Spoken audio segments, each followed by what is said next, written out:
Ġurnata importanti, eżattament, kulħadd qiegħataw imferrex mal-kumpless ta' One kollu, nieħu gostu koll wejn dalodu kif wasalt. Diġà kienu ħafna u ħafna nies anke magħna fl-istudju palissa sakemm qegħdin inxandru għandna wkoll dawk li ġew minn barra biex jaraw live xi jkun qed jiġri fl-istudju sana xi Fil-fatt ħafna, fil-fatt jiena waqt li kont għaddej bil-programm Espresso, aħna hawnhekk għandna diversi studios. U llum qed nagħtu ċans lit-telespettaturi tagħna ġurnata sabiħa barra għax inhi li ġejt hawnhekk minn xi 7:07.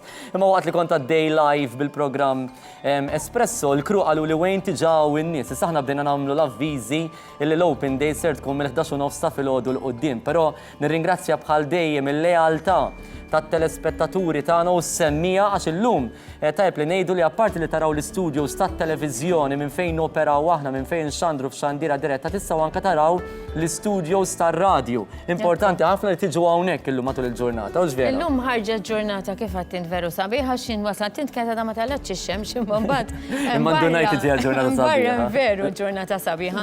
Ser inkunu wkoll qegħdin nieħdu it-telefonati tagħkom. Se jkollna diversi personalitajiet, se jkollna wkoll il-mistednin li ħankunu qegħdin nitkellmu magħhom minn hawn ftit tal-ħin ieħor li wkoll se jkunu magħna biex jieħdu it-telefonati tagħkom. Ma telefonati mbagħad hemm abbinati. Hemm abbinati diversi regali, ser inkunu qegħdin insemmuhom minn hawn ftit tal-ħin ieħor, tista' tagħti id-donazzjoni tiegħek. Għalfejn tagħti id-donazzjoni tiegħek? One, illum qed jiċċelebra u jfakkar l-ewwel 25 sena. Jiena dejjem ngħid li dawn huma l-ewwel 25 sena.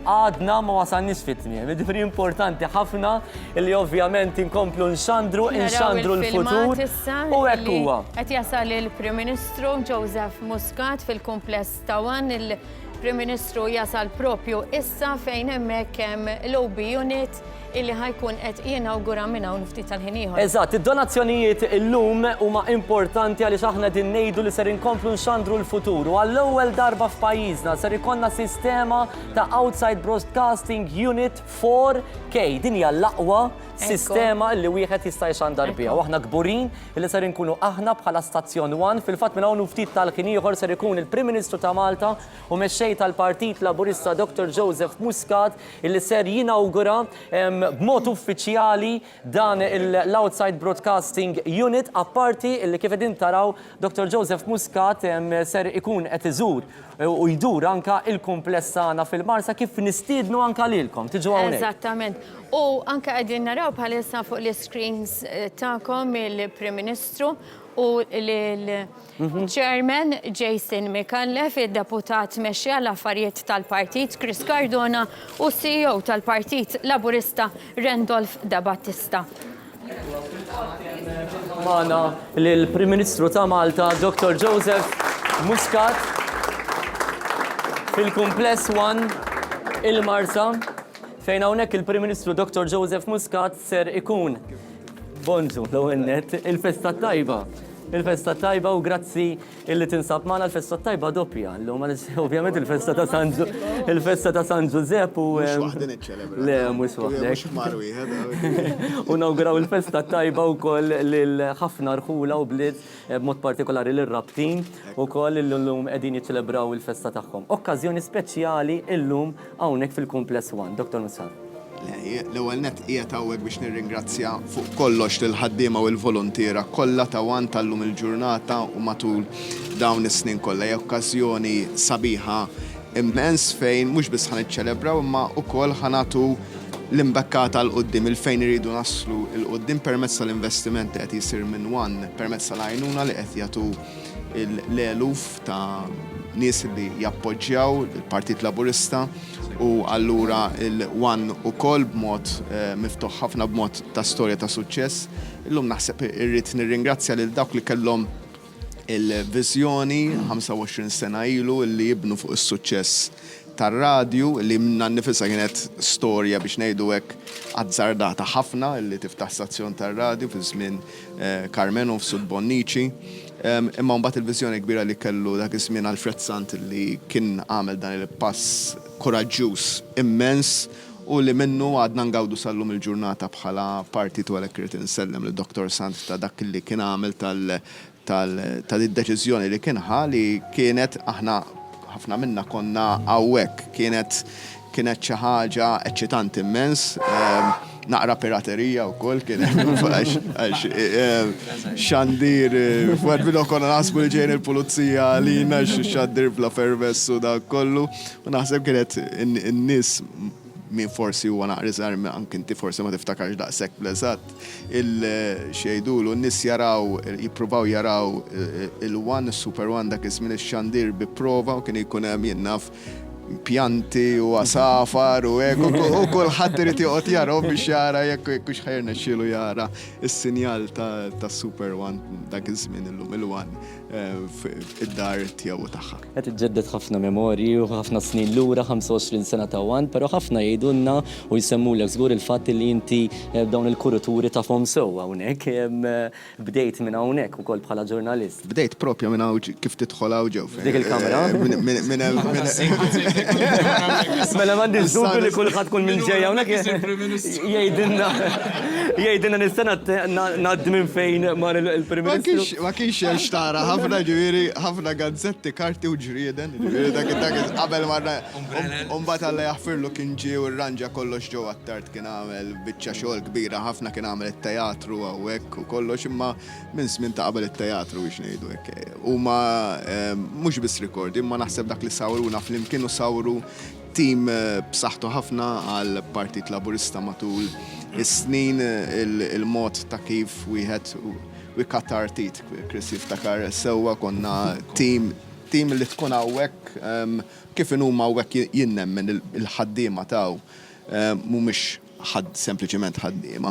Ma naħseb li hawn ħadd jiġi għal paga, letteralment, għax naħseb kieku n-nies jiġu għal paga jmorru f'postijiet oħra u min iħallas ħafna iktar binqas stress u binqas affarijiet min jiġi hawnhekk jagħmlu fuq kollox għall-amor propju tiegħu tagħha mbagħad għandna 20 ta' volontiera li jissupplementaw ix-xogħol li jagħmlu il-ħaddiema tagħna. Jekk tiftakar, bla dubju tiftakar, f'Ottubru li għadda fl-ewwel attività politika li konna minna quddiem il-Kumpless One, inti kont ħabbart li One ser ikun qed jinvesti f'Outside Broadcasting Unit biex inkunu preparati għal kampanji elettorali importanti tal-elezzjonijiet tal-Parlament Ewropew kif ukoll għall-elezzjonijiet tal-Kunsilli Lokali. Kien f'Ottubru meta ħabbart. Dakinhar kien proġett ambizzjuż l-ewwel wieħed tax-xorta tiegħu f'pajjiżna.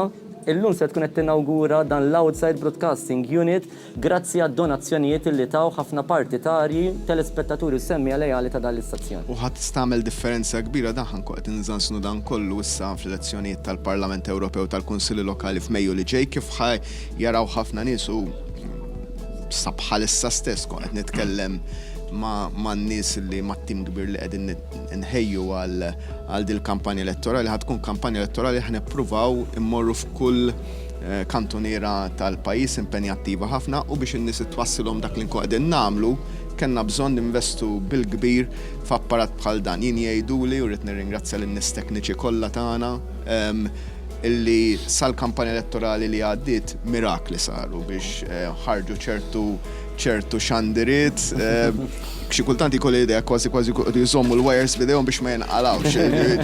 Tant kemm l-apparat li qed nusaw kien wasal.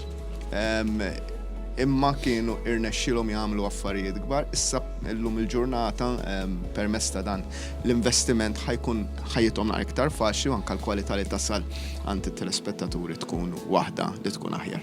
Aħna nħeġġu lit-telespettaturi tagħna biex illum jattendu hawnhekk fil-Kumpless One sabiex anka jkunu jistgħu jaraw propju dan l-investiment. Antwanet ser inħalli fidejn Jason Mikallef, iċ-Chairman Eżekuttiv ta' One Group, għandu tifkira wkoll mela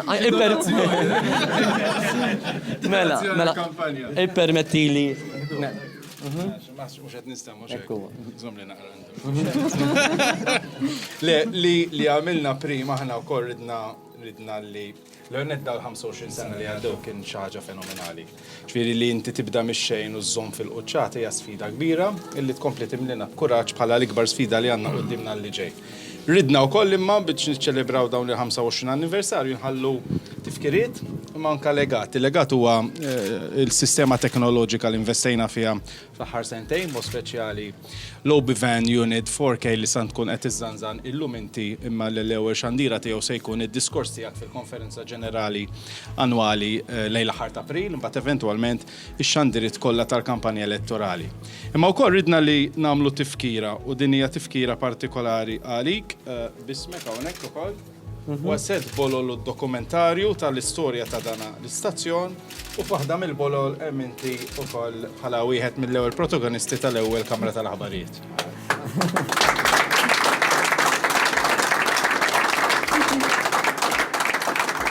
Fil-fatt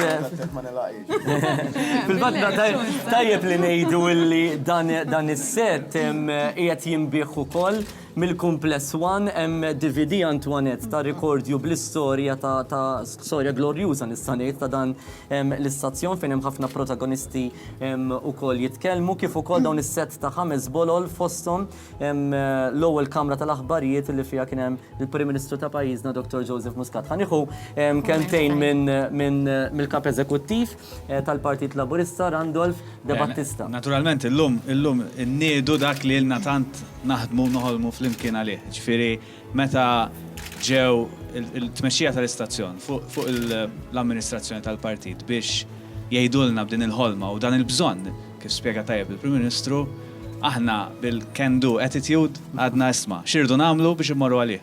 U n-nies kienu ġenerużi kif qed ikunu ġenerużi milli qed nisma' jien diġà dalgħodu, mhux biss in-nies li ġew hawnhekk, imma n-nies li qed isegwuna. U jiena nirringrazzja minn qalbi lin-nies kollha li huma wara l-istazzjon, kemm it-tekniċi, kemm il-ħaddiema u l-volontira kollha, l-management, imma wkoll bla dubju in-nies li jsegwuna li dejjem kienu lejali. Aħna hawnhekk dejjem ngħidu aħna familja waħda.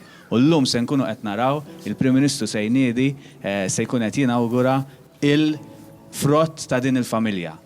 OB Unit illi se jkun qed jassigura li għall-kampanja elettorali li jmiss ħajkollna l-aqwa għodda biex inkomplu nwasslu l-messaġġ tal-Partit Laburista. Grazzi Randolph De Battista, il-kap eżekuttiv, issa ser nistedinkom sabiex ovvjament id-dera tal-istazzjoni hija waħda wkoll sabiħa u importanti ta' fejn jaħdmu anke il-ħaddiema ta' kuljum hawnhekk fl-istazzjon tagħna, u allura ser nistieden il-Prim Ministru Joseph Muscat biex jinawgura wkoll.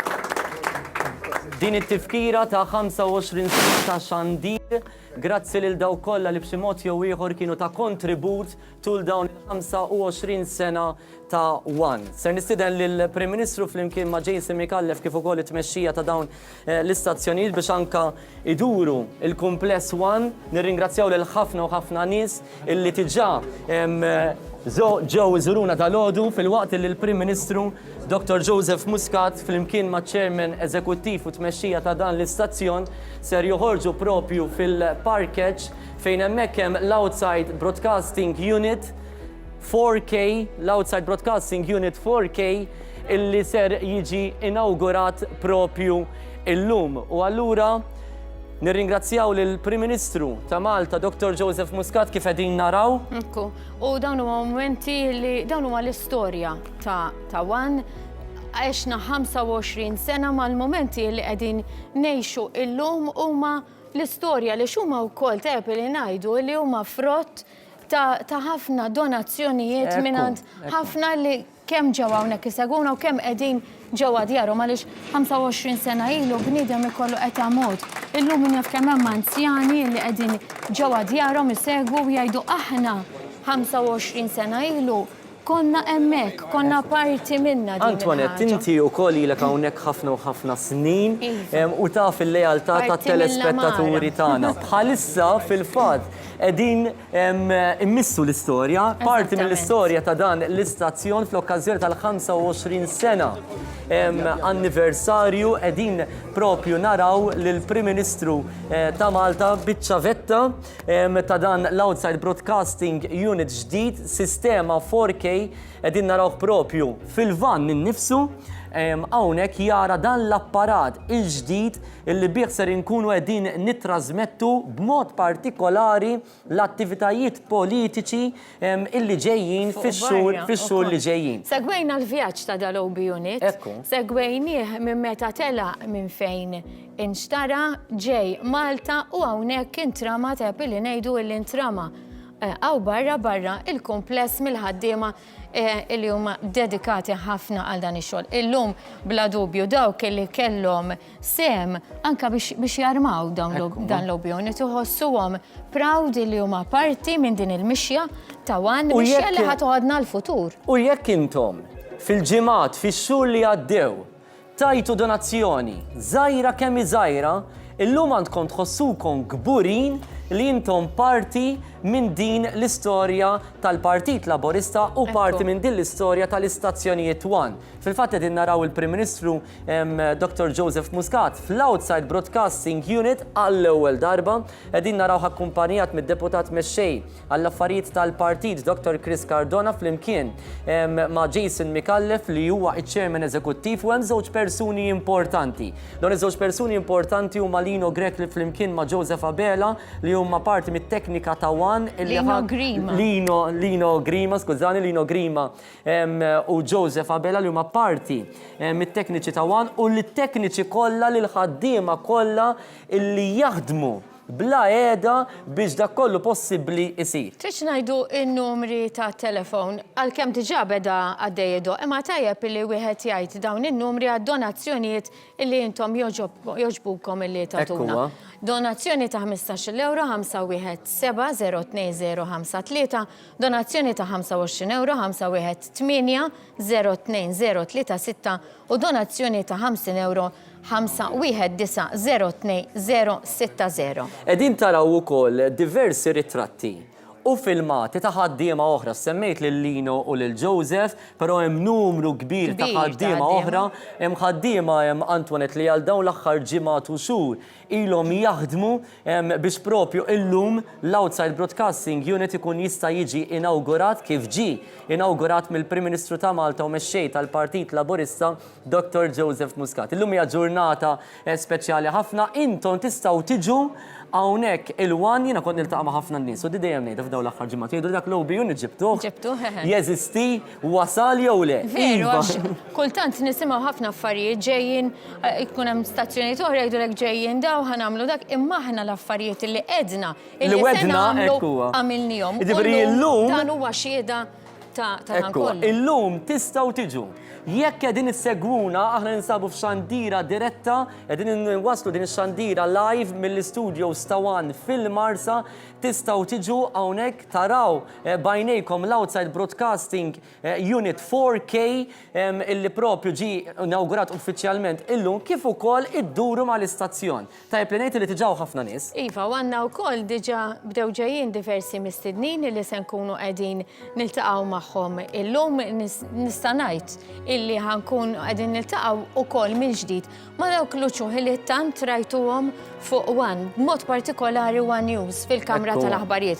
Illum kollha ħanġibhom lura ħanitkellmu magħhom dwar il-memorji tagħhom f'dan l-istazzjon minn fejn bdew ukoll u x'tifkiriet għandhom. Ħafna kollegi antiki. Ħafna kollegi antiki qalu li abdew jgħidu li x'ħadd tistaqsina, għatilhom ħbib tiegħi. Ekku. Min jaf kemm għandkom memorji ta' kampanji elettorali, ta' ħinijiet twal fil-Kamra tal-Aħbarijiet. Il-Kamra tal-Aħbarijiet jiena ngħid li hija l-pulmun tal-istazzjon tagħna. Inselmulhom għaliex il-Kamra tal-Aħbarijiet bħalissa hija mimlija ġurnalisti wkoll li qegħdin xogħol illum inselmulhom nirringrazzjawhom. U dan huwa sabiħ ta' dan l-istazzjon illi dejjem irawwem talenti ġodda. Illum il-ġurnata kulħadd jikber ovvjament u kulħadd jimraħ f'karrieri differenti, però dan l-istazzjon għal grazzja Alla 25 sena baqa' għaddej b'talenti ġodda, preżentatur jikber u preżentatur ġdid jiġi, ġurnalist javvanza u ġurnalist ġdid jiġi u dan huwa sabiħ. U għalhekk 25 sena u bqajna għaddejjin u intom tistgħu tgħinuna nibqgħu għaddejjin billi tagħtu d-donazzjoni tagħkom. Napprezzaw ħafna illi llum tkunu parti parti mill-istorja ta' dawn l-istazzjonijiet. One u One Radio. Ħafna nies qed iċemplu x'vera. Diġà, Ejja ġew iva. nfakru n-numri. Qegħdin tarawhom kontinwament, imma tajjeb li forsi dak li jkun bħalissa jkun qed isajjar. Tajjeb li forsi jkun qed isegwina bħala background. Ejja nfakru n-numri. Għal 15 euro, 517-020-53, 25 euro, 518-020-36 u 50 euro, 519-020-60. Test jgħid naqra il-vista mill-bot. Diversi donazzjonijiet tiġa bdew dieħlin. Ser tkun qegħdin taraw ukoll diversi personalitajiet hawnhekk insellem il-Davina li hija waħda mill-ġurnalisti sportivi li wkoll l-isport huwa settur ieħor importanti illi One bħala stazzjon dejjem anka jippromovi, aħna maħniex l-istazzjon nazzjonali Antoinette. Allura ċertu xandiriet huma fir-responsabilità ta' stazzjoni tal-istazzjon nazzjonali, però One dejjem kien hemmhekk biex pereżempju bħal festi dejjem tajna l-importanzi tagħhom bħala affarijiet kulturali, programmi ta' divertiment. Dejjem tajna wkoll l-importanza tagħhom. Però dawn jiswew il-flus. U ħafna drabi ċertu programmi ma jkunux programmi kummerċjali, aħna nibbażaw ħafna fuq id-dħul mir-reklami. U għalhekk ħafna drabi tisimgħuna ngħidu lilkom it-telespettaturi jagħmlu użu minn għand dawk kollha li jirriklamaw magħna. Għalfejn? Għaliex fil-verità hija li jekk intom tixtru minn għand dawk kollha li jirriklamaw magħna tkunu qegħdin sostnu lil dawk li jemnu fina. Però bħala stazzjon xort għandna obbligu li waslu programmi reliġjużi, programmi sportivi, programmi kulturali u dan nagħmluh bis-saħħa tagħkom. U llum dak li qegħdin nagħmlu. Quddiem qed nara ħafna nies. Iva, nistednuhom ukoll li jkunu jistgħu wkoll jidħlu fl-istudio u jsegwu dak illi hemm għaddej. Nerġa' nfakkar fid-DVD. Wayne, din id-DVD illi llum tistgħu takkwistawha mill-Kumpless One għal-valur ta' 25 euro. Dan diġa ċemplu ħafna nies għalihom.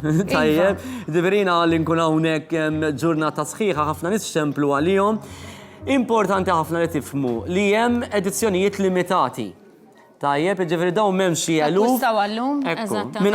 Minħabba l-fatt li f'dawn l-edizzjonijiet limitati hemm set ta' 5 bolol.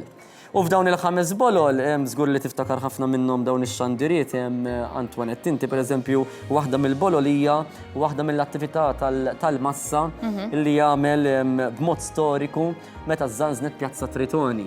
U hemmhekk One ovvjament kien strumentali biex inwasslu din it-trasmissjoni. Naħseb tiftakru wkoll din il-bollara. L-ewwel Outside Broadcasting Unit. Il-famużi flokkijiet. Dak iż-żmien, il-famużi flokkijiet illi anka Għannet li qed titħaq ukoll. Li ħafna qalu wkoll fid-dokumentarju li xandarna. Però dak iż-żmien inti tiftakar żgur, il-kumpanija kien jisimha Rainbow Productions Limited. U l-emblema tal-istazzjon kienet bil-kuluri tal-qawsalla.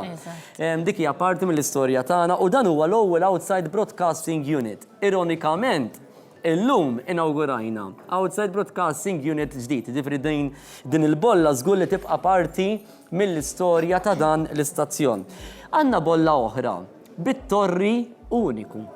Ġifri dan kważi kważi. Torri wkoll sar parteċipazzjoni kbira ta' semmija u segwaċi ta' u ħafna volontiera illi tellaw ftit u jiena ngħid huwa landmark tagħna. Ġifri anke speċjalment permezz tal-emblema tagħna fuq net. It-torri huwa landmark ta' dawn l-istazzjonijiet u l-iktar bolla li żgur din jistaqsuna lija hija din il-bolla fejn fiha hemm anke ġurnalisti mill-ewwel kamra tal-aħbarijiet u f'din il-bolla fil-fatt hemm anke l-Prim Ministru ta' Malta kif spjegajt ftit tal-ħin ilu Dr. Joseph Muscat li kien parti mill-ewwel kamra tal-aħbarijiet ta' dawn l-istazzjonijiet. Dawn huma bolol kommemorattivi illi One ħareġ propju għal din l-okkażjoni. Flimkien ma' DVD illi hemm ħafna protagonisti li jirrakkontaw l-istorja sabiħa ta' dan l-istazzjon. U hawnhekk insellem lin-numru ta' volontiera li min jaf kemm jinnab sijad b'now xi ħajt. Kulħadd jibqa' jġor dik il-memorja f'qalbu. Iwa, ftaħna Anke min ikun xi għamel l-inqas ħaġa, tiskanta Vera, vera. dak hija parti minn. Ekku. Jiena pparteċipajt biex saret hekk, kultant intaqa' ma' Taħna xi ħadd. xibib minn għamel il-madum, minn bajjat xieħajt, u l-lum nishtiq illi nara ħafna minna hawnhekk fil-wan. Jina mhux l-ewwel darba, m'għandix dubi li anka inti Antoinette li tiltaqa' ma' nies li jgħidlek pereżempju jien hemmhekk għamilt il-madum ta' jien hemmhekk għamilt pereżempju dak il-ħajt, u allura llum nistidnuhom. Jiġu jżuru l-istazzjon tagħna, jenna naqra ma nagħmlu open day, allura tħataraw il-bidla illi propju dan l-istazzjon għamel anka fid-dera tiegħu, fil-kostruzzjoni tiegħu. Għandna l-studios miftuħa, tistgħu taraw is-set ta' Kalamita pereżempju, tistgħu taraw is-set ta' wieħed mill-programmi prinċipali tagħna Prime Time, tistgħu taraw ovvjament dan il-programm, is-set tal-aħbarijiet minn fejn taqra l-aħbarijiet inti. Dik hija il-comfort zone tiegħek. Imma għal ħafna telespettaturi forsi jarawh minn fuq televiżjoni. televiżjoni. Ġib li ħafna memorja, anka l-aħħar maratona li għamilna jenu inti. Ekku, fil-fjum il-votazzjoni. Fjum il-votazzjoni, ġifieri dan huwa Is-set ta' studju. pjazza, per eżempju, is-set ta' One Breakfast, u nistidnukom anka tistgħu tiġu tieħdu r-ritratti. Ġifrek illum tridu tħossukom newscaster għal ftit ħin. Tistgħu tiġu fuq is-set tal-aħbarijiet fejn normalment taraw lil Antoinette Falzon, tpoġġu hemmhekk u nistieden anka l-itfal, lin-neputijiet. Jekk għandhom illum il-ċans li jgawdu din il-ġurnata ma' tfal ma' neputijiet, ejju hawnhekk mod partikolari għax niltaqgħu kol ma' ħafna nies li jgħidu li kemm nixtieq li t-tifel tiegħi jibda fil-qasam tax-xandir, fil-ġurnaliżmu. Ejjew hawnhekk ma' tfal, ma' żgħażagħ biex taraw eżatt il-mod ta' kif noperaw aħna. U nixtieq nieħu spunt bdejna nsemmu diversi volontira minn jaf kemm nies ħadmu f'ħafna affarijiet hawnhekk. Insellmu lil dawk li qegħdin isegwuna minn ġewwa djarhom illi llum huma anzjani illi wkoll min jaf kemm minnhom ħadmu hawnhekk, ħadmu biex dan il-kumpless huwa dak li llum u li sfortunatament ma jkunux jistgħu jiġu isegwuna anke forsi jkunu qegħdin isegwuna minn ġewwa l-isptarijiet, insellmulkom qegħdin qalbna hija magħkom, nirringrazzjawkom tal-ħidma kollha illi tkunu wettaqtu għal dan l-istazzjon għaliex intom ukoll kontu parti minn din l-istorja illi qed niċċelebraw illum. Jiena ninaqat miegħek Antoinette naħseb waħda mill-lanijiet prinċipali ta' dan l-istazzjon kienet u għada u żgur li ser tibqa' li nżommu kumpanija. Permezz ta' programmi minn filgħodu sa filgħaxija, żgur illi aħna nżommu kumpanija lil ħafna nies. Anzjani, nies li forsi jkunu ma jifilħux mill-isptarijiet, minn djar tal-anzjani. Tax impressjonani wejn qed issemmi il-kumpanija li nżommu, u mbagħad in-nies kif jaffezzjonaw ruhom miegħek. U qishom jafuk, isek inti parti mill-familja tagħhom. U hekk insiru għax aħna parti mill-familja. Inti tkun kuljum b'espresso qed twassal fid-djarhom, qed tistidinhom biex isegwuk, biex isegwu dak li jkun għaddej. Huma minn ġewwa djarhom ħajfamiljarizzaw ruhom anke meta noħorġu fit-toroq u wieħed jaqa' ikellmek u hekk tuħu pjaċiri li tara il-mod kif jaffezzjonaw ruhom maħna li nkunu fuq din in-naħa tal-kamera wkoll. Qegħdin taraw diversi persuni li qegħdin jirċievu d-donazzjonijiet tagħkom, qegħdin taraw in-numri kontinwament. Illum kun parti minn dan l-istazzjon. Illum kun gburi li jent l-wan biex ikompli investi. Kif qegħdin ngħidu jiena u Antoinette, ħafna nies jgħidulna li dan l-istazzjoni servi ta' kumpanija.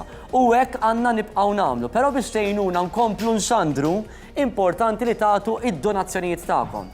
Jekk tistgħu tiġu hawnhekk. Fil-fatt għandna persuni apposta li qed idawru lil diversi persuni, fil-fatt aħna qudiemna din naraw. Qed jistidnuhom biex jitlu wkoll fi studios oħrajn biex ikunu jistgħu jaraw bajnejhom kif jopera dan l-istazzjon. Dak li jaraw mid-dar illum ħajkunu qed jaraw huma għaliex ġew ġentilment hawnhekk ilhom hawn ħafna ħin ukoll. Tajjeb li ngħidu. Ġifieri qegħdin nistidnukom illi tiġu hawnhekk. Taraw l-istudio prinċipali ta' One, taraw anka l-istudio ta' Kalamita li huwa wieħed mill-programmi prinċipali li ilu għaddej għal diversi snin. Minn hawnhekk insellmu lil Alfred Zammit u lit-tim kollu ta' Kalamita li jipproduċu jwasslu dan il-programm. Tistgħu taraw dan is-set. Tistgħu pereżempju taraw is-set ta' Prime Time li huwa armat għal programmi li nagħmlu ta' kull filgħaxija.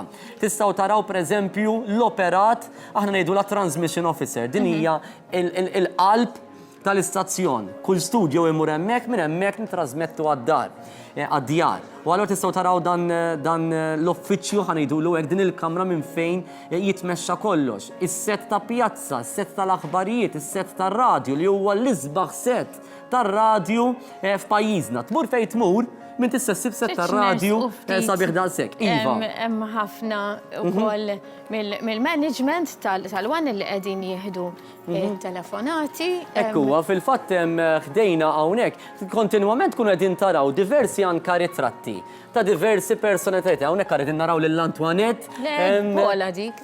Le, Antoinette ekk huwa flimkien ma' hemmhekk żanżanna set dak ir-ritratt qegħdin żanżnu set hemm Gordon Sakko kien tekniku magħna u żanżanna set tal-aħbarijiet. Insellem il-ħafna personalitajiet, ħafna preżentaturi illi huma parti minn dan l-istazzjon. ħafna minnhom għadhom hawnhekk, oħrajn li ovvjament jimirħu, però tajjeb illi llum insellmu hawnhekk qed naraw il-memorja anke ta' Reni, vella ħafna nies li wkoll illum sfortunatament m'għadhomx magħna. Insellmu l-memorja ta' Reni xi ħadd illi kellu verament tal-qalbu l-istazzjon 1. Mela, ħdejna għandna lill-kap tar-riżorsi umani. Dalodu waqt il-programm Espresso, Jason Mikallef flimkien ma' Chris Cardona sellmu lil ħafna volontiera, però apart il-volontiera li huma importanti ħafna, hawnhekk hawn ħafna nies li għandhom lejxin tagħhom ta' kuljum u tal-familja tagħhom minn dan l-istazzjoni. Responsabilità taqa' f'idejn l-ħabib tagħna l-manager tar-riżorsi umana Roberto Francalanza. Roberto, x'responsabilità hi din bħala stazzjon li ħafna ħaddiema, ħafna persuni lejxin tagħhom jibbaża minn hawnhekk. Jiena dejjem nemmen li dan l-istazzjon mexa l-qudiem bis-saħħa tar-riżors uman. Ġifieri kull ħaġa li saret hawn ġew dejjem kienet saret bis-saħħa apparti tar-riżorsi tan-nies, ġifieri meta jgħinu finanzjarjament, huwa r-riżors uman. Ġifieri jekk ir-riżors uman li għandu l-istazzjon li huwa ħaddiema li jaħdmu miegħu ma jagħtux is-sem tagħhom, kieku ma wasalniex sa fejn wasalna llum. Il-qudiem irridu nħarsu għal aktar orizzonti ġodda fejn irridu naslu u konvint li bis-saħħa tal-impjegati tagħna hawnhekk aħna jien nibqa' dejjem ngħid li aħna għandna l-aqwa impjegati fis-settur ġo dan l-istazzjoni. U bis-saħħa tagħhom aħna imxejna sew u nkomplu nimxu l-qudiem. Grazzi Roberto Francalanza anke tal-ħidma. Il-telefon ta' ngħidu ta' veru intu ngħid. Mela. Ifhimni, Grazzi ta' donazzjonijiet. Wejn għandna l-Rut, Vella, Rut, il-kummenti tiegħek din il-ġurnata naf kemm ilek tipprepara, kemm ilek taħdem inti wkoll parti mill-wan, il-ħidma tiegħek u l-ħidma l-qudiem issa kif tara. Mhux waħdi Antoinette konna tim kbir ta' nies biex tellajna ġurnata bħal tal-lum. Nix ringrazzja l-kulħadd, il-kull minn ta' semu f'ħin ta' xogħol u anke barra ħin ta' xogħol illi nkun nistgħu nippreparaw l-istazzjon biex jilqa' ammont ta' nies illum u pjaċir tagħna li nilqgħu magħna llum u aħna proud ħafna li nurruhom fejn aħna naħdmu. Li xtaqt ukoll nagħmel wejn semm aktar kmieni l-memorja ta' Reni Vella, xtaqt ninaqat miegħu flimkien mal-management ukoll insellmu l-memorja ta' Reni, però xtaqt ukoll insella l-memorja ta' Teddy Borch li kien magħna jagħmel programmi ta' sailing, il-memorja ta' Vince Laus li kien magħna jagħmel produzzjonijiet tal-country u fuq kollox il-memorja ta' Sur Joe Attard li kien manager li mexxa dal-istazzjon. Chairman ta' dan l-istazzjon. Chairman għal ammont kbir ta' snin. U bil-ħila tiegħu irrankajna biex inkunu nistgħu nilħu l-livell li għandna llum u aħna nwedu li nibqgħu naħdmu nagħmlu dak kollu possibbli biex il-livell jibqa' on top. Ħanfakka li telespettaturi għamilna referenza Antoinette fil-bidu ta' din il-xandira. Jekk forsi bil-għajnuna ta' direzzjoni għandna wkoll 3 rigali kbar biex aħna nroddulkom ħajr tal-li qegħdin tatuna donazzjoni. Ma tagħtix donazzjoni biex terbaħ, id-donazzjoni tiegħek illum kważi hija ringrazzjament tal-li aħna tul dawn is-snin kollha jiena flimkien ma' sħabi żammejni l kumpanija. Fil-fatt iċemplu anke anzjani hawnhekk iċemplu nies oħra li jgħidulna grazzi tax-xogħol li tagħmlu għaliex bis-saħħa tagħkom jiena jkolli kumpanija d-dar. Però llum nixtieq nirringrazzja 3 kumpaniji kbar, forsi minn naħa tad-direzzjoni għandna wkoll il-filmat fil-fatt l-Orjenta qed ittina wkoll 2000 euro voucher li jissarraf f'Amara, l-stylish bathrooms qed ituna 3000 euro voucher li jissarraf ovvjament min għandhom u r-rigali l-kbir nixtieq nirringrazzja lil Hamilton Travel li simgħu din kull min jagħti donazzjoni ta' 50 euro cruise għal 2 min-nies għal 7 tiljili mill-31 ta' Lulju sas-7 ta' Wissu ġifri fil-pik tajjeb minn Malta l Malta f'kamra ta' sodda doppja bil-gallerija bord il-cruise liner il-ġdid MSC Bellissima. Taxxi inklużi, xorb inkluż ukoll waqt li klied bl-imbid birra, soft drinks u l-ilma tixrob kemm trid. Ovvjament l-eskursjonijiet mhux inklużi għaliex dawk jiġu bbukjati wara terminu u kundizzjonijiet japplikaw valur ta' 5,000 euro. Dan huwa rigal illi wan qed jagħti grazzi għal Hamilton Travel, nirringrazzja lil Hamilton Travel illi dejjem ukoll is-sapportja dawn l-istazzjonijiet kif ukoll l-Orjenta u l-Stylish Bathroom Center. Ġifri llum kull min ser jagħti donazzjoni ta' 50 euro għandu ċans illi jerbaħ dan il-cruise tajjeb u mbagħad inħabbru aktar il-qudiem fejn ser jiġi mħabbar ir-rebbieħ u r-rebbieħa. Kull min jagħti donazzjoni ta' 25 euro għandu r-rigal jista' jerbaħ ir-rigal grazzi għal Stylish Bathroom. Kull min jagħti donazzjoni ta' 15 euro ser jidħol fiċ-ċans li jerbaħ il-voucher grazzi għall-Orjenta. Wayne, aħna naraw li l-Prim Ministru qabel jinawgura l-OB Unit, jiena semmejt il-vjaġġ ta' dal-OB Unit, hawnhekk hawn il-persuna illi ivvjaġġa ma' dal-OB Unit. Dak verament ivvjaġġa. Mhux veru. Ġifri saqu lejn l-istazzjon tagħna. Jara, b'saħħtu żgur għax daqrieħ, xem, xita, snow, bart, kesħa ġibi. Le, ovvjament, grazzi għal Roberto Rutu u l-amministrazzjoni kienu għavvicinaw biex nitlalih u nizlu Overland għax ma ridniex illi nabbuħ ġo vapuri u nallu jemmu iġi u għamilt it-traġitt tiegħu grazzi u koll għal-Mark, il-ħabib tiegħi illi nżilna bih Overland samna l-Ingilterra kollox għax il-vanni xtara minn hemmhekk u mbagħad monna ġo kumpaniji hemmhekk u d-disinjani ilu ġewwa wkoll illi ġewwa u interessanti wkoll għax huwa disin tagħna wkoll u għal-unika ubi li d-disinjani ħankna minn ġewwa mbagħad ovvjament meta ġibniha Malta samna kważi Ingilterra, Franza u l-Italja, mbagħad ġibnaħa Malta u grazzi għat-tekniċi wkoll li l-apparat mbagħad li nixtaraw nnexxinna naqdu kollu hawnhekk. Jiġifieri bħalissa d-dej trail run fuq u biex ovvjament kif ħabba l-ewwel iċ-chairman tagħna l-ewwel diskors ta' Joseph fil-konferenza hemmhekk inżażnu u hemmhekk jibda mbagħad it-triq illi żgur ħajkollu ħafna u ħafna xi jagħmel.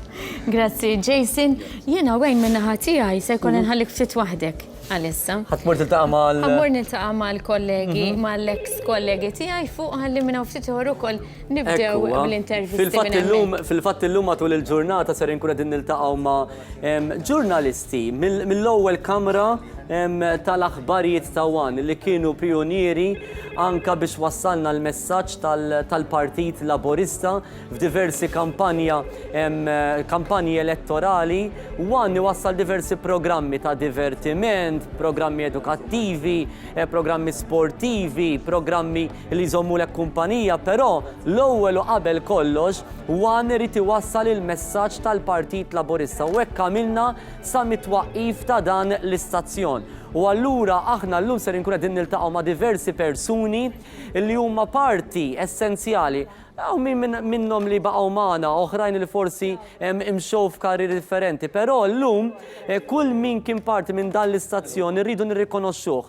L-istess semmejna għal volontiera. Jekk inti b'xi mod jew ieħor tajt semek bħala volontier fis-snin passati ta' dan l-istazzjon jiddu pjaċir li tiġi hawnhekk tiltaqa' magħna, tiltaqa' mal-amministrazzjoni, tiltaqa' ma' diversi personalitajiet u tgħidilna. Ħafna nies jgħidulna jien hemmhekk għamilt il-madum, jien hemmhekk bajjat ħajt, jien hemmhekk ftaħt xi bib, jien hemmhekk bnejt dak iċ-ċint, jien hemmhekk ġifri ħafna nies illi grazzi għalihom l-istazzjon huwa li hu. Qegħdin taraw in-numri tat-telefon, komplu ċemplu, għadni kif ħabbart li kull min jagħti donazzjoni ta' 50 euro għandu iċ-ċans li jerbaħ dak il-cruise għal 2 min-nies għal 7 tiljieli mill-31 ta' Lulju sas-7 ta' Wissu fuq l-MSC Bellissima grazzi għal Hamilton Travel. Ser inkun qed infakkarhomkom dawn ir-rigali sabiħ li terbaħ xi ħaġa, però llum jekk tixtieqna li aħna nibqgħu nżommu lek kumpanija mhux jien ta' għaliex Wan mhux Wayne imma Wan huwa ħafna u ħafna nies, ħafna u ħafna personalitajiet li ser inkun qegħdin nieħdu l-kummenti tagħhom minn ħin għal ħin. Jekk tixtieqna li nibqgħu għaddejjin b'dawn trasmissjonijiet b'din il-kumpanija lik nistidnuk li tagħti donazzjoni tiegħek. Hemm l-SMS, donazzjoni ta' 6,99 €, hemm donazzjoni ta' 15 euro, donazzjoni ta' 25 euro u donazzjoni ta' 50 euro. Min ħin għal ħin ukoll ser tkunu qegħdin taraw u qed taraw diversi ritratti tal-ħaddiema li forsi ħafna drabi taraw il-preżentaturi, taraw l-atturi. taraw l-amministrazzjoni.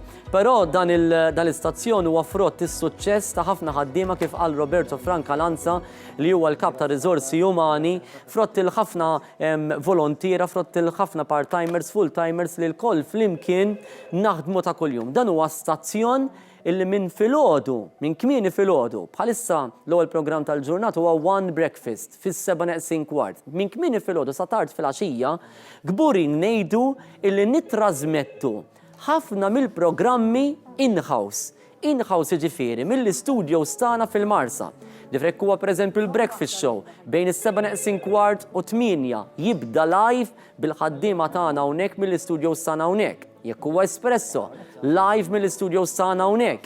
Jekk huwa Calamita, live mill-istudios tagħna hawnhekk. Jekk huwa Piazza, jekk huwa One News, jekk huma l-programmi ta' filgħaxija, ġifri dan huwa l-istazzjon li fil-verità ixandar ħafna mill-produzzjonijiet tiegħu in-house grazzi għall-infrastruttura li għandna hawnhekk. Infrastruttura li tibbaża minn ħafna studios grazzi għad-donazzjonijiet tagħkom. Ħafna apparat, kameras, control rooms, għaliex kieku m'għandniex din l-infrastruttura ma nkunux nistgħu nagħmlu dan possibbli. U biex inkomplu nagħmlu dan, illum qegħdin nitolbukom id-donazzjonijiet fuq il-numri li taraw fuq l-iskrin. 15 euro, 25 euro, 50 euro kif ukoll SMS, 6 euro u 99 ċentesmu. Nfakkarkom ukoll f'din it-tifkira illi propju ħriġna f'din l-okkażjoni.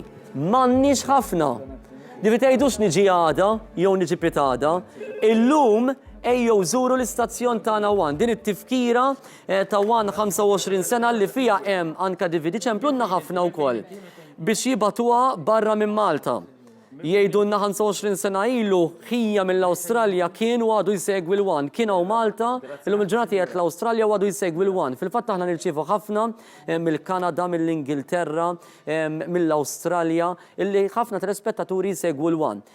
Dan id-DVD tistgħu anke tixtruh biex tibatuh lil ħutna u lill-familjari barra minn xtutna. Hemm ukoll set ta' 5 bolol kommemorattivi illi jintom tistgħu tieħdu meta tixtru dan il-pek. Tajjeb 25 euro tistgħu tiġu llum fil-kumpless tagħna il-One il-Marsa u tixtruh u ovvjament tieħduh magħkom.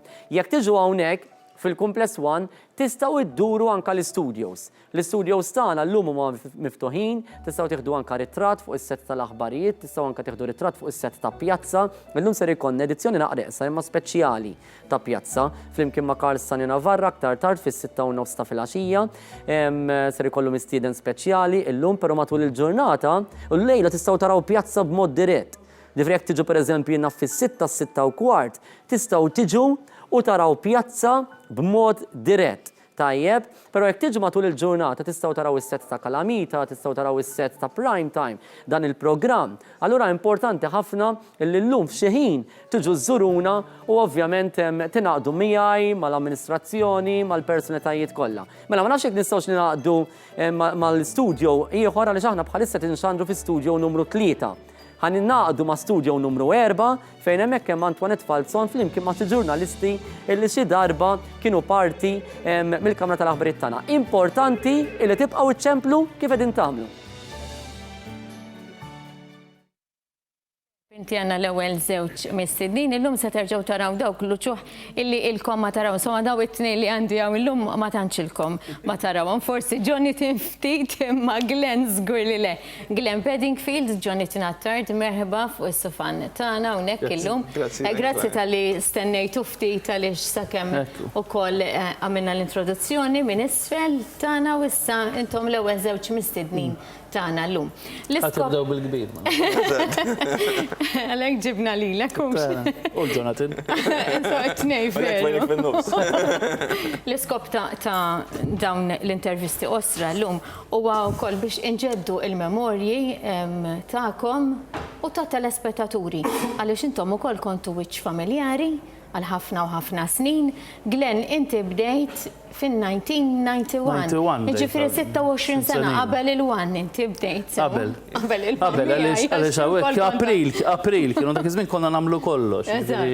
Bdejt infakkarhom Glenn meta kena mejda tonda isfel, konna nkunu mdawrin magħha u kuna qed jagħmel xi ħaġa. Kull ma kien hawn ġiex uffiċini u żewġ studios tar-radio, 3 actually, wieħed kbir, u 2 li kienu tużaw tar-radio, u kulħadd jagħmel dak li jkun hemm kienet bżonn. fellum hemm il-kantin. Bat il-newsroom tal-għed fuq, bat nizlet isfel, resqet naqf il-ġem, ġitlem, issa reġetaw fuq. Telet il-kwartier. Jonathan, inti l-ħamru. Imma s-service dejjem baqa. Il-service dejjem fil-2005. Konsibt eżatt wara l-elezzjoni tal-Parlament Ewropew. Kont bdejt? Kont bdejt minn programm, programmi ġipi liħor, ma bat bdejt namel programm fil-ħodu, kont namel rock nazara kulturali, il-Dr. Joe Mifsud, il-maġistrat kien jagħmel l-analiżi tal-ġurnali u kien jisifer ħafna x'kien segretarju internazzjonali u kien għallex ma tibdix tagħmel il-ġurnali floki. Bdejt nagħmel il-ġurnali u ħadd interess, u mbagħad tlajt in-newsroom u sibt lilkom sibt il-Glenn.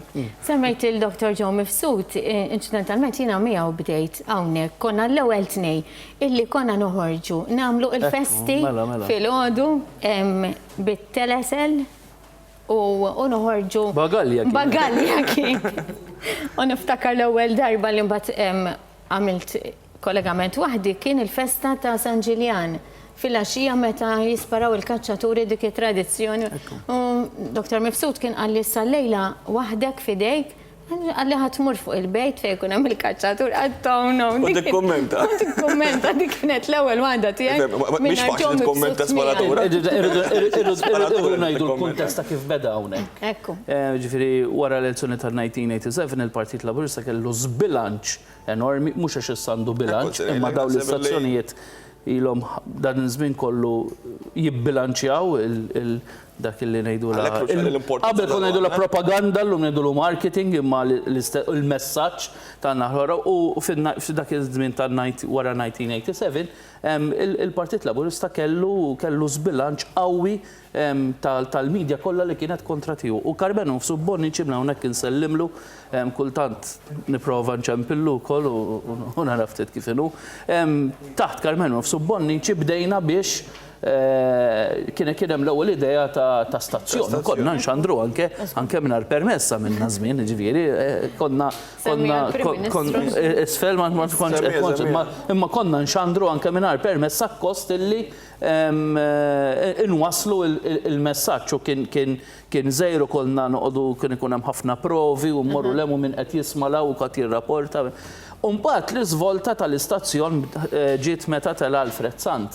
U bdejna bi kwartieri ġodda, tlaqna mill-Maċina morna għal-Ħamrun, bdejna dan l-istazzjon, konna morru niġbru nagħmlu l-kollegamenti, kan kelli ritraċċi mkienet, l-ewwel darba intervistajt l-Alfred Sant, wieħed minn dawk telesellijiet il-kbar. Kien ħalluqa fl-ewwel darba li ħriġna niġbru biex ikollna kwartieri ġodda. Mbagħad anke jidhirli il-kwartier aħna il-proġett tal-kwartier u proġett tat-television bdew flimkien.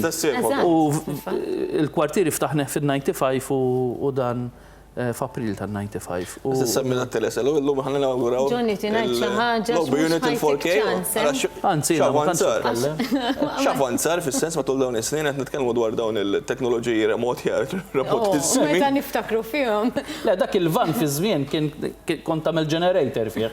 Għax il-lobby unit kien daqs il-fletti.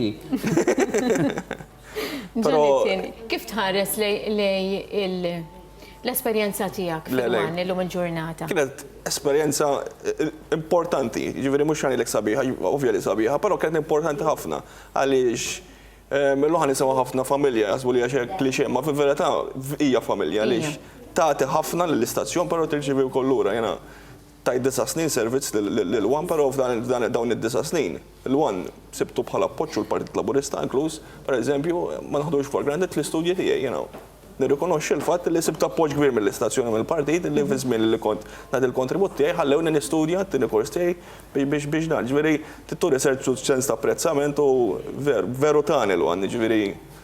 Dan qed tisemmija x'familja ma ġieli ġejna sibt fil-għaxija hawnhekk. Mhux l-ewwel darba. Il-ħiniet kienu twal. Flok noħorġu konna niġu sibt fil-għaxija hawnhekk. Il-ħiniet tal-ġurnalist huwa twal. Għal snin twal ħdimna b'sistema u nafx illum ma kellna naħdmu bis-sistema dejjem dejjawt u fil-verità fid-dejjaw tagħna wkoll konna nispiċċaw hawnhekk nagħmlu l-programmi għaliex il-programmi ma kinux parti mill-ġurnata tax-xogħol tagħna biex tara kemm konna dedikati. Ma kien hemm ħanejdlek dejjem ikun hemm l-motivazzjoni iktar minn dak li hija posta xogħol normali, il-motivazzjoni li tara l-partit tiegħek imbagħad jirbaħ l-elezzjoni mhux hekk Glenn, ġifieri dak l-ultimate. Ġifieri taħdem għalih u s-sodisfazzjoni tlaħaq. Kienu sodisfazzjoni kbar, ġifieri niftakar ir-rebħa tal-1996 kienet rebħa kbira għalina kienet xi ħaġa li konna għadna kif qed nesperjenza u kienet l-ewwel dar konna li ftaħna l-istazzjon ftit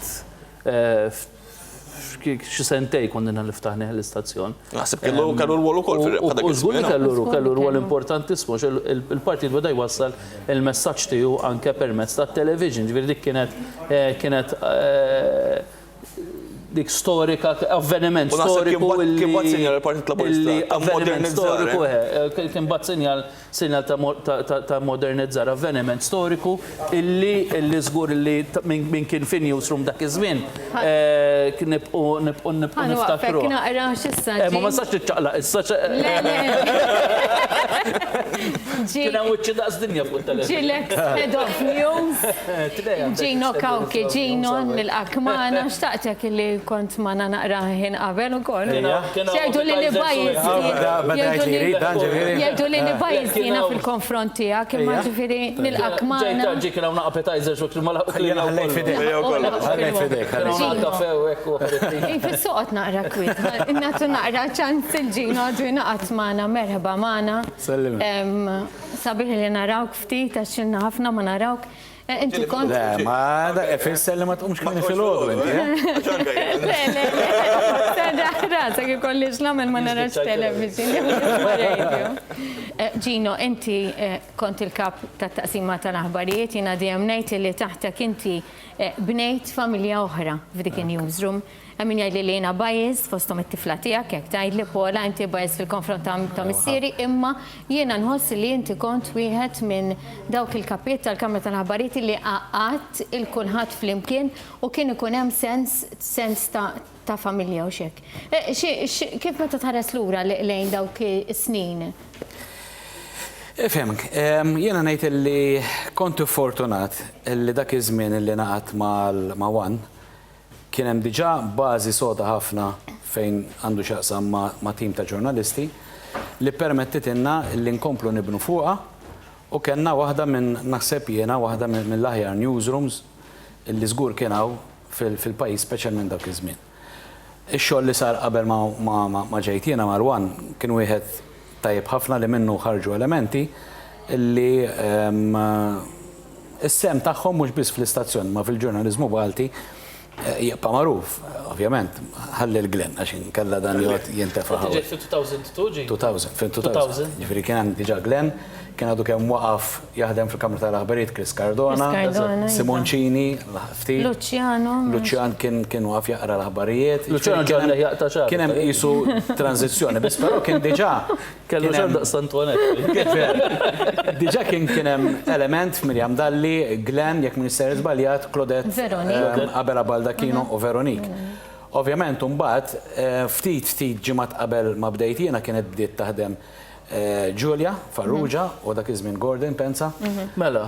Imma mbagħad wara li ħadd over jienu bdejna nkomplu naqdu kien wasal iż-żmien li ndaħlu elementi ġodda u hemmhekk konna ngaġġajna lil Amanda, lilek, lil Charlon Guder, lil Alex Farrugia, eċetera, plus it-tim tekniku li kellna magħna. Dak iż-żmien ma konniex inxandruna hawnhekk aħna, dejjem konna nxandru mill-kwartieri, mill-Ħamrun, li kienet titfa' fuqna ċertu sfidi wkoll. Apparti li konna distakkati mill-kumplament tal-istazzjon allura il-ġurnata rridu niffaċċaw aħna waħedna, eċetera. Biss però mbagħad kellna l-famuża link fis-7 dejjem qegħdin hemmhekk biex nagħmlu l-kollegament ħajħorġu l-aħbarijiet. Ma kienx żmien faċli laqqas, ma ninsewx il dak kienu żminijiet illi il-partit kien fl-oppożizzjoni, konna naħdmu kontra l-kurrenti, immorru fejn immorru naħdmu biex nagħmlu s-servizzi jew nagħmlu l-ġurnaliżmu investigattiv illi konna nagħmlu dak iż-żmien. Ma konniex insibu bibien miftuħin, anzi konna nsibu ostilità kontinwa, morru nirrapportaw, pereżempju, attivitajiet tal-Partit Nazzjonalista, kemm il-darba sfiċċajna medda, kemm il-darba ħebbew għalina. Kien ikollna security daqs ma kienx perjodu faċli li taħdem fih, biss però konna tim kif qed tajjeb inti, konna tim maqud, konna naħdmu għalih U naħseb jiena huma kienu żminijiet li wieħed jeqpa' jħoss. Nirringrazzjakom tal-li kontu mana kixef kollox ġibla skript trid ikun jaf x'għan nistaqsu u ħalmat sfideħ. Grazzi tal-li kontu mana Gino, Jonathan u Glenn. Ħanaddu issa l-moment ta' reklami wara One News. Ibqgħu magħna.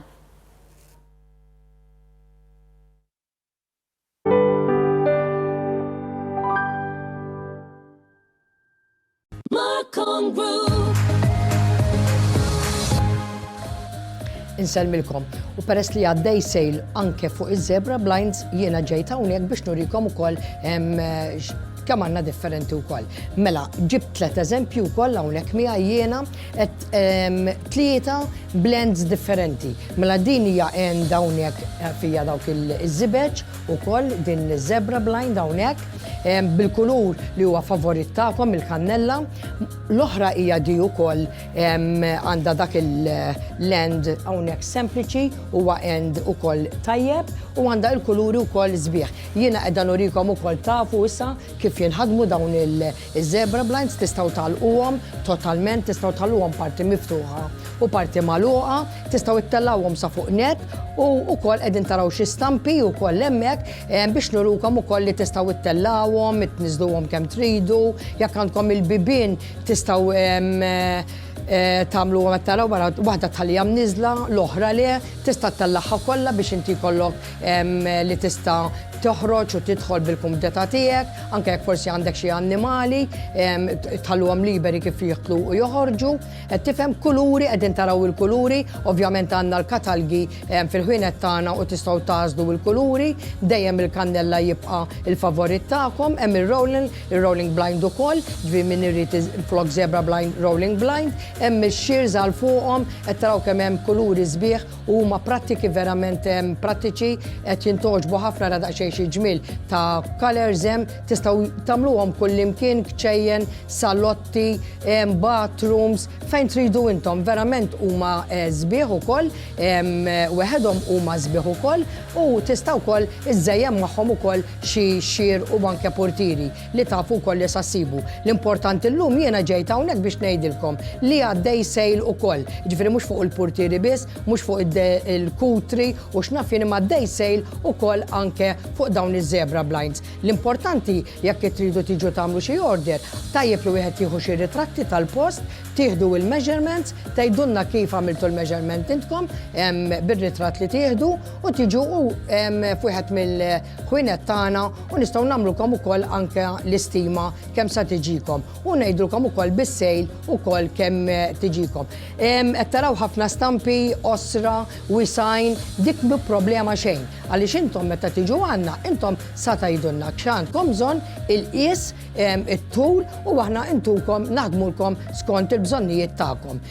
U tiġi maħduma apposta għalikom. Jiena wkoll hawnhekk ara fuq il-mejda ukoll ġibtilkom waħda kulur differenti wkoll fuq il-gris ukoll sabiħa ħafna. Hawnhekk għandkom il-case ukoll ara fuq biex tiġi pulita wkoll, fija end ukoll hawnhekk differenti. Kulur bellezza, ara, hemm ħafna kuluri minn fejn tażlu, l-aħjar żguru li tiġu jew Daniels il-Ħamrun, jew ġewwa Birkirkara jew nkella l-Mosta. Bħalma qegħdin taraw hemm xogħol perfett maħdum sabiħ, lens li tridu intom, mhux daw biss li wrejtkom, imma hemm ħafna kuluri, hemm ħafna materjal differenti minn fejn tażlu, żgur li hemm minn fejn tażlu u sa jogħġbukom u l-importanti bħalissa hu li għaddej sejl ukoll fuq iż-zebra blinds. Ġifieri wieħed għandu jieħu ir-ritratt ta' fejn jixtieq jagħmilha, ħudu l-measurements intom u jew wieħed mill-ħwienet tagħna u żgur li sa ngħinukom f'dak kollu li jkollkom bżonn. Insellmilkom.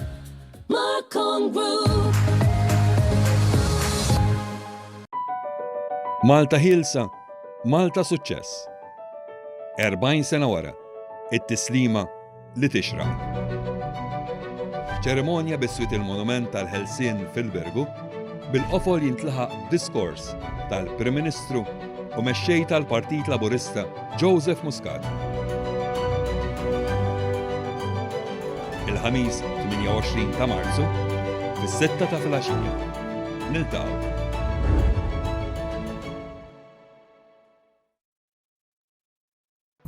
fl-okkażjoni tal-25 sena ta' One. Għal-bejħ, tifkira speċjali, edizzjoni limitata ta' bolol kommemorattivi. Din it-tifkira speċjali tinkludi dokumentarju One 25 sena fuq DVD flimkien ma' 5 bolol li jimmarkaw l-istorja ta' One, inklużi sem tal-Prim Ministru Joseph Muscat fl-ewwel kamra tal-aħbarijiet ta' One. Tifkira unika għal-beħ, esklusivament fit-19 ta' Marzu waqt l-Open Day fil-Kumpless One, il-Marsa, għal prezz ta' €25.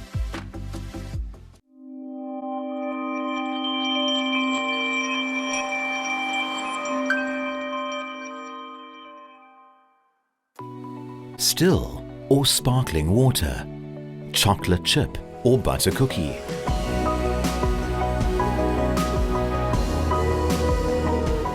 There is a choice you have to make in everything you do.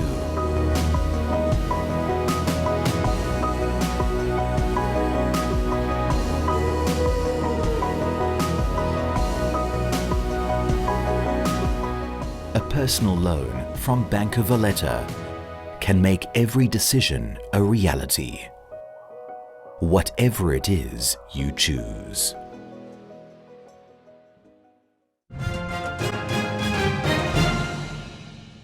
Raġel ta' 76 sena jinsab fil-periklu tal-mewt wara inċident ta' traffiku fit-triq għal Domoro l-Marsa. Il-kundizzjoni tal-anzjana ta' 74 sena li kienet passiġġiera miegħu għadha mhix magħrufa. L-inċident seħħa l-ħabta ta' 8 ta' filgħodu fit-triq għal Domoro. Il-karozza ta' tip Mercedes-Benz misjuqa mir-raġel tilfet il-kontroll u ħabtet mal-barrier fil-ġemb ta' triq b'riżultat li daret il-karozza. Il-vittmi ingħataw l-għajnuna medika minn tim mediku mill-Isptar Mater Dei u ħaddiema tal-Protezzjoni Ċivili hekk kif kellhom jintervjenu biex setgħu ħarġuhom mill-karozza li għal xi ħin kienu maqbudin fiha. Bil-każ ġie infurmat il-Maġistrat tal-Assa li ħatar diversi esperti sabiex jassistu fl-inkjesta li ġiet appuntata filwaqt li l-investigazzjoni tal-Pulizija għadhom għaddejjin. Il-Prim Ministru u mexxej tal-Partit Laburista Joseph Muscat inawgura uffiċjalment l-OB Unit 4K ġdid tal-istazzjonijiet One waqt Open Day fl-istazzjon li qed tiġi organizzata biex tfakkar il-25 sena tal-istazzjon. L-OB Unit li janawgura l-Prim Ministru huwa l-aħħar investiment li għamlet it-tmexxija tal-istazzjon bilan li One dejjem iwassal l-aħjar prodott lis-segwaċi. Ma' 11 ta' filgħodu il-bibien tal-Kumpless One infetħu għal pubbliku biex kulħadd jingħaqad mal-istazzjon u jsegwi jum tipiku ta' ħidma. Il-pubbliku se jkun jista' jixtri wkoll dokumentarju li jfakkar il-25 sena ta' One TV kif ukoll bolol kommemorattivi li jfakru dan l-ewwel kwart ta' seklu ta' dan l-istazzjon. L-awtoritajiet tas-saħħa pubblika qed jinvestigaw 3 każijiet separati mhux relatati ta' ħosba. Filwaqt li dawn il-każijiet qed jiġu investigati, qed jittieħdu wkoll il-prekawzjonijiet kollha sabiex dawn jibqgħu iżolati. Matul is-sena li għaddiet kien hemm 5 każijiet separati ta' ħosba li ġew minn barra, filwaqt li kien biss każ wieħed li qabdu l-ħosba f'pajjiżna. Bekk, hekk kif dak il-każ baqa' wieħed iżolat, Malta baqgħet konsistenti fil-ġlieda tagħha kontra l-ħosba. Il-ħosba ġeneralment toħroġ f'pajjiżi li ma jitlaqmux kemm fit-tfal u anke fost l-adulti. Ġie mmarkat it-tmiem tal-ewwel xogħlijiet fil-proġett tal-Villaġġ tal-Artiġjanat f'Taqali, proġett li qed isir b'investiment ta' aktar minn 13 miljun euro. Ix-xogħol tlesta fil-ħin b'inqas inkonvenjenzi possibbli biex issa numru ta' artiġjana Maltin diġà qed jesebixxu l-prodotti tagħhom. Il-Ministru Chris Cardona qal li dan huwa proġett future proof u se jkun assigurat li paħaj b'attivitajiet matul is-sena kollha. Is-Segretarju Parlamentari Aron Farrugia qal li f'dan il-proġett il-fondi Ewropej qed jgħinu b'mod tanġibbli biex dawk involuti ikomplu mexxin il quddiem. Il-kandidat tal-Parlament Ewropew u deputat tal-Partit Nazzjonalista David Stellini spiċċa imbarazzat bil-kbir bl-aġir tal-kollegi tiegħu fil-partit. Dan der meta kienet jieħu sehem fil-programm Realtà. Iffaċċjat bir-riżoluzzjoni ta' Roberta Mezzola u sħaba kontra Malta, David Stellini kien skomdu iżda ġustifika l-aġir billi qal li l-MPs tal-PN ma ħadmux biss fuq dik ir-riżoluzzjoni. Filwaqt li ammetta li r-riżoluzzjoni ta' Roberta Mezzola tista' twassal biex ikun hemm teddida għal vot ta' Malta fil-Kunsill Ewropew, Stellini qal li l-Partit Nazzjonalista ma jaqbilx ma' dan. Mafus fuq il-fatt li Mezzola hi deputat tal-Partit Nazzjonalista u għalhekk ma jistax jinfiret minna, Stellini prova jfarfar. It-tempo huwa pjuttost imsaħħab u bix-xita minn ħin għal ieħor aktar tard wara nofsinhar u mal-lejl. Viżibilità tajba. Riħ ħafif mit-tramuntana li jsir moderat mill-Grigal. L-ogħla temperatura 20 grad, l-inqas waħda 14 grad. indiċi UV 6. Baħar ħafif għal moderat li jsir moderat. Impatt baxx mill-Majistral. Temperatura tal-baħar 15 grad.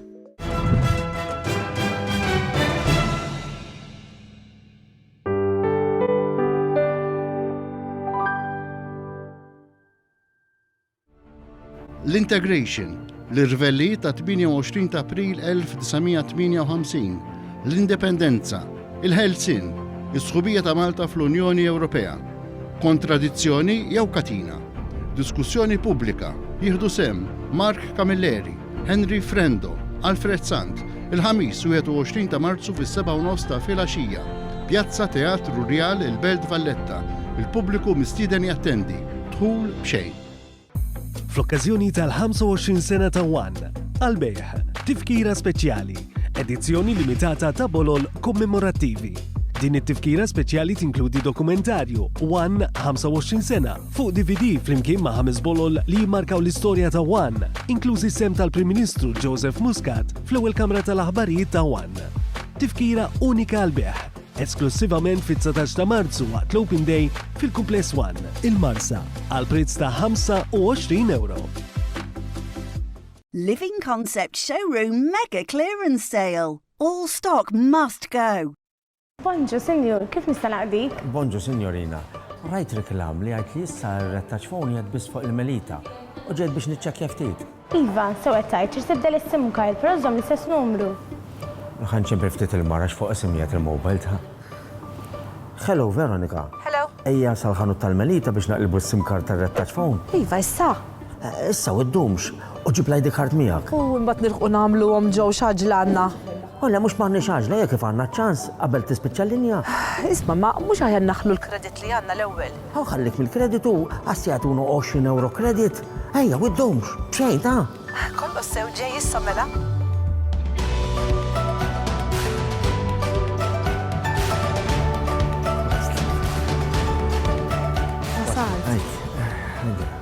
Allura, xi trid tagħmel biex taqleb? Ħalli fidi, kun għalek tagħmel huwa tipprovdi li karti tal-identità. Issa kif jetaw, ejja ħanaqilbu fl-imkien ta' Isma' allura x'inhu l-pass li jmiss? Kull ma għandek tagħmel huwa li tiffirma li hawnhekk ħalli nkunu nista' naqilbek fuq sistema ġdida. Hemm alla ġejna ta' għax l-offerta mhux għal dejjem. Rettaċ phone fuq Melita, ċempel aktar, ċempel b'xejn. Din l-offerta tibqa' valida sa 30 ta' Marzu. Wara, il-linja tiegħek se tispiċċa l-kollox u mhux se tkun tista' tibqa' tuża l-linja tar-rettaċ sakemm ma teqlebx ma' rettaċ fuq Melita jew ma' xi operatur ieħor. ċempli n-nissa fuq 2727 Malta Hilsa, Malta Suċċess. 40 sena wara, it-tislima li tixraq. ċerimonja bis-swit il-monument tal-Helsin fil-Bergu, bil-qofol jintlaħaq diskors tal-Prim Ministru u mexxej tal-Partit Laburista Joseph Muscat. Il-ħamis 28 ta' Marzu, fis-6 ta' filgħaxija. Niltaqgħu.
25 sena ta' xandir televiżiv. Inħarsu l-qoddim flimkien biex inxandru il-futur. 25 sena ta' xandir televiżiv. Inħarsu l-qoddim flimkien biex inxandru il-futur.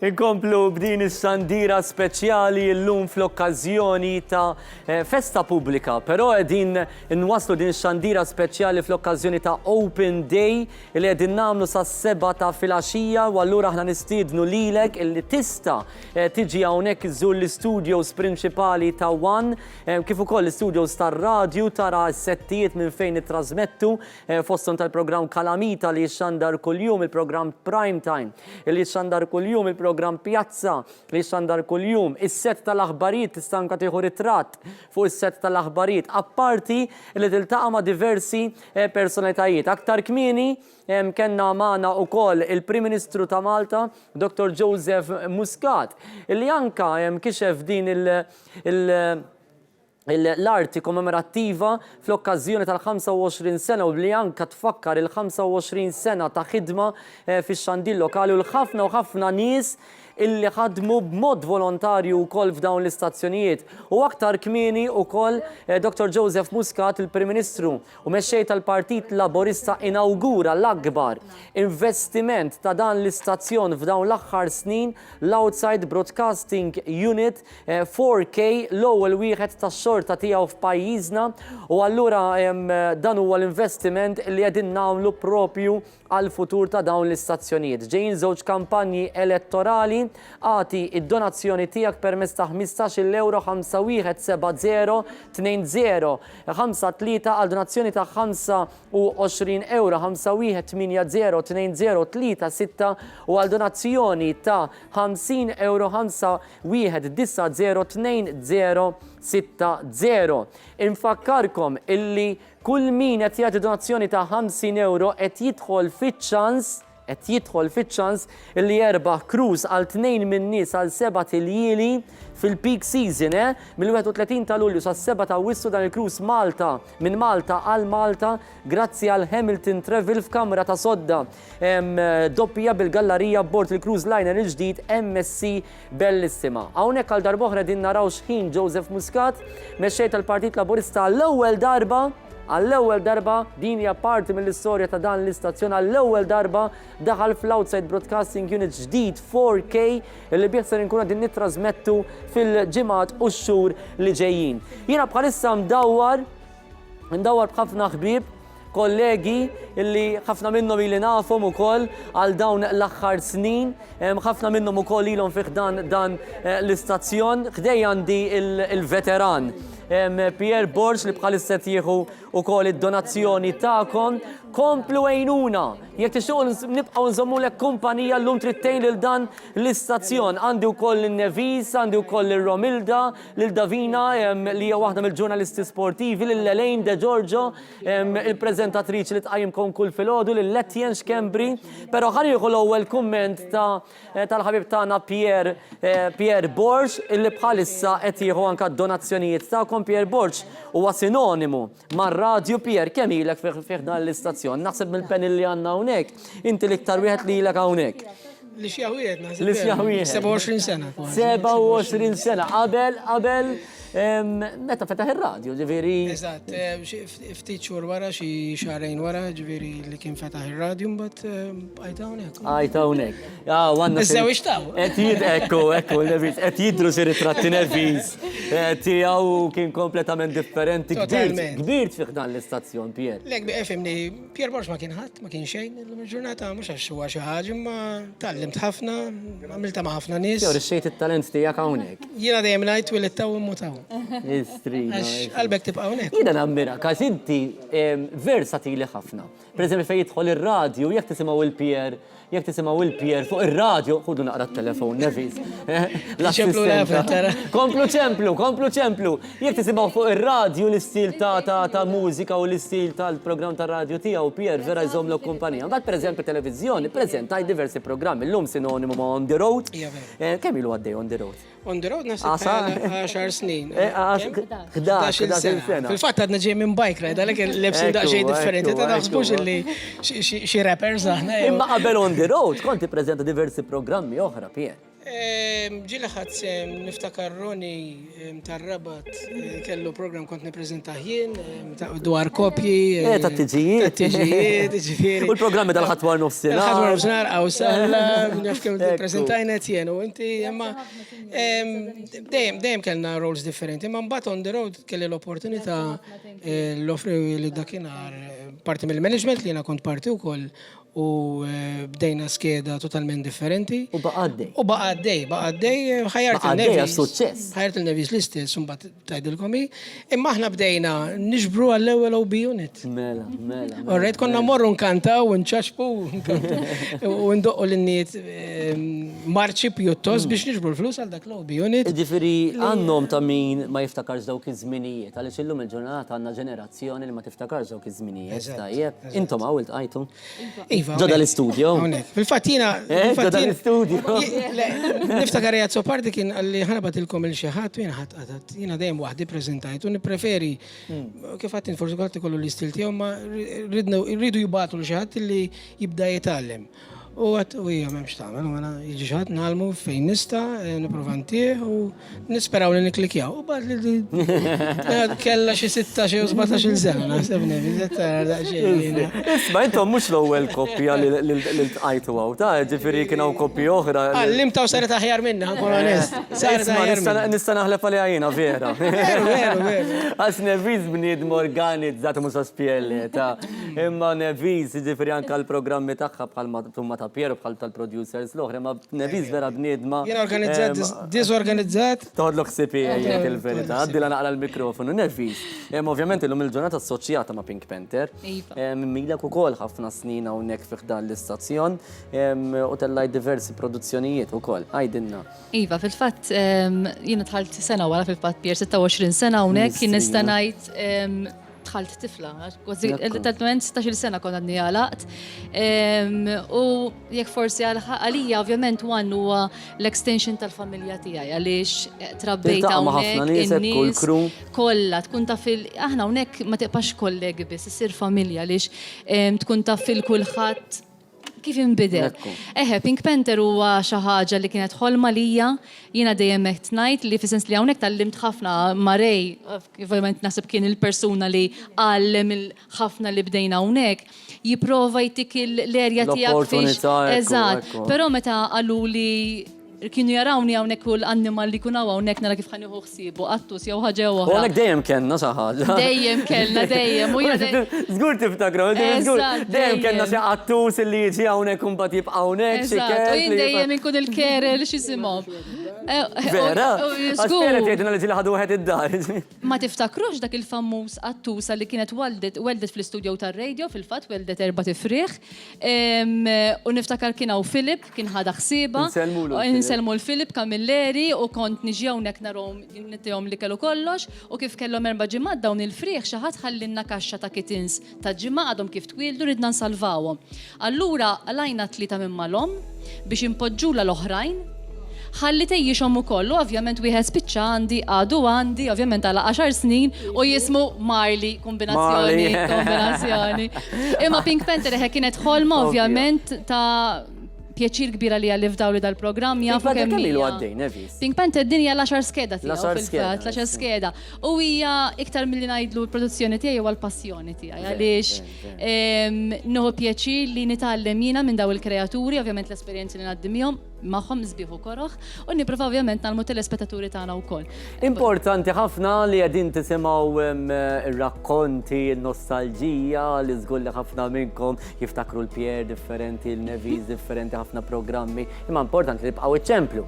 Għaliex aħna rridu nibqgħu għaddejjin U allura llum għadkom kif rajtu ftit tal-ħin ilu l-filmat tal-Prim Ministru Dr. Joseph Muscat jinawgura l-akbar investiment f'dawn l-aħħar snin ta' dan l-istazzjoni ġifieri tajjeb li ninvestu fl-istudios tagħna, fl-apparat tagħna, però l-investimenti li għadna kif introduċejna llum flimkien ma' Dr. Joseph Muscat, il-Prim Ministru ta' pajjiżna u mexxej tal-Partit Laburista huwa investiment importanti anke għall-futur. Fil-fatt aħna it-tema tagħna hija ejna nxandru l-futur u llum tkomplu tatuna id-donazzjonijiet tagħkom. Mela, Nevis, aħna nawgurawlek ukoll għal Pink Panthers School li għandek ħafna u ħafna iktar memori u ħafna iktar nostalġija, ħafna iktar x'tirrakkonta u żvera. Wejn ħanjellek dibis għaliex tad-daħk, għaliex Pier qallek ovvjament qabel meta tlifej iltqajtu ma' Pier, konna fil-foyer fil-fatt konna nagħmlu radio program Loafing Day hemmhekk. U Pier kien għadu dak iż-żmien jiftakru b'xaru saw nokli bin-nuċċali. Deru naħseb xi ritratti. Eżatt, u l-ewwel espressjoni tiegħi kienet damminu kemm hu ikra. Kif jiġru l-affarijiet. Murajtli. Proset u awguri dejjem. Mela, hawnhekk għandna lil-Elejn. Elejn, naħseb fejn Pier, Nevis, Romilda, Davina u anka Etienne, għax issa ma Etienne anka nitkellmu naqra tarawh illum fuq il-programmi differenti, ma Etienne sakin kamera person, sakin reception u tal-istazzjoni. Elejn hija naħseb l-iktar waħda ġdida f'din l-iskeda, hu naqra mikrofonu. Elejn hija l-persuna li itqajjimna kull filgħodu flimkien ma' Wayne, għandu smu sabiħ ħafna, Wayne Sammut, bil-programm One Breakfast. Kien One li wkoll ta' di l-opportunità, Elejn. Ekkut, fil-fatt One tani l-opportunità li nibda fuq il-televizjoni, kienet esperjenza qabel kelli fuq il-radio, pero qasma kelli fuq il-televizjoni. Ġifieri One li għatitini din l-esperjenza biex jiena wkoll inkompli nikber fil-karriera tiegħi. Hija esperjenza mhux faċli, hija challenging ħafna kuljum, kull filgħodu. Però hija esperjenza. U mal-ewwel taffaċċja il-diffikultà ta' kull filgħodu. U llum il-breakfast shows saru differenti, għax illum il-breakfast shows saru ta' ġrajiet korrenti. Allura tkun trid tinforma ruħek anke jekk tiġri xi ħaġa fil-għaxija. Ġifieri qegħdin tagħmlu biċċa xogħol tajba ħafna inti u Wayne, ħan niltaqgħu miegħu aktar tard jekk il-bambin irid. Ġej aktar tard, il-fatt ma stajniex niġu. Is-soltu dejjem flimkien inkunu, però llum ma stajniex niġu flimkien hawnhekk, però hija esperjenza mill-isbaħ ġifieri mhux faċli kif qed ngħidu l-fatt trid tqum, trid tagħmel il-makeup, trid tqum jiena ma tantx jiena morning person, ġifieri laqas xejn, ġifieri sakemm inqum fil-fatt is-security fil-5:15. Fil-5:15. Qum niġi hawnhekk, is-security jgħidli ġurnata tajba llum, għax dejjem nkun għadli daqsxejn. Bati bil-burdati jew le jgħidilna l-verità. Xi daqsxejn eħel, imma mbagħad ma nsilqhom nkun qont, mbagħad inġennan il-kulħadd, ġifieri nibda. Jiena lija pereżempju jiena lija 7:30 filgħodu jisom nofsinhar għalija pereżempju, mbagħad għax once li qomt. Issa qed nidra, ġifieri ma m'għandix għażla, imma hija esperjenza mill-isbaħ u taraw ukoll kollegi hawnhekk li għalmuni fil-verità li ġifieri. Proset Elejn, nawguraw. Grazzi ħafna. U ħeġġeġ lin-nies biex ikomplu jċemplu, La dubju, jalla jkollok ħafna iktar snin hawnhekk bħal m'għandhom il-kollegi sħabna. Komplu ċemplu. Din tisimaw l-appelli, l-memorji, l-nostalġiji ta' ħafna prezentaturi illi tarawhom fuq is-set tat-televiżjoni tagħkom. Ejnuna nkomplu nxandru l-futur. Illum tistgħu tiġu hawnhekk fil-Kumpless One il-Marsa hawnhekk għal darb'oħra qegħdin naraw xħin Dr. Joseph Muscat propju ingħata iċ-ċavetta tal-OB van il-ġdid l-ewwel wieħed tax-xorta tiegħu f'pajjiżna, mhux għal One, f'pajjiżna. U hawnhekk qegħdin naraw il-Prim Ministru flimkien ma' Jason Micallef jidħlu għall-ewwel darba propju f'dan l-Outside Broadcasting Unit li ser ikun importanti ħafna fit-trasmissjonijiet tal-attivitajiet politiċi li ser ikonna anka fil-ġimgħat li ġejjin. Romilda, għal Pier jaqgħu. Ma nafx għamiltilhom Pier, kulħadd iseppel il-Pier, għandu l-fens, Pier, ħanejdlek, il-Beritta mhux għall-bieħ qed jgħidilna. Isma' fil-każ ibqa' hawnhekk, għassekemm hija hawnhekk. Pier diħlin id-donazzjonijiet, skużani Romilda. Romilda illi din l-iskeda rritornat flimkien ma' Alfred Zammid bil-programm Kalamita. Jien inkun hemmhekk nhar ta' ġimgħa. Nhar ta' ġimgħa, però ma tbdejx dis-sena. Le. Inti Romilda tmur lura. Immur lura u tħalt propju fit-tim Awsalla. Fit-tim Awsalla Ħalek wkoll. jiġifieri mmorru lura bdejna nitkellmu ma' Nevis jien ngħidla niftakar li tħalt viċin is-sena ta' Mary Spiteri Little Child. Allura f'kelmu ħadin nitkellmu 92-93 na kelli dħul tiegħi hawnhekk dak iż-żmien kienet laqas biss kena televiżjoni. Wara li bdejna bir-radju mbagħad wara ovvjament beda jiżviluppa. Oħra li kbirtaw inti. Iva, u ovvja li tar-rasta u ġew, żewwixtaw ġew. Ekkuwa. Ovvjament. Ma persuna li kien jaħdem minn wara l-kwinti direttur, editing. U għadu sallum il-ġurnata Josef persuna ta' wara l-kwinti ma tantx ħassibu qudiem il-kamera lil Josef iktar ħassibu ovvjament minnaħa ta' wara. Jien dejjem ngħid, grazzi għal Reat Soppardi li żgħażagħ u ħafna żgħażagħ aħna kellna ċans nibdew hawnhekk fil-Kumpless One u għadnub li tim Awsalla m'għadux għaddej illum il-ġurnata x'kellna ċans hemmhekk aħna ikollna exposure għal x'inhu radju, x'inhu televiżjoni u hemmhekk aħna wkoll żviluppajna aktar. Ħalwa f'hekk naqra fil-waqt li naqat mija kunejt illi ti Awsalla kien il-bennina tagħna. Ġiru jiġri. Għaw xempi ħabib tagħna Bertu. Ħalħu id-donazzjoni. Nawgurawlek fej anta malajr Bert. Grazzi, ciao, ciao. Imma Bertu qed jgħidilna maċ il-verità li kemm kont tgħid kemm sabiħ Nevis. ħafna memorji. Ħafna donazzjonijiet diħlin Romilda, kont qed tgħid fuq it-tim Awsalla li minn hemmhekk bdew ħafna u ħafna preżentaturi li taraw illum il-ġurnata. Mhux biss fuq dal-istazzjon, anke stazzjonijiet oħra. Eżatt, ovvjament hemmhekk Reat Soppardi tagħna ċans li aħna niżviluppaw. Issa importanti nħarsu lejn diversi programmi li kelli ċans nagħmel. Kont indur ħafna, ġifieri ħafna drabi fejn kienu kien hemm involut Reat Soppardi kont nidħol miegħu wkoll, imma l-ewwel persuna li vera kien tani ċans li nippreżenta kont ovvjament fis-sezzjonijiet sportivi kien Alfred Zammit. Fejn hemmhekk dak iż-żmien kont ħalt miegħu sibt kumpanija fin-97. Jistrina. Kienet it-tieni edizzjoni. Ironikament illum erġajt da Alfred Zammit. Kien Alfred Zammit li reġa' daħħalni lura fuq it-televiżjoni. Jiġifieri jien minn hawnhekk ukoll nieħu pjaċir li ningħaqad flimkien ma' telespettaturi darba fil-ġimgħa, nieħu pjaċir ħafna inkun hawnhekk u fl-istess ħin ukoll ikollna ċ-ċans li niġu update dak li jkun għaddej wara kollox fuq it-televiżjoni. Qed issemmi lil Alfred Zammit minn naħa tad-direzzjoni hawnhekk insellem lil Alfred minn naħa tad-direzzjoni għandna appell u messaġġ minn Alfred Zammit illi ovvjament imexxi l-programm Kalamita illum ma setax ikun magħna, allura ħanaraw dan il-messaġġ minn Alfred Zammit u mbagħad inkomplu hawnhekk.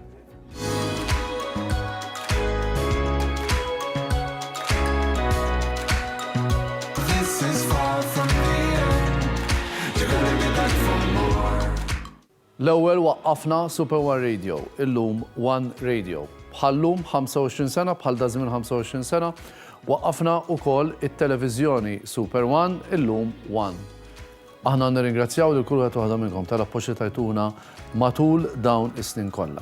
L-iskop illi twaqfu dawn l-istazzjonijiet, l-għan prinċipali kien wieħed illi nedukaw, illi nkunu ta' kumpanija, illi ngħinu lit-telespettaturi tagħna, illi nalmu, illi l-istazzjoni tagħna jkunu mezza tal-im, ta' divertiment u naturalment ta' kumpanija għal ħafna u ħafna familji. Matul dawn is-snin kollha, il-familja tagħna kienet dejjem kbira baqgħet tikber. Ma illum f'dan il-messaġġ tiegħi appalti nixtieq insellem il-memorja tal-kollegi kollha tiegħi mejtin illi taw is-sem tagħhom f'dawn l-istazzjonijiet. Illum nixtieq insellem it-telespettaturi u s-semmija tagħna mejtin illi m'għadhomx magħna. Kienu ħafna illi ħallew din id-dinja u tawna ħafna support. U llum nixtieq niddedika dan il-messaġġ għat-tifkira tagħhom. Li ħafna minnhom huma l-ġenituri tagħkom u forsi wkoll membri tal-familja tagħkom. Jiena meta ħafna drabi nkun il-belt nintaqa' ma' nies jgħiduli ommi kienet tarak, missieri kien isegwik, ommi kienet tisimak, missieri kien jisimak, jew oħti kienet tisimak. U dejjem issegwi l-istazzjonijiet One. Għalhekk biex xieraq lillum il-messaġġ tiegħi ikun ta' biex infakru l-semmija u telespettaturi tagħna u kollegi tagħna lillum li matul is-snin ħallew din id-dinja. Minnaħa tiegħi inkompli nappellalkom biex intom tkomplu tagħtu l-appoġġ lill-istazzjonijiet One għaliex dawn l-istazzjonijiet bħalma ġara dejjem f'dawn is-snin kollha mingħajrkom it-telespettaturi u s-semmija tagħna aħna maħna xejn. Grazzi mill-qalb fismi u fisem sħabi kollha li matul is-snin u fil-preżent qegħdin nagħtu servizz lit-telespettaturi tagħna. Tislijiet.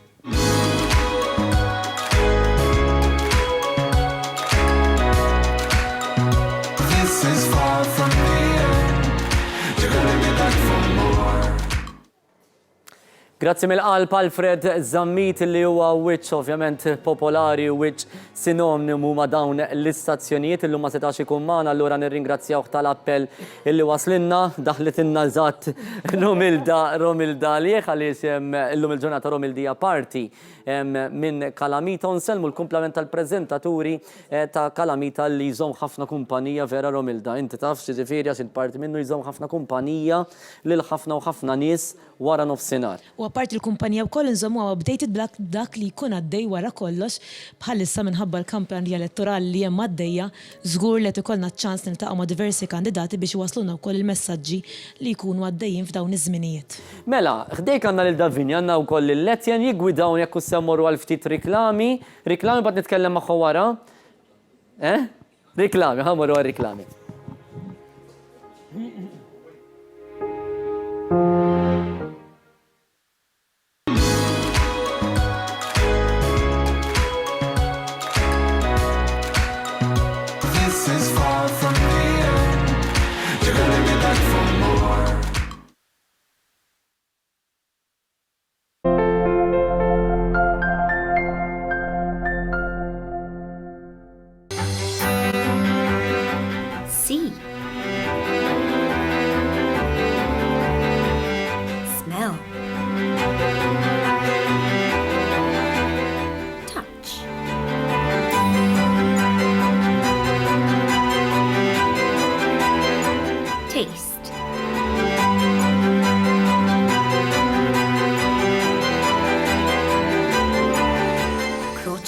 Caterers, Valletta.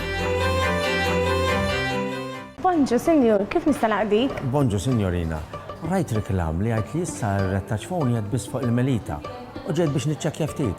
Iva, sewet tajt, ċirtibda l-issim kajl, pero żomm l-istess numru. Ħanċempel ftit il-marax fuq isimijiet il-mobile ta'. Hello, Veronika. Hello. Ejja sal-ħanut tal-Melita biex naqilbu s-sim kart tal-rettaċ phone. Iva, issa. Issa, u d-dumx. U ġib l-ID card miegħek. U mbagħad nilħqu nagħmluhom ġew xaġlanna. Olla mhux m'għandniex xaġla jekk kif għandna ċans qabel tispiċċa l-linja. Isma' ma mhux aħjar naħlu l-kredit li għandna l-ewwel. Aw ħallik mill-kreditu għas jagħtunu 20 euro kredit. Ejja, u d-dumx. B'xejn ta'. Kollox sew ġej issa mela.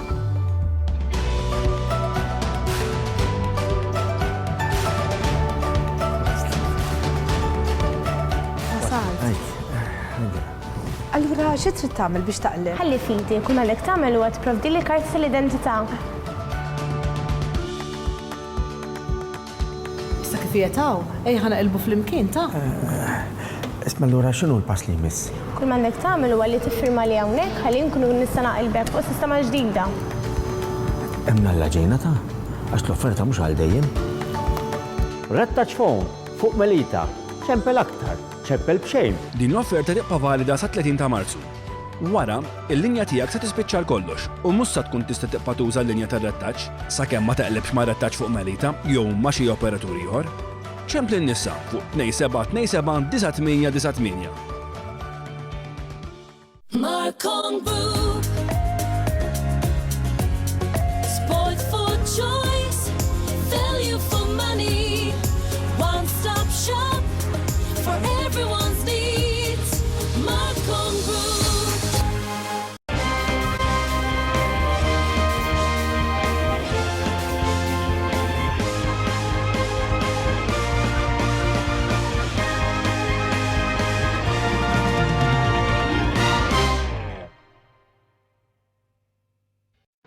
Fl-okkażjoni tal-25 sena ta' One, għal-bejħ, tifkira speċjali, edizzjoni limitata ta' bolol kommemorattivi.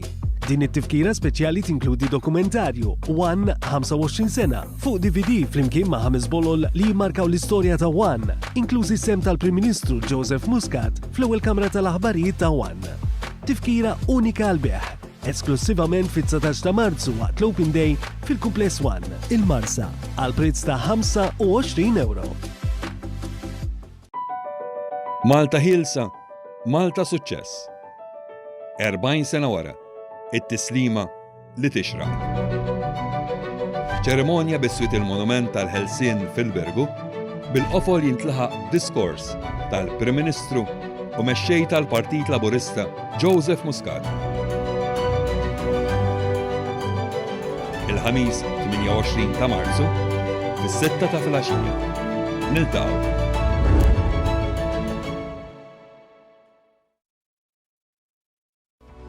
25 sena ta' xandir televiżiv. Inħarsu l-qoddim flimkien biex inxandru il-futur.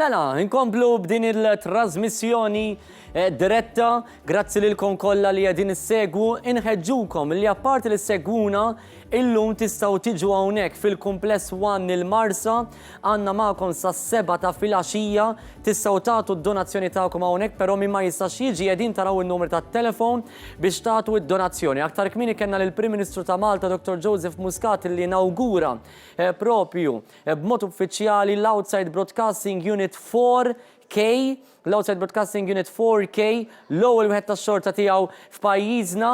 Aktar kmieni Dr. Joseph Muscat kien propju preżenti magħna hawnhekk fil-Kumpless 1 il-Marsa fejn anka biex infakru l dawk kollha li b'xi mod jew ieħor taw is-sem tagħhom f'dawn il-25 sena ta' stazzjon, f'dawn il-25 sena ta' storja ta' dan l-istazzjon propju kixef din l-arti kommemorattiva fl-istazzjon fl-entratura ta' l-istazzjon tagħna 1. U aktar tard imbagħad inawgura kif qedtilkom l-Outside Broadcasting Unit. Però malaj ħa nieħu kumment mingħand Davina wkoll ilha hawnhekk, naħseb xi daqsi Davina. Jiena ili 16-il sena, ġifieri dħalta 16 u ili 16-il sena hawnhekk fih dan. Mela ħanoddu naqra 16 plus 16, tifri għandek 32, orra.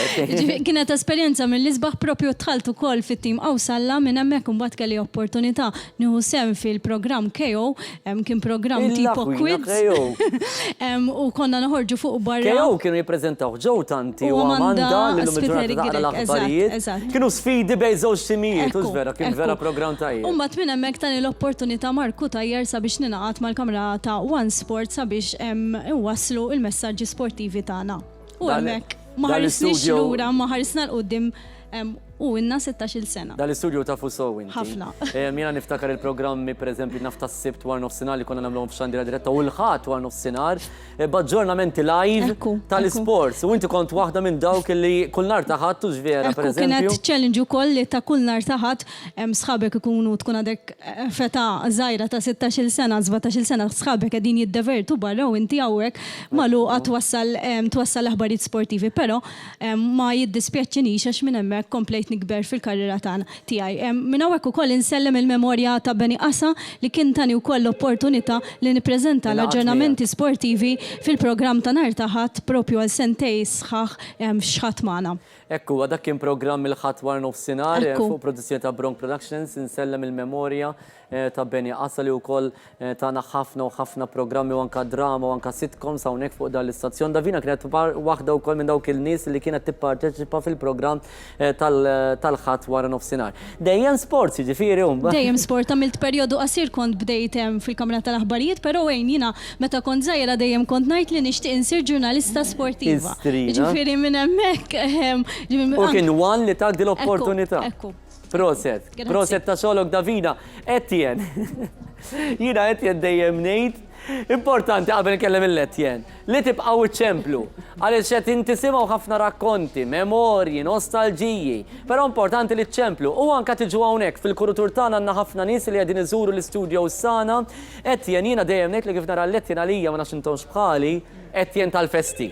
Ġifiri fej jidħlu xandiriet tal-festi u xandiriet kulturali, pero Etienne per eżempju mi waslinna ħafna u ħafna programmi oħra kemm fuq ir-radju kif ukoll televiżjoni. Pero Etienne inti bdejt ħafna snin ilu hawnhekk. Jien bdejt 24 sena ilu. kelli waqfa qasira għal perjodu ta' żmien. Kont niġi qabel l-24 sena, kont niġi minħabba radio, għax kont niġi dak iż-żmien madun George Spiteri għal programm Problemi tal-Qalb li kien jagħmel l-Onorevoli Silvio Parnis. Imbagħad beda kollox il għaliex chairman dak iż-żmien l-istazzjon kien hawn is-Sur Ġewad Tard inselmu l-memorja tiegħu illi kien talabni sabiex nippreżenta kunċert tal-Aqda Banda Zejtun u meta preżentajtu qalli inti xogħolok fil-medja huwa.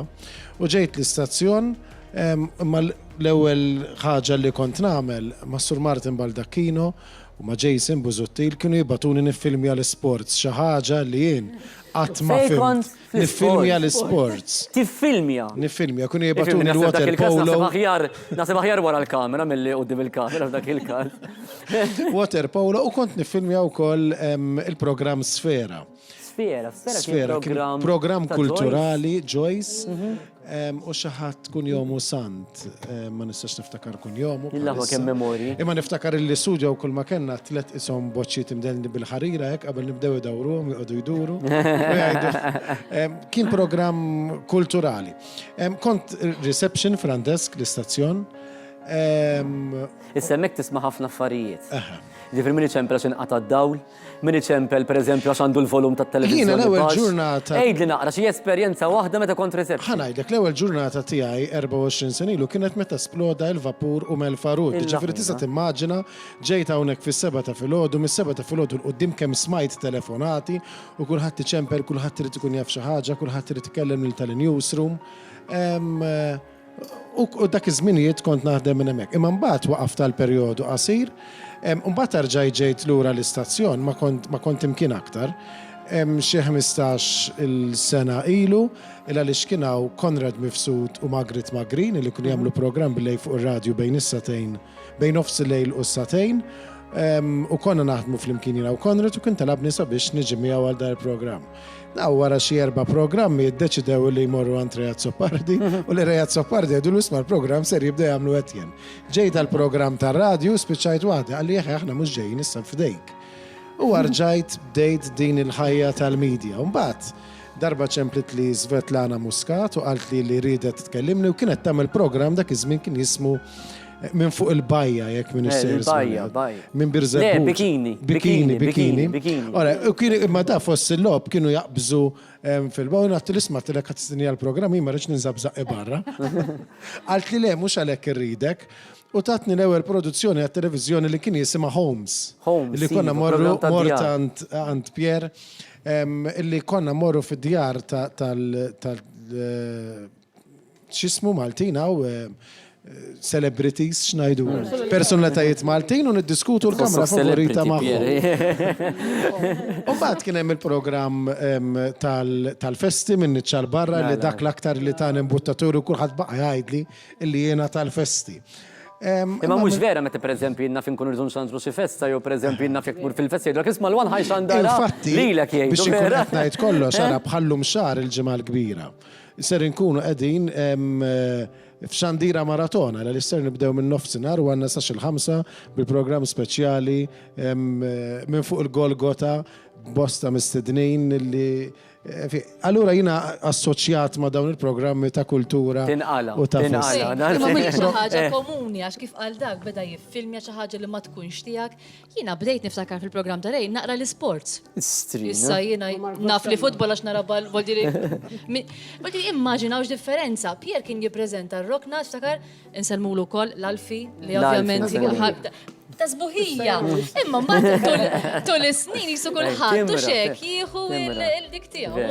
Imma mbagħad kelli għall-istazzjon programmi ta' diskussjoni bħalma minna sal-aħħar sajf li għadda Skorfina u programmi oħra li jekk toqgħod tiftakar dwarhom tajt imma kemm għaddejt minn affarijiet naqra rumas fuq ir-radju. Insomma, wantak ukoll l-opportunità. 22 ta' April. Wantak ukoll l-opportunità tajjeb.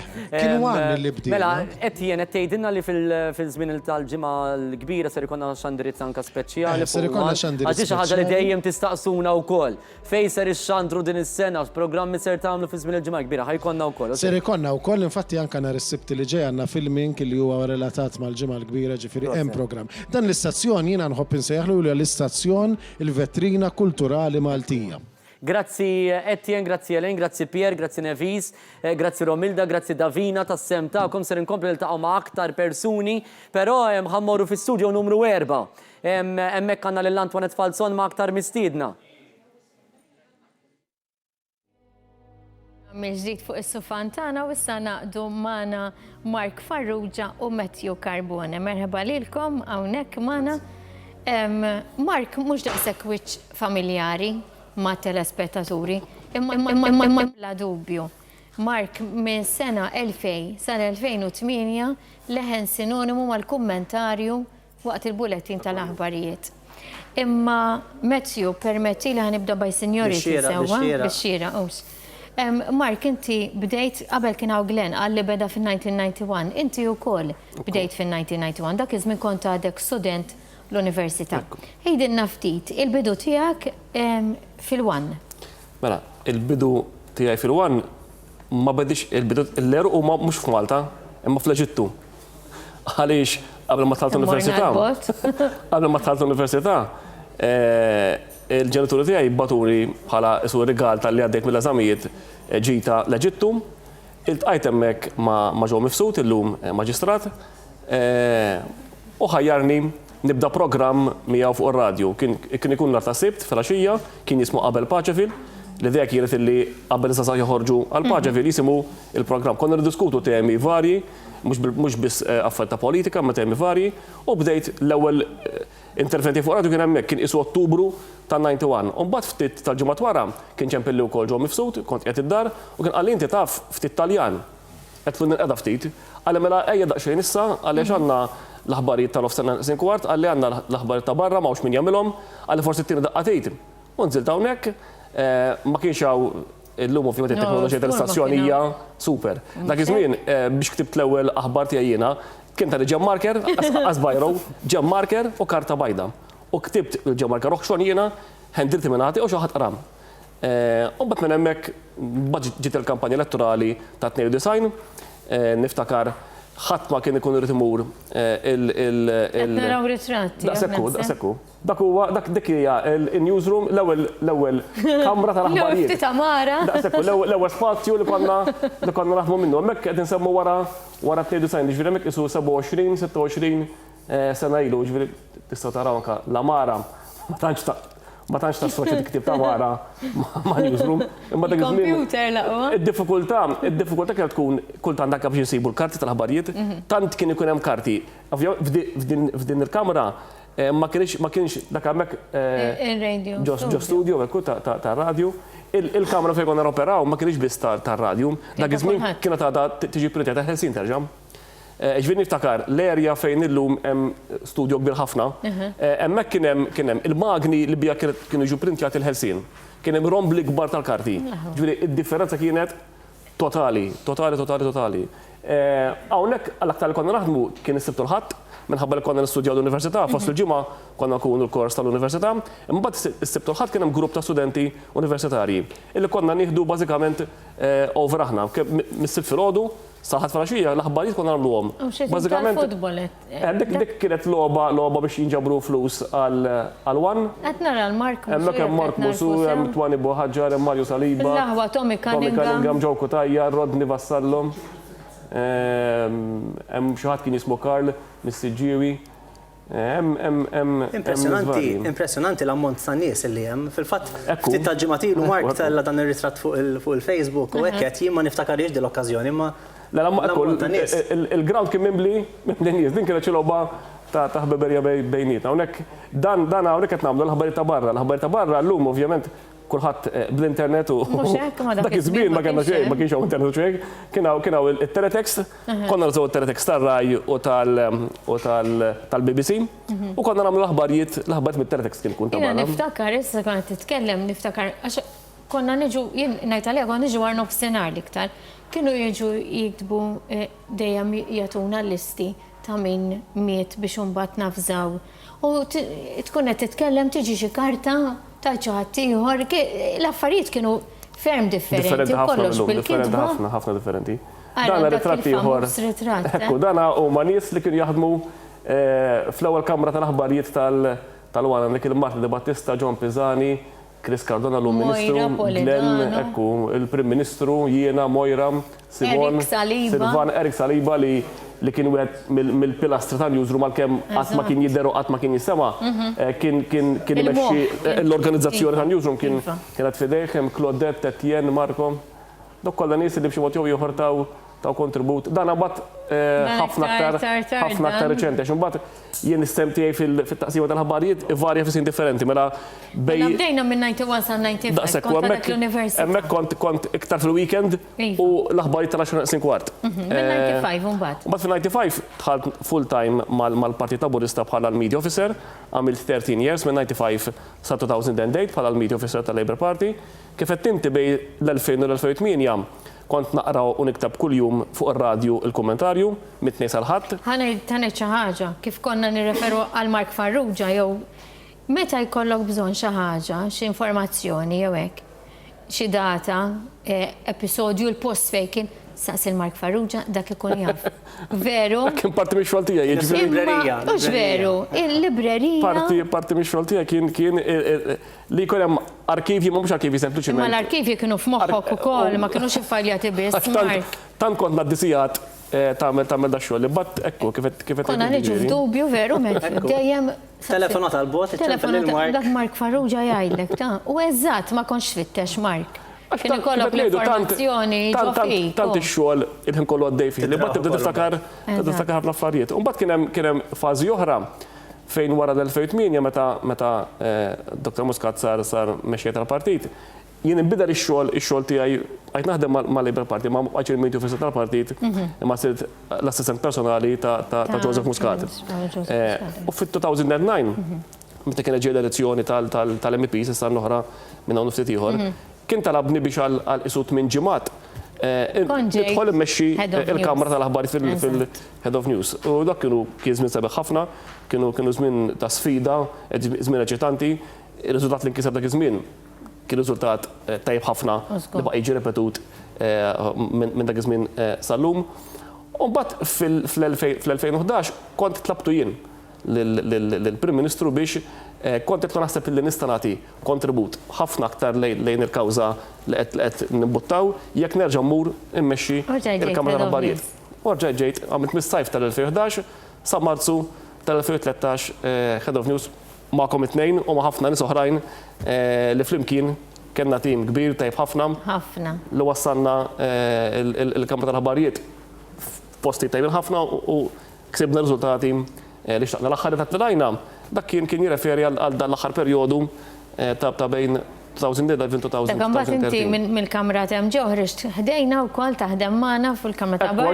Għamilt ftit ġimgħat kienet il-Kamra li suppost on my kont id-dejn.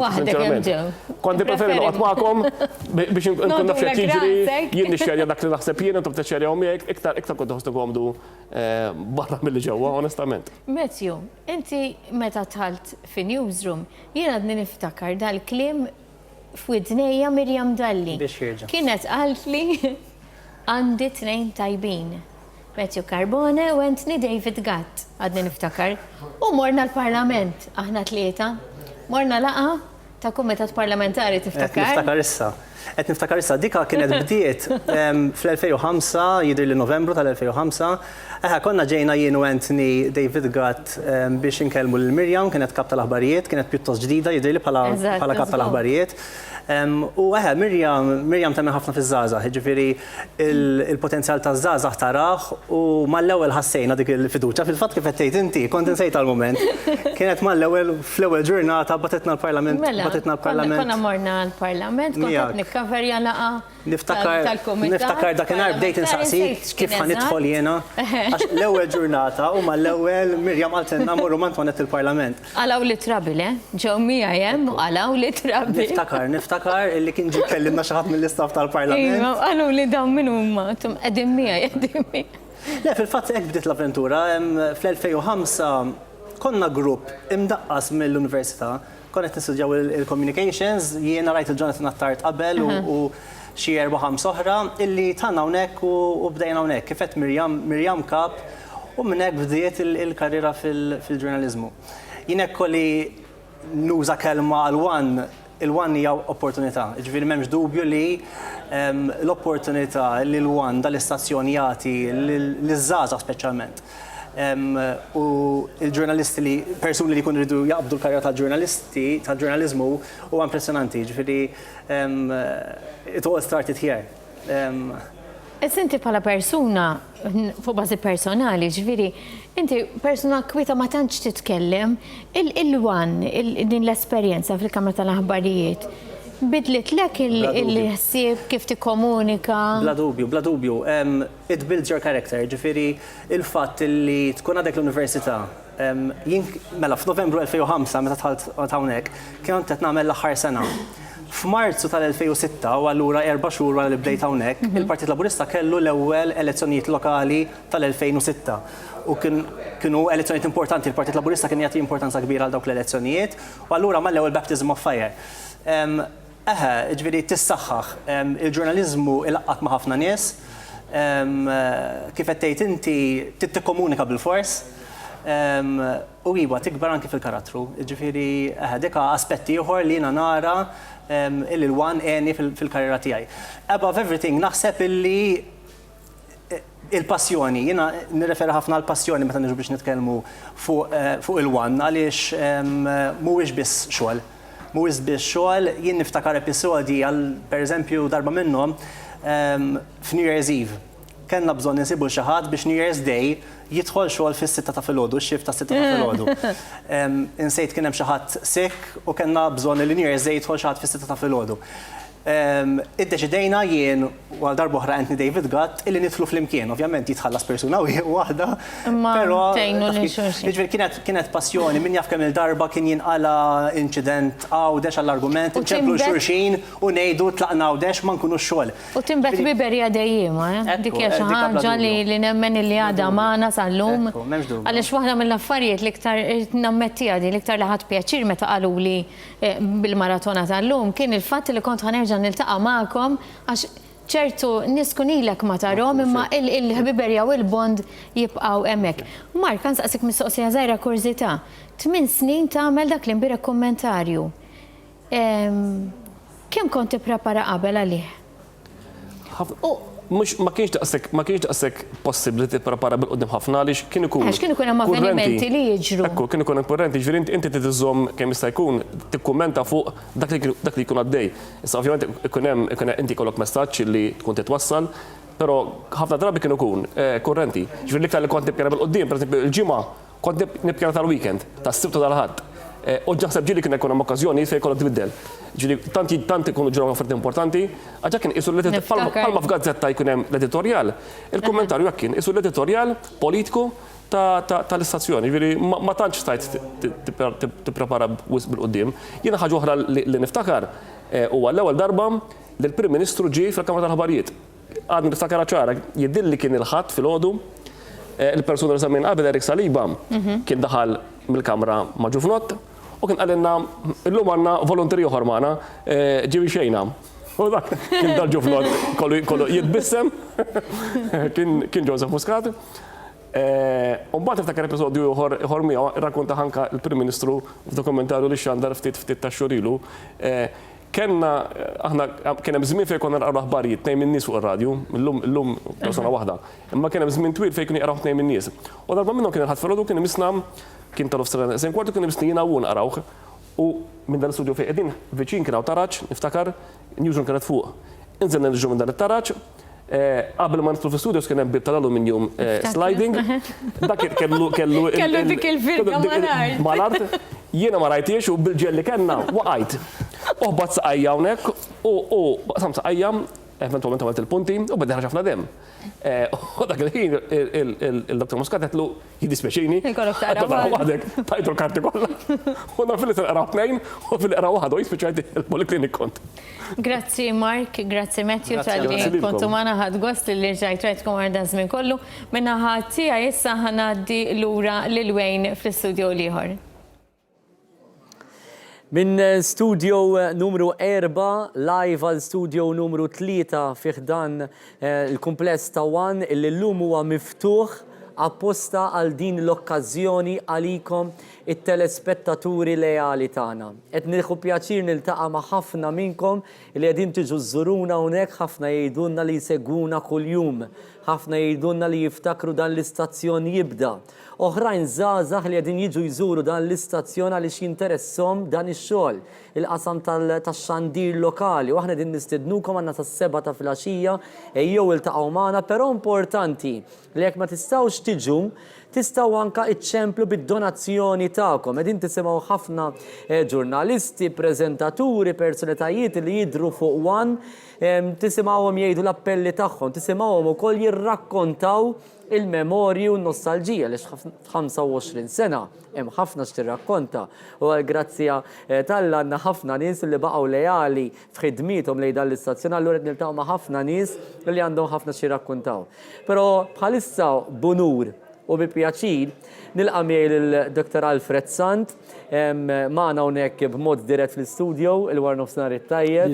Grazzi li tinsab miegħi. Qed ngħid li bunur u bi pjaċir għaliex 25 sena ilu kważi, iktar minn 25 sena ilu, 25 sena ilu meta beda is-sandar, imma l-ħolma, il-viżjoni ġiet ħafna qabel 25 sena. U Dr. Alfred Sant kien il-persuna li fl-1994 wettaq il-ħolma tal-Partit Laburista li apparti ir-radju ikollu wkoll it-televiżjoni bħala mezz ta' xandir. Ħolma li l-lum il-ġurnata saret realtà u l-lum il-ġurnata wara 25 sena One għadu fuq quddiem-net fejn jidħol ix-xandir lokali. Għadu fuq quddiem-net anki għax għandi kemm rajt il-lobby unit il-ġdid illi jimpressjonak. Aktar u aktar meta spjegaw li kif imbena. Ġifri dan l-apparat illi l-aktar sofistikat li għanna Malta inbena minn personel tekniku tal-One u għamluħ bċertu galbu u frankament tibqa' impressjonat. Allura tajjeb illi nirrekordjaw li l-avanzi baqa' għaddejjin kemm fuq lat-tekniku u kemm fuq lat artistiku u ta' komunikazzjoni. Jekk tippermettili nixtieq nirringrazzja lit-tekniċi kollha tagħna. Ħafna drabi jaraw jixirqilhom. Anzi kważi llum ngħid li għall-ġurnata tagħhom. Għax jidhru ħafna drabi, anzi qatt ma jidhru u jkunu huma li qegħdin iżommu x-xogħol għaddej. Aħna nidhru aħna l-preżentaturi, l-atturi, l-personalitajiet, però dawn ikunu nies li anke sempliċement mikrofonu mhux jaħdem. Tarhom ġejjin, anke sempliċement ikun hemm wire li rridu nsaqilqu. U semmejt l-Outside Broadcasting Unit tagħna hawnhekk ippermettu li nsellem lit-tekniċi lil Lino Grima, lil Joseph Abela, lil Vincent Vella, lil Sergej Farrugia, lil Jason Buzuttil, ħafna tekniċi Roderick Portelli li għaddejjin il-ħin kollu fost ħafna u ħafna nies. Però dik hija, għax meta nsemmi l-Outside Broadcasting Unit jiena mmur ukoll għall-1997 meta kellna l-ewwel Outside Broadcasting Unit dak il-low B van il-kbir illi ironikament illum qiegħed fuq bolla kommemorattiva illi wkoll ħriġna għal dan l-anniversarju. Ġifieri dak ukoll kien investiment illi sar 21 sena ilu, Dr. Sant. Imma il-viżjoni tiegħek bħala mexxej tal-Partit Laburista illi dak iż-żmien il-Partit Laburista jkollu il-mezzi tax-xandir tiegħu viżivi. Kemm kienu importanti? Kienu importanti għal din raġuni dak iż-żmien tinsiex ma kienx hemm social media, ma kienx hemm Facebook. Allora bażikament ħafna mill-informazzjoni viżiva dwar x'inhu għaddej fil-pajjiż kienet toħroġ mill-PBS. U l-PBS kien ikkontrollat mill-gvern ta' dak iż-żmien. Allora konna f'minoranza kruċjali u ħażina għalina għax ħafna mill-informazzjoni li ridna waslu ma kienx qed tasal jew kien qed tasal b'mod imgħawweġ. Nibqa' niftakar ġara fl-elezzjoni pereżempju ta' 92 fejn kien hemm ċertu inċident Tower Road ta' Sliema jew Prince of Wales ta' Sliema dak iż-żmien kien jisimha Manuel Dimek Street. Illi ġi mibni minn naħa tal-medja li kienu jeżistu dak iż-żmien bħala xi attakk ġdid qawwi ta' ċerti nies li kienu jiġu assoċjati ma' violenza u jgħidu li kienet violenza laburista. U t-television tal-Istat kien broadcastija waqt kampanja elettorali. U ma kienx biex nirribattu. Allura kien importanti derċar li fi żmien li ġej, fi żmien ta' wara dik l-esperjenza, irid ikollna aħna mbagħad bħala partit il-mezz tagħna ta' komunikazzjoni viżiva biex nikkompetu head-on ma dak li kien qiegħed ħireġ bih ix-xandir televiżiv. Fil-fatt hija parti mill-istorja illi One, dak iż-żmien Super One, kien pionier permess anka tal-Kamra tal-Aħbarijiet biex il-Partit Laburista rebaħ l-elezzjoni tal-1996. Il-fema tiegħi kienet kruċjali. Għax kellna biex inwasslu l-messaġġ tagħna u jekk ikun hemm messaġġ li ħireġ fuq il-PBS Main News illi kien messaġġ distorted, li ma kienx preċiż, li ma kienx qed juri eżattament in-naħa tagħna, laqqas ikun hemm messaġġ ieħor għaddej li jikkompetu miegħu u li viżivament messaġġ tqarra qed turi dak li jinsab għaddej. Illi iwassal mbagħad l-approach il-messaġġ tal-Partit Laburista. Illum, Dr. Santija, ġurnata speċjali ħafna, qegħdin nilqgħu hawnhekk il-ħafna u ħafna telespettaturi lejali ta' dan l-istazzjon, qed niltaqa' ma' ħafna nies li jgħidu li kont insegwikom minn mindu beda l-istazzjon. Qed ngħid hija ġurnata speċjali għax l-istazzjon kiber. Minn studio wieħed għal tnejn għal tlieta, mill-kamra tal-kontroll, il-control room siġifieri minn waħda għal tnejn għal tlieta, l-studios tar-radju, l-aħbarijiet illum għandhom naħseb wiċċ mill qudiem ngħid fost waħda mill-isbaħ magħmar tal-aħbarijiet fejn tidħol il-medja lokali. Kważi qegħdin ngħixu din il-ħolma fi żminijiet tal-lum. Dalgħodu l-Prim Ministru inawgura b'mod uffiċjali l-Outside Broadcasting Unit ġdid 4K l-ewwel wieħed tax-xorta tiegħu f'pajjiżna. Min issa l quddiem anke għandhom tat-telespettaturi li aħna tinħeġġuhom biex anke jċemplu. Kemm importanti One? Importanti għax qed iħabbata mal-PBS u qed iħabbata kemm fi kwalità, kemm f'teknika u kemm f'varjetà ta' programmi. U importanti wkoll għax qed jagħti kontribut naħseb jien lill-iżvilupp tal-komunikazzjoni f'pajjiżna. Mhux biss mill-lat politiku issa, ma anke mill-lat soċjali u kulturali. U allura nemmen jien li waqt li qiegħed jilħaq l-għanijiet politiċi tiegħu qed jagħmel tajjeb ukoll billi jkompli jifrex l-interess u l-influenza tiegħu. Meta tkun qiegħed twassal messaġġ validu, kommerċjali, validu kulturali, validu soċjali, l-influenza tiegħek tiżdied u n-nies jistennew aktar minn għandek. Allura mbagħad tibqa' għaddej bil-lanja li mit-tajjeb tmur għall-aħjar. Naħseb dik tkun it-target quddiem. Fil-fatt ningħaqad miegħek kienu ħafna personalitajiet li taw il-kontribut tagħhom f'One.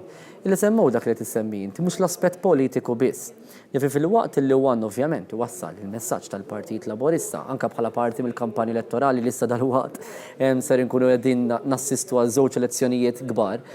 One dejjem kien pionier fejn jidħlu l-aspett kulturali bħal festi pereżempju, programmi kulturali, aspetti reliġjużi, programmi ta' divertiment li jżommu kumpanija, ġifieri dak li qed tgħid inti fejn jidħlu anke t-talenti, ħafna nies bdew minn hawnhekk.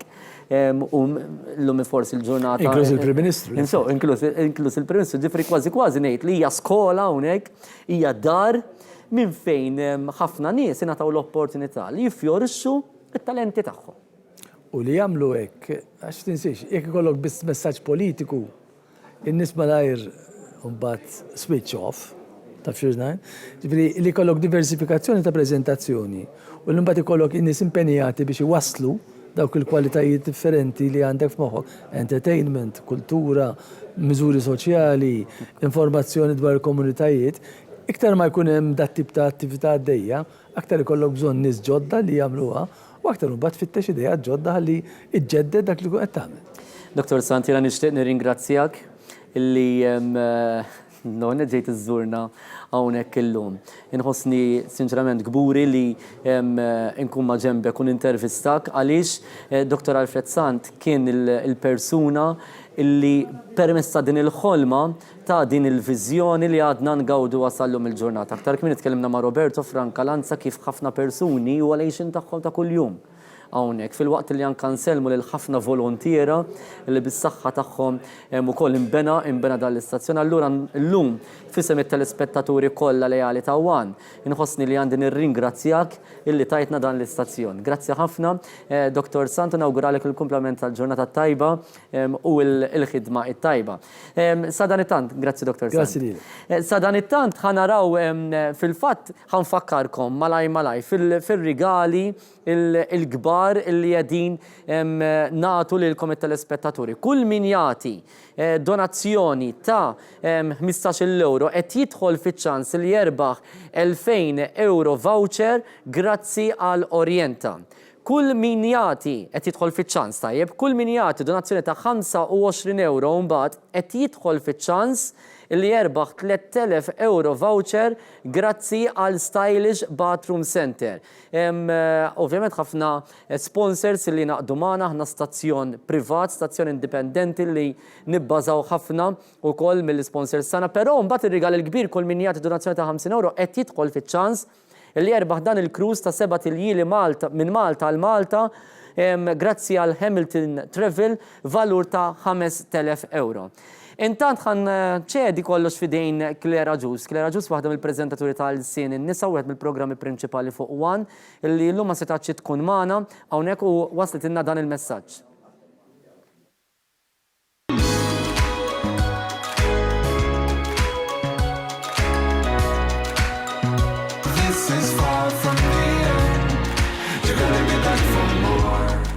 Emnuni meta ngħidilkom illi għalija l-gostu l-pjaċir ta' kull nhar ta' ħamis mhux biss li niġi hawnhekk niltaqa' ma' Claire u Pauline biex nippreżentaw il-programm Il-Sin in-Nisa, imma anke biex niltaqgħu mal-kru tal-One li dejjem laqgħuna f'dawn it-8 snin illi jinna nagħmlu programmi l-One. Bħalissa qed niċċelebraw il-25 sena ta' dan l-istazzjon u aħna flimkien magħkom ferħanin ħafna mhux biss għall-lealtà u għall-kwalità ta' programmi illi huma offrewlna, imma anke għal din il-ħbiberija li xinna naraw anke għaddejja tul dawn is-snin kollha. Allura ejjew ċelebraw f'dawn il-25 sena anniversarju flimkien mat-tim kollu ta' One.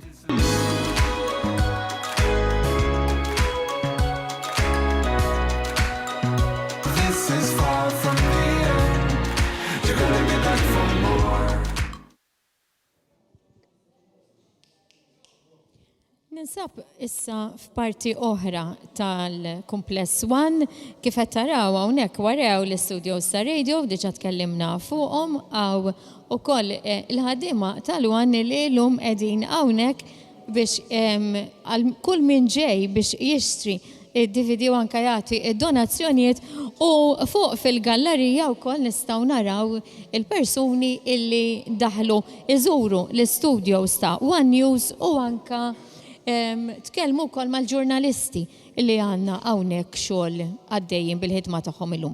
Se nimxi ftit il-qudiem jiena għaliex hemm ammont ta' nies il-ħidma tajba, girls. Hemm ammont ta' nies ukoll li qegħdin ikomplu jaraw l-istudios l-oħrajn u l-ħidma li għaddejja hawnhekk illum fil-One. Irrid ngħid ukoll li impressjonajt ruħi bl-ammont ta' nies li qegħdin jiġu hawnhekk illum.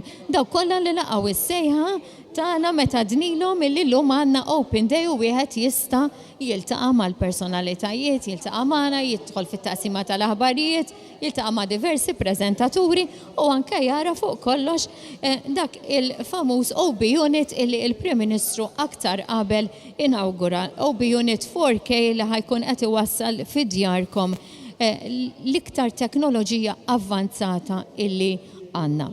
Mela, qed nara persuna hawnhekk li huwa sinonimu, mhux hu innifsu għaliex forsi hu mhuwiex wiċċ familjari, imma bintu hi għaliex Emi Gatt huwa il-papata Emi Zarb, skużawni, Emi Gatt kien jaħdem magħna, ma nafx kif ftakart fih.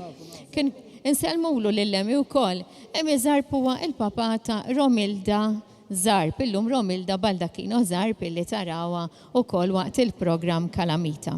Emmi min jaf kemm il-darba ġejta u twassal li Romilda meta kienet iżżar u xek. U qabel, imma l-istorja tiegħek tmur lura ħafna. Meta ġejna biex niftħuha s-Super One. Is-Super One kien dak iż-żmien. Għax konna noħorġu nixbru biex ikonna xi ħaġa x'tagħmel tajjeb biex inkunu nistgħu nibdew. Din hija xhieda ta' dak li tkellimna aktar qabel jien u wejn fl-introduzzjoni li għamilna din il-maratona meta bdejna ngħidu kemm hawn nies illi taw semhom anke qabel beda il-Kumpless One. Emi huwa wieħed minn dawn il-persuni. Konna jiena u Manuel Kuxkiri jiġi għalija, noħorġu nduru, nħabtu bib u kulħadd itina xi ħaġa. Però kulħadd kien jieħu pjaċir dak iż-żmien ta' kien hawn ċertu entużjażmu bħalma u illum. Eżattament. Ngħidlek żdiet illum. Dak li. Ħadd qed jara s-sabiħ. Differenza, u differenza kbira, u niftakru ħanger u kien, mux ħanger kien. Issa l-lum għaw xaħġa sabiħa, tiħu pjaċiraw, tilqak, titħolaw, sabiħu. Grazzi tal-li. Pjaċir tara daw l-affarijiet, għax miexxej, saret xaħġa. Bissem ta' ħafna nis bħalek u koll illi ħadmu. Kull min kien jgħin. Eżattament, snin twalilu għedin insemmu kważi 27 sena ilu naħseb. Jidir li jien li xi 92 kienu daw. Anka qabel. Għax issa żmien beda jgħaddi tibda. Żmien għaddej, żgur. Grazzi Emi tal-li kont magħna u kolħad gosti li rajtek illum, għajdli Romilda. Jekk permetti li nixtieq inħeġġeġ minn hawnhekk it-telespettaturi kollha tagħna biex kemm jista' jkun illum l-ewwel nett idealment inżlu hawnhekk fil-Kumpless One, żuru l-Kumpless One, taraw l-avvant li għamel il-Kumpless One biex intom ukoll minn hawnhekk saw tagħtu wkoll il-kontribut tagħkom dirett. Issa jekk intom pereżempju din fid-dar tagħkom u ma tistgħux tiġu hawnhekk jekk jogħġobkom illum, aqbdak it-telefon u ejja ngħinu l-Istazzjon One. Dan huwa żminijiet fejn verament l-Istazzjon One għandu bżonkom u għalhekk qegħdin nistidnukom biex intom ukoll iċċemplu u tagħtu dik lotja.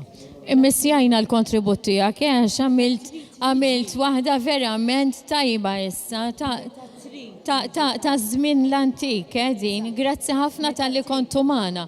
Grazzi Emi u ħadd pjaċir ħafna illi rġajt intqajt magħkom.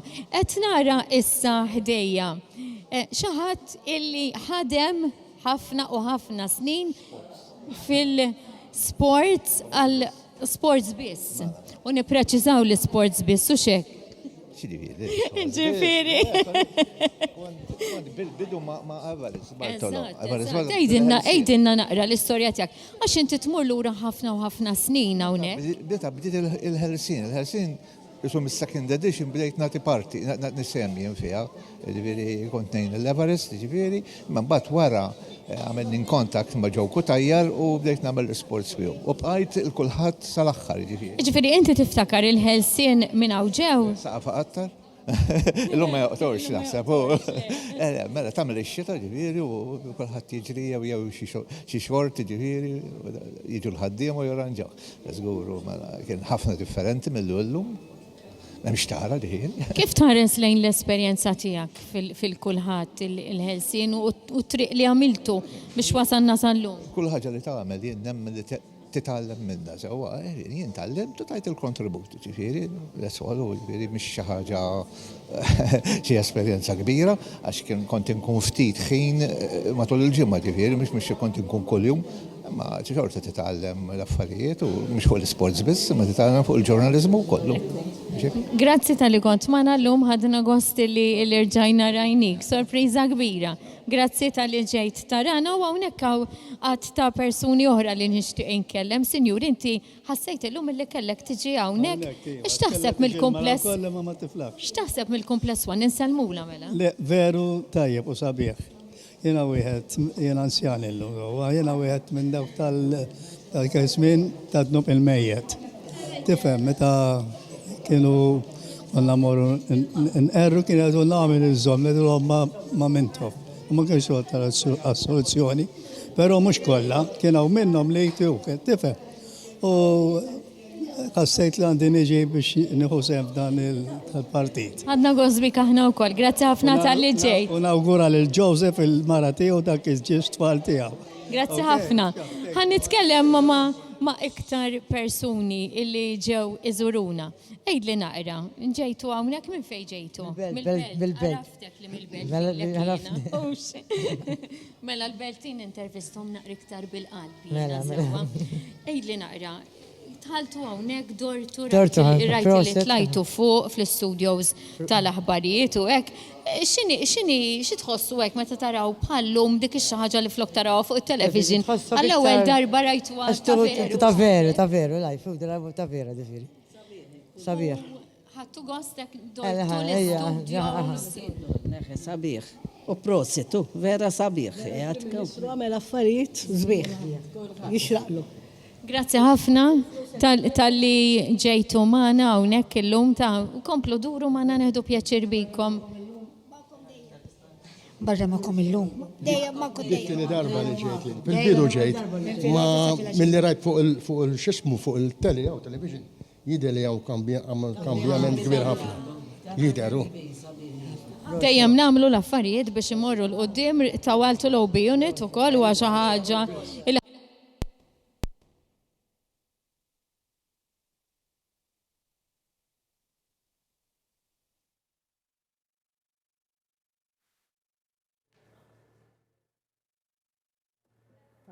Dabda nitkellmu.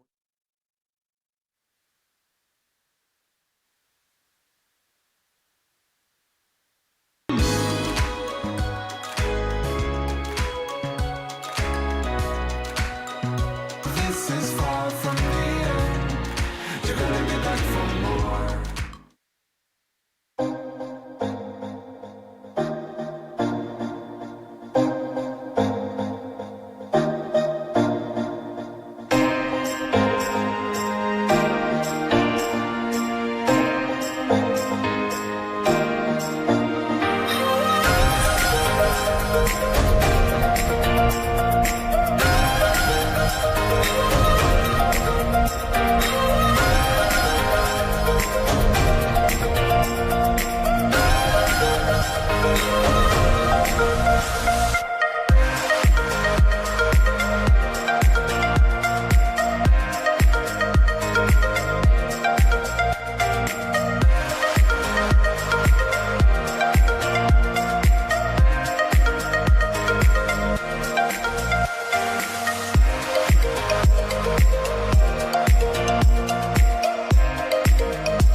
sena ta' xandir televiżiv.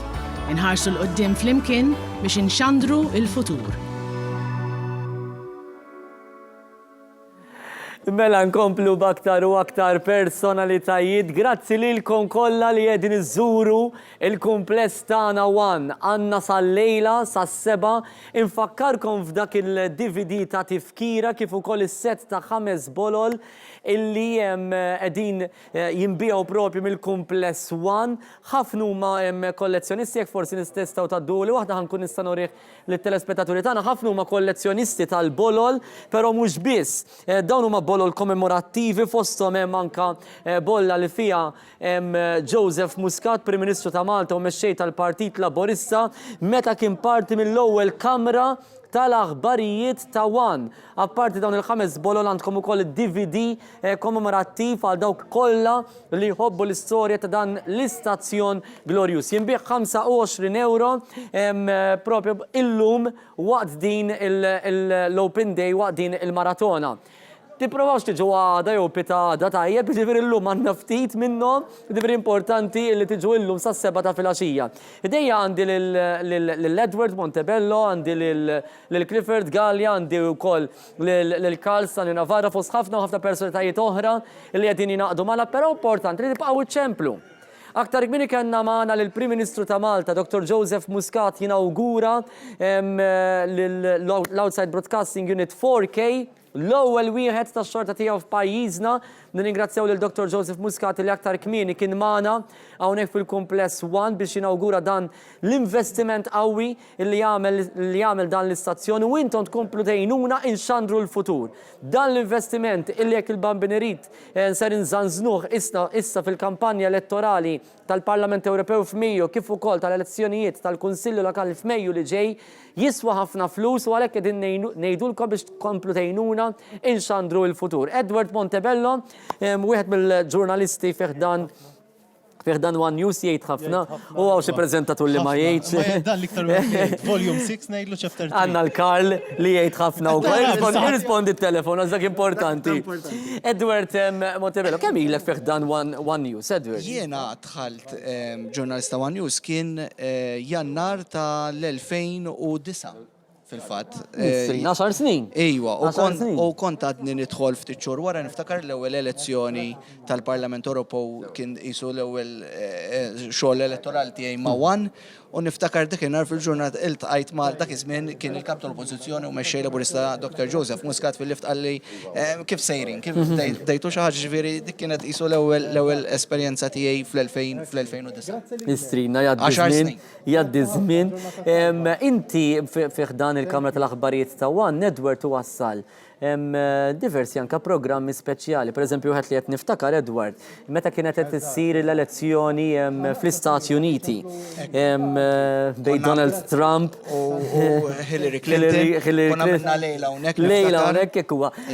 Dawn huma x'għandirit u servizzi Karlsruhe li jaf x'għandirit u servizzi importanti ħafna li huma fid-dover tagħna bħala stazzjon alla volja stazzjon indipendenti u privat illi waslhom it-telespettaturi tagħna. Niftakar dakinhar kont għamiltu mal-kollega dak iż-żmien Dajna Seguna il-programm u kellna l-ambaxxatriċi Amerikana fil-fatt dak iż-żmien u dak il-ħin ġifier għax kien dam ħafna riżultat ma ħareġ kif tħabbar li Donald Trump sar President se jkun qed ikun il-President tal-Istati Uniti għall-4 snin li jkunu ġejjin kien hemm l-ambaxxatriċi dak il-ħin ħadna l-ewwel reazzjoni tagħha live fl-istudio.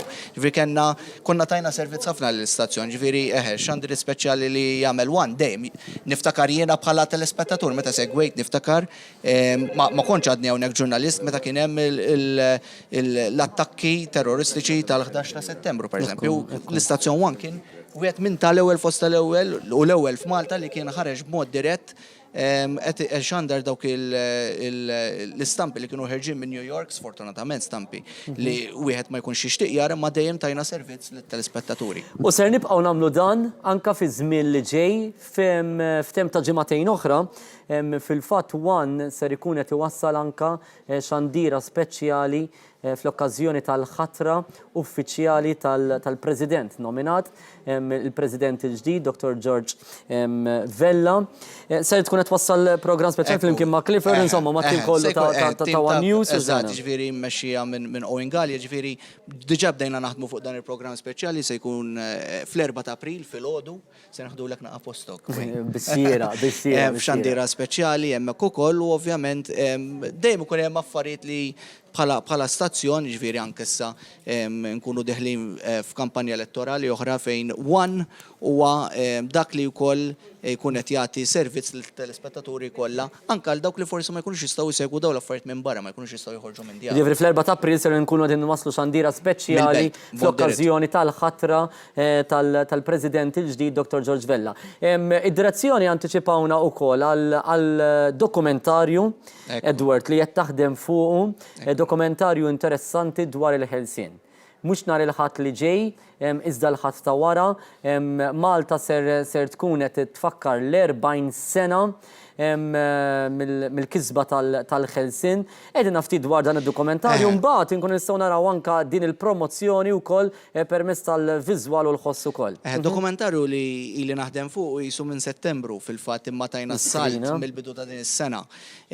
Dokumentarju qegħdin triju ngħid jiena għaliex apparti hemm jiena hemm Sean Kuċċardi li ġibet ħafna mill-filmati ta' dan id-dokumentarju. Jonathan Gallia li huwa wkoll id-direttur u jaħdem ħafna fuq pjazza. Dawn ma tantx jidhru, huma ta' wara l-kamera. Qed jagħmel montaġġ eċċellenti ta' dan id-dokumentarju. Nista' ngħid tlajna Londra wkoll biex inġibu anke perspettiva Ingliża.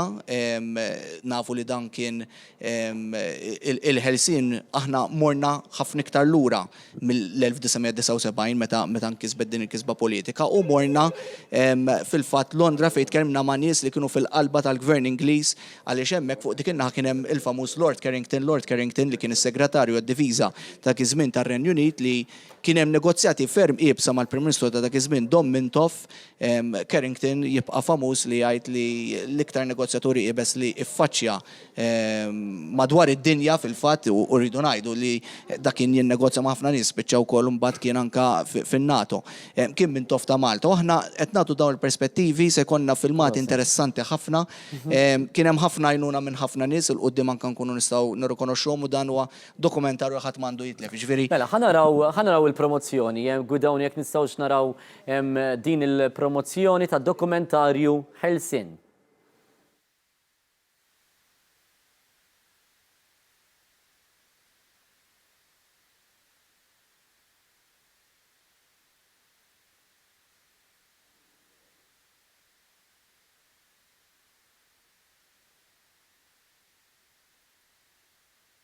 Diversi filmati illi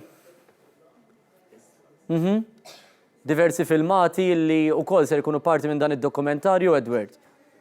Ekku, fil-fatt dak hemmhekk li qed naraw ma' akademiċi u storiċi li intervistajna nies. Hemmhekk qed naraw anke wieħed mis-segretarji privati ta' Lord Carrington fil-fatt li kien anke fil-fatt il-negozja il-ftehim it-trattat ta' diviża mill-ġdid fl-1972 kien intlaħaq il-ftehim mal-perit Dom Mintoff. Hemmhekk qed naraw filmati interessanti ħafna, forsi uħud minnhom qatt ma deru qabel ukoll brabta maċ-ċerimonja tal-Ħelsien u dal-waqt fuq One. Irrid ngħid ekku, irrid ngħid li kien hemm ħafna anka jnuna u ġifieri hemmhekk shots u filmat inġibdu mhux biss barra minn Malta, ma f'Malta ġbidna wkoll ġewwa Bigi li huwa marbut ħafna, marbut mal-Ingliżi, rajna hemmhekk qed naraw lejn l-Ingliżi qed jippakkjaw, qed jitilqu tkellimna ma' nies l-aħħar ftit nies li ħadmu mal-Ingliżi, ġifieri se jkollna naħseb xi ħaġa li t-telespettaturi se jieħdu pjaċir biha. Mela, ħammorru għal-reklami u ċekku, mbagħad nieħu naqra l-kummenti ta' Karl Estanjo Navarra tiġed tipprepara l-pjazza Karl għal-lejla ġifillum għandna edizzjoni jeqsa, imma llum edizzjoni unika. Eżattament. Għassa jkollok in-nies jaraw. Se jkollha n-nies iva. Imma nitkellmu dwar dan minn hawn ftit ieħor nieħu l-kummenta ta' Clifford Galli ħanifqu għal ftit minuti ta' riklami.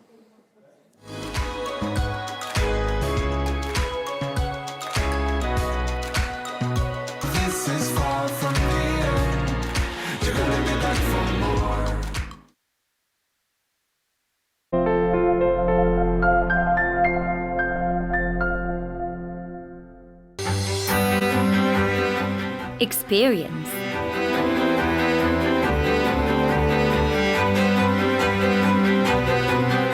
Quality.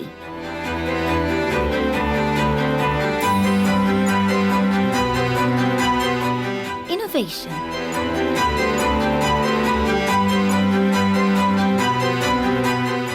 Perfection. Croce Bonacci Caterers, Valletta. Bonġu, senjur, kif nista' naqdik? Bonġu, signorina. Rajt reklam li għajt li issa r-rettaċ foni għad bis fuq il-melita. U ġed biex nitċekja ftit. Iva, so għettajt, ċirtibda l-sim kajl, pero żomm l-istess numru. ħanċempri ftit il-marax fuq isimijiet il-mobile ta' Hello, Veronika. Hello. Ejja sal-ħanut tal-melita biex naqilbu s-sim kart tal-rettaċ fon. Iva, issa. Issa, u d-dumx. U ġib l-ID kart miegħek. U mbagħad nirħu nagħmlu ġew xaġlanna. Olla, mux maħni xaġla, jek kif għanna ċans, qabel tispiċċa l-linja. Isma, ma mux għajan naħlu l-kredit li għanna l-ewel. Għaw xallik mill-kreditu, għassijatunu 20 euro kredit. Ejja, u d-dumx, bxejn, ta' Kollu sew ġej issa mela.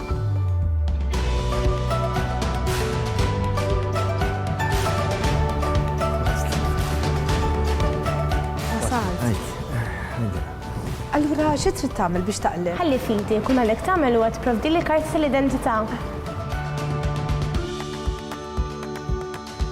Issa kif jetaw, ejja naqilbu fl-imkien ta'. Isma allura x'inhu l-pass li jmiss? Kull ma għandek tagħmel huwa li tiffirma li hawnhekk ħalli nkunu nista' naqilbek fuq sistema ġdida. Hemm l-ġejna ta' għax l-offerta mhux għal dejjem. Rettaċ fon fuq Melita, ċempel aktar. ċeppel bxejn. Din l-offerta tibqa' valida sa 30 ta' Marzu. Wara, il-linja tiegħek se tispiċċa kollox u mhux se tkun tista' tibqa' tuża l-linja tar-rettaġġ sakemm ma taqlibx ma' rettaġġ fuq Melita jew ma' xi operatur ieħor. ċempli n-nisa fuq 27 97 98.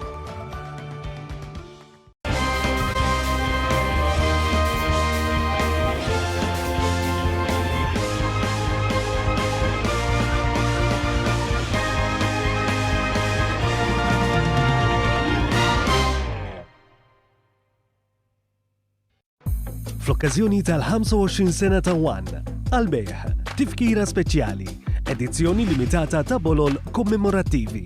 Din it-tifkira speċjali tinkludi dokumentarju One 25 sena fuq DVD flimkien ma' 5 bolol li jimmarkaw l-istorja ta' One, inklużi sem tal-Prim Ministru Joseph Muscat fl-ewwel Kamra tal-Aħbarijiet ta' One.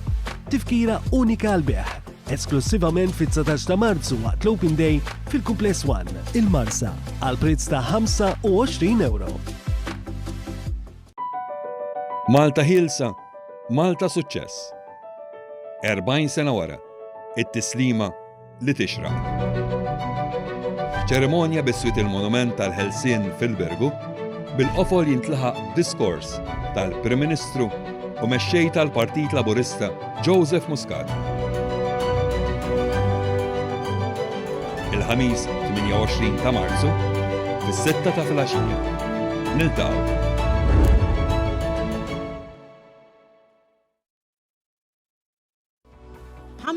sena ta' xandir televiżiv. Inħarsu l-qoddim flimkien biex inxandru il-futur.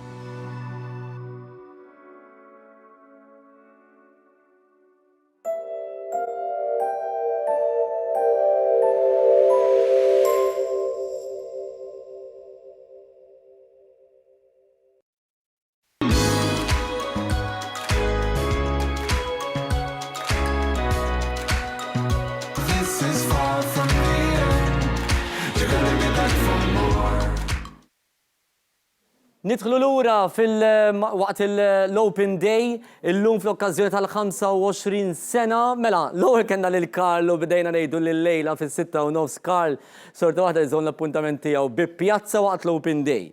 Jiġifieri llum fis-6:30 tistgħu tiġu taraw lil Karl live jagħmel pjazza. Illum nagħtu speċi ta' xi ħaġa lura lil min ħadem ħafna l dan l-istazzjoni. Tinsemmi lil Manuel Kuxkieri li huwa personalità magħrufa sew mat-telespettaturi tagħna li ilu sa mill-1996 jagħmel ġbir ta' jieħu sib il-ġbir ta' fondi u jekk ma jistgħux żball fi żmien dan iż-żmien kollu ġbir mis-96 law ġabar mijiet ta' eluf ta' liri fil-kampanji tiegħu idur ċentri laburisti madwar Malta u Għawdex u għal-bniedem li jżomm il-kuntatt man-nies hemm barra jiġifieri bħala l-wiċċ tal-partit. Fil-fatt Karl nixtieq ingħaqad miegħek u nirringrazzja lil Manuel Kuxkieri għaliex anke propju f'dan l-investiment li għamilna illum aktar kmin il-Prim Ministru protagonista kbir, Ekku, inawgura l-Outside Broadcasting Unit ġdid. Manuel Kuxkieri f'dawn l-aħħar xhur kienet idur distret biex anke niġbru għal dan l-Outside Broadcasting Unit. Kuljum jagħti rendikont. Iva. Kuljum jagħti rendikont kemm fuq ir-radju, waqt il-programmi tar-radju u jkun hemm biex jisma' l-elementi tan-nies u jieħu suġġerimenti. Huwa bniedem straordinarju, jiġifieri anke l-programmi tiegħu fuq ir-radju huma segwiti ħafna u dejjem ngħid li kemm jiena u huma l-iktar nies li jħobbuna min-naħa l-oħra.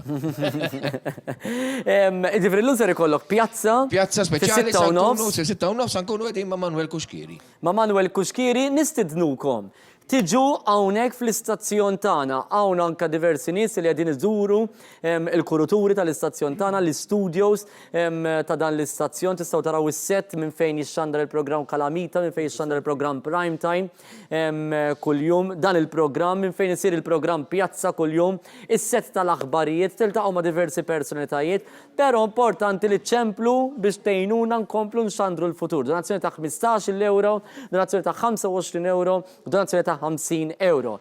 Kull min ser iċempel issa, ser nibdew nagħtu wkoll żewġ biljetti ser jidħol fiċ-ċans. Tajjeb, żewġ biljetti għal ġensna. Tafu li hemm ġensna fit-30 u l-31 ta' Marzu. Mela, ħanieħdu telefonata, fil-fatt mill xi ħadd li ċempel issa, tajjeb, ħanieħdu telefonata u nagħtuha żewġ biljetti għal ġensna li ser issir mhux il-weekend li ġej il-weekend ta' wara. Ġifri kull min iċempel jew fuq tal-€15 jew tal-€25 jew inkella tal-€50 n-numri din tarawhom hawn taħt. Tajjeb ser issa ħanrebħu żewġ biljetti. Tajjeb, ġifri min iċempel l-ewwel issa żewġ biljetti għal ġensna. Clifford ieħor persuna ieħor fil-Kamra tal-Aħbarijiet, però mhux biss. Pionier fejn jidħlu l-programmi anke kulturali tagħna. Permezz anke tal-programm Teżori. Irrispondija Edward u ħudilha d-dettalji fil-każ tajjeb. Jistaw jiġu jihdu selfie miegħek ukoll, pereżempju, Selfie miegħi. jew ma bosta personalitajiet li naqdu magħna. Ħadna żi ritratti. Ħadtu, bla dubju, bla dubju. Le, ovvjament. Tajjeb, Din tajjeb. is-senjura jew senjur x'ismu? Senjura. X'ismu jew x'isima? Katja. Katja. Mela Katja għandha żewġ biljetti għal ġensna din is-senjura. Aktar tard inrebħu. Aktar tard inrebħu iktar, taaħu din n-numru tat-telefon. Mela, Clifford. Ekku, le, jiena ovvjament jekk wieħed jinnota l-istazzjon 1 ta' ħafna karriri l ħafna nies ukoll. Li ħafna nies għandhom ikunu grati lejn dan l-istazzjon. Rajna avukati orġu minnaw, rajna nies li bdew hawnhekk. Politiċi. U anke mhix ħażin jużaw l-istazzjon biex jagħmlu l-popolarità tagħhom ukoll għaliex wara kollox fi gżira żgħira kulħadd irid jagħmel ftit il-pass tiegħu biex jirnexxi fil-ħajja. U l-istazzjon 1 kien dejjem minn ta' quddiem li jagħti ħafna opportunitajiet minn meta jkunu għadhom żgħar anke tfal u żgħażagħ inselmu ħafna lil Rejat Soppardi li kien mutur kbir hawnhekk ukoll. Milek fih dan 1, Clifford. 20 sena, kelli 20 sena. 13 sena llum għandi 33, kont bdejt fit-tim Qawsalla. Flimkien bdejna mela ħabibti. Ekku, niftakru xejn fil-festi u mbagħad minn niċċal barra, konna nkunu tim kbir, u mbagħad kelli l-programm imsaħra ma' Mark Doneo u kelli programm ma' Mario Colleiro u Svetlana Mużajk dwar l-istorja ta' Malta. Dik dejjem l-iktar il-fulkrum ta' ħajti kif inhu Edward. Teżori, pereżempju. U Teżori baqa' għaddej għal ħafna snin u issa riċenti rġajna rajna qed iseħħ. Palissa qed niffilmjaw ukoll set ta' programmi ġodda storiċi flimkien ma' Heritage Malta fejn ħankunu qed inżuru l-mużewijiet fosthom mużewijiet ġodda bħal Muża għax in-nies jieħdu gost hemm min ma jkunx jista' jżur il-mużew pereżempju għal diversi raġunijiet u l-istazzjon 1 naħseb dejjem kien pionier li jidħol kullum kien f'kull attività, f'kull mument importanti ta' pajjiżna kif beda jgħid Edward, jekk presidenza, jekk ġie xi ħadd minn barra,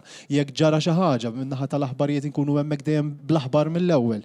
Naħseb li dan illum il-ġurnata għalhekk għandkom anke tiġu hawnhekk u ċemplu, l-hawnhekk tiġu hawnhekk għax qed intukom rigal lura biex intom taraw il-flus li tajtu tul is-snin fejn qed jiġu investiti, mhux biss fit-tisbieħ illum huwa post sabiħ ħafna u aħna hawnhekk qisha d-dar tagħna, imma ovvjament qed ninvestu f'apparat ġdid kif għadna kif semmejna wkoll lobby unit il-ġdid biex in-nies ikollhom kwalità dejjem aħjar. L-istazzjon 1 dejjem tista' tgħid miftuħ 24 siegħa, aħna r-radju tagħna kien minn tal-ewwel anzi, kien l-ewwel li kien ikun xandar 24 hours, 24 siegħa u għadu sal-lum, jiġifieri mhux nitfgħu id-diski bil-lejl, ikun hemm in-nies preżenti, personalitajiet preżentaturi jisimgħu lin-nies iċemplu u jżomm kumpanija l ħafna nies. U tiskanti kemm in-nies japprezzaw, ġifieri l-xogħol Stazzjon ħaj, dak huwa sabiħ li jiddistingwixxi l-istazzjon 1 minn stazzjonijiet oħra. Stazzjon ħaj dejjem hemm jekk fil-miliet ġili niddeċidu li flok immorru noqogħdu mal-familji biss, aħna nagħmlu ġurnata hawnhekk ikun hawn diversi attivitajiet għaddejjin u n-nies jiġu jżuruna, n-nies jagħtuna rispons lura u aħna nkomplu nagħtuhom iżjed. Għalhekk grazzi lit-telespettaturi kollha, grazzi lis-semmija tar-radju wkoll, grazzi lil dawk li jseguna kemm fuq il-portal, fuq l-aħbarijiet. Ovvjament in-nies tagħna huma intom ir-riżors tagħna. Jarawna ħafna nies minn barra. Iva. Permezz tal-immigranti Maltin, hu tal-immigranti Maltin. U din it-tifkira li għandna talbuna ħafna li minn barra. Ġifieri biex jibgħatu għall-Awstralja għall-Kanada. Min jibgħat il-kummenti mill-Awstralja għall-Kanada, l-Ingilterra, anke bil-postijiet imbeda fl-Afrika jiġifieri jarawna, Vera, nirċievu ħafna u ħafna kummenti. Ħbieb infakkarkom li kull min jagħti donazzjoni, mela s'issa tiġa rebbaħna żewġ biljetti għal ġensna. Tajjeb, però kull min jagħti donazzjoni fuq tal-15 euro qed jidħol fiċ-ċans li jirbaħ voucher ta' 2000 euro grazzi għal Orjenta. Aħna stazzjoni indipendenti nirringrazzjaw lil ħafna u ħafna kumpaniji illi jgħinuna biex ukoll inkomplu l-missjoni tagħna. U allura ħeġġitkom ukoll biex tkomplu tagħtu id-donazzjoni tagħkom fuq in-numri din taraw mela kull min jagħti donazzjoni ta' 15 euro qed jidħol fiċ-ċans li jerbaħ voucher ta' 2000 euro grazzi għal Orjenta. Grazzi Orjenta dejjem termini u kundizzjonijiet japplikaw. Kull min jagħti donazzjoni ta' 25 euro qed jidħol fiċ-ċans li jerbaħ voucher ta' 3000 euro grazzi għal Stylish Bathroom Center. U r-rigal il-kbir grazzi għal Hamilton Travel kull min jagħti donazzjoni ta' 50 euro qed jidħol fiċ-ċans li jerbaħ krus għal 2 minn nies għal 7 tiljiem mill-31 ta' Lulju sa' 7 ta' Awwissu ġifi fil-peak season minn Malta għal Malta f'kamra ta' sodda doppja bil-gallerija. gallerija. Jina niġi u koll, ġifiri, f'kamra ta' sodda doppja bil-gallerija bord il-cruise liner il-ġdid MSC bellissima, taxxi inklużi, xorb inkluż ukoll waqt li klit bimbid birra, soft drinks u ilma illi tixrob kemm trid, l-eskursjonijiet mhux inklużi, valur ta' 5,000 euro grazzi għal Hamilton Travel. Kull min jagħti donazzjoni fuq tal-50 euro qed tidħol fiċ-ċans li jerbaħ dan ir-rigal stupend valur ta' 5,000 euro grazzi għal Hamilton Travel. Mela, ħammorru għal kumment ta' Paulina Ġus. Paulina Ġus hija waħda mill-kollegi tagħna, preżentatriċi wkoll tal-programm In the House, kif ukoll il-sin in-nisa l ma setax tkun magħna, waslet inna dan il-messaġġ u mbagħad inħalli kollox f'idejn Antoinette Falzon biex laqgħana ma' Jason Micallef, Chairman Eżekuttiv ta' One.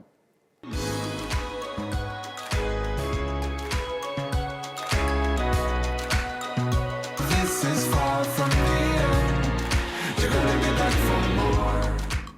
Jekk ikolli ngħid li niftakar 25 sen ilu meta beda l-istazzjon One inkun qed nikdeb għax ovvjament ma niftakarx għax kont żgħira wisq. Però illum li jien nifforma parti mill-istazzjon One anke bil-produzzjoni tal-programmi tiegħi kemm In the House kif ukoll il-sin in-nisa, nixtieqkom li anke intom tiġu hawnhekk għall-Open Day u tiċċelebraw dan l-anniversarju tal-25 sena mill-ewwel darba li beda dan l-istazzjon One. Grazzi lilkom tal-li segwu dan l-istazzjon, tal-li segwu l-programmi kollha u tas-support kollu li tuna.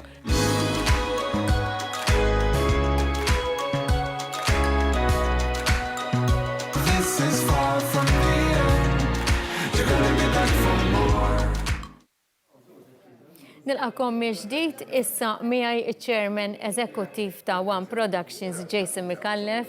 Nilqak magħna mill-ġdid 10 snin din is-sena għandek. Aktar tard.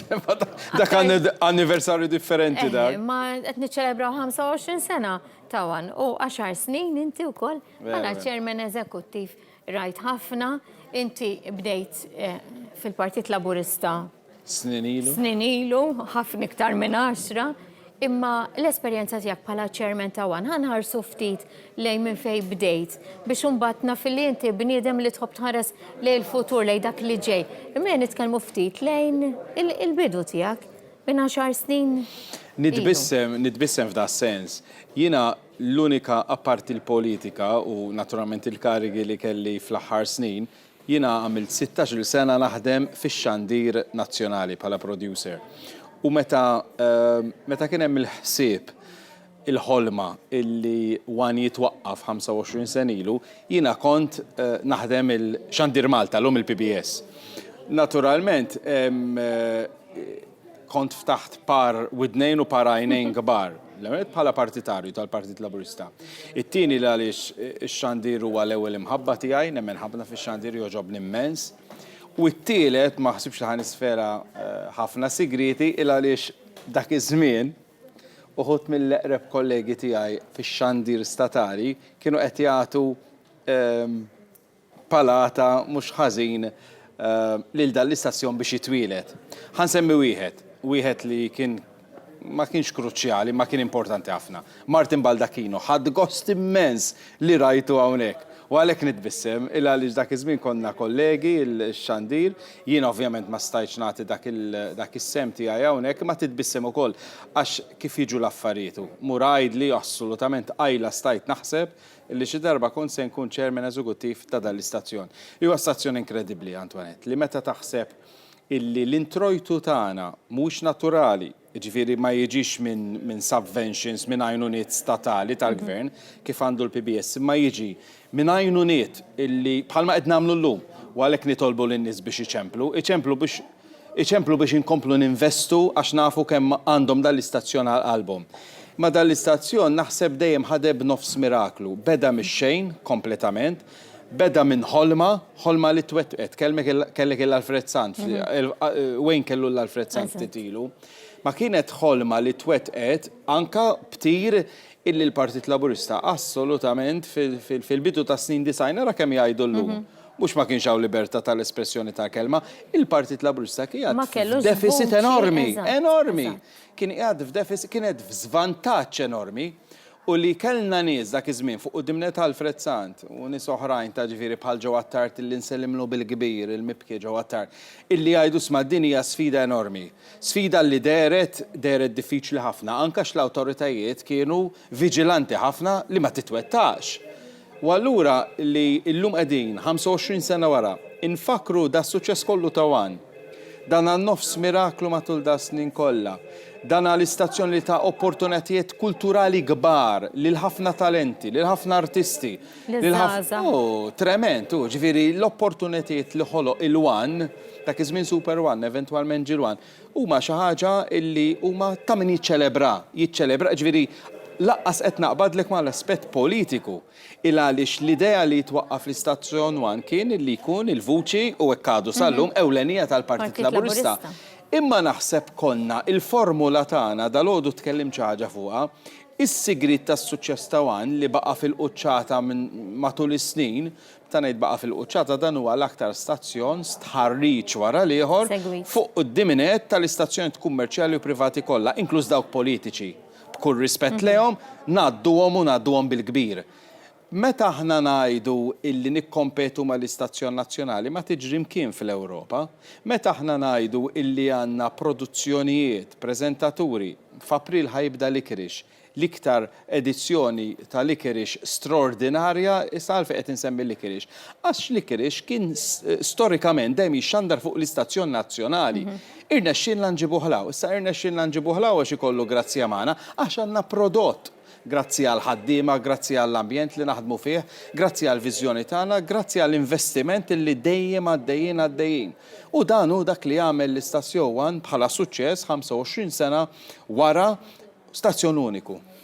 Itriq il-qoddim, tħobb taħres lejn il-futur, dejjem tippjana, dejjem tara x'ħad tagħmel affarijiet ġodda, dejjem taħsad il-ħaddiema, toħroġilhom xi proposta. Importanti ħafna. Tina break, imma x'għandek importanti ħafna. It-triq il-qudiem hija importanti ħafna. Jiena 25 sena oħra mhux se nkun hawn.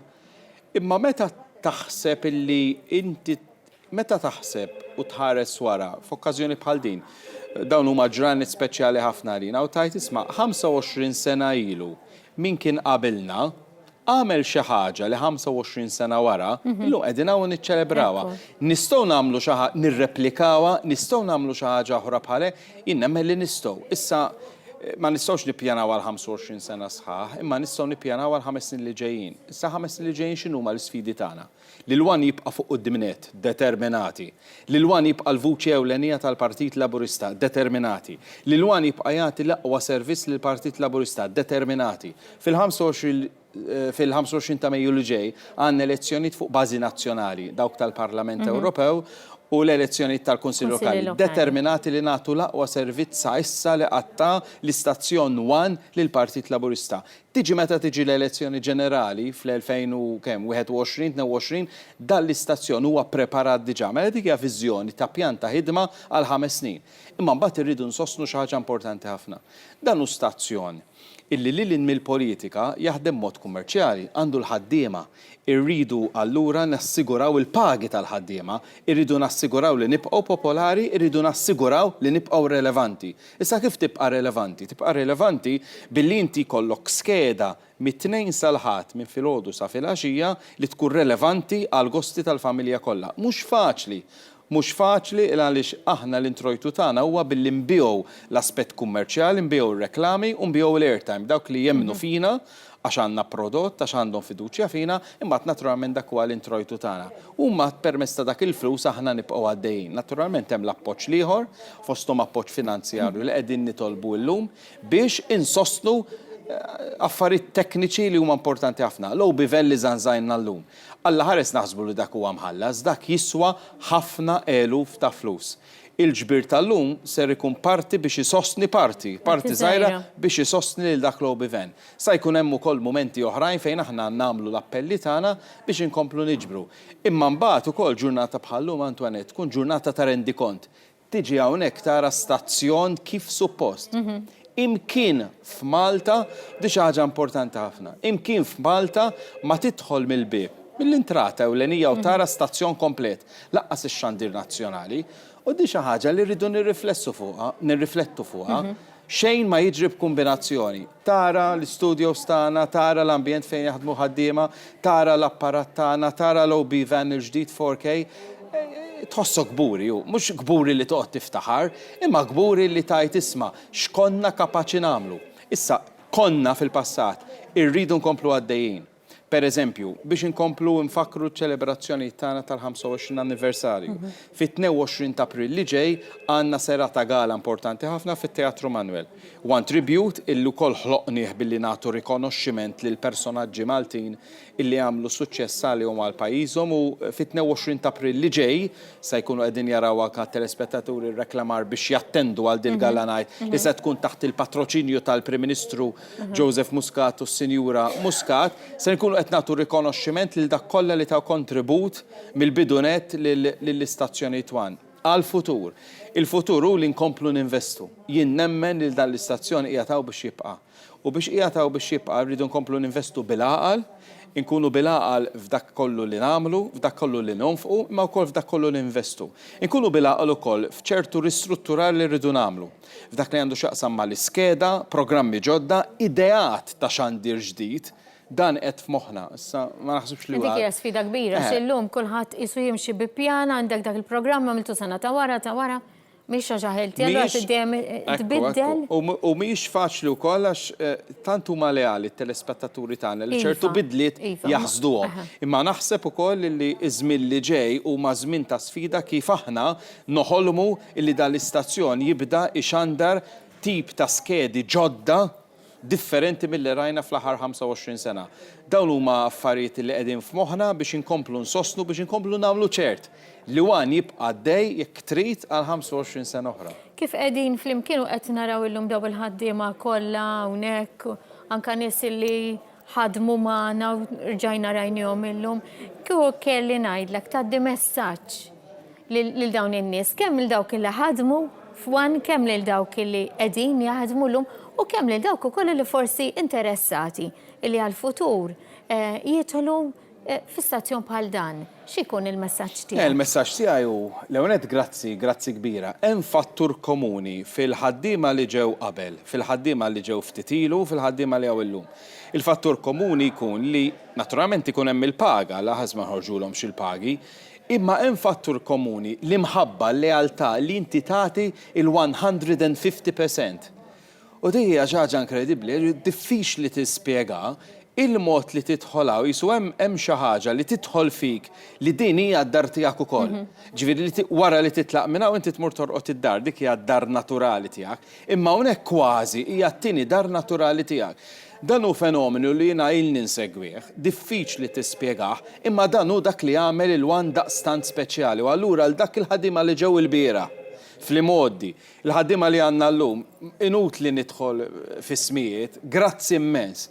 Ix-xogħol li sar fl-aħħar 5 snin, fl-aħħar 10 snin, imma fl-aħħar sentejn, huwa xogħol inkredibbli. Ġifieri meta tara kumpless ta' dil-kwalità, il-mod kif jaħdem, il-perfezzjoni li hawn, l-indafa li hawn, l-ambjent li hawn, l-apparati, it-tekniċi, l-ħaddiema, l-evoluzzjoni tal-ħaddiema, għaliex din id-deq ħafna ngħidha, saw diffiċli ħafna ngħidha ma ħana mettijax illum speċjali.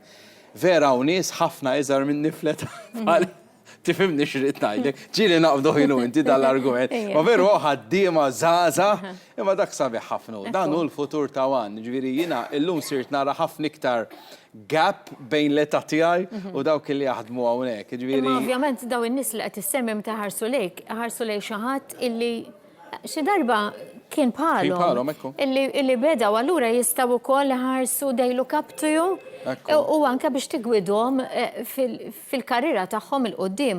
U forsi dik hija xi ħaġa li tagħmlek persuna partikolari u speċjali għalihom. U nigwidawhom, ta' nħobb ħafna nigwidhom. Pereżempju, wieħed minn dawk in-nies, Antoinette, believe it or not, illi ma nieħu xejn bi kbir.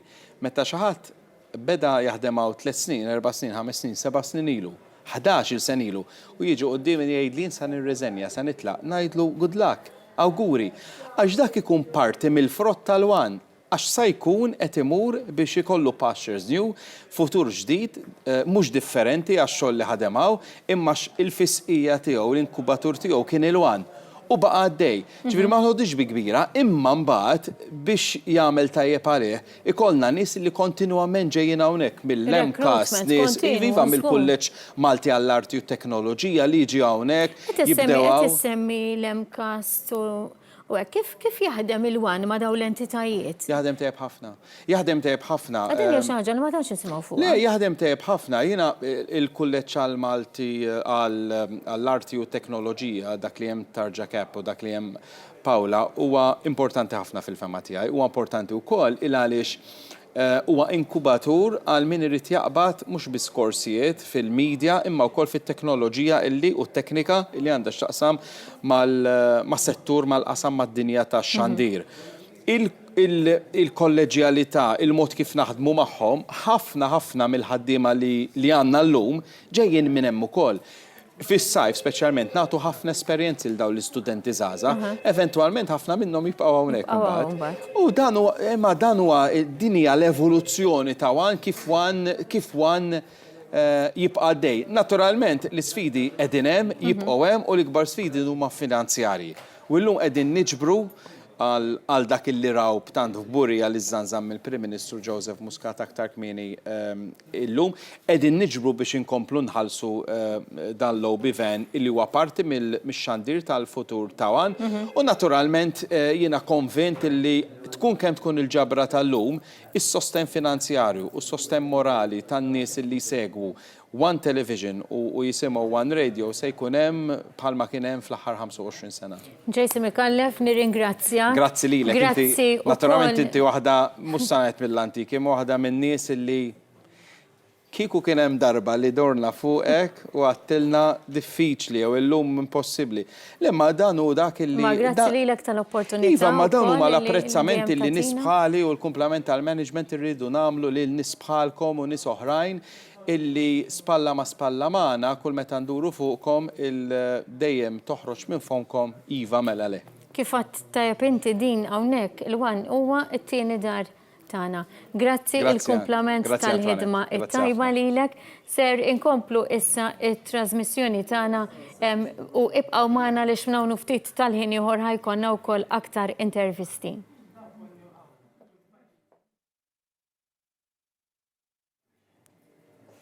Mela,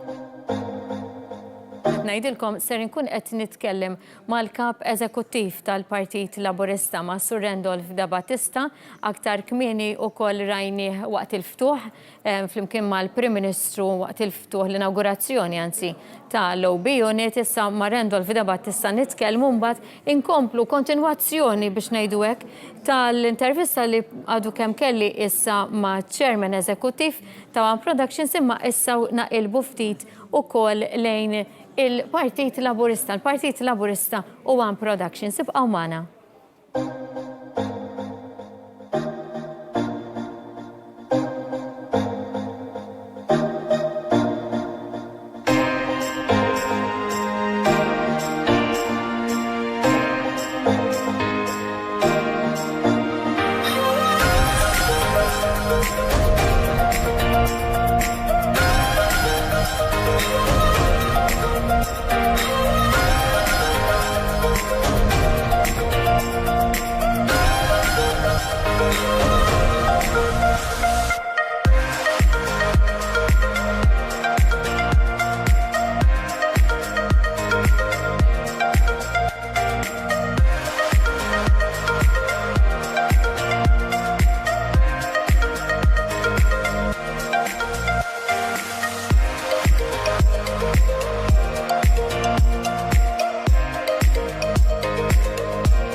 sena ta' xandir televiżiv.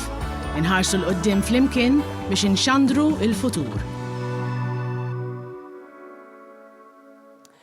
Grazzi lil Antoinette Falzon li waslitinna u kol dik l-intervista fl-imkien ma' Jason Mikallef, chairman eżekuttiv ta' One, u ħdej aktar personalitajiet li komplu jinaqdu mana li huma parti mill-iskeda importanti ta' One. Nħeġġiġkom biex tkomplu ċemplu bid-donazzjonijiet ta'kom. Aktar kmini kenna lill-Prim Ministru ta' Malta, Dr. Joseph Muscat, il-Prim Ministru ta' Malta li uffiċjalment illum inaugura dan l-outside broadcasting il-ġdid, l-akbar investiment ta' dan l-istazzjon f'dawn l-aħħar żminijiet, dan l-outside broadcasting il-ġdid 4K laqwa f'pajjiżna ser inkun qed ninżażnuh propju għall-attivitajiet politiċi fi żmien il-kampanja elettorali li ġejja. Hawnhekk qegħdin naraw propju x'ġara dalgħodu fejn il-Prim Ministru mexxej tal-Partit Laburista Joseph Muscat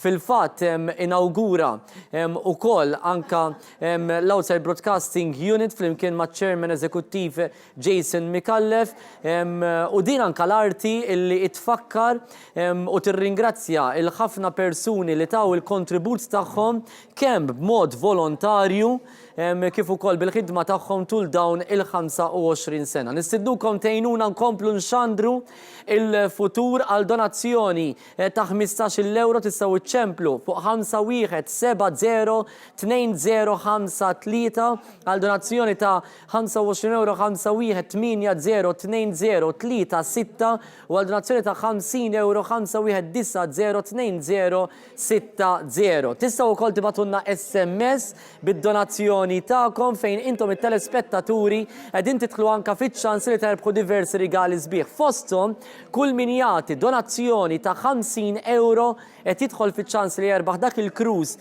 valur ta' 5,000 euro grazzi għal Hamilton Travel. Kull min jagħti donazzjoni ta' 50 euro qed jidħol fiċ-ċans qed jidħol fiċ-ċans li jerbaħ dan il-cruise grazzi għal Hamilton Travel. Joseph Ketkuti, personalità oħra, l-onet merħba maħna hawnhekk. Kemm ilek fuq One, Joseph? Jiena wieħed mill-veterani, nistaxina s-sajli ħanala 12 sena. 12 sena. 12 sena sħaħadu isu għalija isu l-biraħ meta niftakar kont ġejt fuq l-adba tal-One, bil-kem qatt kont ġejt il-One jiena u niftakar laqawni bidejhom miftuħa kienet mal-ewwel ħassejtni isni diħel ġo familja. U minn dakinhar għaddew 12 sena u nista' ngħidlek illi s-suċċess tiegħi, s-suċċess ta' Ranjissa u s-suċċess tal-One kiber għaliex għaw familja u jiena dina nixtieq ngħidha u nibqa' ngħidha u ma nixba ngħidha qatt. Il-One aħna hawnhekk mawx u kif taf inti wejn. Vera. Mhux biss ħaddiema li jidħlu jippanċjaw fiex jidħlu fiex jinħorġu, imma biex intellaw il-programmi li intellaw għalikom eżis l-spettaturi tal-One u eżis Maltin u Għawċin, mhux vera, biex inklużaw intellaw il-programmi aħna hawnhekk hawn min jaħdem bħala vokazzjoni, bħala missjoni. Jiena naf ħafna mit-tim tiegħi ta' Ranjissa li biex irnexxin intellaw programmi ta' dik il-kwalità, irridu verament ħaddiema kif għandna u x'vera illi jmorru lilin mis-sigħat tax-xogħol tagħhom, ġieli jkollna meetings qabel il-programmi u ngħid imma ara naqra lajbirek dawn, il-programm isu tagħhom, il-programm huwa tagħhom. Xi kultant imorru lura d-dar f'sigħat tard bil-lejl lura lejl familja tagħhom. Hawnhekk ippermetti li nirringrazzja l-familjari u n-nies btagħna li jieħdu paċenzja bina. Luis taf x'qed ngħid għaliex Luis produċiet u anke ħadet sehem f'ħafna drama hawnhekk fuq One. Jiġifieri il-familja u n-nies btagħna jkunu parti u huma parti mis-suċċess ta' dan l-istazzjon ukoll. Għaliex il-One huwa stazzjoni aħna fl-Ranjissa dejjem qed tużaw il-fraż dejjem akbar isbaħ u aħjar. U din tottu kol għal-One. Għaliex det inti tħares kif evolvejna bil-limitazzjonijiet tagħna f'Malta u kollox u tara l-produzzjonijiet li nagħmlu aħna tgħid għandna biex inkunu kburin. Mhux biss barranis, ma b'ħafna programmi oħrajn. Issa pereżempju jiena kont l-Italja se mmorru l-Etjopja. ħajkolli tim ta' Ranjissa fl-imkien ħanitrew hemmhekk għand il-Gerit u xi nies oħrajn. Tarhom entużjasti għedu kemm qalli l-kameraman li ħajtla miegħi qalli qed inħossni vera eċitat il-ħolma ta' ħajti. U dik U din hija wkoll opportunità oħra li One jagħti. U għalhekk għandna bżonn id-donazzjonijiet tagħkom, eżis Maltin Wawċin, għaliex permezz ta' kull wieħed u waħda minnkom li ċemplula minn ġewwa darkom, inkunu nistgħu nagħmlu dawn ir-realtajiet verament lura ntuhomkom lura mhux one-fold imma tenfold. Iskom qed tinvestu l-flus, mhux vera. Aħna qed ittuna donazzjoni żgħira, aħna qed naħdmuha, aħna naħmuha u nadduwilkom bi programmi sbieħ, bi programmi li jixirqu lil kull wieħed u waħda minnkom. U jien nerġa' ngħid, m'għadniex iktar f'dak iż-żmien fejn tpoġġi bil-qiegħda u tagħmel programm. it-telespettatur, speċjalment tal-One issa, darrejnikom aħna li kolkom produzzjonijiet tajbin ħafna. Ħan nirrispondi l U għallura biex ikonu dawn il-produzzjonijiet, għandna bżonn id-donazzjonijiet ta'kom. Jina fil-kas tarani issa nista' ngħid illi aħna we pushed our limits dejjem kif tafu intom biżis telespettaturi, ġifieri morna f'ħafna pajjiżi, morna l-Awstralja, morna l-Kanada, morna l-Amerika, morna l-Etjopja, Tanzanija, l-Kenja.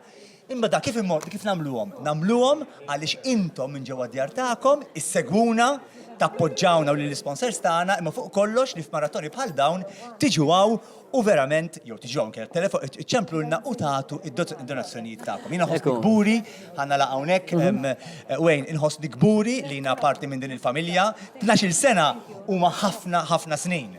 Però għalija kienu bħal leħħa ta' berqa. Għaliex nidħol fuq radba tal-One u nħossni ferħan u nħossni kburi li jien parti minn dan it-tim ta' suċċess u suċċess kbir.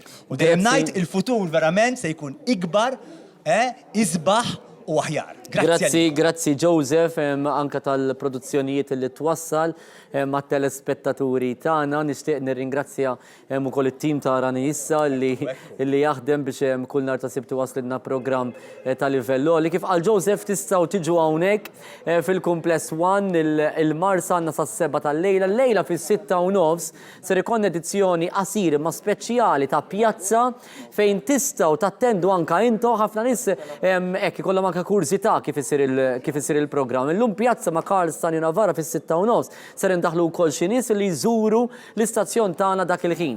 Bħalissa u ħafna nies li qed iduru l-istazzjon tagħna wkoll u jieħdu ritratti pereżempju fuq is-set tal-aħbarijiet, fuq is-set tal-programm Kalamita, fuq is-set ta' Prime Time. Tieħdu wkoll ritratti ma' diversi personalitajiet. Ejjew hawnhekk fil-Kumpless One. Ħa ngħaddi naqra l-mikrofonu għandna mikrofonu hawnhekk Luis Zoneo. Luis tal-diversi produzzjonijiet hawnhekk. Luis, kemm ilek fuq? Almenu kemm ili hawnhekk. Dejjem niftakrek. Jien għadni niftakar Wayne, konna jiena u Mark konna mill-ewwel nies għadni niftakar ġifieri meta kienet saret ġurnata seminar. Nilla-ħwina. Ġurnata seminar kienu diversi personalitajiet u Paolo Abela, niftakar u Georgina, konna minna ġurnata sieħa hawnhekk workshops qabel qisu fetaħ l-istazzjon. Mbagħad fis-sena 2000 konna produċejna l-ewwel produzzjoni tagħna. Grazzi ħafna. Li kien Shelly Rayner. Grazzi ħafna, grazzi.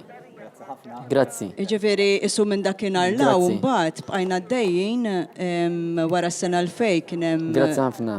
Sena ta' wara mbagħad erġa'na produċejna. Iva, ħankomplu sinjura produzzjoni oħra. Għandna iktar linji ta' grazzi. Blajnuna ovvjament bħalma qal il-ħabib tiegħi hawnhekk Joseph. L-appoġġ li dejjem juru telespettaturi lejn il-produzzjonijiet li dejjem intellaw hija xi ħaġa li lilna qisna timlina b'ċertu kuraġġ biex inkomplu għaddejjin għax fil-fatt bħal min jagħmel ix-xogħol tagħna jaf fuq xiex qed nitkellem. Tagħmlu ħafna ħin il-barra il-ħin li tagħmel barra mid-dar, il-ħin li tagħmel kważi flok toqgħod tara film mid-dar.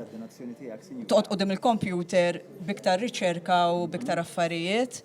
Issa forsi la jiġi Mark ukoll nkunu nistgħu nkellmu daqsxejn. Ekku dwar il-produzzjoni l-ġdida, Mark la jiġi Mark qiegħed hawnhekk imma ddejba affarijiet oħra. Hawnhekk aħna hekk. M'hawnx fessi u hawnhekk ma xi ħadd ma jagħmel xogħol wieħed biss, jiġifieri minn ħaġa għall-oħra wkoll. Mela, ma nafx hekk semmorru n-naħa l-oħra fejn hemmhekk ser ikonna intervista mal-kap eżekuttiv tal-Partit Laburista Randolph Debattista flimkien ma' Antoinette Falzon, bat inkompli niltaqa' ma' aktar personalitajiet importanti li tibqgħu iċċemplu. Ejnuna nxandru il-futur illum il-Prim Ministru ta' Malta nieda wkoll l-Outside Broadcasting Unit ġdid 4K li żgur ser niġu bżonnu ser jiżżanżan propju fl-attivitajiet tal-Partit Laburista l-kampanji elettorali li ġejjin.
25 sena ta' xandir televiżiv.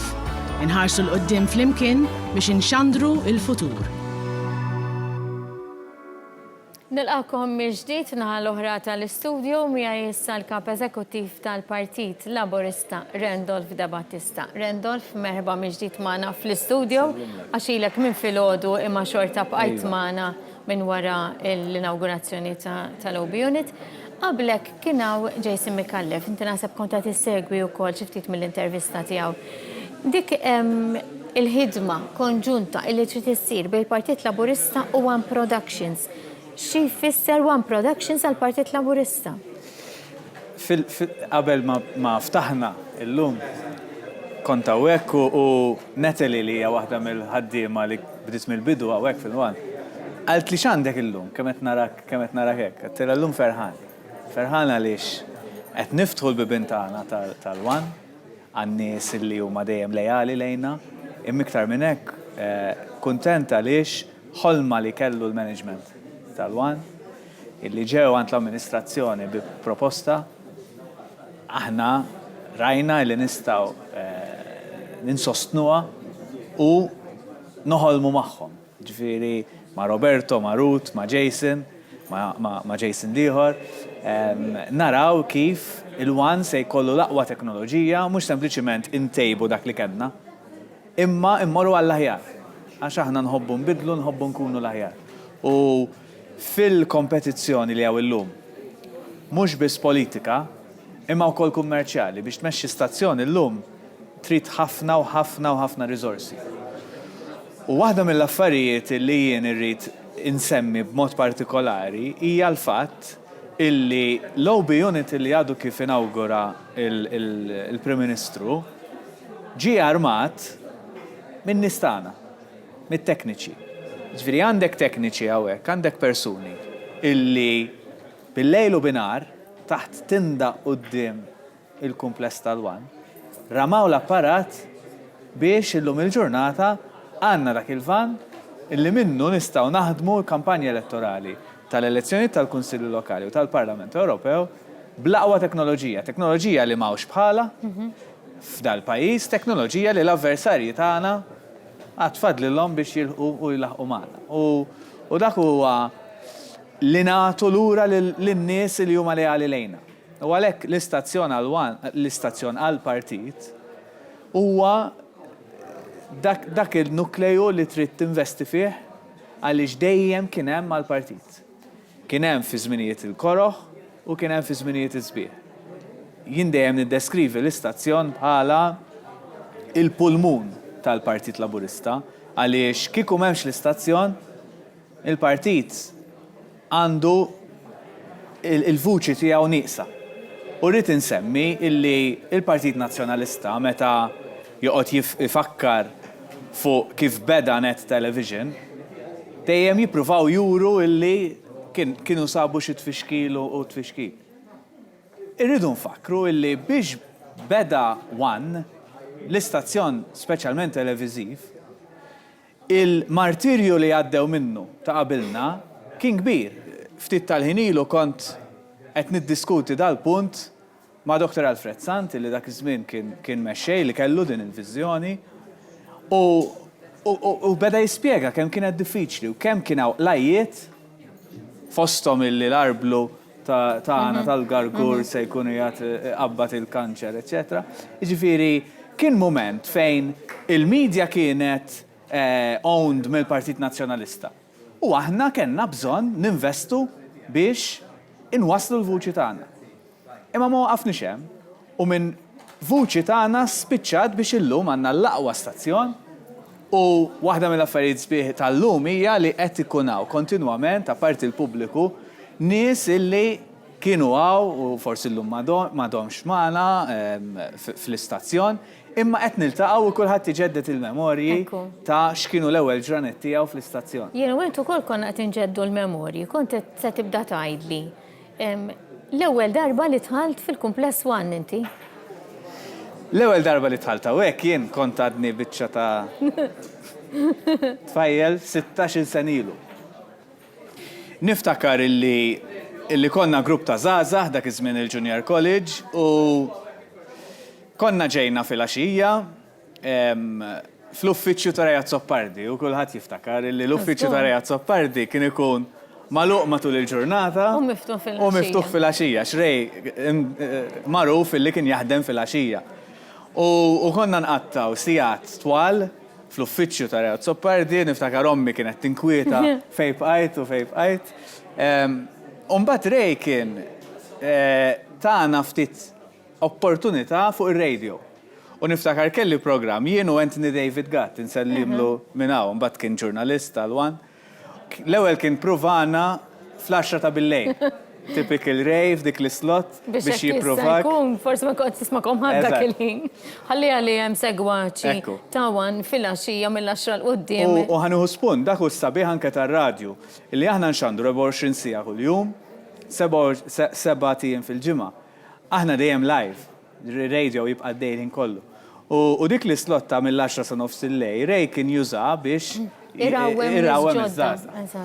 U niftakar konna għaddejna mit-test, mbagħad kien tagħna programm politiku, konna jien Anthony David Gatt u Sean Mellin, sellimnu minna wkoll, u minn hemm tlaqna u mbagħad bdejna kont fit-tim ta' produzzjonijiet ta' Mirjam Dalli, Krista Karwana, nsellmilhom minnaw. U tlaqna minn hemm, mbagħad Jason Minkallef kien tani anke opportunità biex naħdem aktar fl-istrutturi tal-partit. Imma l-qofol huwa li tibda minn hawn. Daqsxejn ta' tifel żgħir, tibda tiftakar f'nies li kienu personaġġi importanti ta' dan l-istazzjon. Jien ħansemmi persuna waħda li milu kont qed nitkellem ma' Svetlana fuq, is-Sur Magrin. Illi kien jieħu ħsieb il-parti tar-radju hemmhekk. Kull ħaġa teknika li kienet tmur ħażin, is-Sur Magrin. Kollox fideh. Kollox fideh. Ġifieri dawn huma persuni u l-familjari tagħhom illi qed isegwuna nsellmulhom minn hawn, illi taw ħajjithom għal dan l-istazzjon. U l-element ta' familja huwa importanti f'dan l-istazzjon u jibqa' importanti u għalhekk aħna differenti minn ħadd ieħor. Imma għall Partit Laburista issa ġejja l-elezzjoni tal-Parlament Ewropew tal-Kunsilli Lokali li huma importanti ħafna u li biex ix-xandar biex tkun tista' tilħaq lan tiegħek hemm bżonn li tkun preżenti fil-lokalitajiet kollha. L-ewwel darba li se jkun elezzjoni madwar il-pajjiż kollu fil-lokalitajiet kollha, kunsilli lokali. U allura l-OB unit illi llum għadna kif inawgurajna se jkun qed jippermettilna biex inkunu live mill-lokalitajiet kollha matul din il-kampanja elettorali. U allura meta jiġu il-management tal-wan fostom Roberto, li nsellimlu milaw ma jaqafx jaħdem u dejjem joħlom, meta jiġu b'din il-proġett il-ġdid, kull darba jiġu bil-proġett ġdid, aħna xaġa li semmejt l-ewwel bil-can-do attitude. Ġifieri mhux il-lallu biex ġej. Imma għandek din l-isfida mela leħa naraw kif nistgħu nagħmluha. U għalhekk tlaqna biex nimbarkaw f'dan il-proġett illi llum qed naraw il-riżultat tiegħu. Grazzi ħafna tal-li kont magħna Grazzi lilek tal-ħidma tajba. Tas-servizz lil wan u lill-partit lilek u l-familja tiegħek għaliex inti waħda minn dawk illi dejjem għas-servizz tal-partit u tal-istazzjonijiet ta' Bi pjaċir. Grazzi lilek il-kumplament tal-ħidma tajba. Ħamurru issa biex nsegwu feature qasir u mbagħad inkomplu ma' Wayne li qiegħed barra fil-kuruturi biex jitkellem aktar persuni. Grazzi.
25 sena ta' xandir televiżiv. Inħarsu l-qoddim flimkien biex inxandru il-futur. Mill-kuruturi tal-Kompless One fil-Marsa hawnhekk inkomplu niltaqgħu ma' aktar nies illi qegħdin iżuruna nħeġġu lil ħafna iktar telespettaturi. Kenna ħafna telespettaturi li diġà ġew fil-ħin illi għadda aħna nibqgħu bil-bibien tagħna miftuħa sal-ħin tas-seba' ta' filgħaxija, allura nħeġġitkom biex jekk forsi ħirġin tistgħu tifqgħu hawnhekk il-One tajjeb jekk forsi ma tkunx fejn tmur tistgħu tiġu hawnhekk il-One jekk ħad toqgħodu d-dar tibqgħu issegwuna u tagħtu donazzjoni tagħkom Briz l-Outside Broadcasting Unit il-ġdid l-ol wieħed tax-xorta tiegħu f'pajjiżna sistema 4K l-aqwa fejn jidħol ix-xandir lokali propju dalgħodu għadu kif ġie inawgurat mill-Prim Ministru ta' Malta Dr. Joseph Muscat. Minn hawn ftit tal-ħin ieħor fil-fatt ser inkunu qegħdin naraw x'ġara propju aktar kmieni dalgħodu x'kien ftaħna l-bibien tagħna għalikom it-telespettaturi.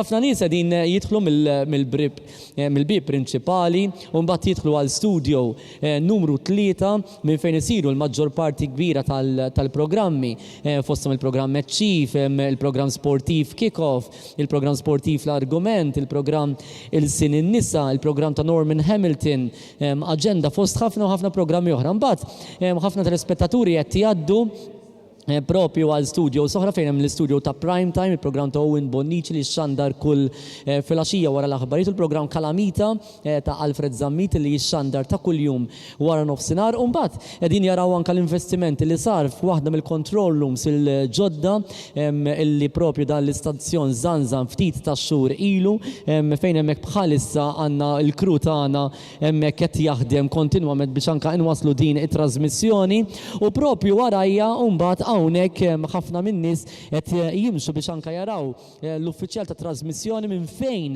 propju inxandru aħna ġifri kull studio imur għal hemmhekk u minn hemmhekk aħna nittrażmettu għad-djar.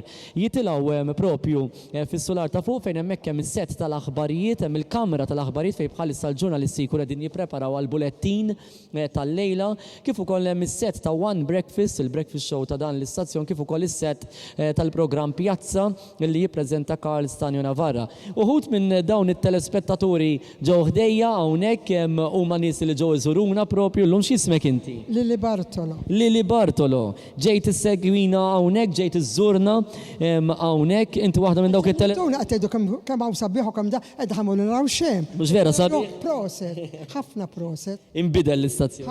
Ħafna. Ġili ġej drabi oħra inti? Iwa, ġili ġak kienu kunaw xi show ta' x'ismu li qed Brasil sem. Riyad Soppardi, iwa. Ġili ġej. Dawk il-programmi ta' ħafna divertiment tal-ħatwar nofsinhar. Nofsinhar ġili ġej. Inbidel l-istazzjoni. Ħafna. Għalhekk tridu l-flus, għax kieku ma hemmx hekk ma jkollkomx il-flus ma tkomx biex tagħmlu. Grazzi tal-lealtà tiegħek u grazzi. Minna qara li għandna nagħtu. Grazzi. Wissa għandna x'nagħtu għax Joseph tana ħafna l-ewwel waħda. Grazzi ħafna tad-donazzjoni tiegħek u grazzi li anke ġejt hawnhekk iżżurna u segwina. Iltqajt naħseb ma' xi preżentaturi oħrajn. Le, madda ma kellimt iva l-Jason Mikallef kellimtu iva.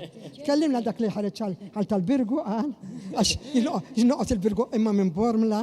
Inselmu għal-nis tal-Birgu għal-nis ta' Bormla. Bil-kottoniera bħali. Mela, minn Bormla. Mela, hawnhekk għandi telespettatriċi oħra x'ismek? Emanuela Illulin. Min fejn inti? Min Bormla. Min Bormla. Ġezzjoni aħna sabiħa.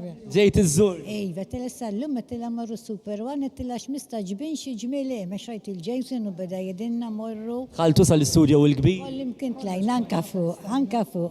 Għadna. U l-istudio tal-aħbarijiet.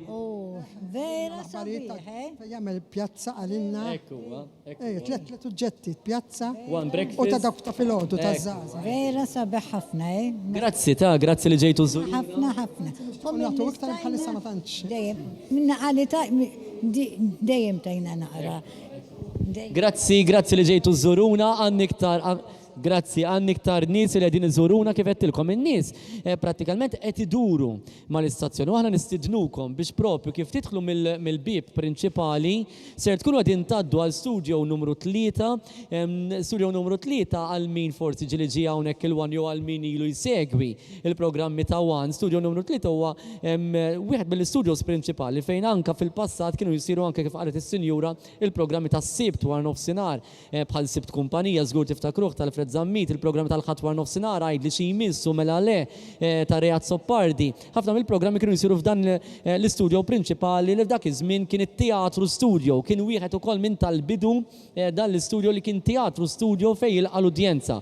U mbagħad aktar nies qed ikomplu jżuruna hawnhekk. Hawnhekk għandi aktar telespettatur x'ismi? Ġanna Enriquez minn Ħalaxa. Min Ħalaxa, u ġejt iżżurna wkoll illum. Ġanna jisimni Ġanna Enriquez. Ġejt iżżurna. Iva ġejt inżurkom. X'derlek? Proset ħafna u jagħtu kemm jistgħu jagħtu għax kulħadd minn naqra li jkollu jagħti.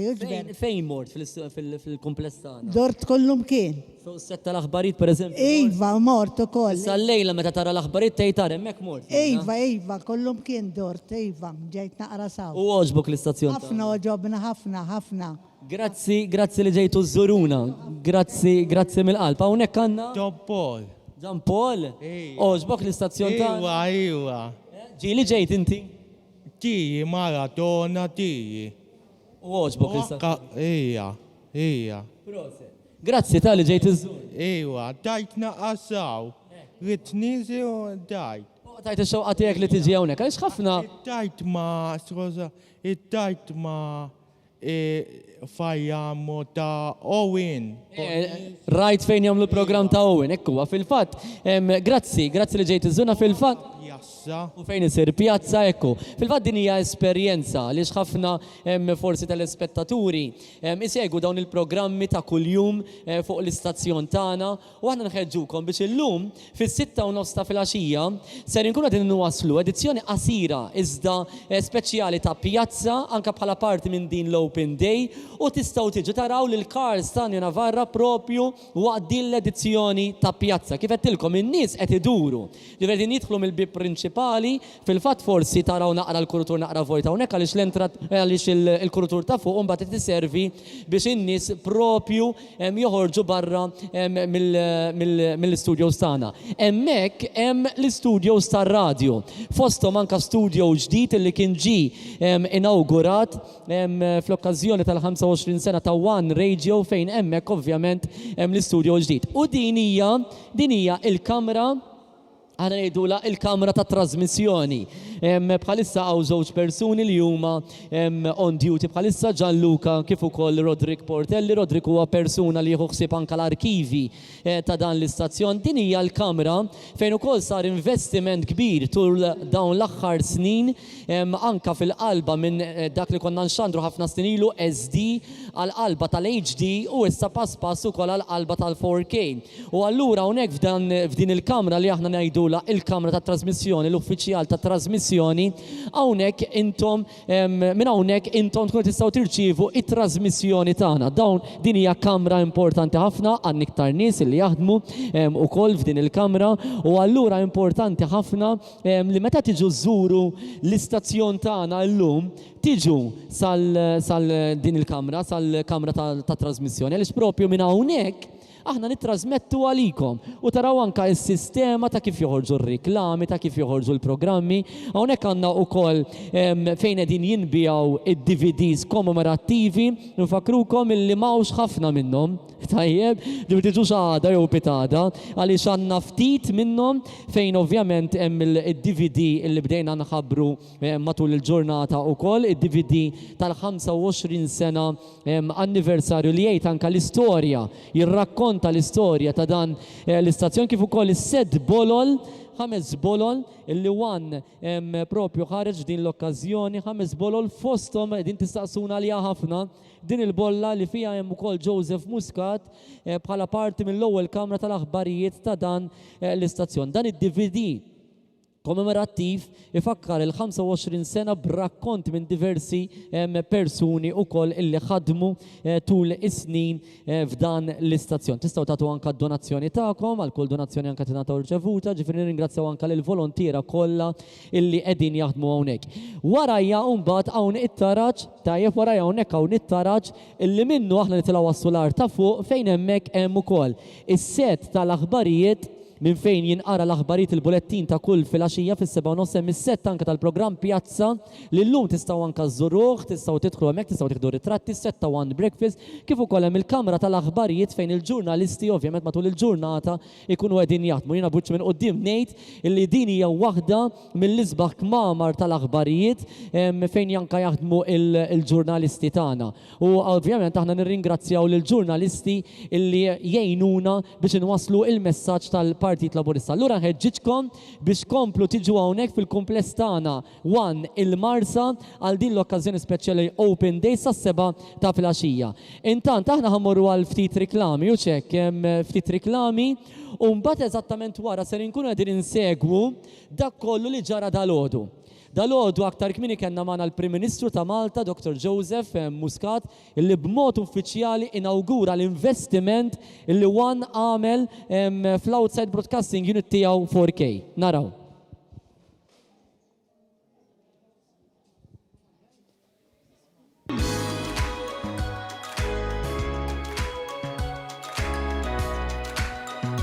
This is far from the end. You're gonna be back for more.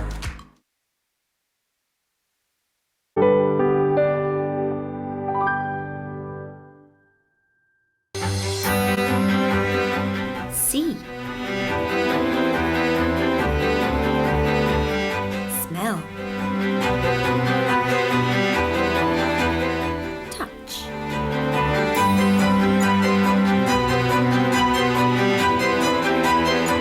Taste.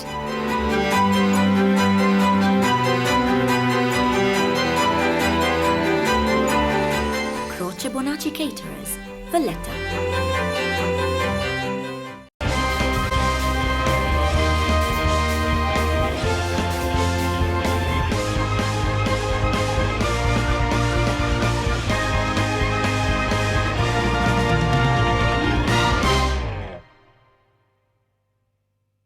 Bonġu, senjur, kif nista' naqdik? Bonġu, signorina. Rajt reklam li għajt li issa r-rettaċ fon jgħad bis fuq il-melita u ġejt biex nitċekja ftit. Iva, sewet tajt, ċirsibda l-issim kajl, pero żomm l-istess numru. Ħanċempri ftit il-marax fuq isimijiet il-mobile ta' Hello, Veronika. Hello. Ejja sal-ħanut tal-melita biex naqilbu s-sim kart tal-rettaċ fon. Iva, issa. Issa, u d-dumx, u ġib l-ID kart miegħek. U mbagħad nirħu nagħmlu ġew xaġlanna. Olla, mux maħni xaġla, jek kif għanna ċans, qabel tispiċċa l-linja. Isma' ma mhux aħjar naħlu l-kredit li għandna l-ewwel. Għaw ħallik mill-kreditu, għassijatunu 20 euro kredit. Ejja, u d-dumx, bxejn, ta' Kollu sew ġej issa mela.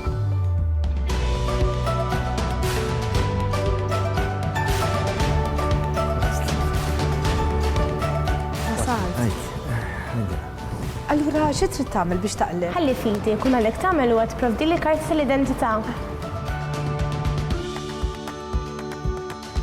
Issa kif jetaw, ejja ħanaqilbu fl-imkien ta' Isma l-ura xinu l-pass li jmiss? Kull ma għandek tagħmel huwa li tiffirma li hawnhekk ħalli nkunu nista' naqilbek fuq sistema ġdida. Emna l-ġejna ta' għax l-offerta mhux għal dejjem.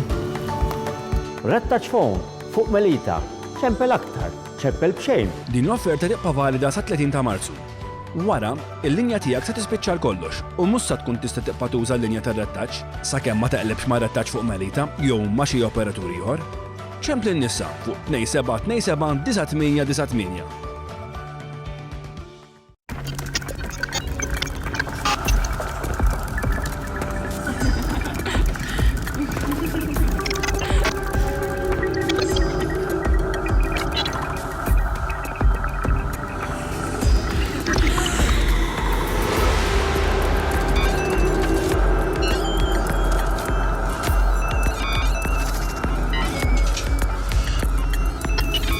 Taħseb li ma nafx. Rajta Facebook. Fl-okkażjoni tal-25 sena ta' One, għal-bejħ, tifkira speċjali, edizzjoni limitata ta' Bolol kommemorattivi. Din it-tifkira speċjali tinkludi dokumentarju One 25 sena fuq DVD flimkien ma' 5 bolol li jimmarkaw l-istorja ta' One, inklużi sem tal-Prim Ministru Joseph Muscat fl-ewwel kamra tal-aħbarijiet ta' One. Tifkira unika għal-beħ, esklusivament fit-19 ta' Marzu waqt l-Open Day fil-Kumpless One, il-Marsa, għal prezz ta' 25 euro. Malta ħilsa, Malta suċċess. 40 sena wara, it-tislima li tixraq. ċeremonja bis-Swit il-Monument tal-Ħelsien fil-Bergu, bil-qofol jintlaħaq diskors tal-Prim Ministru u mexxej tal-Partit Laburista Joseph Muscat. Il-ħamis 28 ta' Marzu, fis-6 ta' filgħaxija. Niltaqgħu.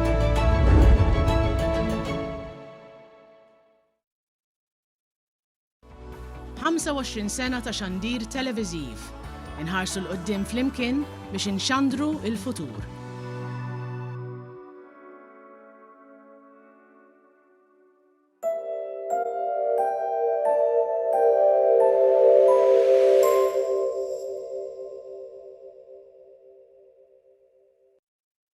Inxandru l-futur u hekk huwa. Qed jasal il-Prim Ministru Joseph Muscat fil-kumpless ta' One. Il-Prim Ministru jasal propju issa fejn hemmhekk hemm l-OB unit illi ħajkun qed jinawgura minn hawn ftit tal-ħin ieħor. Eżatt, id-donazzjonijiet illum huma importanti għaliex aħna din ngħidu li ser inkomplu nxandru l-futur. U għall-ewwel darba f'pajjiżna ser ikollna sistema ta' Outside Broadcasting Unit 4K. Din hija l-aqwa sistema li wieħed jista' jxandar biha. U aħna kburin li ser inkunu aħna bħala Stazzjon One. Fil-fatt minn hawn ftit tal-ħin ieħor ser ikun il-Prim Ministru ta' Malta u mexxej tal-Partit Laburista Dr. Joseph Muscat illi ser jinawgura b'mod uffiċjali dan l-Outside Broadcasting Unit, apparti illi kif qegħdin taraw Dr. Joseph Muscat ser ikun qed iżur u jdur anka il-kumpless tagħna fil-Marsa kif nistiednu anka lilkom tiġu hawnhekk. Eżattament.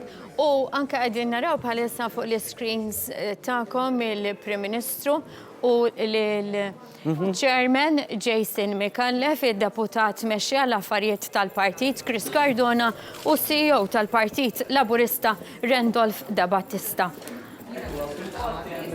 Magħna lill-Prim Ministru ta' Malta Dr. Joseph Muscat fil-Kumpless One il-Marsa fejn hawnhekk il-Prim Ministru Dr. Joseph Muscat ser ikun bonġu l-ewwel nett il-festa tajba. Il-festa tajba u grazzi illi tinsab magħna l-festa tajba doppja. Ovvjament il-festa ta' San Giuseppe u le mhux waħdek. U nawguraw il-festa tajba wkoll lil ħafna rħula u bliet b'mod partikolari lir-rabtin ukoll illum qegħdin jiċċelebraw il-festa tagħhom. Okkażjoni speċjali illum hawnhekk fil-Kumpless One. Dr. Muscat. L-ewwel nett qiegħed hawnhekk biex nirringrazzja fuq kollox lill-ħaddiema u l-volontiera kollha ta' One tal-lum il-ġurnata u matul dawn is-snin kollha. Hija okkażjoni sabiħa immens fejn mhux biss ħaniċċelebraw imma wkoll ħanatu l-imbekkata l-qoddim il-fejn iridu naslu l-qoddim permezz tal-investimenti qed jsir minn One, permezz tal-għajnuna li qed jagħtu l-eluf ta' nies li jappoġġjaw il-Partit Laburista u allura il-One ukoll b'mod miftuħ ħafna b'mod ta' storja ta' suċċess. Illum naħseb irrid nirringrazzja lil dawk li kellhom il-viżjoni 25 sena ilu li jibnu fuq is-suċċess tar-radju li minna nifisha kienet storja biex ngħidu hekk azzardata ħafna li tiftaħ stazzjon tar-radju fi żmien Carmenu f'Sud Bonnici.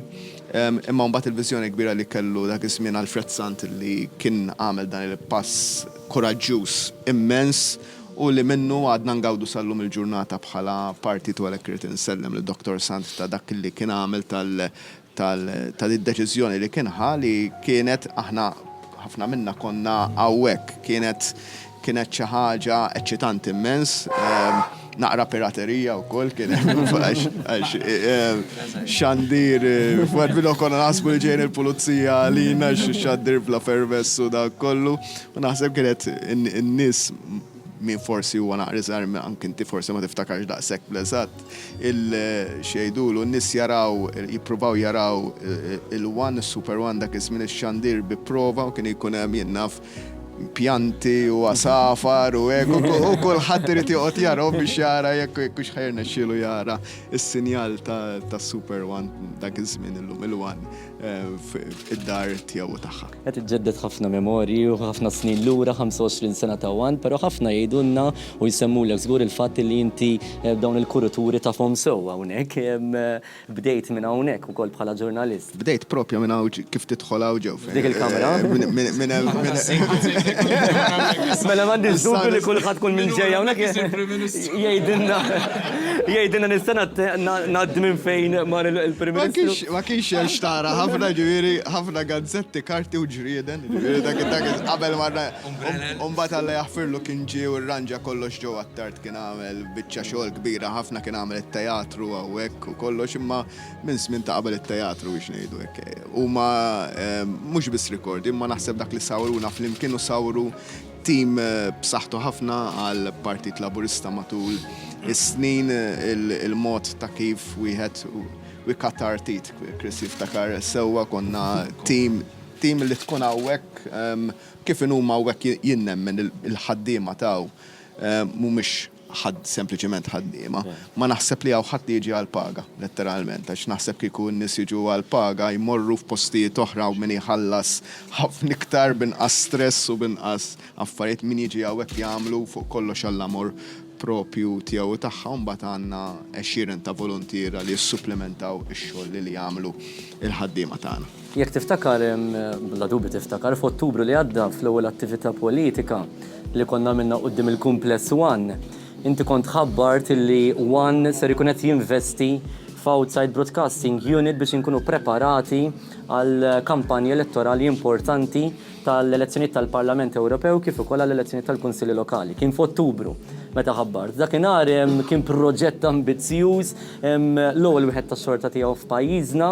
Illum se tkun qed tinawgura dan l-Outside Broadcasting Unit grazzi għad-donazzjonijiet li taw ħafna partitarji, telespettaturi u semmija lejali ta' dan l-istazzjon. U ħadd tagħmel differenza kbira daħan qed inżansnu dan kollu issa fl-elezzjonijiet tal-Parlament Ewropew tal-Kunsilli Lokali f'Mejju li ġej kif jaraw ħafna nies u sabħal issa stess qed nitkellem ma' n-nies li mat-tim kbir li qegħdin nħejju għal din kampanja elettorali tkun kampanja elettorali ħa nippruvaw immorru f'kull kantoniera tal-pajjiż impenjattiva ħafna u biex in-nies itwassilhom dak li nkun qegħdin nagħmlu kellna bżonn investu bil-kbir f'apparat bħal dan. Jien jgħiduli u rrid nirringrazzja lin-nies tekniċi kollha tagħna illi sal-kampanja elettorali li għaddiet mirakli saru biex ħarġu ċertu xandiriet, xi kultant ikolli idea kważi jżommu l-wires bidejhom biex ma jinqalawx.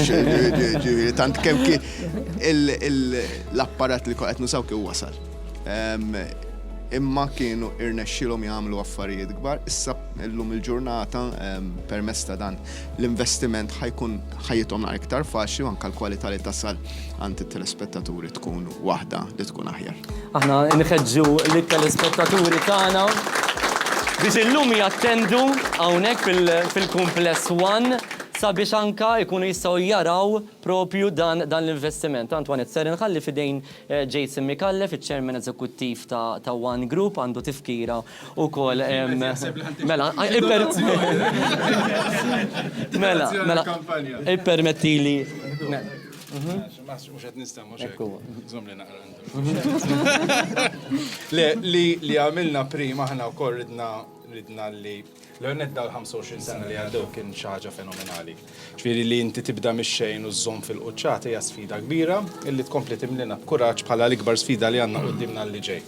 Ridna wkoll imma biex niċċelebraw dawn il-25 anniversarju nħallu tifkiriet imma anke legat. Il-legat huwa il-sistema teknoloġika li investejna fiha fl-aħħar sentejn, mod speċjali l-OBVAN Unit 4K li se tkun qed iżżanżan illum inti imma l-ewwel xandira tiegħu se jkun id-diskors tiegħek fil-konferenza ġenerali annwali lejn l-aħħar ta' April, imbagħad eventwalment ix-xandiriet kollha tal-kampanja elettorali. Imma wkoll ridna li nagħmlu tifkira u din hija tifkira partikolari għalik bismek hawnhekk ukoll. Waset bolol dokumentarju tal-istorja ta' dana l-istazzjon u waħda mill-bolol emminti ukoll bħala wieħed mill-ewwel protagonisti tal-ewwel Kamra tal-Aħbarijiet.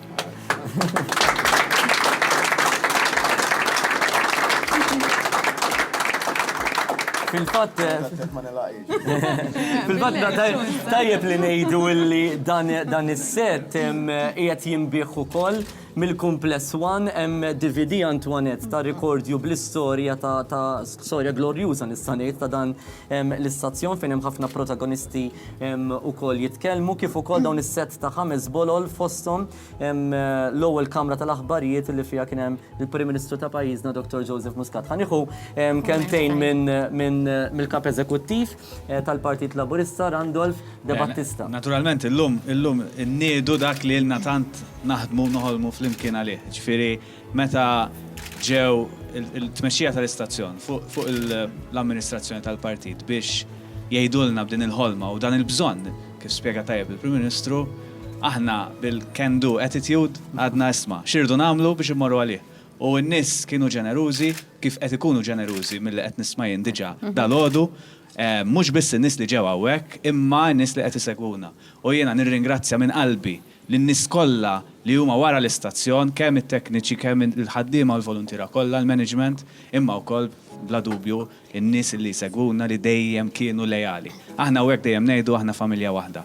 U llum se nkunu qed naraw il-Prim Ministru se jniedi se jkun qed jinawgura il-frott ta' din il-familja. OB unit illi se jkun qed jassigura li għall-kampanja elettorali li jmiss ħajkollna l-aqwa għodda biex inkomplu nwasslu l-messaġġ tal-Partit Laburista. Grazzi Randolph De Battista, il-kap eżekuttiv, issa ser nistedinkom sabiex ovvjament id-dera tal-istazzjoni hija waħda wkoll sabiħa u importanti ta' fejn jaħdmu anka il-ħaddiema ta' kuljum hawnhekk fl-istazzjon tagħna, allura ser nistieden il-Prim Ministru Joseph Muscat biex jinawgura wkoll.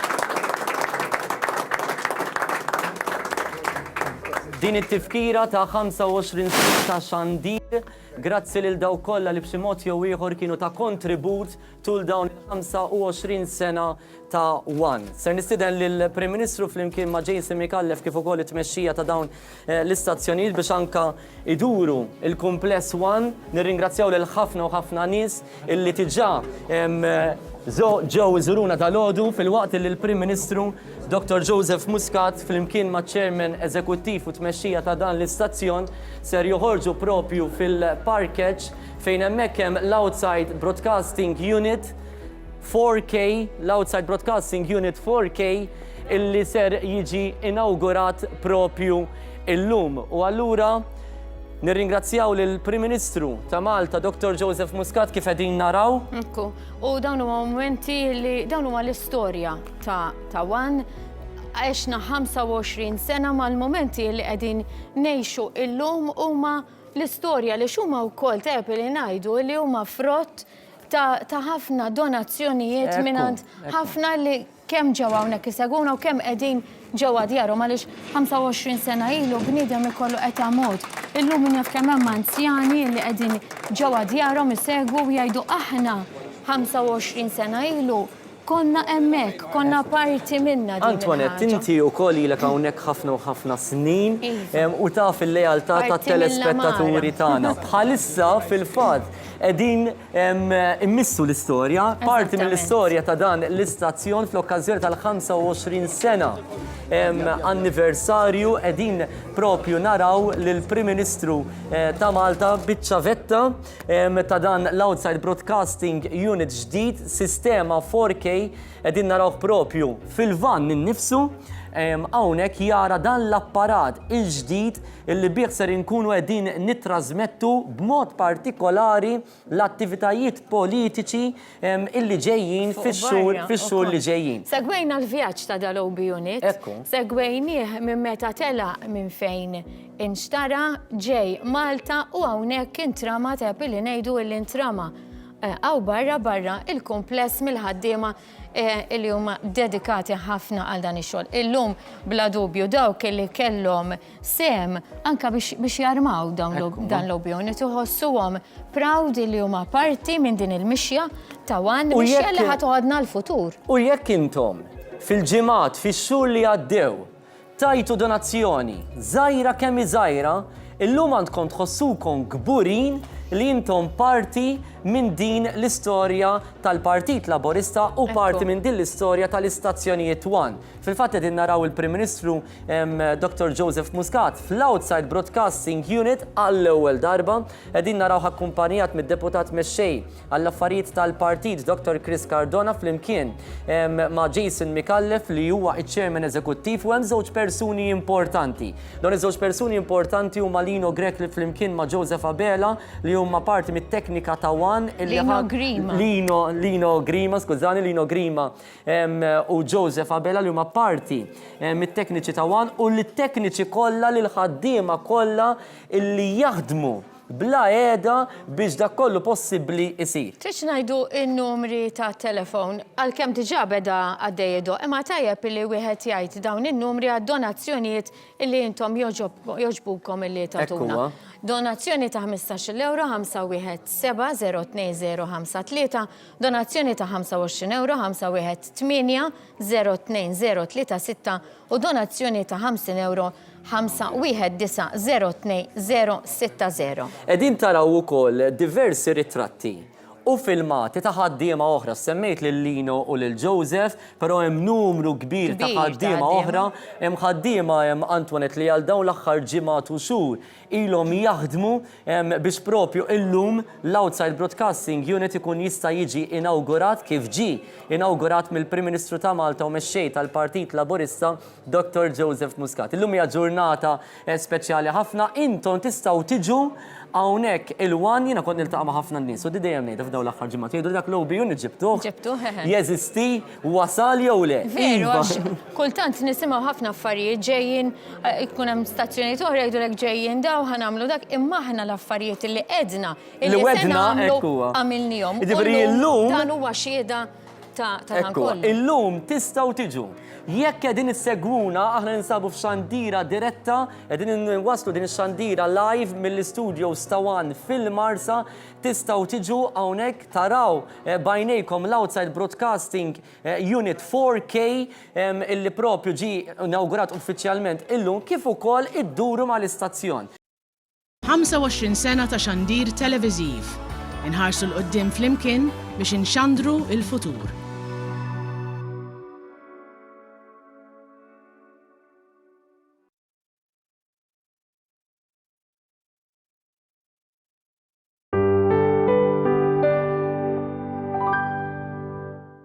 Wasal is-sejl tal-OSS. OSS, sejl fuq prodotti vari. Issa huwa ċans. Tħallux għall-aħħar. Ejjew żuruna fix-showroom tagħna. ċempel issa fuq 21-347-122 jew 3 għal Malta. Jew 21-561-742 għal Għawdex. OSS, Iżwar Street, il-Marsa.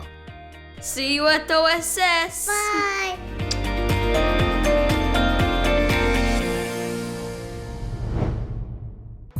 Fl-okkażjoni tal-25 sena ta' One, għal-bejħ, tifkira speċjali, edizzjoni limitata ta' bolol kommemorativi. Din it-tifkira speċjali tinkludi dokumentarju One 25 sena fuq DVD flimkien ma' 5 bolol li jmarkaw l-istorja ta' One, inklużi sem tal-Prim Ministru Joseph Muscat fl-ewwel kamra tal-aħbarijiet ta' One. Tifkira unika għal-beħ, esklusivament fit-19 ta' Marzu waqt l-Open Day fil-Kumpless One, il-Marsa, għal prezz ta' 25 euro. Living Concept Showroom Mega Clearance Sale. All stock must go.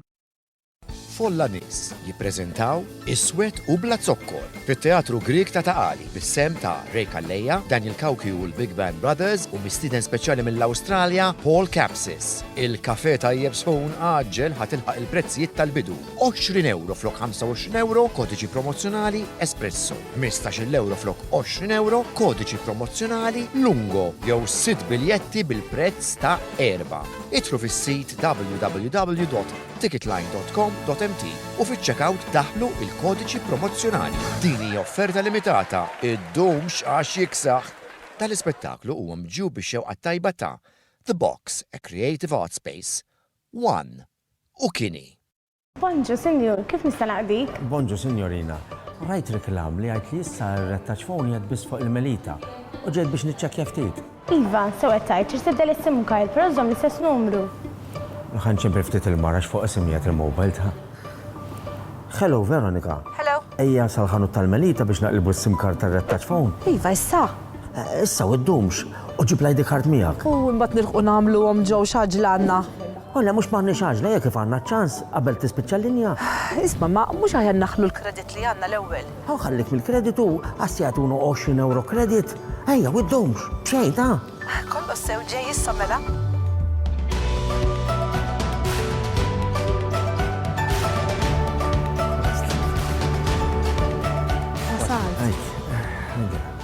Allura, xi trid tagħmel biex taqleb? Ħalli fidi, kun għalek tagħmel u għad provdi li karti tal-identità. Issa kif jetaw, ejja naqilbu fl-imkien ta'. Isma l-ura xinu l-pass li jmiss? Kull ma għandek tagħmel u għalli tiffirma li hawnhekk ħalli nkunu nista' naqilbek fuq sistema ġdida. Emna l-ġejna ta' għax l-offerta mhux għal dejjem. Rettaċ phone fuq Melita, ċempel aktar, ċempel bxejn. Din l-offerta tibqa' valida sa 30 ta' Marzu. Wara, il-linja tiegħek se tispiċċa kollox u mhux se tkun tista' tibqa' tuża l-linja tar-rettaċ sakemm ma taqlebx ma' rettaċ fuq Melita jew ma' xi operatur ieħor. ċempli n-nisa fuq 2727-9898.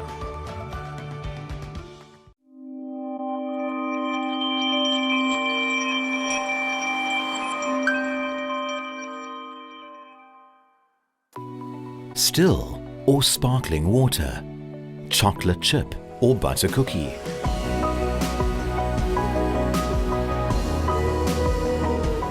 There is a choice you have to make in everything you do.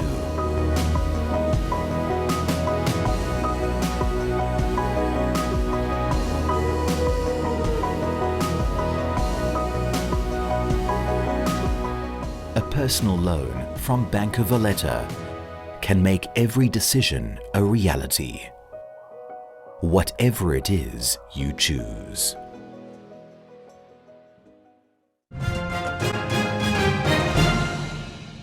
Anzjan ta' 76 sena jinsab fil-periklu tal-mewt wara li kien involut f'inċident ta' traffiku fit-triq għal Domoro l-Marsa.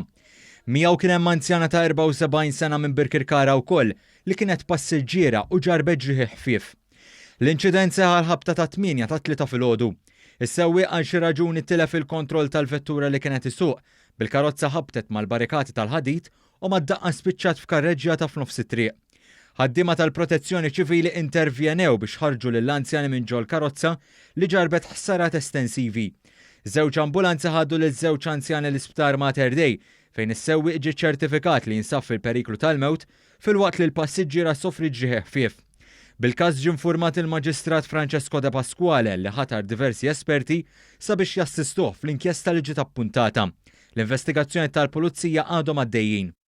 Il-Prim Ministru u mexxej tal-Partit Laburista Joseph Muscat inawgura uffiċjalment l-OB Unit 4K ġdid tal-istazzjonijiet 1 waqt Open Day fl-istazzjon li qed tiġi organizzata biex tfakkar il-25 sena tal-istazzjon. L-OB Unit li jinawgura l-Prim Ministru huwa l-aħħar investiment li għamlet it-tmexxija tal-istazzjon bilan li wan dejjem iwassal l-aħjar prodotti lis-segwaċi. F'diskors għall-okkażjoni, il-Prim Ministru Muscat qal li kull ħaddiem ta' dawn l-istazzjonijiet jaħdem hawnhekk għaliex ġenwinament iħobb dan is-settur. Iċ-Chairman ta' Wan Jason McAuliffe ippreżenta set bolol lil Prim Ministru bħala tifkira. F'dan is-set tidher fost oħrajn l-ewwel Kamra tal-Aħbarijiet ta' Wan li l-Prim Ministru kien parti minnha. Min-naħa tiegħu il-Kap Eżekuttiv tal-Partit Laburista Randolph De Battista qal li s-segwaċi ta' Wan dejjem baqgħu jappoġġjaw l-istazzjon b'mod sħiħ u raw lealta dejjem. Fl-istess ħin, l-OB Unit li kien inawgurat waqt dan il-jum u li se jxandar id-diskors tal-Prim Ministru waqt il-Konferenza Ġenerali Annwali tal-Partit Laburista huwa investiment ieħor biex waqt l-elezzjonijiet ta' Mejju li ġej l-istazzjon ikompli jxandar il-messaġġ tal-Partit Laburista bl-aħjar mod. L-awtoritajiet tas-saħħa pubblika qed jinvestigaw 3 każijiet separati u mhux relatati ta' ħosba. Filwaqt li dawn il-każijiet qed jiġu investigati, qed jittieħdu wkoll il-prekawzjonijiet kollha sabiex dawn jibqgħu iżolati. Matul is-sena li għaddiet kien hemm 5 każijiet separati ta' ħosba li ġew minn barra filwaqt li kien biss każ wieħed li qabdu l-ħosba f'pajjiżna. Bekk hekk kif dak il-każ baqa' wieħed iżolat, Malta baqgħet konsistenti fil-ġlieda tagħha kontra l-ħosba. Il-ħosba ġeneralment toħroġ f'pajjiżi li ma jitlaqmux kemm fit-tfal u anke fost l-adulti. Anthony Camilleri ta' 43 sena ingħata l-ħelsien mill-arrest wara li kien akkużat fost l-oħrajn li għeddet lil martu u kkaġunala biża' li se tintuża l-vjolenza kontrija. Bajnejn ħomor nar u bibnu preżenti fl-awla, l-akkużat wiegħed li mhux se jkellem lil martu li ilu miżżewweġ lilha għal 24 sena. Id-difiża spjegat kif dan kien inċident ta' darba u ma hemm l-ebda proċeduri ta' separazzjoni bejn il-koppja. Spjegat ukoll ir-raġel lest joħroġ barra mid-dar matrimonjali u jmur jgħix x'imkien ieħor.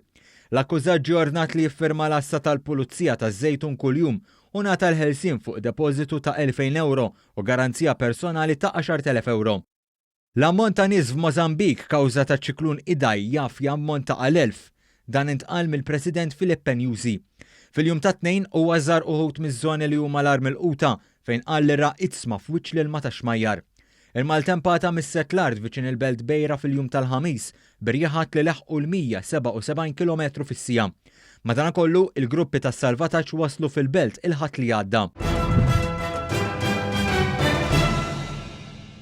It-temp huwa pjuttost imsaħħab u bix-xita minn ħin għal ieħor aktar tard wara nofsinhar u mal-lejl. Viżibilità tajba. Riħ ħafif mit-tramuntana li jsir moderat mill-Grigal. L-ogħla temperatura 20 grad, l-inqas waħda 14 grad, indiċi UV 6. Baħar ħafif għal moderat li jsir moderat. Impatt baxx mill-Majstral. Temperatura tal-baħar 15 grad.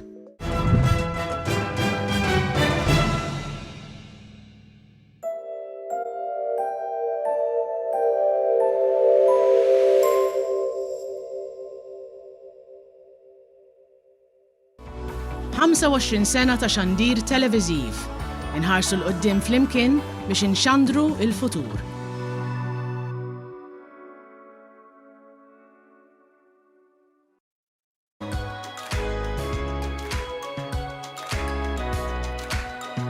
This is far from the end. You're gonna be back for more.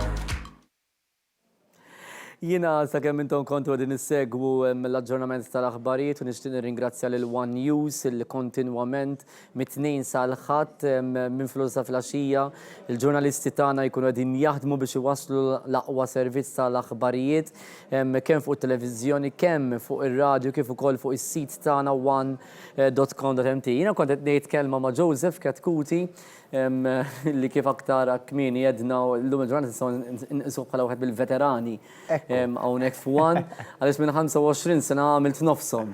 Ekku, nofshom f'dan l-istazzjoni jagħti iskanta laqqas nemmen li għadda daqstant żmien għaddi niftakar l-ewwel darba li ġie arani issa mal-Wan jien. Ekku, nitkellmu 12 sena ilu. Dak iż-żmien naħseb kien għadu programm ta' trasformazzjonijiet biss. Kien għadu trasformazzjonijiet biss. Kelli iktar xar dak iż-żmien, kelli inqas tikmix. Imma għaddi niftakar. U inti wieħed minn dawk il-produtturi illi ġejt minn stazzjoni ieħor fih dan Wan u għamilt użu mis-servizzi tal-Wan. Mal-ewwel. Ġifieri l-camera persons tal-Wan, l-editing tal-Wan, aktar il-qudiem l-studios tal-Wan.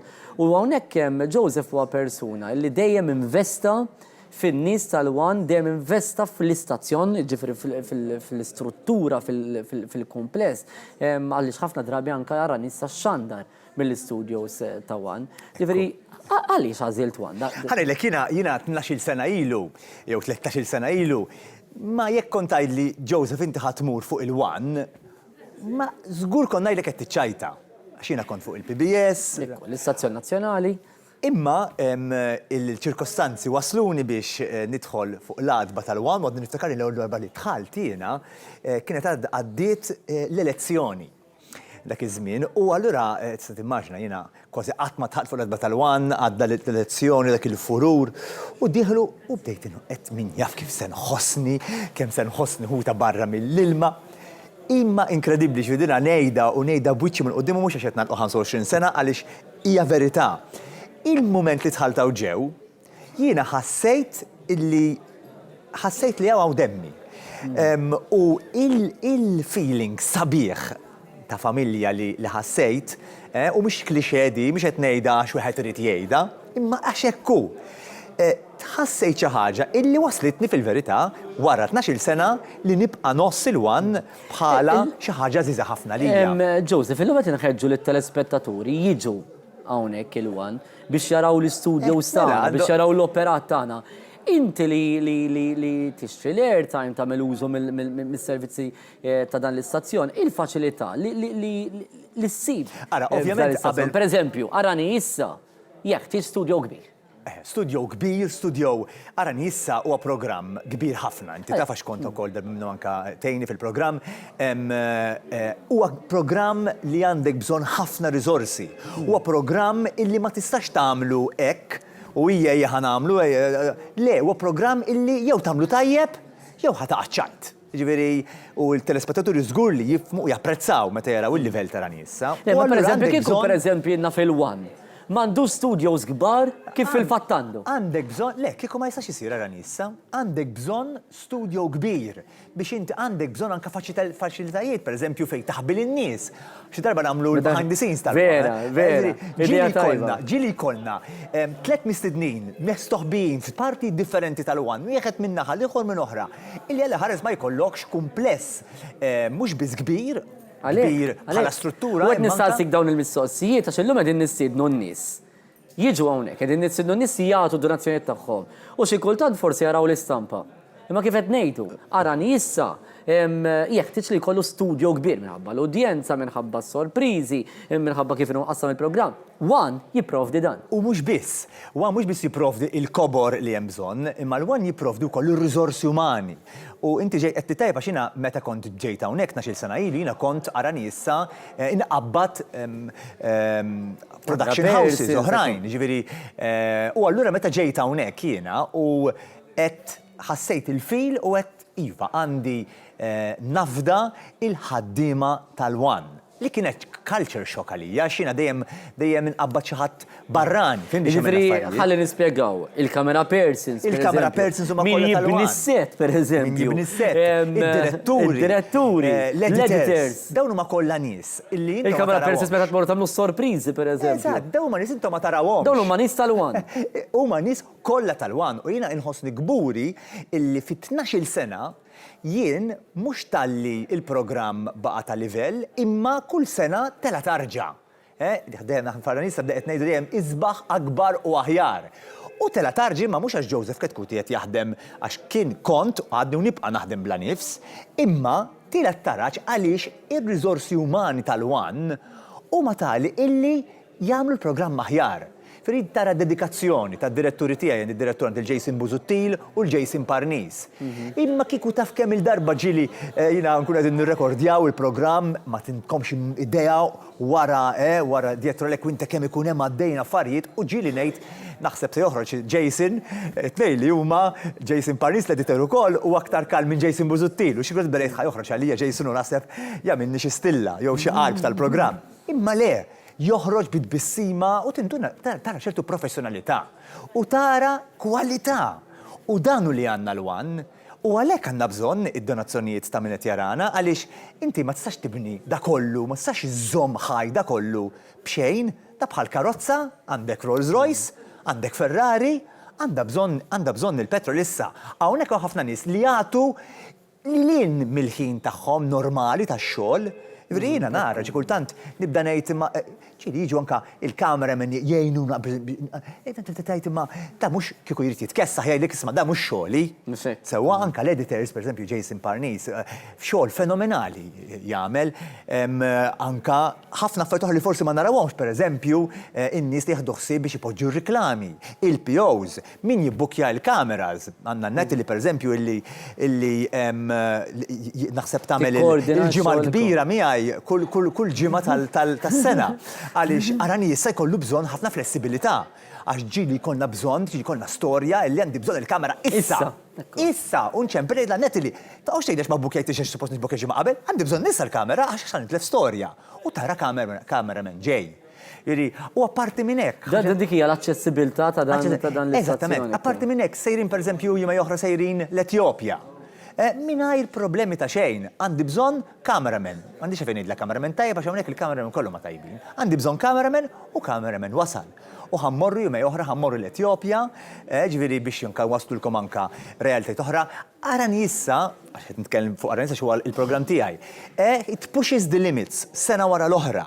Imma għaliex jagħmel hekk? Għax għandu l-bennina, mhux vera, illi kif għalna kaċċermen, għandu l-bennina, deskrivih bħala l-bennina, Jason, u ekku, il-bennina, mhux vera, il-qafas illi jista' I can rely on, nista' nserraħ fuq mhux biss stazzjon il-ġebel, imma stazzjon ta' nies illi jagħtu qalbhom u ruħhom. U f'dawn il-tax il-sena jiena dak li rajt il-wan, dina nejda mhux biss ma' telespettaturi ma' nejda anka ma' l-sponsors tiegħi, kulħadd jaf illi jiena meta nsemmi il-wan dejjem ngħid il-wan jiena għandi familja. U familja, meta inti jkollok xi ħaġa run by the family, dejjem tkun aħjar għax għandek il-qalb fiha, meta jkollok il-qalb ikollok is-suċċess.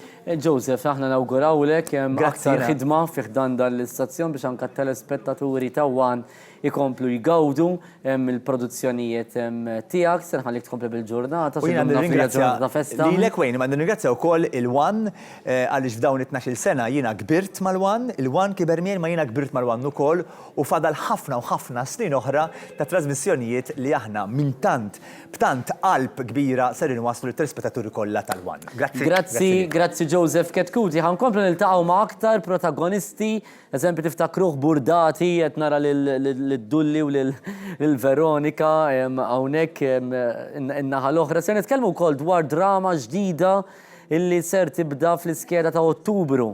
U ħafna nies jistaqsuna dwar il-produzzjoni ta' drama li wan ukoll kien pionier fejn tidħol id-drama, naf niftakar Ġiżel, Klikka, foslu l-Evangelisti li kollha kienu simpatiċi, li kollha kienu ta' suċċess fih dan dal-istazzjon fost ħafna oħrajn tax ma rrid ninsa l-ħadd. Però ħalli kollox fidej il-kollega tiegħi Antoinette Falzon biex minn studio numru 3 ninaqdu b'mod dirett ma' studio numru 4. Antoinette fidejk. Miegħi fl-studio żewġ mistiedna li kienu protagonisti ta' One ta' Super One fil-bidunet tiegħu. Nilqa' miegħi bi pjaċir lil Sharon Kassar u John Pisani. Grazzi tal-li ġejtu hawnhekk illum. John permetti li ħanibda b'Sharon tajjeb. Ladies first. Sharon qed nieħu gost li narak. Nixtieqek illi tirrakkonta. Ekku, nixtieqek illi tirrakkonta l-istorja tiegħek għaliex ftit huma dawk li forsi jiftakru li Sharon Kassar kienet l-ewwel continuity announcer meta beda jxandar One Television. Sharon, għajdinna ftit l-esperjenza tiegħek, kif bdiet u xkont tagħmel dak iż-żmien? Mela, dak iż-żmien ovvjament kulħadd jaf huwa stazzjon partiġan u jien kont nattendi xi attivitajiet politiċi u konna iltqajna hawnhekk 5 tfajliet sewwa konna selected, ġifieri ġejna magħżula għax kien hemm il-kunċett li xtaqu li jaddattaw dak iż-żmien trasmissjoni kif inhi għadna nafuha bħallum sallum bħala Mediaset. Stazzjonijiet televiżivi Taljani viċin tagħna. U kien ngħatanna wkoll training intensiv. Meta jgħid intensiv, ġifieri b'serjetà kbira. Konna nitalmu kif ngħidu Malti tajjeb, kif ħan nippronunzjaw il-Malti, id-diction hija importanti ħafna li tkun preċiż u ċar f'dak id-diskors li tkun qed tgħaddi lit-telespettaturi kif ukoll id-dera, il-grooming, sewwa. Hawnhekk ippermettili nsemmi l-memorja tal-Mibki Franz Sammut, kienu l-allim tagħna, kien professur tal-Malti u kien persuna li kien metikolus ħafna. Kważi naħseb kienet iktar importanti il-projection tal-lingwa milli id-dera per se. Ma mbagħad ingħaqad kollox flimkien. Iva, ekku. Kellu għal-qalbu ħafna u kien partikolari immens li għallem l-affarijiet kif suppost. Dan kien stazzjon li ovvjament kien hawn qaċċa liħ għaliex kellna xandir stazzjon wieħed sewwa, kien hawn sort of monopolju. Allura kien hawn qaċ kbir li kien hawn ħafna nies li kellhom ix-xandir fid-dem tagħhom. Jiena l-papa tiegħi ġej mill-qasam ta' Inti ġejja xandira li mill-familja illi huma sinonimi ma' wan. Sirja li għaffillu, Viktor Kassar kien persuna teknika, kien kameraman. U Claude, u hija li jiena niftakru jaħdem l-lum magħna issa raġa wkoll. u jgħat fuq dan il-professjoni wkoll. Ix-xandira aħna kiber magħna id-dar.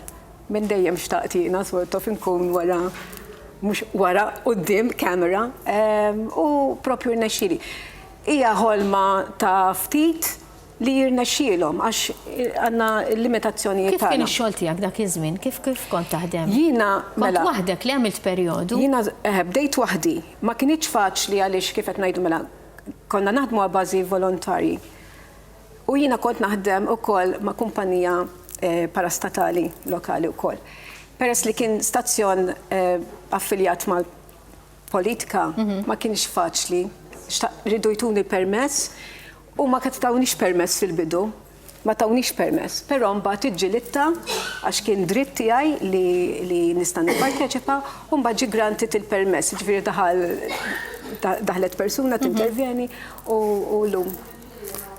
U xkont tagħmel eżatt bħala continuity announcer? Aħna konna nagħmlu recordings, ma kienx possibbli pers li kif qed ngħid b'mod volontarju, ma kienx full-time role tagħna. Kont tiġi tirrekordja dak Iva.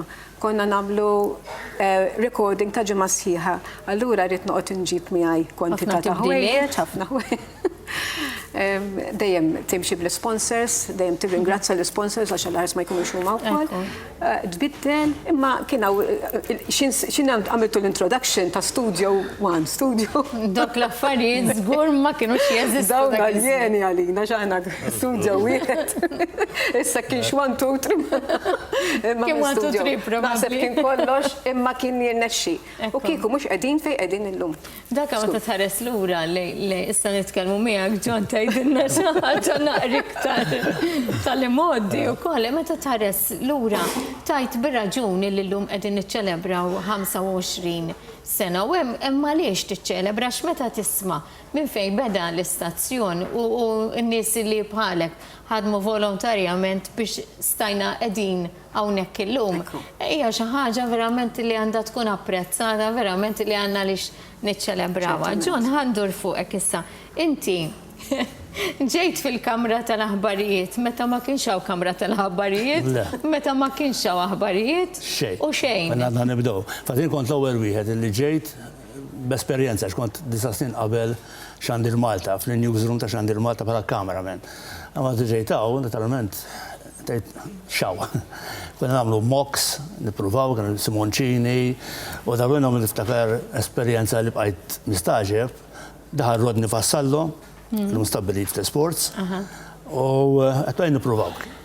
Għagġeni u dim il-kamera, daħal estej il-kamera, bada jgħid rapport sieħ ta' rizultati u bħet il-tati ma' nix teleprompter aħna u dak għalli teleprompter xinu. U kif ħareċ Rodni, fejnom il-karti, għalli għawtu, kif ma ħares lejhom, għalli studijajtum id-dar kolla blamment, għalli biex nimpressjonakom, u pressjonana vera. Pero għad, kienet esperienza talment fil-bidu għana ftit nies. Kif kontu taħdmu Ġon dak iż-żmien? Għaskanna ħinijiet. Kien għu Etienne St. John kien il-Head of News.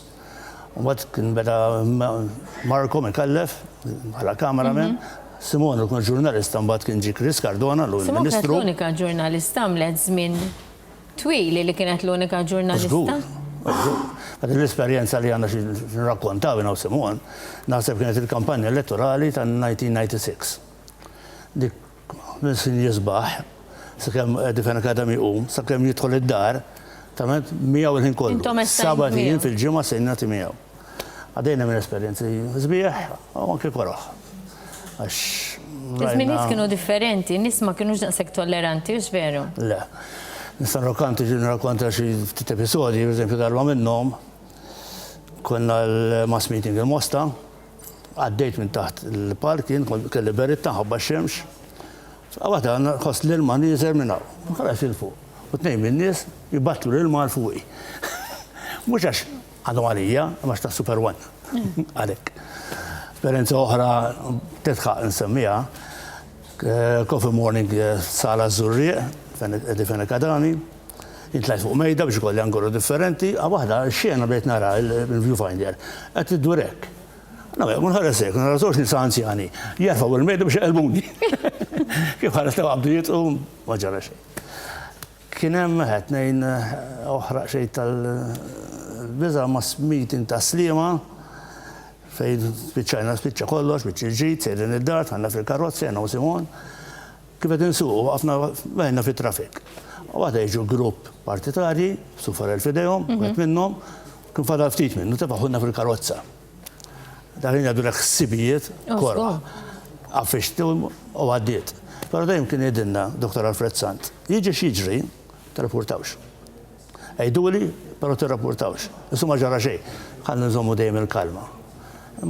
Diffiċli li ma t-rapportax, ma dik kienet dakin Dr. Sant il-mod kif kien jaħseb il-kunċett. Nsemmi episodju ieħor kelli għax it-tifel tiegħi Brendan Bizani l-lum ġurnalista fil-kamra tal-aħbarijiet ukoll tawan. L-uniku għed kronika li huwa speċjalizzat bħalissa fil-film ġurnalisti. Konna fl-imkien kien ħarab ħabsi u kena dak il-karozzi ma semmix id-ditta sofor. Stata merkanti, ġib tal-SAG u d-dimna, jien insu eżat warajħ, sparati, u għadra jizom il-break. Nara reversing lights biex għolin. Tifel t-werwer. Dew tal-films għalli, dew tal-films. Kif il-reversing minn mera nara binker lights tal-mobile warajja, għallisnija. Ma ta' wasanna fejn nammorru dejn l-istar il-Furjana, ġida tal-SAG, l-uffiċjal joħroġ mill-ġib qabel wafqet u kull ma nisma' jien qed nifilmja, nisma' tling tling tling tling hand grenade waqatlu. It-tifel li qabel wafqet bej saħdi. Ħallisna reflu xi. Għalna tiċċaqalux, min se jiċċaqlaq? Rocket hand grenade tal-ħosse mhux li tisplodi u tajjar. Kienet dak il-ħin tiksaħ. Hemm ħafna xi rakkonta. Meta tħares lura lejn l-esperjenza tiegħek fil-wanna unek, fil-bidunet, tħossi li mbagħad għal-qoddim kienet tajnuna għalik ukoll? Fil-ma sens tajnuna? Fil-sens li per eżempju mbagħad it-tifel tiegħek, ovvjament xi ħaġa nibtet ġo fih ukoll u ġie hawnhekk. Ġifieri b'xi mod jew ieħor inti. U bqa' jsegwi l-istess passi. Mhux veru. Sharon, intu għedu nitkellmu ftakart fil-kuġin tal-papa tiegħek, Flino Kassar. Ix-xewka, x'niftakar dejjem sellem hawnhekk il-familja tal-Lino Kassar, lil Marija, lil Gino, dejjem niftakar lil Huk, dejjem isemmih lil Claude. L-Claude, dejjem isemmi l-Lino. Ġifri, inti kintom kif kontat ngħidlek qabel, familja sinonima, mhux biss mal-xandir, imma anke mal-Partit Laburista. Meta tħares lura lejn l-esperjenza tiegħek hawnhekk il-wan, xi tħoss? Għandek nostalġija tħoss? Tħossok li kont parteċipi f'din l-istorja? B'xi mod, it-training li tkun ħadd ħajtibqa' ġorru miegħek. Pereżempju jiena awtomatikament inkun qed insegwi xandira, jekk hux aħbarijiet, jekk hux magazine program. Noqgħod ninnota, noqgħod nara l-flows ukoll bil-fors. Għax tinnothom? Tinnothom. Imma dik tiġi fik naturali, sewwa. Ma tibqa' tħobbu x-xandir. Tibqa' tħobbu. U xtaqt ngħid ukoll importanti kemm aħna sort of min ikun xandar jieħu kredit ma' telespettaturi. Earlier kont qed insegwi Alfred Zammit semma wkoll kemm għandna nagħtu kredit lit-telespettaturi li huma s-suċċess huma l-lealtà tagħhom lejn l-istazzjon. Huma l-qofol tas-suċċess li għamlu stazzjon bħal dan fejnu illum huma. Kif konna ngħidu qabel minn filgħodu tissorprendi ruħek in-nies illi ġew, imma mhux biss għax ġew in-nies għaliex qegħdin hawn anke sakemm qed nagħmlu dan il-programm qegħdin isegwuna fl-istudju hekk. Tara anzjani illi tgħidlek jien għandi 84 sena u ġejt b'tal-linja.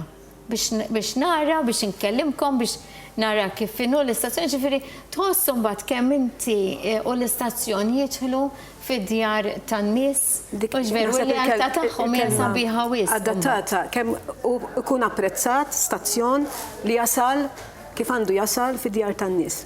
Kemm biex jeduka u kemm biex to entertain as well. Soddisfazzjon żgħira kif kienu Jason Buzzutira kulħadd jaf minnu. Għalli ħasset wara kompliment tajjeb, għalli il-kont wieħed mit-teachers tagħna. U ekku. Literalment hawn il-kameraman. U bdiet jgħidulhom xi ħaġa anke white balance, kien meta għalli tkellem bil-Malti. Għabbatta jdielu. Però ġviri, soddisfazzjoni tara l-lum kameraman stabiliti. Grazzi tal-li kontu maħna, grazzi Sharon, grazzi John. Minnaħati għajessa nerġa naddi l-ura fejn hemm l-studio fejqat Wayne u il-telefonati komplu ċemplu ħana minna ftitur nkunu ma'kom baktar mistidna.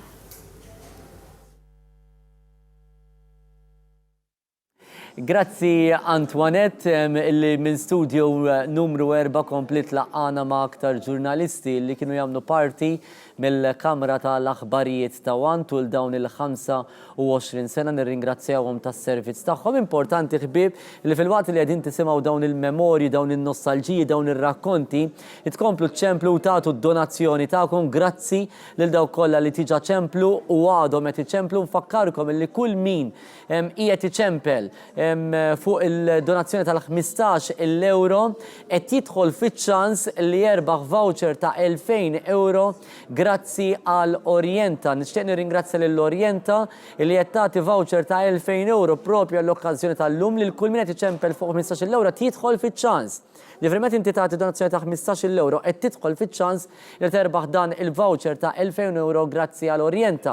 Kif ukoll kull min jagħti donazzjoni ta' 25 euro qed jidħol fiċ-ċans li jerbaħ voucher ta' 3000 euro grazzi għal Stylish Bathrooms. Mbagħad kull min jagħti donazzjoni ta' 50 euro qed jidħol fiċ-ċans li jerbaħ cruise ta' 7 tiljieli minn Malta għal Malta fil-peak season grazzi għal Hamilton Travel. Dan huwa cruise valur ta' 5,000 euro. Grazzi lil dawn l-sponsors li qegħdin jgħinuna minn ħin għal ħin ser inkomplu ntellaw aktar biljetti għal Rock Opera Jensna li ser issir mhux il-weekend li ġej iżda il-weekend ta' wara.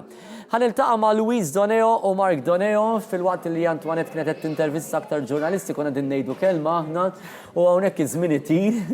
Jiġifieri kważi nikbru flimkien. Jiġifieri bdejna mmorru lura għall-1999 20 sena ilu. Eżatt. 98. 98. Fil-99 l-ewwel sensiela, ġifieri. Illa ħwina. L-ewwel sensiela li tellajtu fuq One, ngħidu 20 sena mill-25 sena, Ġifieri, l-ewwel sensiela li tellajtu intom kienet Shelley Rayner. Ekku. Li jiena għadni niftakara.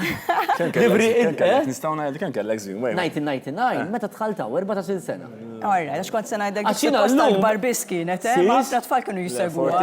Ġifieri llum Shelley għandha Għandha 20 xi sena. 27, 28 xeli, għax kellha 9 dak iż-żmien. Imma naħseb baqgħet popolari din is-sensiela. Isemmu ilkom żgur. Peress le, lila lekka li jsemmu lila U solitier. u solitier tal-karozzi. Imma jaffaxxinani Shelley Rayner għax li saru wieħed. Solitier nifhem karozzi kien fih 13 l-episodju reċenti, imma Shelley jaffaxxinani kemm baqgħu jistaqsu għal ħin għax 5 episodji biss.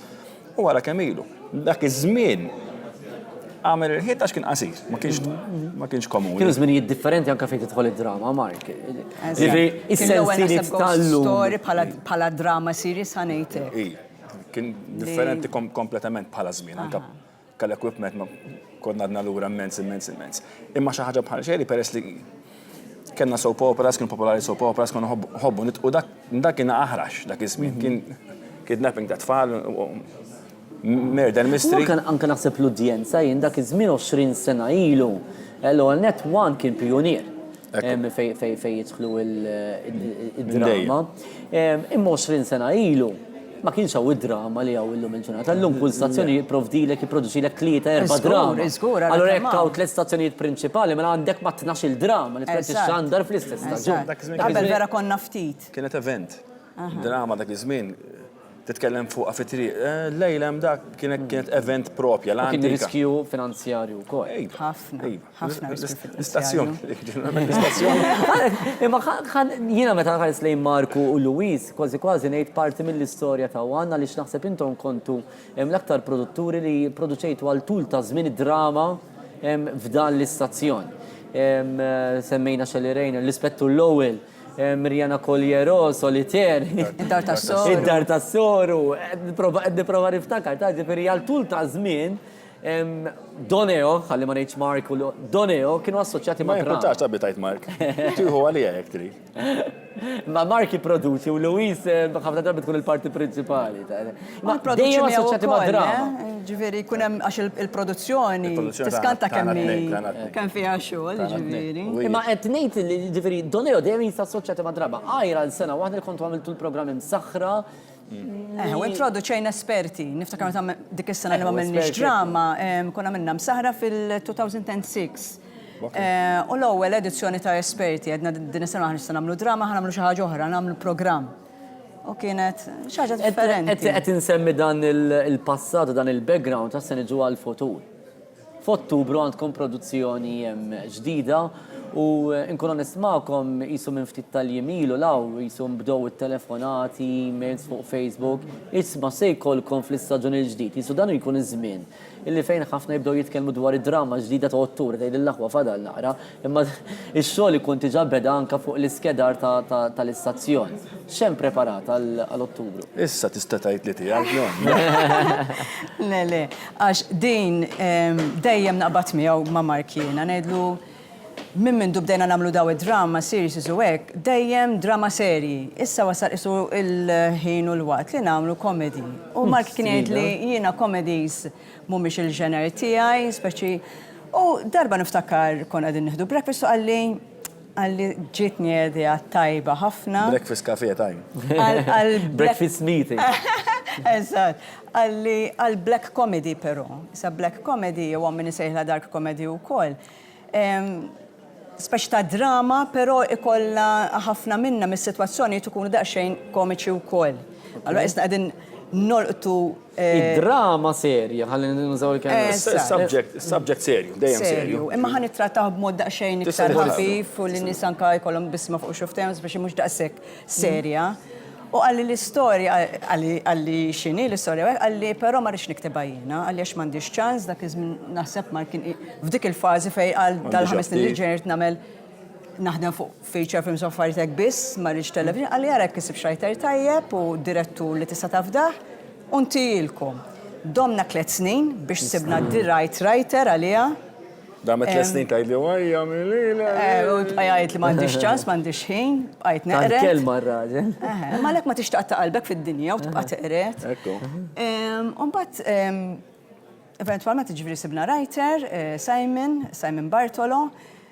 Ovvjament, dort fuq James Kucciardi bħala direttura x'naf li diġà ħdimt series miegħu wkoll meta konna Għamilna Maskra u Maskra, ġifiri. Direttur li nista' nafda ħanejtek. U tlaqtu b'dil produzzjoni. Tlaqna minn hemmhekk, inna ġifieri għal dawn l-aħħar sena u nofs għax tiskanta il-produzzjoni l-iktar qabel il-preparamenti l-iktar li jieħdu l-eklim. Ftit ta' żmien ilu saru wkoll awdizzjonijiet, l-auditions. Eżatt, fil-fatt u din hija xi ħaġa oħra li nixtieq li nippromovi. One, dejjem fittex talenti ġodda, dejjem fittex uċuħ ġodda, dejjem sab kif jagħti opportunitajiet ġodda, ġifri ħafna nies li huma fix-xandir illum il-ġurnata bdew propju minn hawnhekk. Għażiltu li tagħmlu dan. Eżatt, wejn. Dejjem minnihom ta' nkunu rridu l-antiki. Għax nkun tajjeb li jkun hemm taħlita ta' stabilitu. Timmarka, nisa jrid Rumain.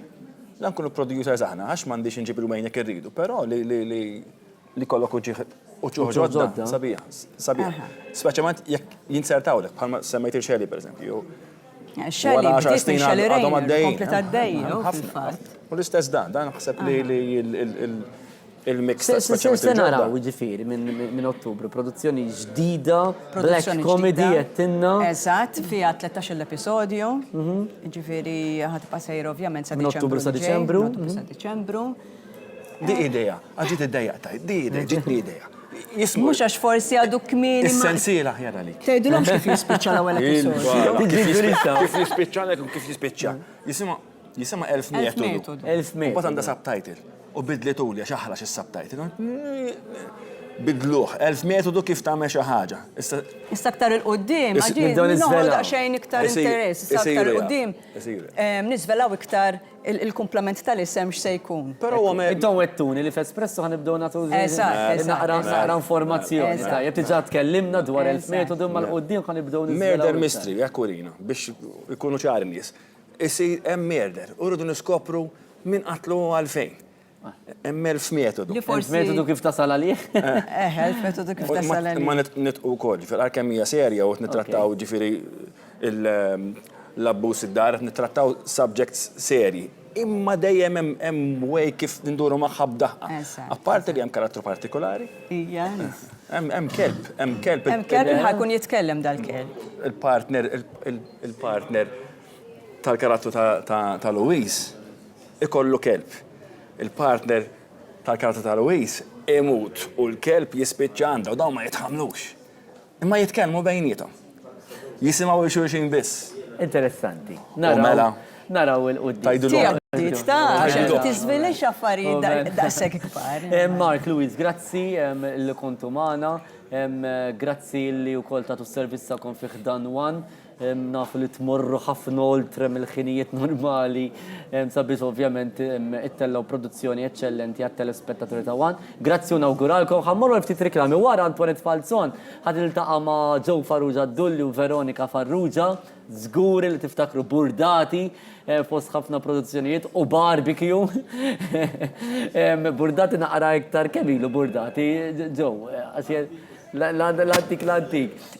Barbecue naqra iktar recenti.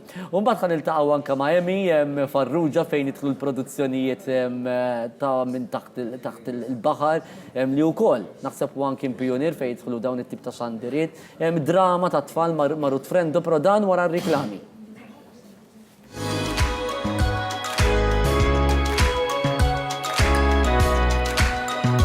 This is far from the end. You're gonna be back for more.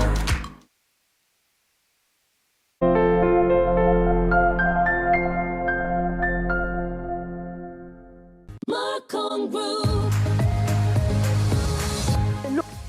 Illum ħanuriwkom ftit sandlijiet ukoll. Nixtieq ngħid li aħna fil-outlets tagħna ssibu għal kull età. U jien biex intikom eżempju jiena għamiltilkom dawn hawnhekk. Alright, jiġifieri huma għal ċertu età. Però mbagħad ma ġenbhom għamiltilkom ukoll għal ċertu età li intom tafu l dejjem inġibulkom. Għamiltek jiena ara xi ġmiel, pereżempju ta' kaken, takkuna jibqa' eleganti u takkuna differenti. Għamiltek biex infakkarkom li aħna għaddej offerta fuq iż-żraben kollha tan-nisa li tista' tieħu dan, itħallas ta' dan għax għandek okkażjoni u mbagħad inti tgħidli ma jien irrid dan imma da sa tieħdu nofs prezz. Tażel li trid, hemm ħafna minn fejn tażlu, ara daqsxejn kemm huma sbieħ, kemm hemm żraben sbieħ, minn fejn tażlu tan-nisa u x'inhu il-footwear li tilbes mara, tieħu wieħed għandi ħafna slippers, jew pereżempju inti trid da sandli u mbagħad tiġi t-tifla miegħek u trid slipper. Ħadd jieħdu wieħed itħallsu tiegħu u l-ieħor ħadħallsu nofs prezz. Da biex intikom ftit eżempju kemm hemm żraben u kemm hemm ukoll għażla minn fejn tażlu. Mela ħammorru daqsxejn fuq il-ħwejjeġ. Open jackets, hemm ħafna open jackets hemm sbieħ bħalma qegħdin taraw u mbagħad għal taħthom jiena nistantikom ukoll ara xi ġmiel ta' tops ukoll u hemm ukoll dawn l-open jackets ukoll il-ħomor. Ara kemm sabiħa di il-ħamra, mela jien urejtkom l-army green, il-ħamra u mbagħad urejtkom dat-top ara imur ma' tnej kemm huma vera sbieħ ukoll hux vera. U mbagħad jiena għamiltilkom dal-qalziet. Hemm ħafna ta' għażla verament kbira minn fejn intom se tażlu. Din hija libsa sabiħa wkoll ara xi ġmiel ta' libsa wkoll anke mbagħad jekk forsi trid titfa' xi open jacket magħha. Dawn huma open jackets differenti wkoll ara ftit shiny kemm hemm kuluri sbieħ u vera. Tuħu gost għax tgħid kemm hemm kuluri wkoll minn fejn tażel. Din hija libsa wkoll moderna mens u mbagħad jiena hawnhekk għamilt anke l-open jacket ukoll vera ħelwa għal maħħa biex ittija ftit anke dak il-kulur fuq il-roza, all right? Ġifieri hemm ejjew għaliex verament ħanamlulkom l-outfit tagħkom kif tixtiequha intom. Hemm ħafna u ħafna minn fejn tażlu għaliex l-istok għadu kemm daħal u ġvera u hemm ikun hemm minn fejn tażlu ħafna. U sajżi sara daqsxejn xi ġmiel anke stili differenti. Din id-darba vera hemm stili hemm sbieħ. Dan 12.50 € ukoll ħara xi ġmiel. Ħara xi ġmiel ta' tops hemm. All right, ara daw ukoll qiegħed bit-tnejn, hemm ħafna kuluri wkoll bħalu, pereżempju hawnhekk hawn tnejn, imma hemm xi 6 kuluri. Hemm ħafna minn fejn tażlu. Vera hemm xogħol sabiħ. L-ewwel urejtkom dak il-qalzit l-aħmar, jew inkella navy blue, jew inkella abjad. L-qomos li tħobbu intom ukoll daw il-qomos ukoll ara kemm huma sbieħ, u mbagħad tieħdu jew xi dublett ukoll għal magħhom, ara kemm hemm tops minn fejn wieħed jażel. Infakkarkom fil-jeans u fil-ġgieget tal-jeans jibdew mit-tfal net ta' sena u jibqaw tilajn il-ġgieget tal-jeans skont il-qis li trid inti. Hemm kull stil u kull size ukoll. Ħara da, pereżempju fuq xi jeans ukoll, kemm hu sabiħ ukoll, dan hemm ħafna kuluri bħalu. Dawn ukoll jistgħu jiġu off shoulders, ukoll ilibsu bħalma qegħdin taraw għaliex is-size jagħti wkoll. Ħara kemm hemm xogħol bil-kuluri vera sbieħ. Il-prezzijiet pereżempju 14.50 € ta' ġifieri hemm prezzijiet vera tajbin. Jien sa nagħlaq għaliex il-ħin tiegħi għadda, ħanurikom daw biss jiena u nagħlaq biex nurikom kemm verament daħal xogħol sabiħ ukoll u kuluri differenti. Da kollu fl-outlets kollha ta' Marcon Group. Insellmilkom. Marcon Group.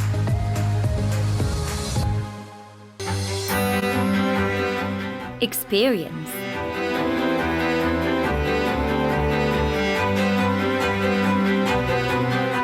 Quality.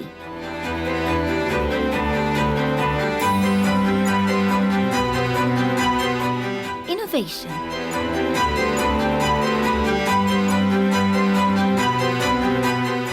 Perfection. Croce Bonacci Caterers, Valletta. Fl-okkażjoni tal-25 sena ta' One, għal-bejħ, tifkira speċjali, edizzjoni limitata ta' bolol kommemorattivi. Din it-tifkira speċjali tinkludi dokumentarju One 25 sena fuq DVD flimkien ma' 5 bolol li jimmarkaw l-istorja ta' One, inklużi sem tal-Prim Ministru Joseph Muscat fl-ewwel Kamra tal-Aħbarijiet ta' One. Tifkira unika għal-beħ, esklusivament fit-19 ta' Marzu waqt l-Open Day fil-Kumpless One, il-Marsa, għal prezz ta' 25 €.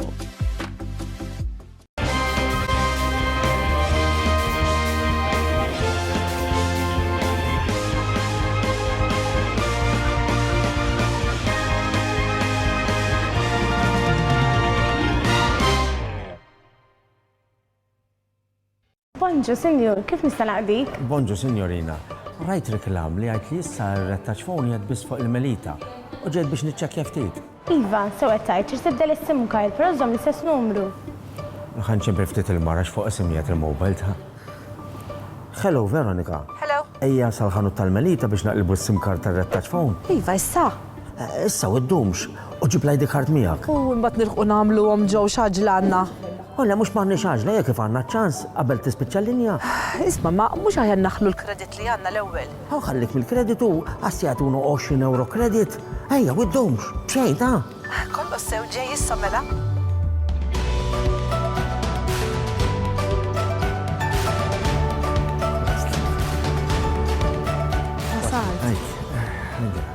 Allura, xi trid tagħmel biex taqleb? Ħalli fiti, kun għalek tagħmel u għatprovdi li karti l-identità.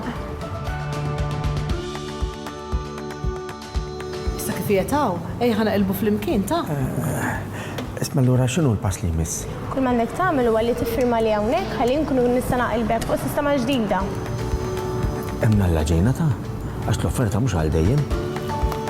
Rettaċ phone fuq Melita, ċempel aktar, ċempel bxejn. Din l-offerta tibqa' valida sa 30 ta' Marzu. Wara, il-linja tiegħek se tispiċċa l-kollox u mhux se tkun tista' tibqa' tuża l-linja tar-rettaċ sakemm ma teqlebx ma' rettaċ fuq Melita jew ma' xi operatur ieħor. ċempli n-nissa fuq 2727-9898. Malta Hilsa, Malta Suċċess. 40 sena wara. it-tislima li tixraq. ċerimonja bis-Swiet il-Monument tal-Ħelsien fil-Bergu, bil-qofol jintlaħaq diskors tal-Prim Ministru u mexxej tal-Partit Laburista Joseph Muscat. Il-ħamis 28 ta' Marzu, fis-6 ta' filgħaxija. Niltaqgħu.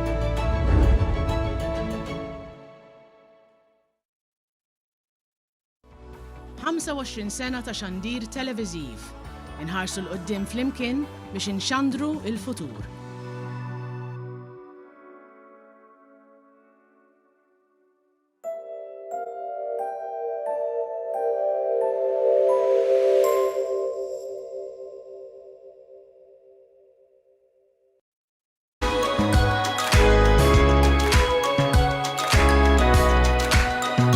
This is far from the end. You're gonna be back for more. Din id-darba fejn qegħdin nieħdu it-telefonati u se nkun qed nitkellem ma' koppja illi żgur illi m'għandhom bżonn l-ebda introduzzjoni tarawhom il-ħin kollu bħalissa Veronika u Joe Farrugia id-dulli. Joe, kont qed nitkellmu qabel ġejna on air illi inti wieħed mill-veteranistimi. L-anzjan. Sewwejna tilek bil-pulit biex ma ngħidlekx l-anzjan. Imma Joe, ejdinna naqra inti fil-bidu li bdejt ma' wan kemm ilu u x'kont tagħmel? Kważi mill-bidu aħna jiena. L-ewwel kien isir programm nhar ta' Ħadd mill-10 sa nofs il-lejl kien jippreżentah Riyad Sopardi. Radio, mhux television qegħdin nitkellmu fuq ir-radio għalissa. U kien jistedinna mmorru nieħu sem f'dan il-programm, konnu jiena ngħidulhom xi ċajt hawnhekk, kien ikun hemm il-Anġlu Bsajla Alla jaħfillu.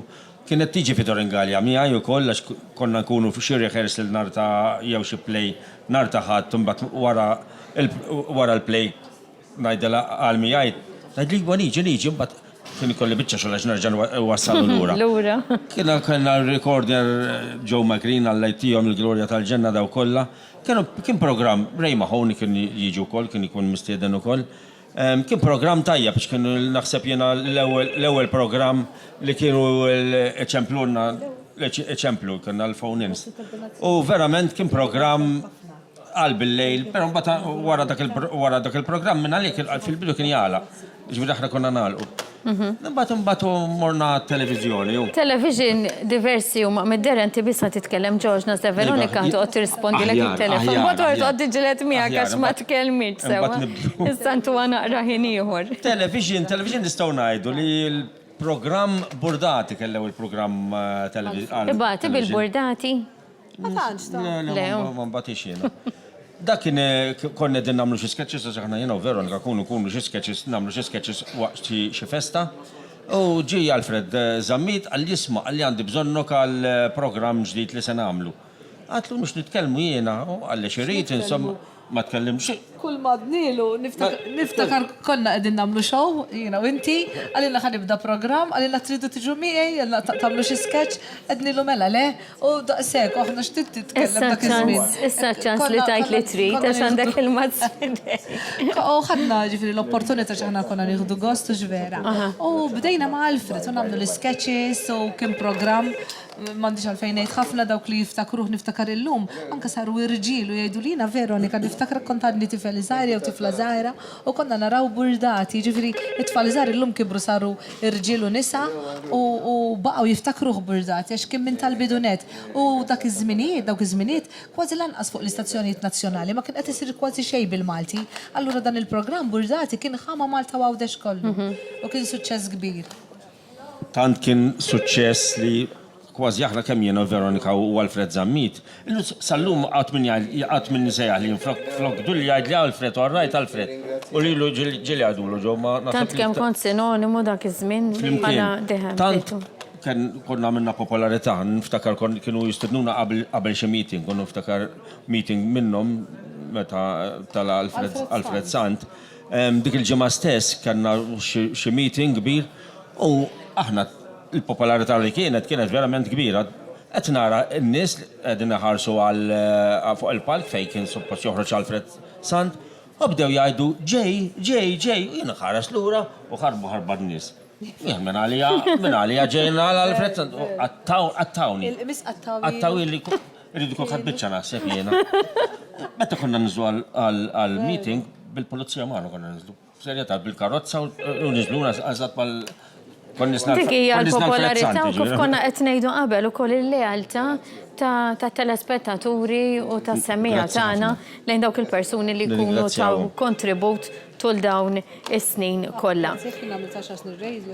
Imbagħad wara burdati faqqas il-programm barbecue, konna nagħmlu l-barbecue, kont inkun mistieden anke ma' programm nhar ta' Sibt ma' Norman Hamilton u Josette. Kien il-parti ta' Fiorello, l-istess niġib dejjem xi ħaġa tal-inkwiet, nivvintalhom li ġejt minn x'imkien. Darba minnhom anke kienu se jarrestawni, ma nafx kienu ma doffi kontet u dak, ma insomma għadda kelli l-parti ta' Fiorello. Ejja, bad bdejna l-programm il-wien, għamilna l-programm nar ta' radio kont nagħti kontribut ukoll għaliex fuq ir-radio għamilt kważi 10 snin jew iżjed. Il-radio kienet esperjenza sabiħa wkoll għax jiena li nkun ma' nies u magazine programs hekk inħobbhom ħafna. U issa rġajt qiegħda mal-Fred Zammi tkun nar ta' jerba' xraġa niżilni għax għamilt żmien ukoll wifqa minn hawnhekk għax naturalment kbirna, kibru tfal kellhom it-tfal, allura bħalissa wkoll qiegħda naqra Nanna Time. Darba fost l-oħrajn, Ruth, nsellmilha minn hawnhekk, ukoll kienet qaltilna li biex nagħmlu programm nhar ta' ħadd filgħodu. Issa nhar ta' ħadd filgħodu ħadd ma kien jagħmel programm għax kien jibża minnhom għax ħabba telespettaturi ma jsegwux. Però konna ġbidna ħafna udjenza telespettaturi numru kbir għax mbagħad fuq tagħna ġew ħafna. U għamiltu koll nirringrazzjaw Ruth ukoll, kont preżentaj darba programm tal-għana jiena mala jaħfirlu ċikku tal-Fjuri. ċikku tal-Fjuri wkoll m'għadux magħna u konna għamilna programm ukoll fuq. Insomma, sinonimi. Jiena għadni għaddej mar-rejdu niltaqa' ħafna miegħek jiena l-aħbarijiet. Programm Memorju Nostalġja nhar ta' ħadd flok il-mibki Pawlu Llul. Llul, ekku. Grazzi ħafna, Joe, grazzi Veronika. Ankellmu issa lil Emi Farrugia. Emi, inti sinonimu mal-baħar. Jew aħjar taħt il-baħar u xek. Naħseb l-ikbar studio jena. Ejdilna ftit dwar l-esperjenza tiegħek f'dan il-programm u l-mod kif jitwassal u anke kurzita tiegħi ir-reazzjoni tan-nies għal dan il-programm. Para reazzjoni kbira, tkun tmur fejn tmur, saqsu ilek ma tara ilek ma taqbad ċoħuta bażikament, jew josib xi bastiment. U diri hemmhekk tinduna kemm nies jarawk. Jiena bdejt dokumentar ta' Eħer Baħar fil-1996. Dak iż-żmien kien Channel 12 mbagħad kien PBS. Kien hemm dak iż-żmien ukoll Albert Marshall il-PBS, tani opportunità nipproduċi l-ewwel sensiela. Rrid l-ewwel kienu 6 programmi 6 u mbagħad rrid 13 u għamilna 13. Però mbagħad Albert Marshall sellimlu minn hawn ġi il-Super One u mort miegħu jiena mort miegħu hemmhekk, ġejna hawnhekk. U bdejt nipproduċi wkoll din joħra dak iż-żmien fuq dan l-istazzjoni, Super One. U għamilt xi 6 years nipproduċi 3 sensieliet oħra, mbagħad waqaf ftit u komplejt mbagħad fil-2011 sallum mal-programma Daqqatajn. Li huwa tip ta' magazine program, u dir għandek ħafna suġġetti bħal-kċina, għandek il-rizziet, prodott lokali, u forsi dik ta' ħaġa għal-qalbi huma il-filmati ta' taħt il-baħar. Neġanajt huwa l-ikbar studio, Dinja oħra, l-ikbar studio. U l-iktar kont pjaċin nagħmel kont infittex dak il-bastimenti marqa ta' żmien l-ewwel u t-tieni gwerra.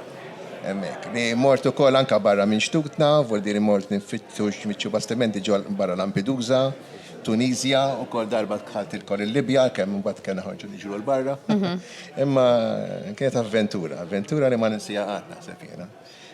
Mid-dinja ta' taħt il-baħar hija ambjent kbir. Sfortunatament il-ħajja fil-baħar hija dik li naqset. Nixtiequ wkoll nibdew naraw iktar protection ċertu siti biex forsi nrawmu ftit iktar ħut. U dak huwa dak li qegħdin naħdmu bħalissa anke bħala prodott turistiku. U din is-sena biħsibna wkoll nagħmlu xi ħaġa dwar dawn fejn nipprovaw nimmaniġġjaw ċertu siti tal-azz. U kol għandna xi skoperti ġodda, kif forsi smajtu wkoll fl-aħbarijiet, skoperti ta' affarijiet ta' żmien l-ewwel u t-tieni gwerra li forsi qatt ma nturaw fuq television, Jiena sib 9 bastimenti madwar Malta, hemm xi ħut minnha però qatt nżilt fuqhom, qatt nifilmja u din tkun l-ewwel darba li ħankun nodos fuqhom. Huma ambjenti fil-fond ħafna, bżonn daqsxejn training issa nerġa' għax tajt naqra, però naħseb li s-support li konna naħseb li naslu u nitilgħu nisperaw dwar. Nawguralek ħafna affarijiet sbieħu li tkompli tagħtina wkoll tpaxxina b'daw il-filmati għax wara kollox dan huma affarijiet li mhux faċli li. Wirt marittimu tagħna. Eżatt.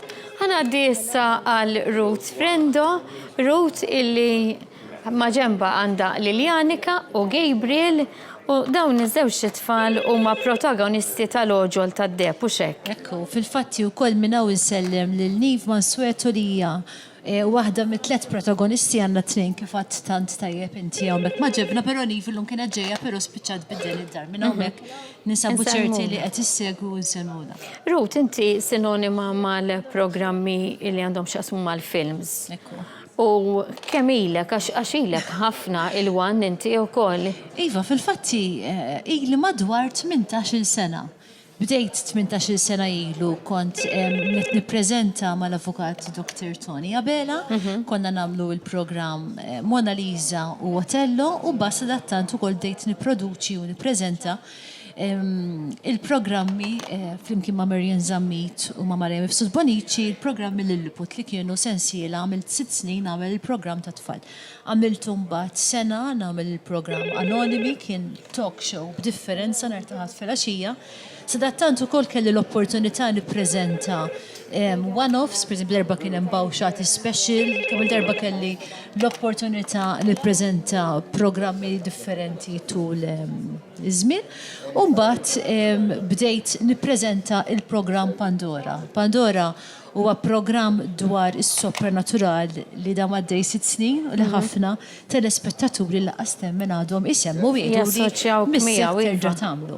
Illum il-ġurnata qed nippreżenta u nipproduċi l-programm Popcorn, programm għal qalbi ħafna li daf li jinżel għasel ma' telespettaturi ta' wan tajjeb li ngħidu li dejjem huma lejali. Ġifieri jaraw il-programmi anke dawk li qed iċemplulna u nirringrazzjawhom tad-donazzjonijiet qed jgħidulna grazzi tal-li tatuna programmi differenti fil-fatti għal-kem One huwa stazzjon privat, pero jagħti anka programmi kulturali.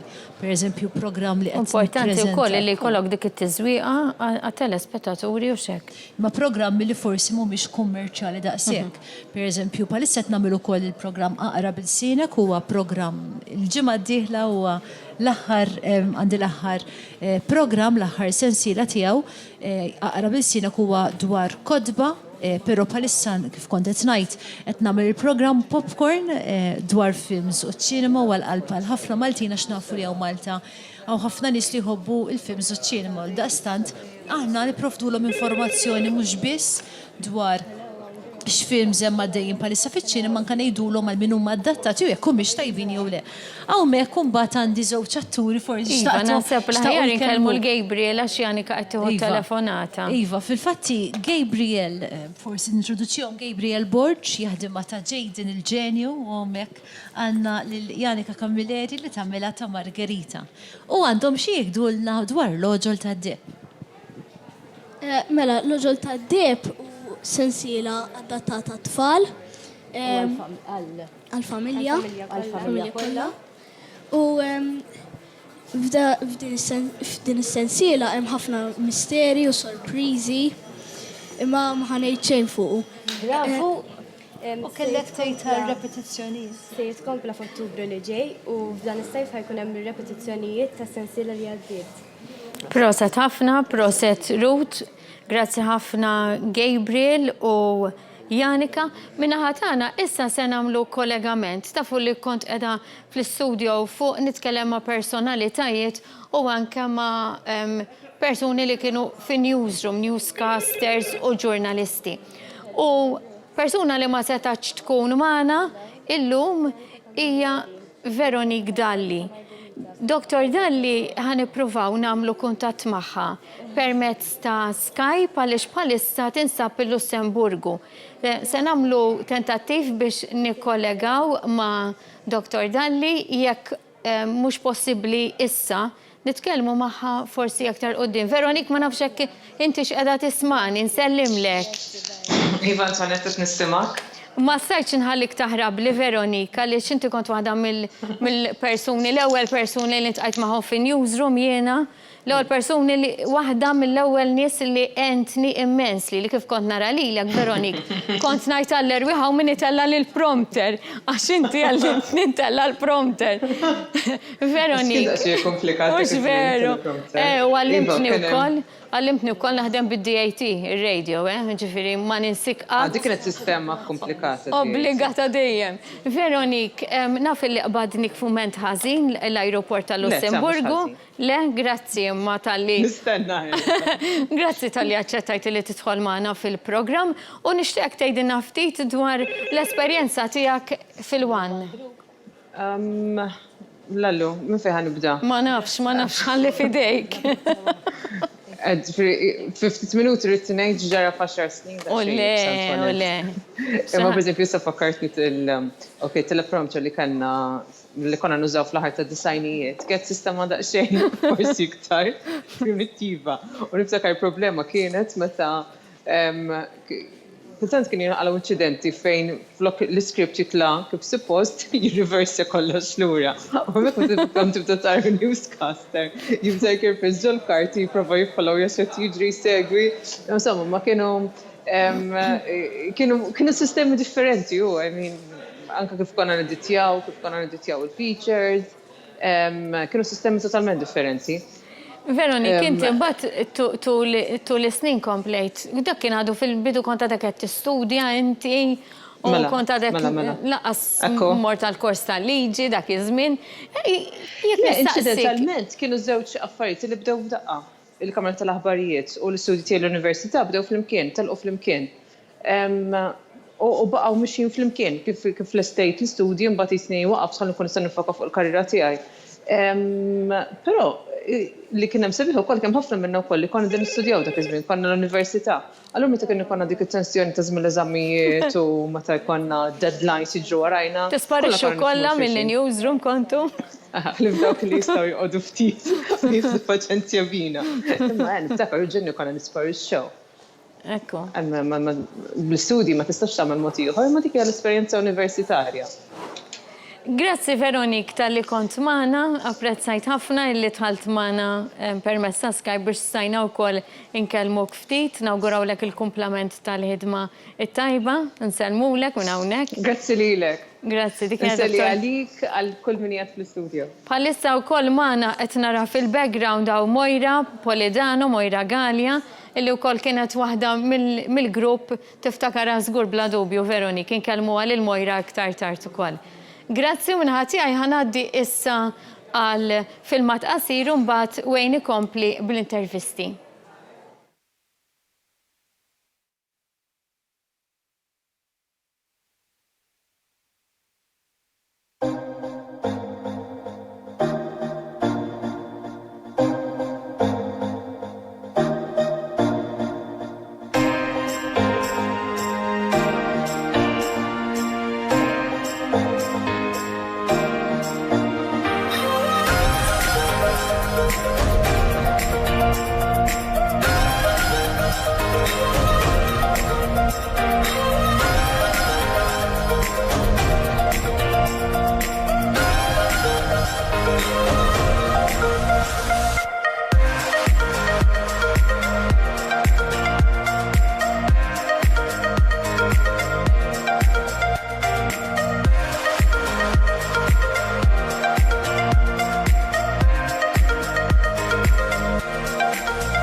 25 sena ta' xandir televiżiv. Inħarsu l-qoddim flimkien biex inxandru il-futur.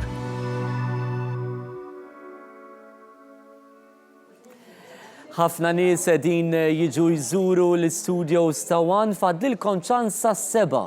Din hija opportunità illum fjum ta' festa pubblika li qegħdin inwasslu għalilkom it-telespettaturi lejali aktar kmin jagħmel tappell. Illi jekk għandkom żgħażagħ jinnaf neputijiet li forsi tinteressom din l-industrija tax-xandir, illum għandkom opportunità li ġibuhom hawnhekk jaraw l-studios, jaraw il-programmi minn fejn isiru, tistgħu taraw is-set ta' Kalamita, is-set ta' Prime Time, is-set ta' Pjazza, dan huma 3 programmi li jsiru ta' kuljum hawnhekk f'One, is-set tal-aħbarijiet, allura nistidnukom tiġu hawnhekk fil-Kumpless One il-Marsa, speċjalment jekk intom tixtiequ li tidħlu f'din l-industrija tax-xandir. Taraw anke l-apparat, il-mod ta' kif naħdmu hija esperjenza sabiħa. Importanti ħafna li tkomplu tagħtuna d-donazzjonijiet tagħkom. Aktar kmieni dalgħodu kif taħna din il-trasmissjoni, kif taħna l-bibin tagħna għalikom it-telespettaturi kellna żjara wkoll tal-Prim Ministru ta' Malta u mexxej tal-Partit Laburista fejn b'mod uffiċjali illum inawgura l-Outside Broadcasting Unit il-ġdid, sistema 4K l-aqwa fil-pajjiż, kien il-Prim Ministru ta' Malta dalgħodu illi inawgura propju dan l-Outside Broadcasting Unit ġdid bħala parti mill-investiment tekniku li dan l-istazzjon qed jagħmel anka għal ġimgħat li ġejjin. Fil-ġimgħat li ġejjin ser inkun qegħdin nassistu għal żewġ kampanji elettorali kbar tal-elezzjonijiet tal-Kunsilli Lokali madwar Malta u Għawdex kollha, kif ukoll elezzjonijiet tal-Parlament Ewropew. U allura One jinsab preparat kemm mill-lat ta' riżorsi umani kif ukoll mill-lat tekniku issa li propju għandna preżenti anke l-Outside Broadcasting Unit il-ġdid. U għonek permettu li nixtieq nirringrazzja fissem l-istazzjon u fissem il-Partit Laburista u fissem il-telespettaturi kollha li t-tekniċi kollha li tul dawn l-aħħar ġimgħat kienu qegħdin jaħdmu għatih biex propju illum il-Prim Ministru ta' Malta, Dr. Joseph Muscat, propju dal-għodu, hawnhekk qegħdin naraw filmati ta' xġara dal-għodu fil-ftuħ ta' din l-Open Day. Propju dal-għodu b'mod simboliku tajna ċavetta lil Dr. Joseph Muscat biex propju jiftaħ b'mod uffiċjali l-biba ta' dan l-Outside Broadcasting Unit u daħal propju preżenti f'dan il-ven ura l-apparat il-ġdid sistema 4K li hija l-aqwa sistema l-ewwel tax-xorta tagħha fix-xandir lokali. U dan seħ grazzi għalikom it-telespettaturi tagħna illi f'dawn l-aħħar ġimgħat, f'dawn l-aħħar xhur tajtu d-donazzjonijiet tagħkom permezz tat-telefon, SMS, anke kellna rappreżentanti li kienu qegħdin iduru diversi distretti hawnhekk ara fil-fatt qegħdin naraw lil Joseph Muscat akkumpanjat minn Jason Mikalle flimkien mal-amministrazzjoni tal-istazzjon. Nista' ngħid li huwa mument storiku fl-istorja ta' dan l-istazzjon fl-okkażjoni tal-25 sena anniversarju. Żgur li ħafna minnkom jiftakru 20 sena ilu meta konna nawgurajna l-ewwel Outside Broadcasting Unit. Iż-żmien gerbeb u wasalna biex ninawguraw Outside Broadcasting Unit ieħor li għamilna dan dal-għodu li tant kien bżonn już biex inkomplu nxandru mhux biss hawnhekk mill-Marsim ovvjament minn barra mill-istudio sana. U żewġ persuni illi jafu sew xi tfisser meta nxandru diversi trasmissjonijiet huma bla dubju ta' xejn Jason Busuttil u Natalie Sultana. Bonġu, jiena nħobb ngħid bonġu. Dak li jgħid għax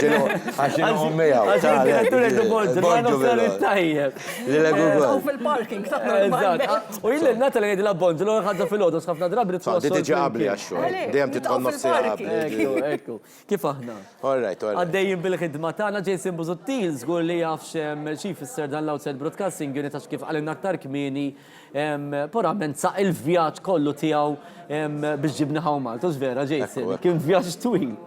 Twil da xie kont kienet l-ewwel esperjenza tiegħi qatt ma soqgħod barra minn Malta. U kif qed l-ewwel qajt ma kollox, jiġifieri xita teb nazzi. Kollox, darba minnhom jiġifieri jienu niżel bih konna viċin Franza, letteralment l-whisky l-friża U laqqas l-ilma tal-dwipers ma beda jaħdem, ġifiri għaddejt minn kollox. Ma kienet esperienza sabiħa, grazzi u kollax, ovvjament, marriċ nkun prozuntus waħdi kelli il-Mark Tabone ta' TLS li aħnaħbi personali u offra li jitla miħaj biex nġibuħ. U kienet esperienza sabiħa li għamil drive mill-Leeds u pajt nieżel letteralment sar Italja mbagħad abbejni il-vapur u pajna ġejjin jawaqsaw Malta. Meta wasal Malta u mbagħad ovvjament it-tekniċi. Għax ta' minn ngħidu nispjegaw il-kussjoni tal-van kif ġrat. Aħna xtrajna l-van minn ġewwa l-Ingilterra u mbagħad jiena Lino Grima u Joe Abela, il-ġiex tekniċi l-oħrajn, morna għand kumpanija oħra illi tiddisinja lobby minn ġewwa, ġifieri termal. Ġifieri il-mod ta' kif ikun imqassam. Il-mod ta' kif ikun imqassam. Stramba ma vera ddisinna minni ħaħla dak il-ħin fi 3 sigħat, pinġinnijulu malajja dnilu x'nixtiequ.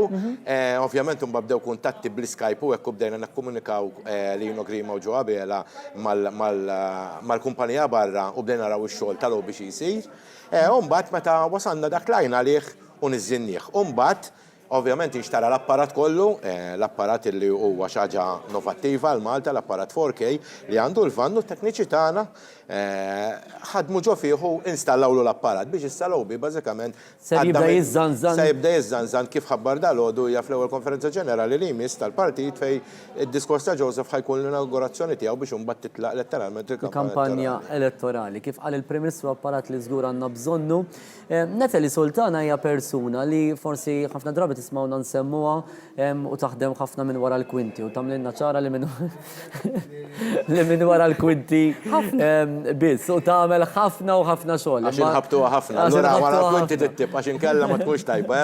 Allura rridu trid tlaħħaq ma' ħafna minn nies li jkunu jaħdmu minn wara l-kameras. Inti kemm ilek hawnhekk, Natalie? Mill-bidu. Mill-bidu, ġifiri 94, ġifiri tiftakar il-radju. Fil-fat jena, date radio. Date radio, ma mux tinstema fuq il-radju. Jena tħalt ma' tim Awsalla u kont noħroġ il-reklami ta' kull nar ta' ħadd. L-iskedar ta' reklami ta' radju, vera? Dak iż-żmien kien ikun hawn programm kull nar ta' ħadd tal-marċi, tal-festi, u min kien joħseb is-sales ta' dak iż-żmien li kienet Charlotte Montfort, kienet kull il-ħadd fil-ħodu tħalli lista. Per eżempju, Wayne irid joħroġ 7 darbiet, Jason irid joħroġ 6 darbiet. U inti kont iskedu. U jien ħafna tapes dak iż-żmien tapes kellna, u minn tape noħroġ u ieħor indaħħal, u tape noħroġ u indaħħal. Konna naħdmu b'sistemi totalment differenti. Però u korreġini naħseb Jason jista' jgħinni hawnhekk. One naħseb kien minn ta' quddiem illi anka kien jimpjega, jitrenja u jħarreġ nisa fuq il-kamera. Forsi kellna naħseb tendenza sa dak iż-żmien illi wara l-kamera dejjem ikonna raġel. Natalie kienet minn tal-bidu wkoll. Qabel kien hemm 2 oħra. Qabel kien hemm żewġ nisa oħra. Nistgħu ngħidu l-ewwel f'Malta xorta, ġifieri kif qal tajjeb Martin Baldacchino li fid-dokumentarju illi aħna konna l-ewwel stazzjon, ħanibdew minn hemmhekk. Aħna l-istazzjon ftaħnilu l-bieb u daħal kulħadd. La konna nħallsu xkulurint, la konna li maġġa. Alla fuq l-istazzjon tal-Partit Laburista. L-istazzjon tal-Partit Laburista, ġifri hawnhekk letteralment hija skola ta' talim. Jiena naħseb għada skola ta' talim. Għada skola ta' talim. Jiġifieri aħna waħda mill-fatturi kbar illi wan għamel illi jgħallem daw in-nies illi llum bħal marajna l-Prim Ministru kien hawnhekk, Mirjam Dalli kienet hawnhekk, hawn ħafna Chris Cardona l-Ministru kien hawnhekk, jiġifieri konna letteralment kollha tfal li tallimna minn hawnhekk kullum il-ġurnata għandna l-karigi tagħna. Jiġifieri jekk forsi f'dak iż-żmien fix-xandir dejjem konna naraw raġel wara l-kamera. Bdejna naraw in-nisa. Bdejna naraw in-nisa u Natalie kienet waħda minn tal-bidu li kienu 2 oħra. Qabli kienu 2 oħra. Nisa, jien kont it-telet waħda. Warajja kien hemm miżjed. U llum għandna wkoll numru, ġifieri anke hawnhekk magħna llum għandna numru tan-nisa illi jaħdmu minn wara l-kamera. Naħseb l-unika waħda li bqajt minn dak iż-żmien. Li ġrala Natalie mbagħad, li ġrala Natalie peress li l-istazzjon beda jikber, bdiet tagħmel ħafna xogħol ukoll klerikali. Allura mbagħad bdiet taqta' l-kamera illi sal-lum, per eżempju, meta jkollna xandiriet kbar, illi nkunu rridu kru kbir, Natalija da taħdem sal-lum, jiġifieri għalkemm il-dik Dak huwa taħħallum. sabiħ ukoll ta' dal-istazzjoni u għednija wkoll drabi oħra nkama diversi personitajiet oħra li ħafna drabi minn ta' semmu hawnhekk ma mhix ħaġa waħda. Jiena ma bdejx direttur żgur. Ma bdejx direttur, Jiena bdejt radio niftakar ma' Rudolf De Giorgio kien jiġi għalija d-dar missa tej sal-4 ta' filgħodu, programm fuq ir-radio. Insellem ir-Rudolf minn hawnhekk, illi kien jiġi għalija kont insuq. Dak iż-żmien kien jiġi għalija fis-satej ta' filgħodu għand il-mami, ċebbel il-qampjena ninżel, maġina fis-satej ta' filgħodu. Il-programmi ta' bil-lejl. Il-programmi ta' bil-lejl li għajt kulħadd bdewhom hawnhekk per eżempju llum bdejna ndawru n-nies hawnhekk.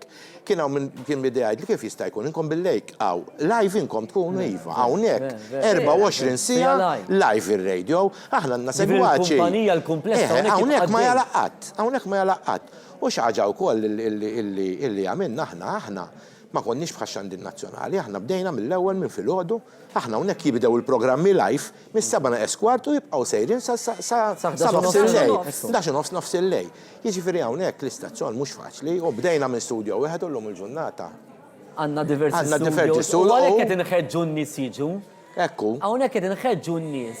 Fadlinna jisu sa' 7 kwaċ, ovvjament fis-7 nosirdu nxandru il-bulettin tal-aħbarijiet, ma' hawnhekk insellem lil-One News, il-ġurnalisti, tistgħu tarawhom ta' jaħdmu wkoll. Tifrina b'wiċċem il-qudiem ngħid li għandna l-isbaħ kamra tal-aħbarijiet fejn jidħol ix-xandir u l-medja. Għandna faċilitajiet biex jaħdmu l-isbaħ stazzjon. U l-isbaħ dera, l-isbaħ stazzjon. Aħna jekk m'għandna xejn, il-post tagħna jilqak fis-sens illi aħna għandna lil Roberto li huwa l-HR tagħna u għal da kważi ngħidulu hawn il-baby tiegħu fis-sens illi aħna anke minn ġillum jekk jiġi s-sena d-dieħla jerġa' affarijiet oħra. Mhux ħajġibu l-isqir għaliex hawnhekk huwa ambjent illi tidħol fil-ħodu kmieni u toħroġ fil-għaxija fit-tard. Mela l-ambjent tax-xogħol aħna jien pereżempju li jaw bħal Natali. Aħna hawnhekk titkun komdu u letteralment tgħix hawnhekk. Issa bħalma ngħixu aħna tgħixu inkom preżentatur għax inkom pereżempju ma ġejtux għamiltu l-programmi tagħkom u tlaqtu lem. Biċċiet minnhom jaħdmu hawnhekk il-production, jiġifieri jgħinuna. Tifhem jiġifieri importanti u daw l-istudios kollha li tiġu llum jaraw in-nies hija frott ukoll ta' ħidma ta' matul daw il-25 sena l-istazzjon giber grazzi għall-entużjażmu tan-nies ukoll. Ħafna nies qed iżuru l-istazzjon tagħna nħeġġukom tkomplu tingħaqdu magħna. Natalie, inti jekk minn sejjer żball, inti kont waħda minn dawk li kont żanżant l-Outside Broadcasting Unit l-antik. L-antik, dak iż-żmien ma konniex noħolmu bil-4K, Dak iż-żmien pereżempju ma konniex noħolmu bl-Outside Broadcasting Unit. U għamilniha. Illum ma konniex noħolmu bl-HD u għamilniha. Jiena l-ewwel lezzjoni li ħdimt bħal Jason huwa tan-1996. Ma kenniex Outside Broadcasting Unit. Fuq scaffolding. Fuq scaffolding. Ġifieri fuq scaffolding darba konna jien, Jason u Rejtewma. F'ħin minnhom Jason u Rejtewma bdew jaqbżu u l-kamera bdiet timxi. Għax konna nidderġu taħt. Ġifieri għasal. Ġifieri l-ewwel Outside Broadcasting Unit, mela llum qed niftaħru u għandna biex niftaħru għax żanżanna u inaugurajna iktar milli żanżanna se żanżan fil-konferenza ġenerali, inaugurajna l-Outside Broadcasting Unit il-ġdid 4K. Inti kont waħda minn dawk li kont fuq il-kamera 20 sena ilu meta żanżanna jekk nissir żbar fl-ewwel ta' Mejju l-Outside Broadcasting Unit dak il-kbir l-abjad. Eżatt, tan-1997. Min jaf kemm kont waċitati dak iż-żmien. U żgur. Ħafna niftakar ir-Rejtew ma nieżelmu fuq il-vapur bih għax dak l-istess kien jinxtara mill-Ingilterra u dak iż-żmien illi f'Malta ma kien jeżisti xi li fuq bi wieħed tal-PBS li kien ilu dak iż-żmien kien TVM kien ilu 20 ta' snin u mbagħad daqqa waħda nżilna b'dak lobby aħna għal dak iż-żmien għal 25 sena ilu. Jiġifieri kien letteralment investiment kbir illi aħna bdejna mbagħad aħna kif qal tajjeb nerġa' ngħid Martin fid-dokumentarji u minn hawnhekk insellem li Rejat Soppardi wkoll illi aħna konna nagħmlu xandirijiet blowbi twal esaġerati, ġifieri aħna meta nagħmlu programm tal-festi konna nibdew mis-sigħat bikrin ta' filgħodu, ġifieri il-programm kien bida fis-7:30. Biex nermaw konna nintaqgħu fil-5 ta' filgħodu aħna u nibqgħu sejrin kważi sa' sigħat ta' filgħodu xandira non-stop. Fej ġieli pereżempju waħda mill-ikbar festi li għamilna kienet iċ-Ċittadella Għawdex fej konna nermajna lobby u ġis setup soħra biex xandanna żwiemel live jiġifieri mill-Viktorja, mill-Partit Isfer, il-qudies mill-Katedral tal. Ġifieri aħna konna nagħmlu xandi ritwal u ovvjament konna nagħmluhom b'entużjażmu kbir ukoll għax kellna tim ta' nies tajjeb ukoll. Qed issemmi x-xandiriet kbar u hawnhekk forsi fejn xogħolkom Jason u Natalie Moore flimkien ma forsi telespettaturi ma jarawx il-loġistika li tkun qed issir. One ovvjament kien pionier anke f'diversi xandiriet nazzjonali. Nista' ngħid pereżempju naf bħal meta jien naf kellna żjara tal-papiet. Għaw Malta, ġifiri, Jason unat il-żgur li tiftakruhom. Ħan semmi per eżempju il-funeral tal-Perit Dom Mintov. Dakka waħda mill-ikbar xandiriet illi id-dikka niftakar kienet kellimni Jason Mikallef u Ruth Vella, il-Head of Programs, għalina għada rridu nxandru l-funeral ta' Mintov kollu. Il-funeral ta' Mintov kollu. Kollu minħabba l-fat illi Mintov beda jżur il-postijiet. Għal-Tarxin, Bormla. Niftakar kont għattawnek fil-axija, nipruva nfassal eżattament x'ħanamlu. Ermajnu bi vanni uħor ta' malajr, niftakar il-Filip Kamilleri, konti għetlu, ma Filip għanna bżon nermaw van fil-ħodu, għatlu għax ħanamlu xandira kbira, ovvjament minn billej beda jerma il-van, nsemmi il-Filip minna u koll, nsellimlu.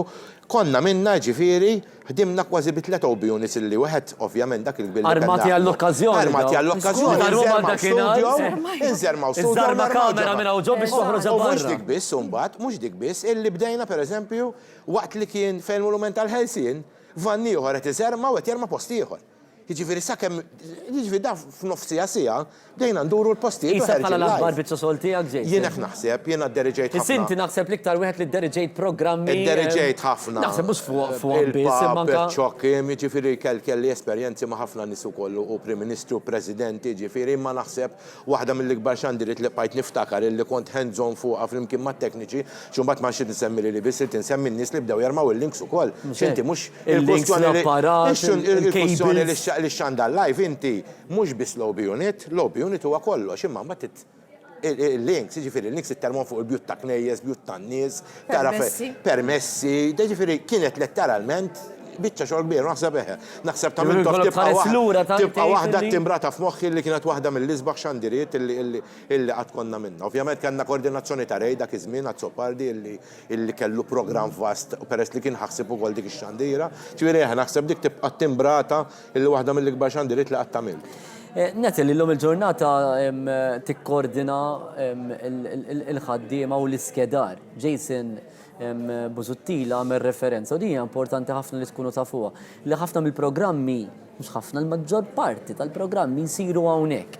U dak ifisser li għandek bżonn riżors uman kontinwu. Difieri, jekk għandek il-breakfast show ta' Wayne u Elaine li jibda fis-7 kwart sa' 8, wara Espresso mid-9 nofsinhar, wara Kalamita. Live kollha wara xulxejn. U bat għandek pjazza, għandek il-bulettin tal-aħbarijiet, il-programmi ta' filgħaxija bħal insin in-nisa, aġenda, daw kollha jsiru minn hawnhekk. Allura għandek bżonn riżors uman. U Natalie hija l-persuna li tikkoordina min ser ikunu l-camera persons tal-breakfast show, min ser ikunu l-camera persons ta' Espresso, ta' Kalamita. Dik hija biċċa xogħol ta' kuljum. Ta' kuljum. U plus il-live ikun hemm ukoll ir-recordings. Joseph Ketkuti, per eżempju, għamil referenza kemm għandna faċilitajiet u loġistika eccellenti hawnhekk aħna. Kemm tgħin fil-ħidma tagħna ta' kuljum. Għax inti jkollok bookings li jkunu pjanati qabel.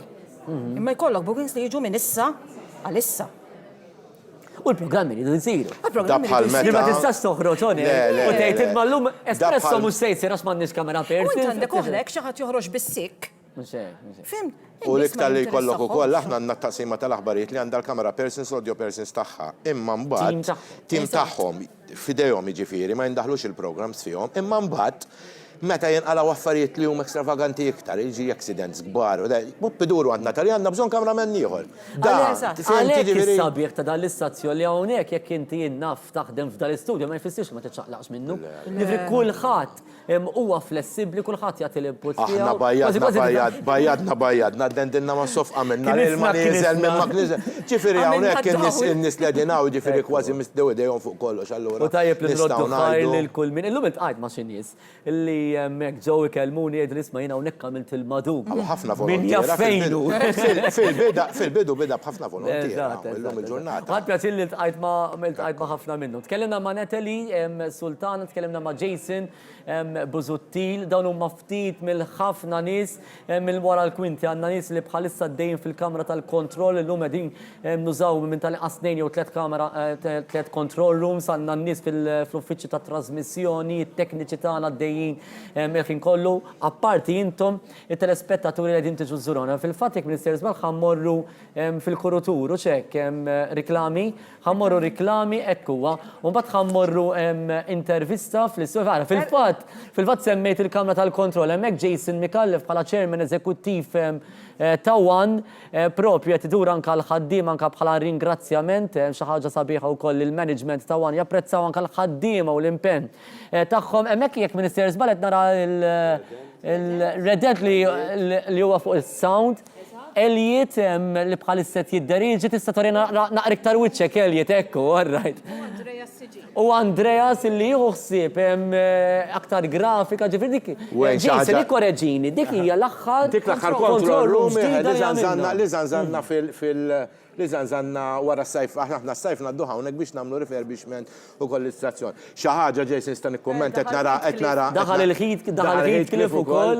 Li nistan ikkommenta fuq l-istazzjon, aħna mill-bord tad-diretturi l-isfel bil-management kollox ħatmu hija il-ġurnata ta' normali ta' xogħol tagħna aħna mħaltin kulħadd ma' xulxin. Maw lebda bosses, maw lebda nies maniġerjali li huma fuq minn kulħadd timittidu għal kulinkwa xogħol li tinqalgħu dik hija sabiħa illi hawnhekk l-entużjażmu u x-xogħol li jsir hawnhekk ġodda l-istazzjon. Rajna dik il-naqat miegħek li qed rajna dik il-control room dik ukoll saret bil-ħaddiema ta' One. Ġifieri jekk jidna fridna. Ma nafx jekk il-kamra persin ta' barra, jistax flimkien ma' Jason, joħodna naqra sal-PO. Jiena ngħidilha il-kamra ta' trasmissjoni. Mela kull studio li għandna hawnhekk ħbieb, kollox jiġi ikkonnettjat tajjeb ma' din il-kamra. Aħna ngħidula il-PO, Presentation Officer, jiena ħobb ngħidilha l-uffiċċju ta' trasmissjoni. Min hemm it-trasmissjoni tinfirex. Li għadu kif sar upgrade ukoll fiha, il-lum it-trasmissjoni HD minna. Jiena Jason u nata li żgur qed tingħaqdu miegħi, jiena ngħid li hija l-isbaħ kamra ta' trasmissjoni fejn jidħlu l-istazzjonijiet lokali. Toni il-Ġalluka u l-Rodrik. Rodrik huwa l-ixjaħ PO li għad kellna, ġifieri Rodrik bażikament. Hemm Ġalluka, l-lum li huwa novizz ukoll magħna, ġifieri milux ħafna. Ekku, u nsellmu lil kull minn b'xi mod jew ieħor kien jaħdem f'din il-kamra. Niftakru nisa wkoll PO. Kien hemm Claire Fabri u Nadia Baldacchino li kienu PO. Bħalissa qed niggossa lil Jason, Mikala qed jispjega lin-nies kif taħdem din il-kamra. Minn hemmhekk niskedaw ir-riklam, niskedaw il-promozzjonijiet, niskedaw il-programmi. Bla dubju ta' xejn l-isbaħ PO li teżisti f'kull stazzjon f'Malta. Hija PO letteralment hija verament sabiħa, teknoloġija letteralment avvanzata.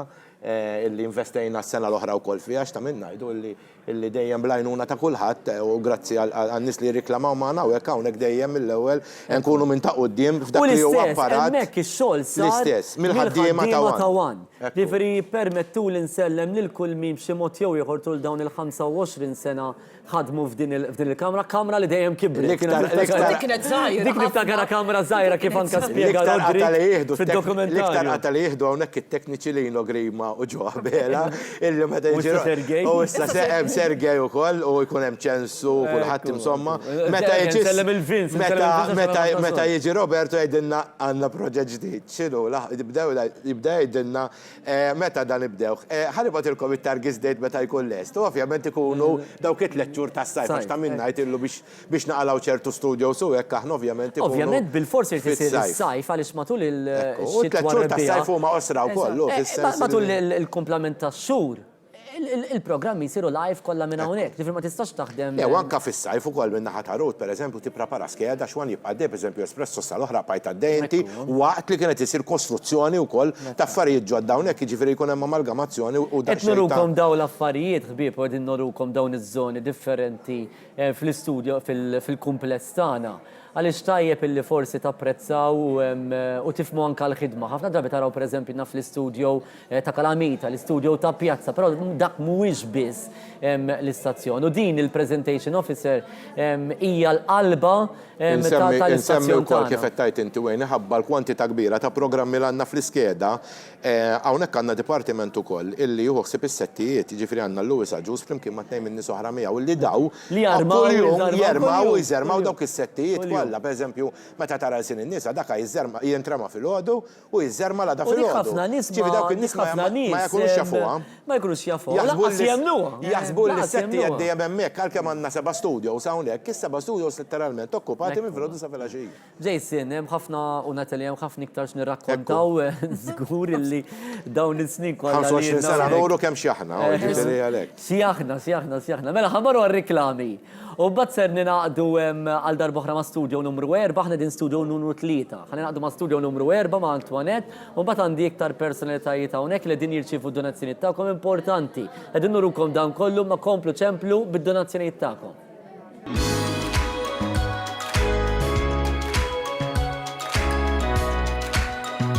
This is far from the end. You're gonna be back for more.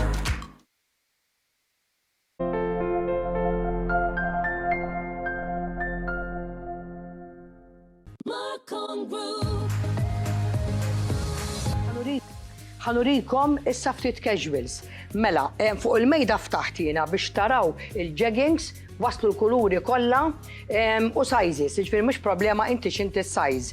Hemm l-aħmar hemm min-nud, l-abjad, blu, iswed, abjad, blu skur, blu ċar ta' denim li trid. Waslu wkoll il-jeans ukoll ilkom titolbuni ħafna jeans li wassal anke size jibda minn żgħir sa size 60 huma sbieħ ħafna u anke moderni. Il-jeans il-prezzijiet jibdew minn €17.90. Ġifieri żgur li qegħdin l-orħos fis-suq ukoll anke tal-jeans. Iċċekkjaw għaliex għandna prezzijiet tajbin ħafna fejn jidħlu jeans. U jeans ikun sabiħ ukoll, ġifieri minn daw il-jeans li jkunu għadhom kemm daħlu, dan għalkemm qegħdin tarawh bil-shiny u bil-lace, il-bes anka size 60, ġifiri għanna il-sizes u koll. U jibdew minn $17.99 u dan $19.50, ġifiri prezzijiet tajbin ħafna. Il-kulur għazlu hintom tal-jeggings, tal-jeans, skur, li tridu intom biex tqablu ma daw it-tops li jissa jiena sanurikom.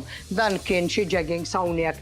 Dawn huma pereżempju li jitset issa differenti ara kemm huma sbieħ ukoll biex tilbsu anke daw it-tops ukoll ikunu puliti. Ara daqsxejn kemm hemm differenti bħalhom ejjew fil-ħwienet tagħna għaliex l-għażl issa verament hi sabiħa. Mela ħanibda daw il-blazers ukoll ara kemm hemm blazers puliti, il-prezzijiet huma €22.90 dawn il-blazers. Issa ħammorru għal blouses. Mela, blouse minn dal-pattern hemm ħafna dan pereżempju €15 ukoll, hemm dan ukoll ara kemm hu sabiħ €16, dan it-top hawnhekk, dan sabiħ immens ukoll fejn nara l-prezz. Ħanejdulkom għaliex il-prezzijiet li għandna verament tajbin €14.90. Dawn ara kemm għandna prezzijiet tajbin u xogħol sabiħ ukoll. Ara tops kemm huma sbieħ biex imbagħad tilbshom anke ma dawk il-qliet li urejtkom u dan qiegħed biss għal €18. Omos ukoll din għandi żgur oħra bħala u l-prezzijiet vera qed ngħidilkom għandna prezzijiet tajbin €11.90. Mela, żgur li rrid nurikom dawn. Dawn qabel kellna iktar ħoxnin bil-fjuri minn taħt, issa daħlu il-plains. Il-prezz tagħhom €17.99 u mhux problema s-sajż. U waraw il-kuluri kemm huma sbieħ. Ir-roża ċelesti għandek dan il-kaler tal-blu, di hemm is-sewda. Colors mhux problema u anke is-sizes.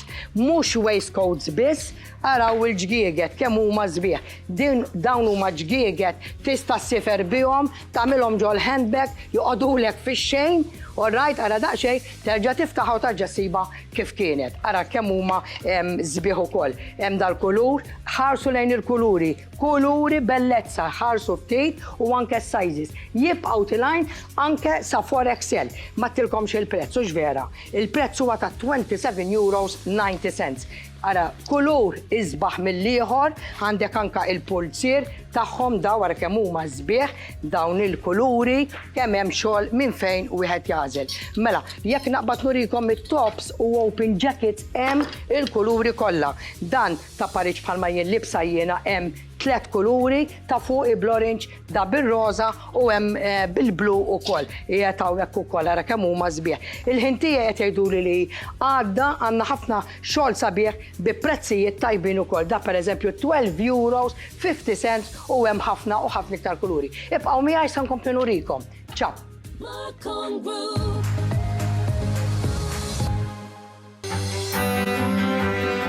See.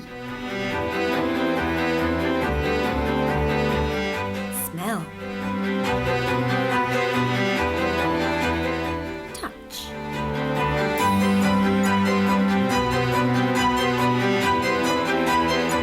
Taste.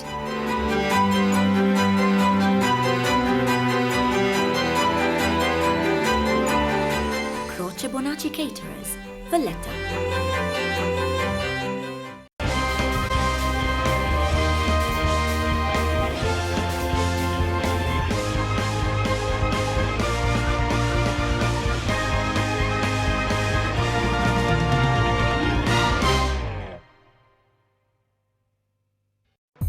Fl-okkażjoni tal-25 sena ta' One, għal-bejħ, tifkira speċjali, edizzjoni limitata ta' bolol kommemorattivi. Din it-tifkira speċjali tinkludi dokumentarju One 25 sena fuq DVD flimkien ma' 5 bolol li jmarkaw l-istorja ta' One, inklużi sem tal-Prim Ministru Joseph Muscat fl-ewwel Kamra tal-Aħbarijiet ta' One. Tifkira unika għal-beħ, esklusivament fit-19 ta' Marzu waqt l-Open Day fil-Kumpless One, il-Marsa, għal prezz ta' 25 euro. Bonġu, senjur, kif nista' naqdik? Bonġu, signorina. Rajt reklam li għajt li issa r-touch phone jgħad bis fuq il-Melita u ġed biex niċċekkja ftit. Iva, sew qed tgħid ċirtibdel is-sim card, però żomm l-istess numru. Ħanċempel ftit il-marax fuq isimijiet il-mobile ta'. Hello, Veronika. Hello. Ejja sal-ħanut tal-Melita biex naqlibu s-sim card tar-touch phone. Iva, issa. Issa u ddumx u ġib l-ID card miegħek. U mbagħad nirħu nagħmluhom ġew xaġlanna. Olla, mux maħni xaġla, jek kif għanna ċans, qabel tispiċċa l-linja. Isma, ma mhux aħjar naħlu l-kredit li għandna l-ewwel. Għaw ħallik mill-kreditu, għassijatunu 20 euro kredit. Ejja, u ddumx, xejn ta' Kollu sew ġej issa mela.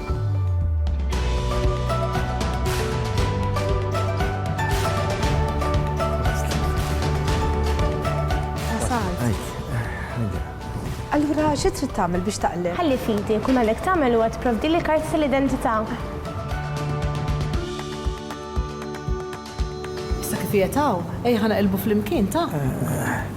Isma allura x'inhu l-pass li jmiss? Kull ma għandek tagħmel huwa li tiffirma li hawnhekk ħalli nkunu nista' naqilbek fuq sistema ġdida. Hemm l-ġejna ta' għax l-offerta mhux għal dejjem.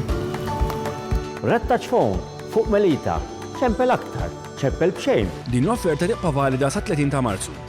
Wara, il-linja tiegħek se tispiċċa kollox u mhux se tkun tista' tibqa' tuża l-linja tar-Red Touch sakemm ma taqlebx ma' Red Touch fuq Melita jew ma' xi operatur ieħor. ċempli n-nissa fuq 2727-9898. Malta Hilsa, Malta Suċċess.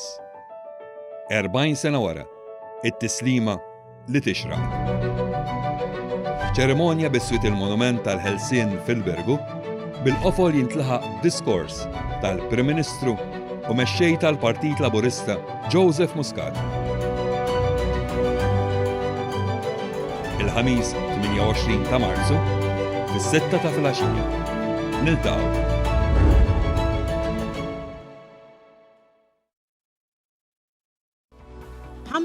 sena ta' xandir televiżiv. Inħarsu l-qoddim flimkien biex inxandru il-futur.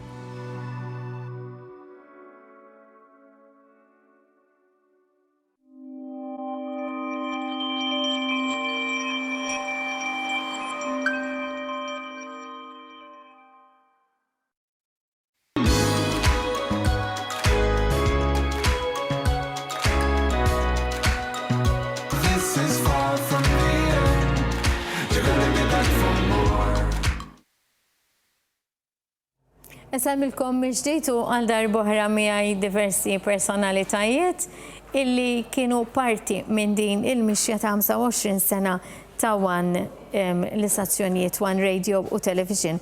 U qed ngħid hekk għaliex għandna magħna lil Mojra Galja, Mojra Polidano, Melissa Vella, issa Melissa Boħaġar u Silvana Farrugia. It-tlieta li intom kontu parti minn One. Mojra nibda minnek għaliex inti l-iktar waħda li bdejt kmieni. Kelli 16 sena u nofs. Mela, għalek għajt ngħidlek Mojra Polidano jiena. Kulħadd jafni. Kulħadd jafek. Mojra kienet radio il-One u kif bdejt għajdina qabel bdejt tirrakkonta kif kontu taħdmu dak iż-żmien. Issa qabel kien hawn Mark Farrugia, kien hawn diversi li rrakkontaw kif kontu taħdmu. Imma bdejt issemmi episodji partikolari inti li wieħed ta' min jismagħhom għax imorru lura fi żmien u xi ħaġa interessanti.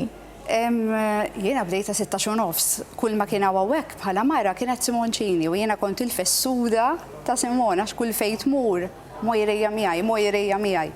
U kienet ukoll isa tuħu ħsibi ħafna billi ma jiġri li xejn għax anke Mojra fejna. Però bdejna mill-nikdbu l-aħbarijiet anke ġieli fuq saqajna, kulħadd karti bil-kidba kienu mhux computer wieħed kien jeżisti dak iż-żmien, niftakar eħe. Dak konna episodi anke Joe Cassar kien l-ewwel wieħed jiena illi ressaqni lejn il-mikrofon, pereżempju. Joe Cassar dak iż-żmien għax tajjeb illi nsellmu l-memorja ta' Joe Cassar li kien pionier f'dan l-istazzjon fin-naħa ta' Newsroom ukoll. Għadna ma konniex semmejniha qabel, nixtieqek illi titkellem ftit dwar Joe Cassar għaliex inti li ħdimt miegħu mill-viċin. Joe Cassar kien l-editur tal-Helsin dak iż-żmien ukoll. U kien jgħidli tibżax mill-mikrofon lilek irrid inġibek fuq il-mikrofon.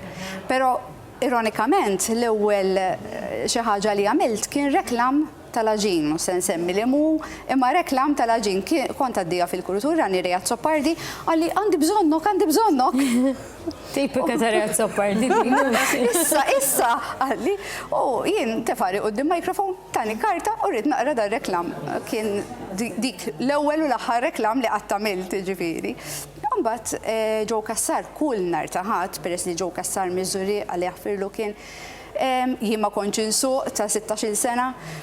U kien iwassalni u joħodni lura u nhar ta' ħadd għax nhar ta' ħadd kien jagħmel programm kull filgħodu u kien beda daħħal lil Simon f'dal programm u qalli lilek irridek tagħmel lil phone-ins. Ma niftakar kont indaħħallu t-telefonati. Għalli ma rridekx tibqek iktar, għalli issa da żmien ġifieri konna niffajljaw il-gazzetti nikbu l-aħbarijiet imma mikrofon kont issa nibża mill-kamera, ma il-mikrofon kont għadni nibża minnu wkoll. U minn hemmhekk darba niftakar għalli trid tikteb servizz u kien servizz jidhirli li kien tal-mejtina u ta' żmien ta' Novembru. U għalli iktbu u taqra inti. U dak kien l-ewwel servizz li niftakar li għamilt. U mbagħad għalli mhux se tieqaf, għadda żmien bqajt nikkontribwixxi u kien Diċembru u Diċembru il-parlamentari jistiednu lill ġurnalisti bħala ringrazzjament tax-xogħol li jkunu għamlu. U kont inżiltaw, qalu li inżel hawnhekk u mbagħad ejja ma' xi ħadd minnha. U niftakar ġara xi ħaġa fid-9:09 ta' filgħodu, qalu li trid tagħmel l-aħbarijiet tal-10:15, qalu li 5 minuti kollox ta' biss, 5 minuti kollox. U niftakar, all right, kien hemm Erik Saliba wkoll għalli issa trid tinżel imxi miegħi għalli issa. U l-istess reġgħu tefgħuni quddiem mikrofon. Kif tlajt ħadd ma kummenta isu qed ejja ħadd ma semani, ħadd irruħ li ma semani ħadd.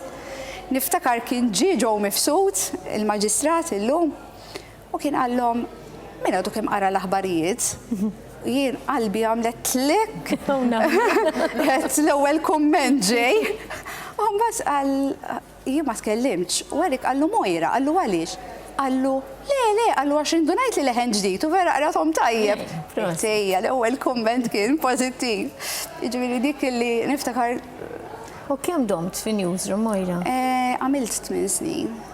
Bejt 8 u 10, nsejt kemm. U dejjem bqajt radio ġifieri. Dejjem radio bil-kamera, dejjem nibża minna. L-lum ukoll li nibża mill-kamera, ma stajt poġġek imkien li f'quddiem.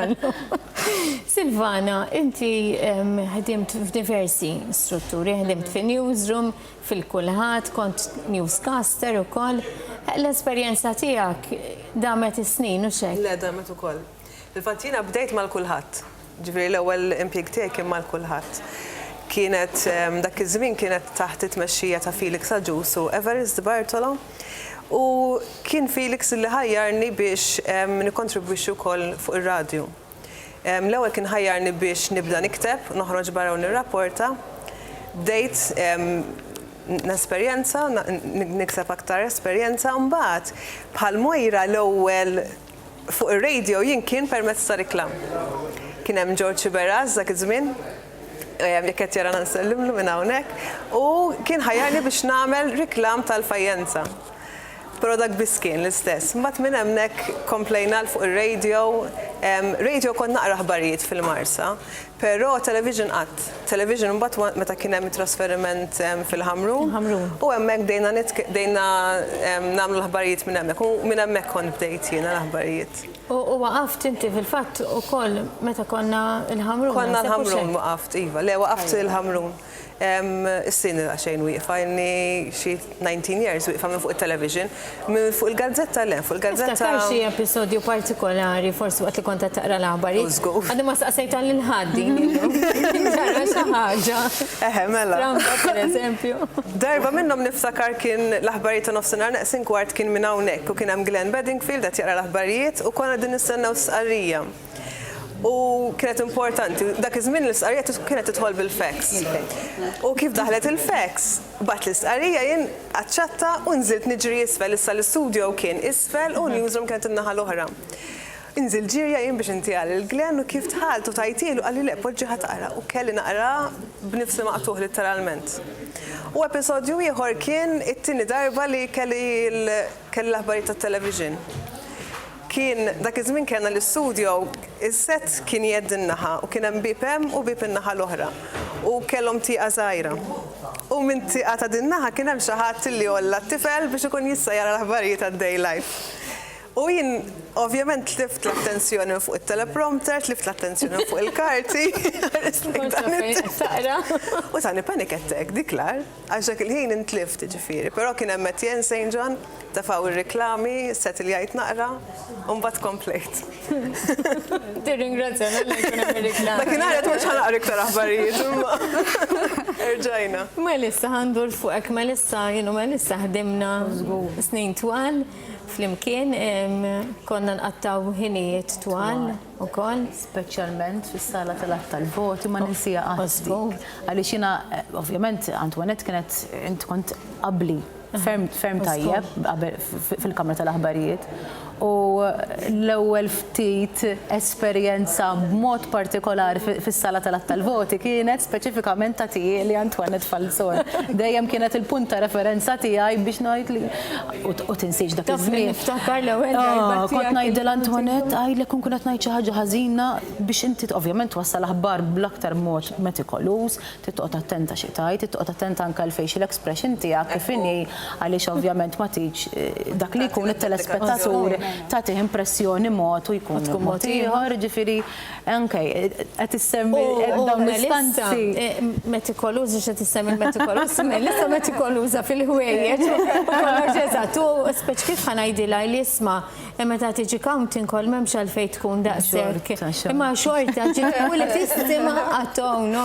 Mbagħad il-problemi wara aktar tard, ovvjament qatta ħafna ħin fis-sala tal-voti, immur b'xi takkun ħalli jiena I make sure li jiena ovvjament edha pulita kif għandu jkun ovvjament u tispiċċa bir-reperkussjonijiet wara. Fejn ġiġi u tispiċċa. Melissa, inti bdejt il-wan ukoll tagħmel affarijiet differenti. Kombinazzjoni bdejt il-wan. Kombinazzjoni jiena dejjem xtaqt meta kont l-università. il-mulejret li niltaqa' ma' dil-klikka illi ovvjament mbagħad sirna ħbieb ħafna u hawnhekk qed insemmi lil Simon Abela illi dak iż-żmien kien editur tal-Kamra tal-Aħbarijiet, il-Janet Nattart, ex-kollega, Kylie Anvell, ex-kollega wkoll. U bdejna l-istudji tagħna b'baċellerat tal-komunikazzjoni u Simon Abela kien diġà editur il-Kamra tal-Aħbarijiet. Mhux fil-Kamra tal-Aħbarijiet, fl-istazzjon, korreġi ruħi. U kien qal li isma' li titħajjar kellna kredit partikolari kien fuq filming u scripting u kien qal li titħajjar tiġi tiffilmja jiena dejjem xtaqt wara l-kamera, mhux qudiema, wara l-kamera importanti. Għatlu iva, għatlu nitħajjar, ta' u bdejt taħriġ, bdejt part-time ovvjament, dak qed nitkellmu fis-sena 2005. Fis-sena 2005 bdejt training u niftakar il-Derin Parnis, ħarriġni, as a flashback, jekk il-Derin Parnis l-ewwel persuna li tiġi qudiem wiċċi meta niftakar fuq taħriġ fuq il-kamera.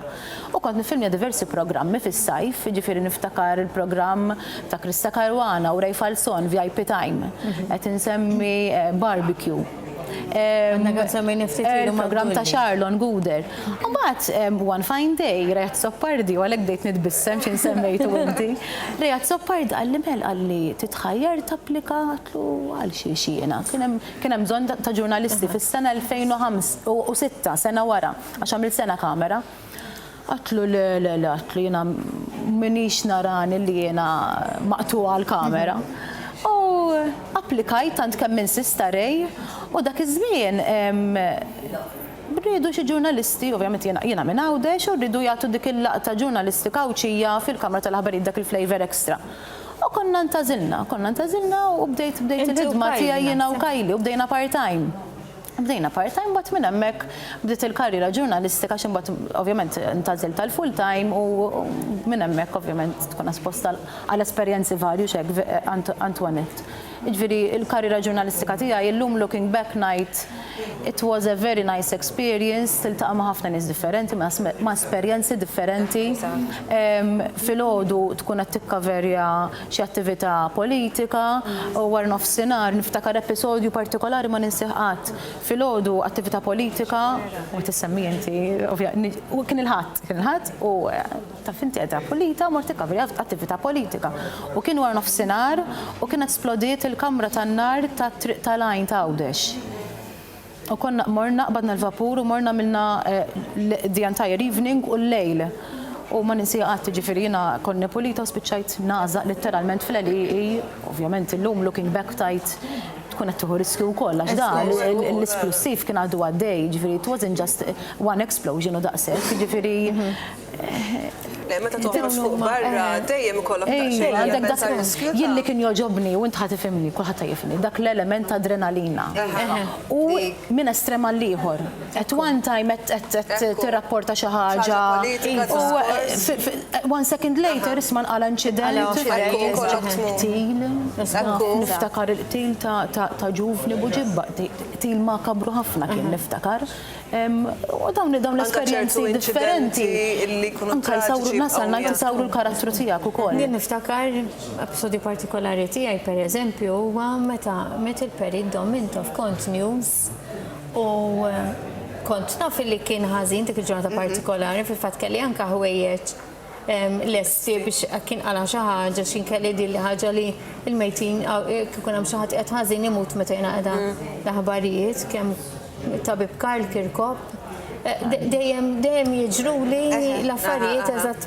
U rixt mill-news, xi telefonata, ġifieri biddilt u hekk. U tħaltu u bqax studio sa nofs il-lejl. Ġrat li jiena daħlin il-mistednin la karti xejn kollok. Jiena ġrat li meta mit Joseph Ġusti. Kont għadni kemm spiċċajt l-news is-sibt fil-għaxija fil-10 ta' bil-lejl, qed niffajlja kollox ħanitlaq u mbagħad filgħodu irid nerġa' niġi għax kienet sinonima tal-ħadd filgħodu li nagħmel l-aħbarijiet filgħodu. U eżatt kif qed nagħlaq iċempel it-telefon u jgħidituni l-aħbar. Kelli nibqa' hemm, biex nikkonfermaw il-lesti l-affarijiet għal-ħabba ta' filgħodu. Dawn l-episodi tibqa' tiftakarhom. Tiftakar, ovvjament aħna minna jiena iż-żmien li għamilt fin newsroom kien bejn l-2006 u l-2013. Dak iż-żmien ovvjament kien hemm instabilità politika kbira. Allura aħna bħala Kamra tal-Aħbarijiet dejjem qegħdin on standby. Niftakar żmien fejn kemm l-aħbarijiet tas-7:09 ovvjament dak iż-żmien kienu kull live u anke tal-11:15. Konna nagħmlu bulettin sa nofs il-lejl u l-għada għandek xogħol biex tikkaverja r-radju xi fta' 6-12 siegħa ġifieri kien xogħol impenjattiv ħafna looking back. Ħafna. Jiena nirringrazzjakom tal-li kontu magħna. Sellimna wkoll persuni differenti li m'għadhomx magħna u li kienu taw kontribut kbir u li wkoll għenu lilna biex wasanna wara kollox fejn wasanna. Melissa, Mojra, Silvana, grazzi immens. Ħafna nitkellem magħkom. Ħamorru issa għal Wayne biex ikompli mnaħa tiegħu fl-istudio liħor. Grazzi Antoinette, nieħu pjaċir nara aktar kollegi li naqdu magħna. Nieħu pjaċir li anka tibdew iċċemplu tkomplu iċċemplu intom it-telespettaturi tagħna illi tgħinuna nkomplu nxandru l-futur, tgħinuna nkomplu nxandru għaż-żmien li ġej. Aktar kmin illum u qed nagħmel nenfasizza ħafna dwar aktar kmin illum kellna magħna il-Prim Ministru ta' Malta, Dr. Joseph Muscat, fejn inawgura b'mod uffiċjali l-Outside Broadcasting Unit ġdid sistema 4K l-ewwel u l-aqwa f'pajjiżna fejn jidħol ix-xandir lokali u qed nenfasizza fuqha minħabba l-fatt li dan l-apparat il-ġdid illi jekk il-Bambinerit ser inżanżlu fil-konferenza ġenerali tal-Partit Laburista f'April li ġej u anka għal-kampanji elettorali ser ikonna 2. Infakkar li fil-25 ta' Mejju ser inkunu qegħdin nivvutaw għall-elezzjonijiet tal-Parlament Ewropew kif ukoll għall-elezzjonijiet tal-Kunsilli Lokali. Hawnhekk qegħdin naraw din l-arti simbolika li tfakkar kwart ta' seklu suċċess 25 sena ta' wan illi nawgura u kixef propju Dr. Joseph Muscat aktar kmini dal-għodu kif ukoll b'mod simboliku tajna iċċavetta lil Dr. Joseph Muscat biex propju fetaħ u inawgura b'mod uffiċjali l-Outside Broadcasting Unit. Dan l-apparat li huwa kif qed ngħidu l-ewwel xorta tiegħu f'pajjiżna ser ikun bżonjus ħafna biex inxandru l-attivitajiet politiċi. Però mhux biss, hawnhekk iddejja għandi l-kap tax-xandir Ruth illi bla dubju ta' xejn Ruth, apparti li ovvjament huwa l-istazzjon tal-Partit Laburista huwa dmir tagħna u obbligu li nxandru l-attivitajiet politiċi anke kif ikunu qegħdin nistennew it-telespettaturi. Għaliex it-telespettaturi jkunu qegħdin nistennew li nxandru d-diskors u l-attivitajiet ta' fejn jattendi l-Prim Ministru u l-mexxej, il-mass meetings, l-attivitajiet taħt it-tinet, però mhux biss dan l-apparat, dan il-van, l-OB van, ma jintużax biss għalhekk. Il-van mhux se jintuża għalhekk biss u l-skeda tagħna m'għandix tkun strutturata hekk għaliex l-idea li ntellgħu produzzjonijiet ta' livell u li jżommu l-udjenzi hemm biex inti mbagħad tkun tista' twassal il-messaġġ tiegħek lil aktar nies possibbli. Allura dal-OB van se jkun qiegħed jiltaqa' u n-nies jkunu qed jarawh fix-xhur li ġejjin. L-ewwel nett se nkunu qed inkopru l-attivitajiet li ġejjin issa tal-31 ta' Marzu. Jiġifieri f'Mejju f'April Mejju li ġej it-telespettaturi li ħajattendu l-attivitajiet ser jarawh preżenti hemmhekk. Iva, l-OB van se jkun qed jiżżanżan għall-ewwel darba u qed jopera live għall-ewwel darba fit-28 ta' April. Hemmhekk se tagħlaq il-Konferenza Ġenerali tal-Partit u se jkun qed jintuża hemmhekk. Imma mbagħad hemm l-attività tal-ewwel ta' Mejju u mbagħad tibda l-kampanja għall-elezzjoni tal-25 ta' Mejju. Ġifieri l-OB van se jkun qed jidher f'diversi bliet ħura Maltin jagħmel xogħol. Ekku, u dan grazzi għad-donazzjonijiet tagħkom qegħdin tisimgħu it-telefon ġifieri dan grazzi għad-donazzjonijiet tagħkom. Lilin mill-attivitajiet politiċi, dejjem kien pionier pereżempju fejn jidħlu l-festi, xandiriet barra mill-istudios fejn jidħlu kunċerti. Dan ukoll l-Outside Broadcasting Unit huwa bżonn jusal dawn it-tip ta' trasmissjonijiet. Eżatt, matul perjodi differenti naf noħorġu kunċerti f'żmien il-miliet, kunċerti għal żmien lajt, ġifieri dawk dejjem isiru l-attivitajiet tal-ġimgħa l-kbira.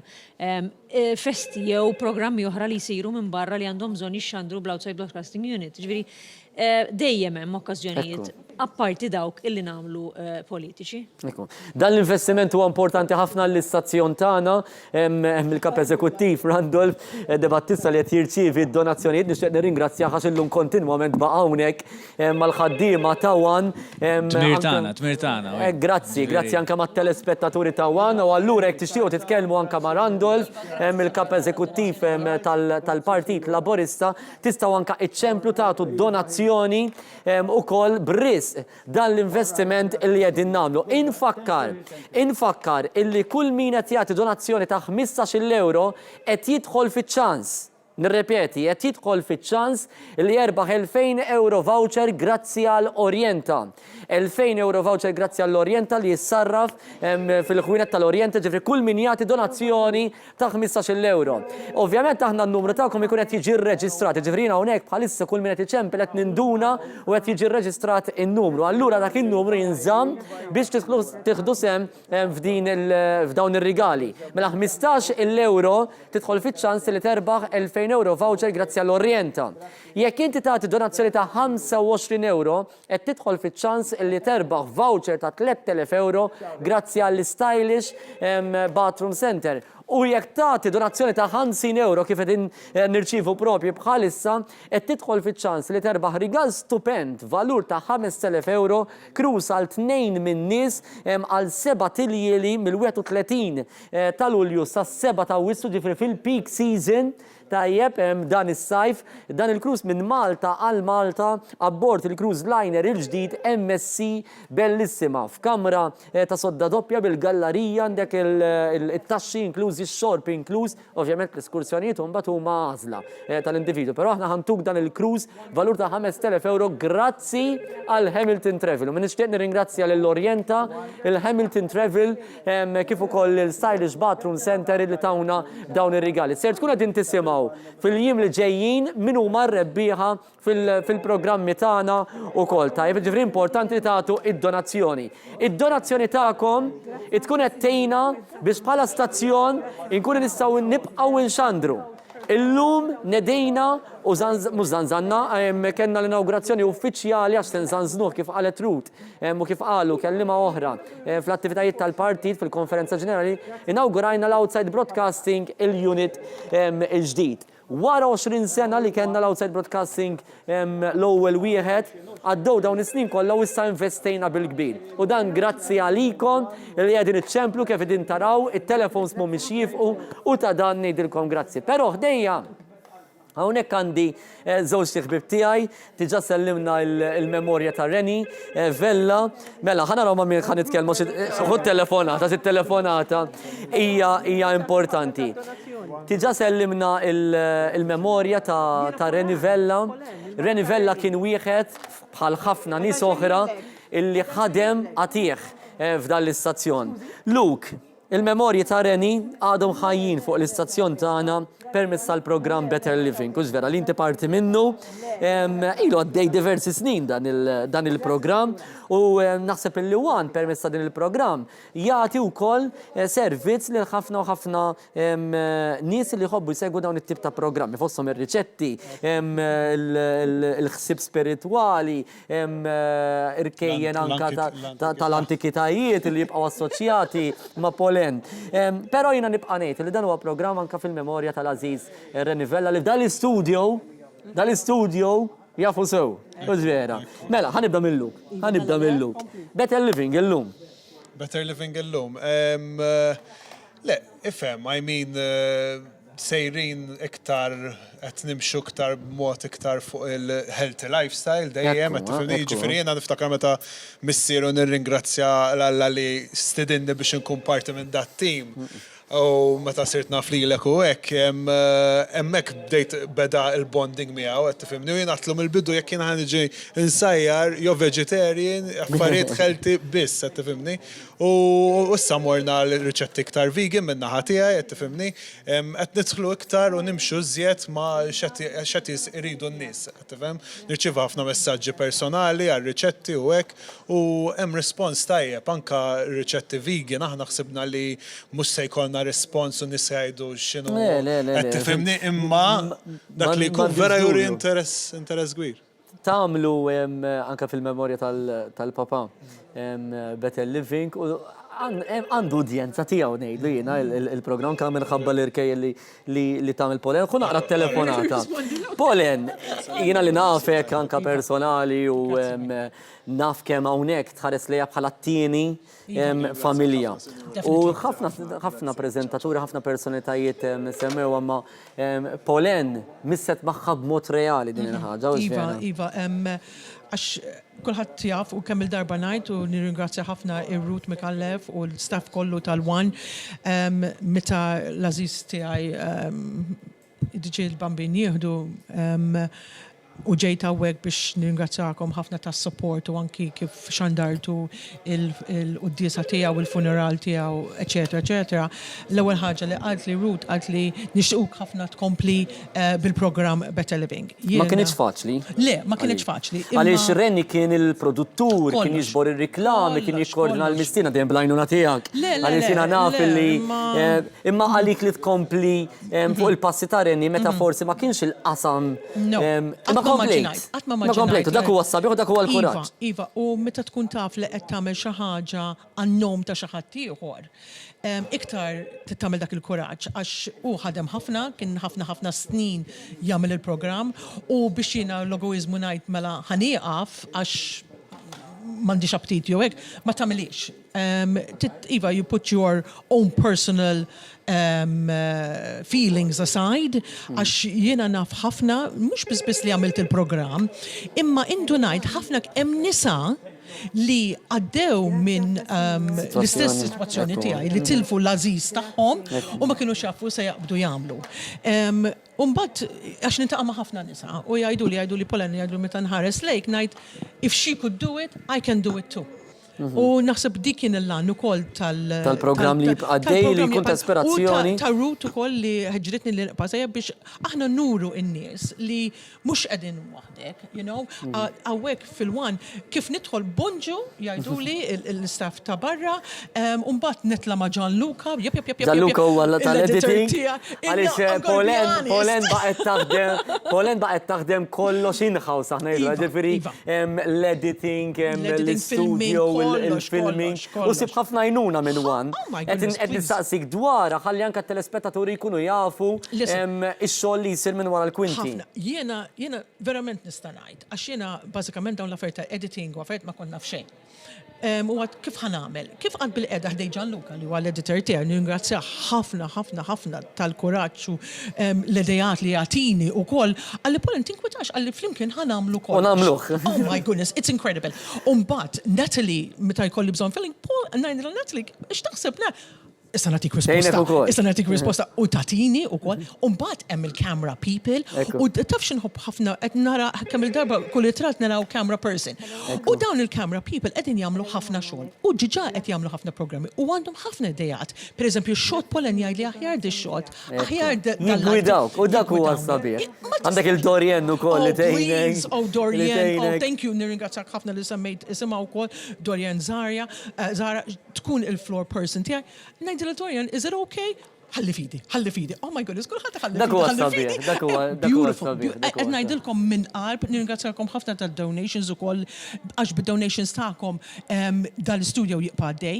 Nixtieq nirringrazzja ħafna l-klijenti li kienu għall-qalb ta' Renni u li baqgħu jissapportjaw lilna u l-istendi l-istazzjon tal-One. U dejjem ngħid jana hekk intkom għandkom bżonn mill-prodotti tagħhom għamlu użu minnhom. Ekku vera, għax dawn isostnuna. U di li jgħidu ħafna preżentaturi hawnhekk għandi il-Mariza wkoll hija preżentatriċi. Il-kumpaniji jgħidulna aħna ġifri jgħidulna rriklamajt fuq il-One u kelli rispons. Għax kelli rispons ħanerġa' nirriklama. U dak ifisser li kuna din jgħinu l-produzzjonijiet tagħna li jibqgħu għaddejjin. Ġifri meta ngħidulkom din il-ħaġa ma ngħidux hekk just a buzzword, imma x'vera nemmnu fiha.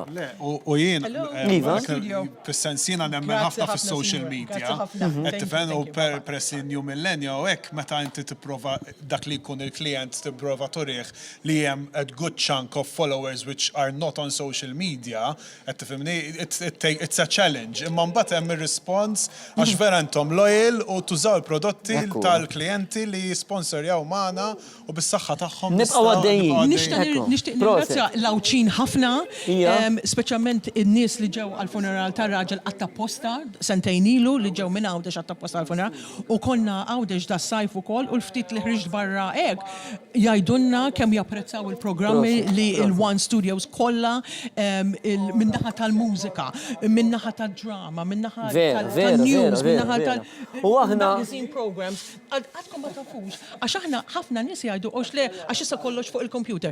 Imma aħna nolqtu wkoll dak il-generation li huma over 55, li huma over the 60s. Li jkunu waħedhom ġieli. Ikunu waħedhom li huma. Fil-fatt naħseb in-nies li tiċemplu qed jgħidulkom. Iva, definitely. Sejrin hekk għax iżommuna kumpanija. Jiena tqajt ma' ħafna nies illum li ġew iżuruna hawnhekk jgħidulhom nalla tkunu intom. Polen, Luke, grazzi. Grazzi li Grazzi intom parti mill-familja tagħna. U koll li kulħadd li ċempel sintendi sellem ħafna il-Prim Ministru. Ekku. Mariza. Kif inti Mariza? Jiena tajba ħafna. Dak laqwa. Mariza hija wiċċ kemm ilek hawnhekk f'Mont. Jiena inni televiżjoni mill-ewwel ta' Jannar tal-2005. L-ewwel darba li għamilna Country Jamboree kien isir live ġo dan l-istudio. Dan l-istudio ma nafx kemm il-programm ra. Kien ikollna l-udjenza live fil-programm, ġifieri kienet xi ħaġa dak iż-żmien li il-programmi kienu jirrikjedu li kważi kollha kien ikollhom l-udjenza live. Għax hawnhekk kienna teatru studio li kien l-ewwel f'Malta wkoll, ġifieri. Esperjenza sabiħa jiena nista' ngħid illi dħalt fir-radju ftit xhur qabel u mbagħad komplejt bit-televiżjoni. Llum Country Jamboree ilu xandra 14-il sena non-stop. Qatt ma waqafna ġieli xandanna sena sħiħa minn Jannar sa Diċembru.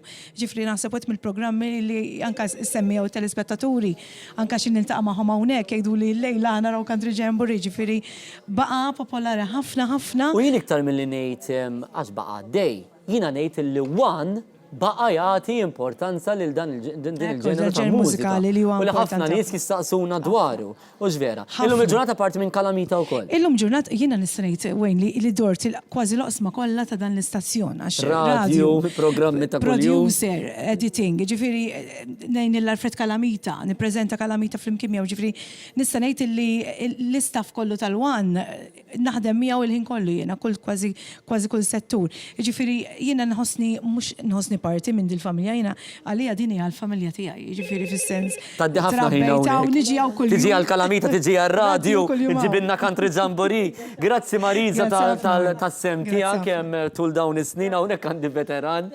Jiena lill-Albert naħseb sirt nafu meta konna nagħmlu l-breakfast show, Albert. Eżatt. Jiena konna nagħmel il-breakfast show ma' Angela.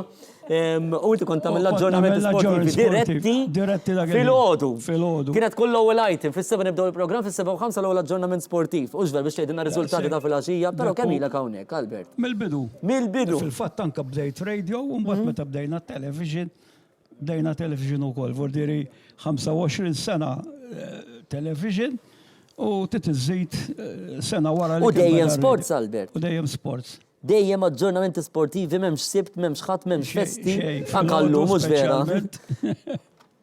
Tibqgħu għaddejjin. Hawnhekk isa d-dar it-tieni dar tiegħi hu ma ta' Mela inti jekk ilek dawn is-snin kollha hawnhekk il-ħadd kull kamra tal-isports li kellna jekk hux isfel, jekk hux fuq, jekk hux żgħir, jekk hux kbira. Bdejna fuq aħna il-kamra tal-isports daret naħseb il-hawnhekk. Ħafna drabi.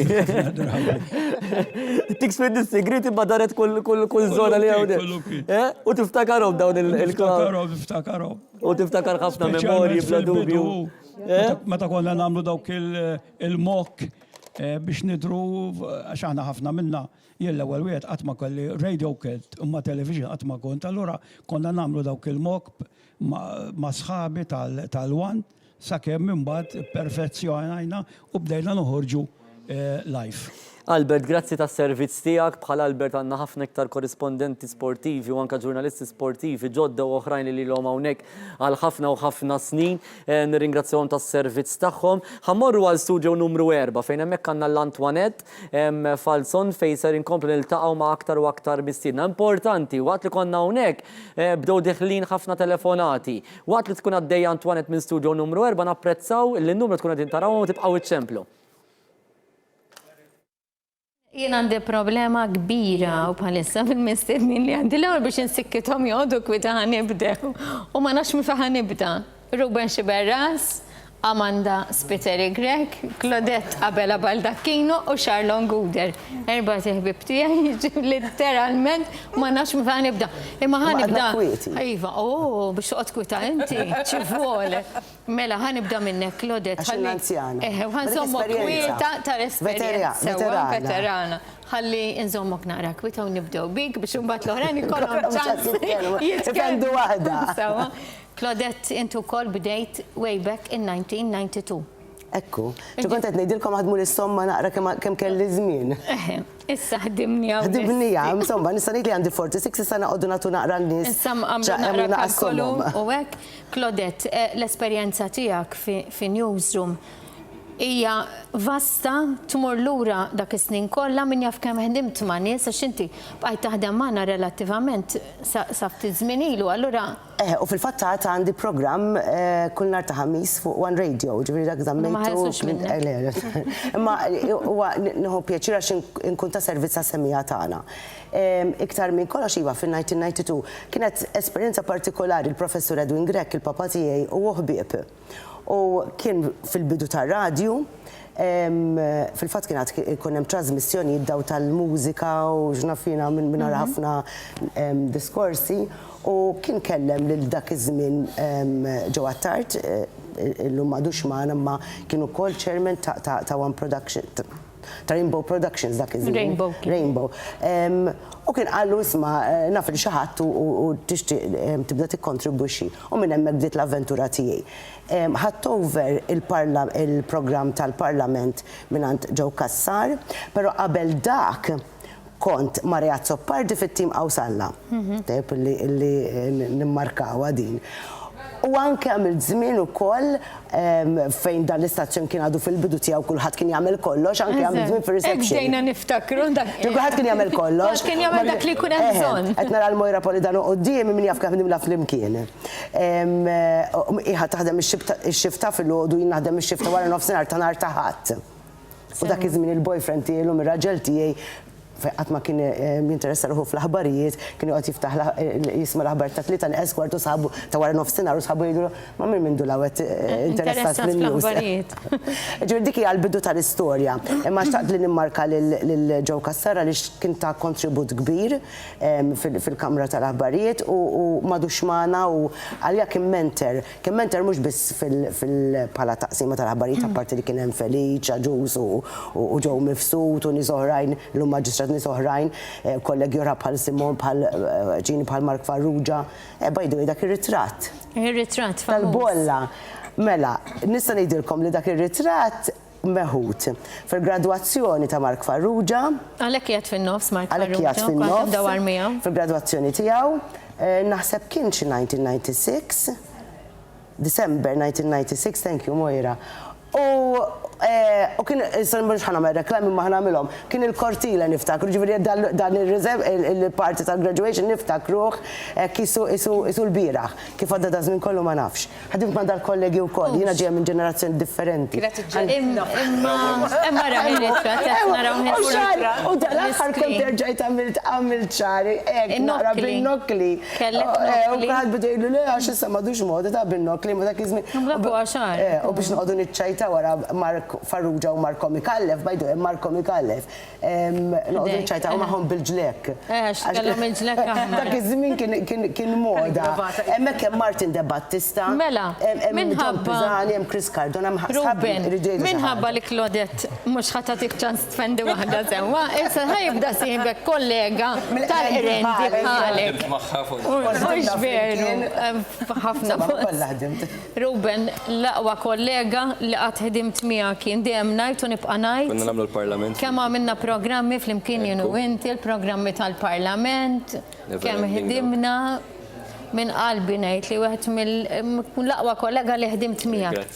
Ruben, inti Amanda u Charlon bdejna fl-istess żmien aħna. Jiena dħalt ftit wara l-aħħar wieħed li dħalt magħhom jiena fit-2001 kont għadni ġej minn stazzjon tar-radju ieħor dak iż-żmien. Konna dħalna jien u Marja Muscat, illum taħdem mal-PBS.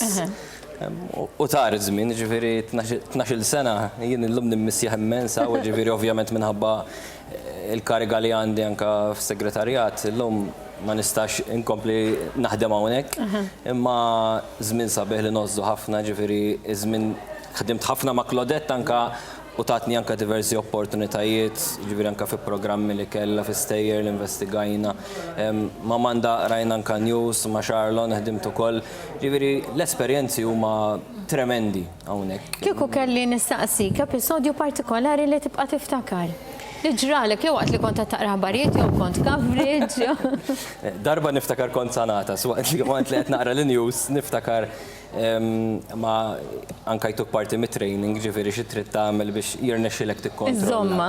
Dik hija xi ħaġa li waqt li ħadkun għaddej on air inti m'għandekx kontroll. Saqsuwili ħafna ta' ma x'tagħmel hekk ħatata. Se titgħallem jgħallmuk li żomm u ma tagħtax. Jiena kien ikolli anka kont ħogost noqgħod imbellaħħa nies li nitgħallem l-iskript bl-amment, ġifieri.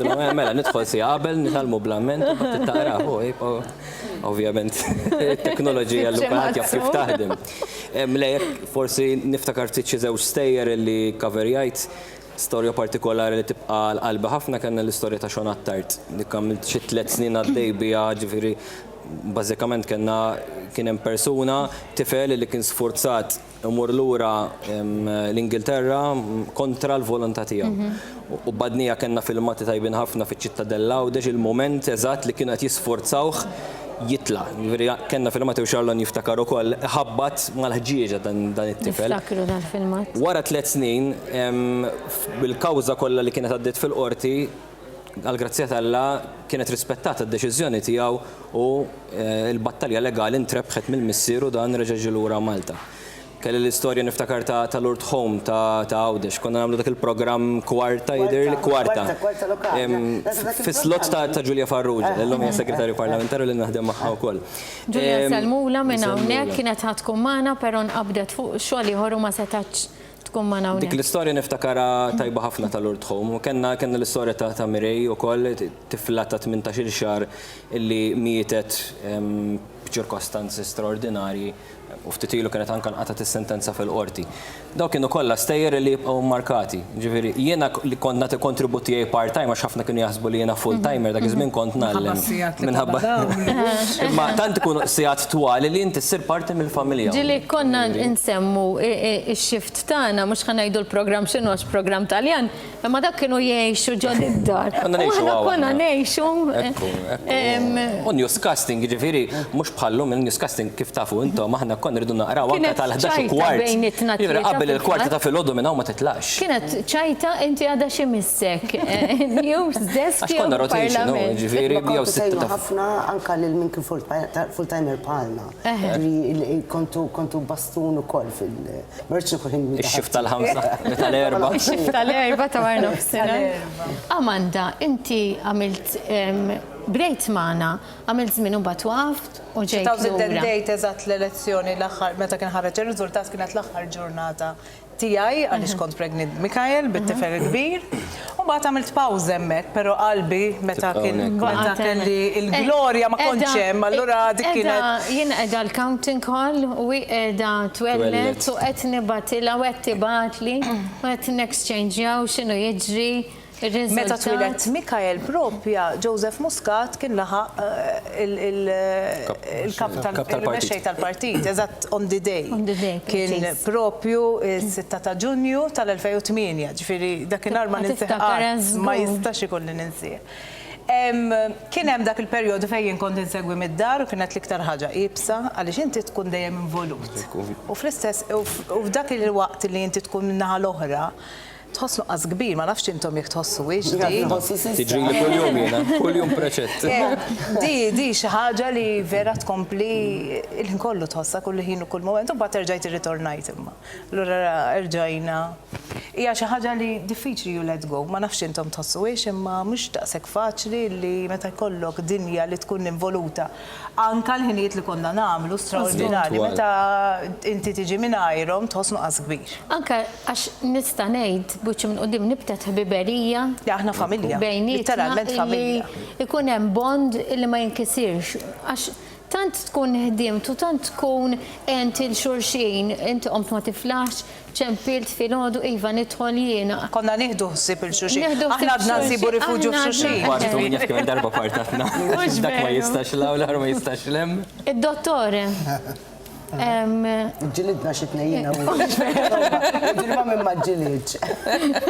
Ma ħobbu xurxin. Għandek dikjarazzjoni ta' mħabba minn Klodet. Charlon. Għanżomma fil-bot kull darba li tispiċċa tiġilet miegħek. Nedil il-karta.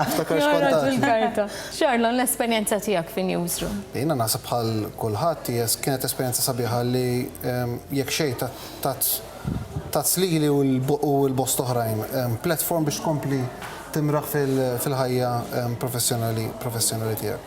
Jiena tħalt ftit flimkien miegħek flimkien ma' Amanda u Alex. Kien grupp ta' erba' li tħanna bħala part-timers jekk minn is-sersbal fis-sena 1999. Dak iż-żmien il-kap kien Gina Kawki u Roberto Francalanza.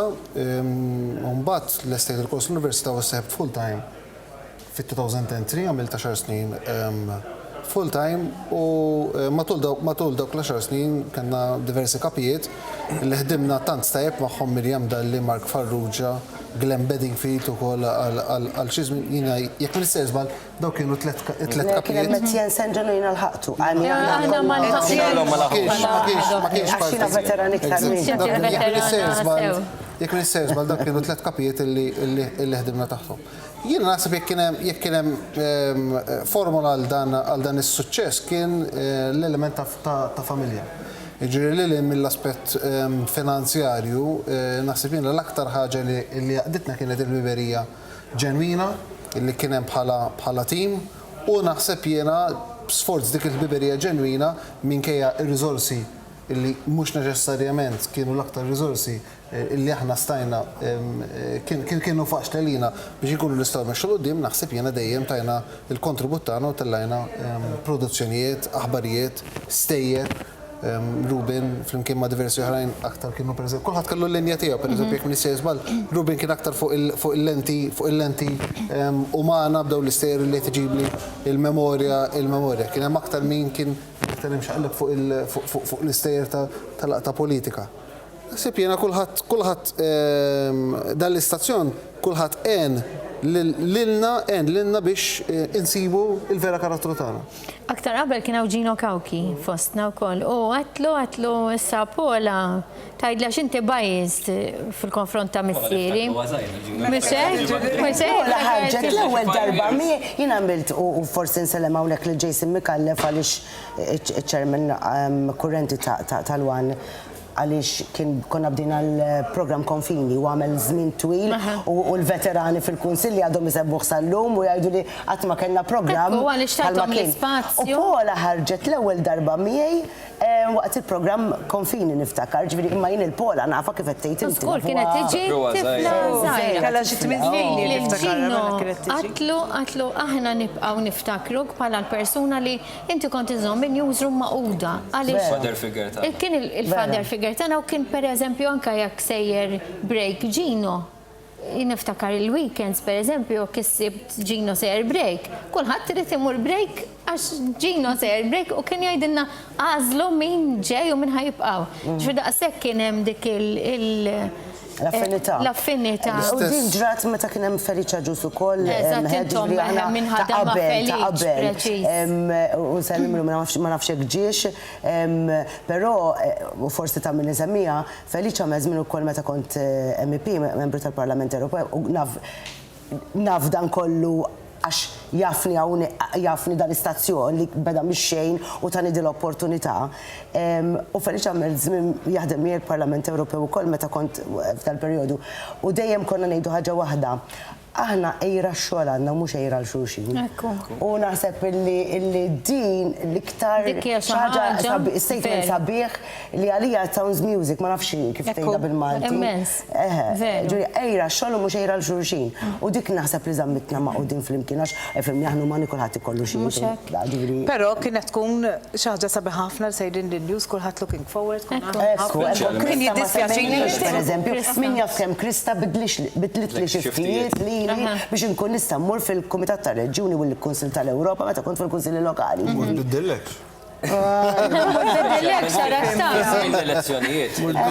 Semmejna l-Feliċ, ġus jina nsellimlum minn qalbi. L-Feliċ kien il-persuna li għallimni il-Parlament, apparti ġo Mifsud. Konna morru ħdeħ l-uffiċċju.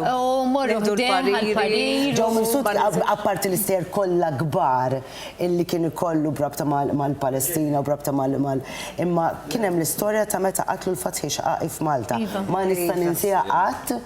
Ma kien xogħol investigattiv inkredibbli u impressjonanti ta' Joe Mifsud dak illum qiegħed maġistrat forsi ma nafx hekk ikunx preżenti hawnhekk jew le, imma dik l-istorja baqgħet hekk f'moħħi ta' kif ġurnalist jista' jaħdem storja marbuta ma' qasam internazzjonali fuq livell lokali inkredibbli.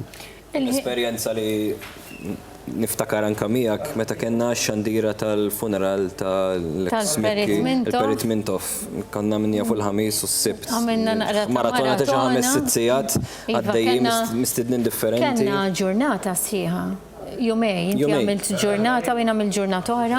Dik kienet transmission twila ħafna. Li niftakar li saret. Ma nistawx ma nsemmux kollega l-lum ukoll hija segretarju permanenti Mark Musu. Min jaf kemm ħdimna l-aħbarijiet tal-ħadd. Fil-għodu kmini. Kien jaħdem u konna nolteraw fl-imkien u daqqa mojra ġviri. Mark Musu. Jien għattilkom li kolli problema. Taħsbu b'moħ ta' dak iż-żmien intom ma nafx. Probabli. Għavolja ma nammettu Gbirna, ma gbirni. Lele, gbirna fil-sens aħna bħala kulħadd bħal-linja tiegħu. Imma. Għax għandna żewġ avukati hawnhekk. Tassew.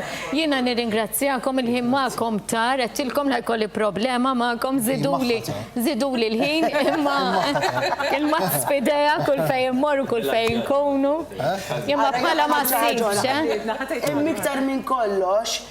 Antoinette u raġel taħħa fin-1987 ġabruni minn ġol Rendi. Ġabruni biex naħmel biċċa xogħol għal-Partit Laburista bħala segre biex nidħol.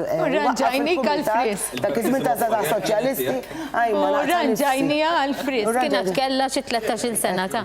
Grazzi Ruben, Amanda, issa l-ħidma tajba dak l-aħbarijiet, grazzi tal-li biddilt illum. Charlon, Claudette, grazzi immens tal-lu. Santervistan waqt l-ambarijiet. Ejdilom il-sar ta' Sol Faustina. Għanna wis x-nirrakontaw, wejn, għanaddi l-linja l-ura lilek. ħafna u ħafna rakkonti fi studio numru 4. Illum qed inxandru minn diversi studios li għaw hawnhekk fil-wan fadlilkom l-aħħar ftit kien jekk forsi ħadd jgħidli x'kien sar. Bħalissa s-sitta, mela fadlinna jissu sija u kwart biex tiġu żuru l-istudio. Sanek forsi għandkom biħsibkom li toħorġu l-lejla u għaddejjin mill-Marsa ta' jebin fej il-kompless tagħna. Nistidilkom sa' 7:15 tistgħu tifqu hawnhekk għandna uħud mill-atturi wkoll tal-aktar sensiela popolari bħalissa fuq it-televiżjoni lokali Division 7. Jien ngħidilhom bil-isem oriġinali tagħhom tajjeb lil Sera, lil Carlos u lil fakkarni Glenn, John l-editor, għal bħalissa tanti kolli affarijiet għaddejjin, Glenn fuq moħħi ta' xi ġifieri inti. Għandi uħud mill-atturi ta' Division 7 li jinsabu miegħi hawnhekk u għandkom ukoll iċ-ċans li għandna ta' klassi għalina jinsabu magħna ġifieri jekk intom forsi ħirġin. Tajjeb sejrin tieħdu xi ħaġa peress li llum festa, jew forsi sejrin sal-festa. Għaddu hawnhekk il-wan, napprezzaw anke d-donazzjoni tagħkom. Apparti uħud mill-atturi ta' Division 7 għandi miegħi Sandro Kiċer, pionier ukoll fejn tidħol anke teknika ma bħalissa tiwaslinna l-programm Spinnaker nisimgħu il-vuċi tiegħek l-iktar. Sandro, u għandi miegħi lil Nancy.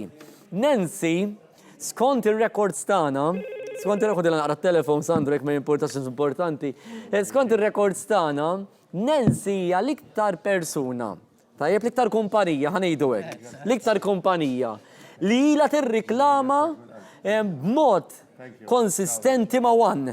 Ġifieri l-kumpanija tagħha u minn hawnhekk nixtiequ nirringrazzjaw lilha u ovvjament il-kull minn xi mod jew ieħor xi darba jew oħra rriklama ma' f'dawn il-25 sena, ma' Nancy, il-kumpanija tagħha hija l-iktar persuna li baqgħet issostni l-wan permezz tar-riklami. Grazzi minn qalbna. L-aktar ħaġa importanti għalija l-programm. Jiena nirringrazzja it-telespettaturi kollha ta' One li tantu huma lejali, però tajli għalfejn bqajdaw is-snin kollha hawnhekk.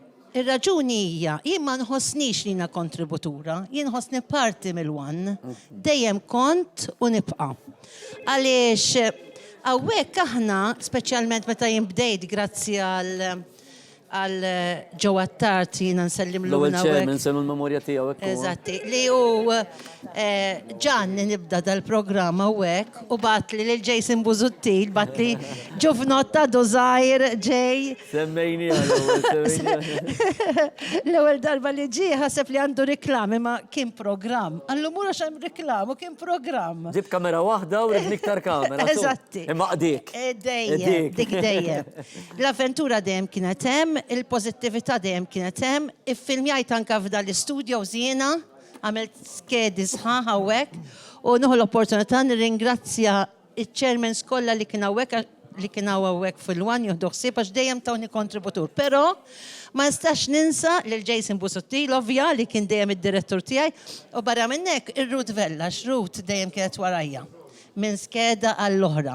Però l-aktar ħaġa importanti għalija min-naħa tagħna dejjem irċevejna it-tajjeb minn il-One. U għalhekk nirrikomanda. Kien hemm rispett reċiproku. Dejjem irċevejt il-pożittività qatt ma kien hemm xi ħadd li qalli le ma nistgħux nagħmlu di jew le ma nistgħux nagħmlu l-oħra. Dejjem ikkorroborajna flimkien. U barra minn hekk l-aktar ħaġa importanti li kienet għalija tgħidli għaliex il-One u stazzjon ieħor. Jiena bdejt fuq l-istazzjon nazzjonali nibda nagħmel il-programmi tiegħi, imma ġejt il-One għax hawnhekk jiena ħassejt li jiena stmata.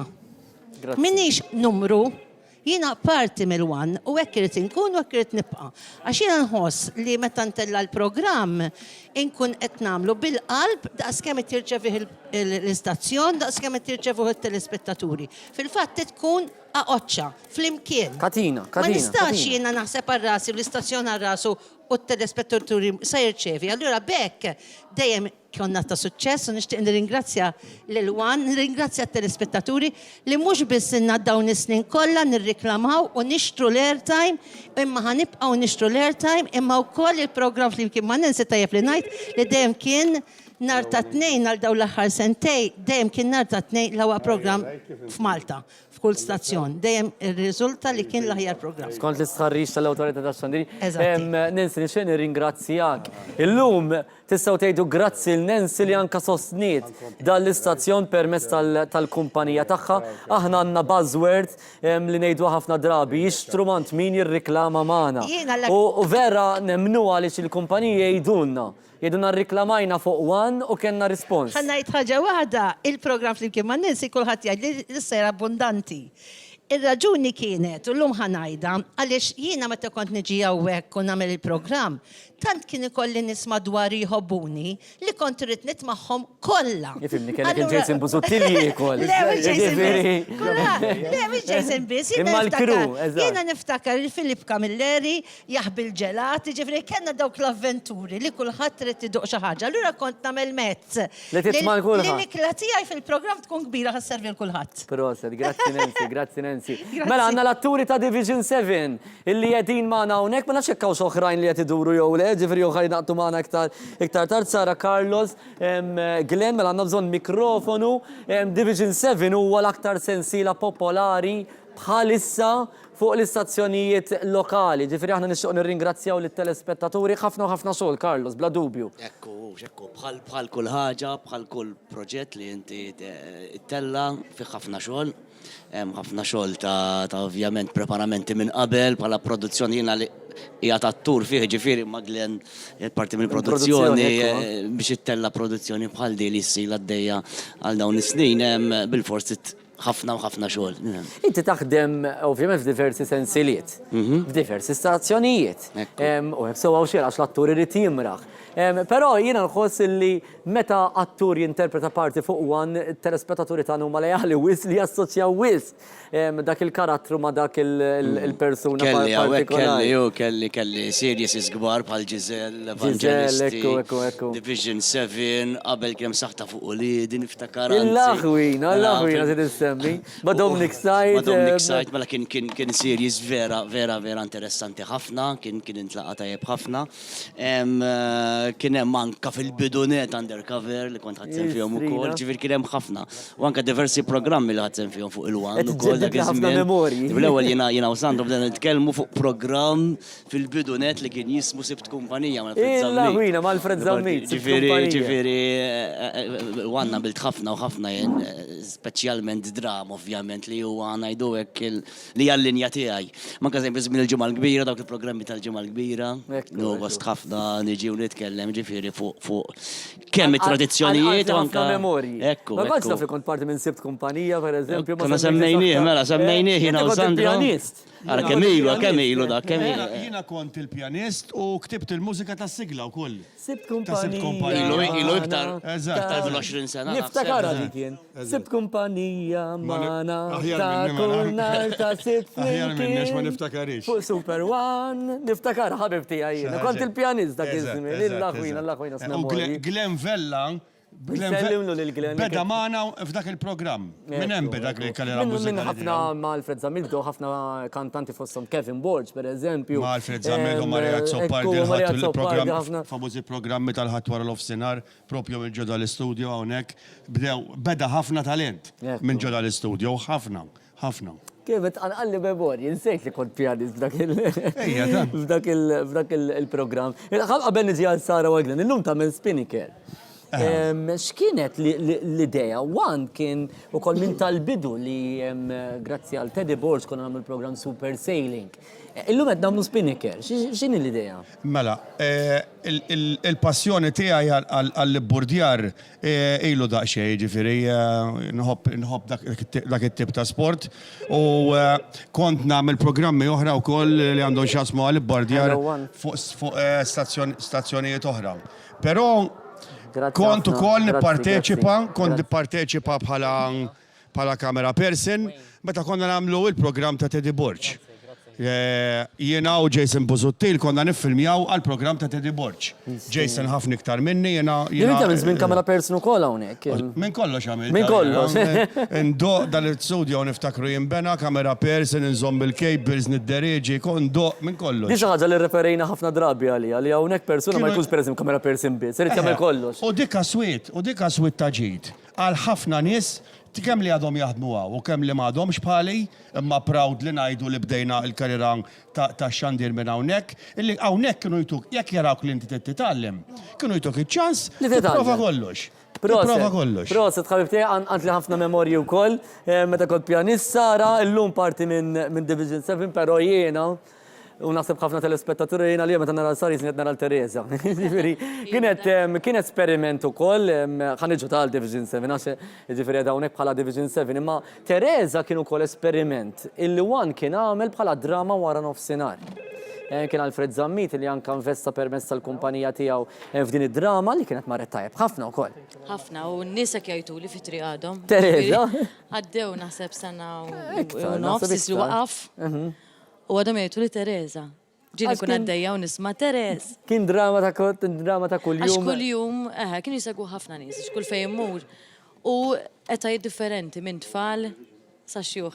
Division 7 għandu udjenza kbira. Ġifieri nhar ta' erba' One jerbaħ l-udjenzi kollha. U allura aħna nirringrazzjaw kont dan ir-rispons Division 7, is-sodisfazzjon tiegħek li qiegħda fih. Da kont bdejtu għat li kontet namel Teresa. Allura kelli bżon bil-fors namel daqxej bidla. Taċab. U għalek ħadna deċizjoni li kolli xari qasir u daqxejn differenza. Biex tider differenti. Estetikament, għax il-karattru mandu xaqsam xej. Imma għalmenu Peress li kienet jidru fl-istess żmien fil-bidu. Ma jgħidu li xara meta għal ċarek. Ħafna jgħidu li, jew inkella mela xarek mhux qasir int. Jgħidu li. Tant kemm hu reali, tant kemm ġifieri proset.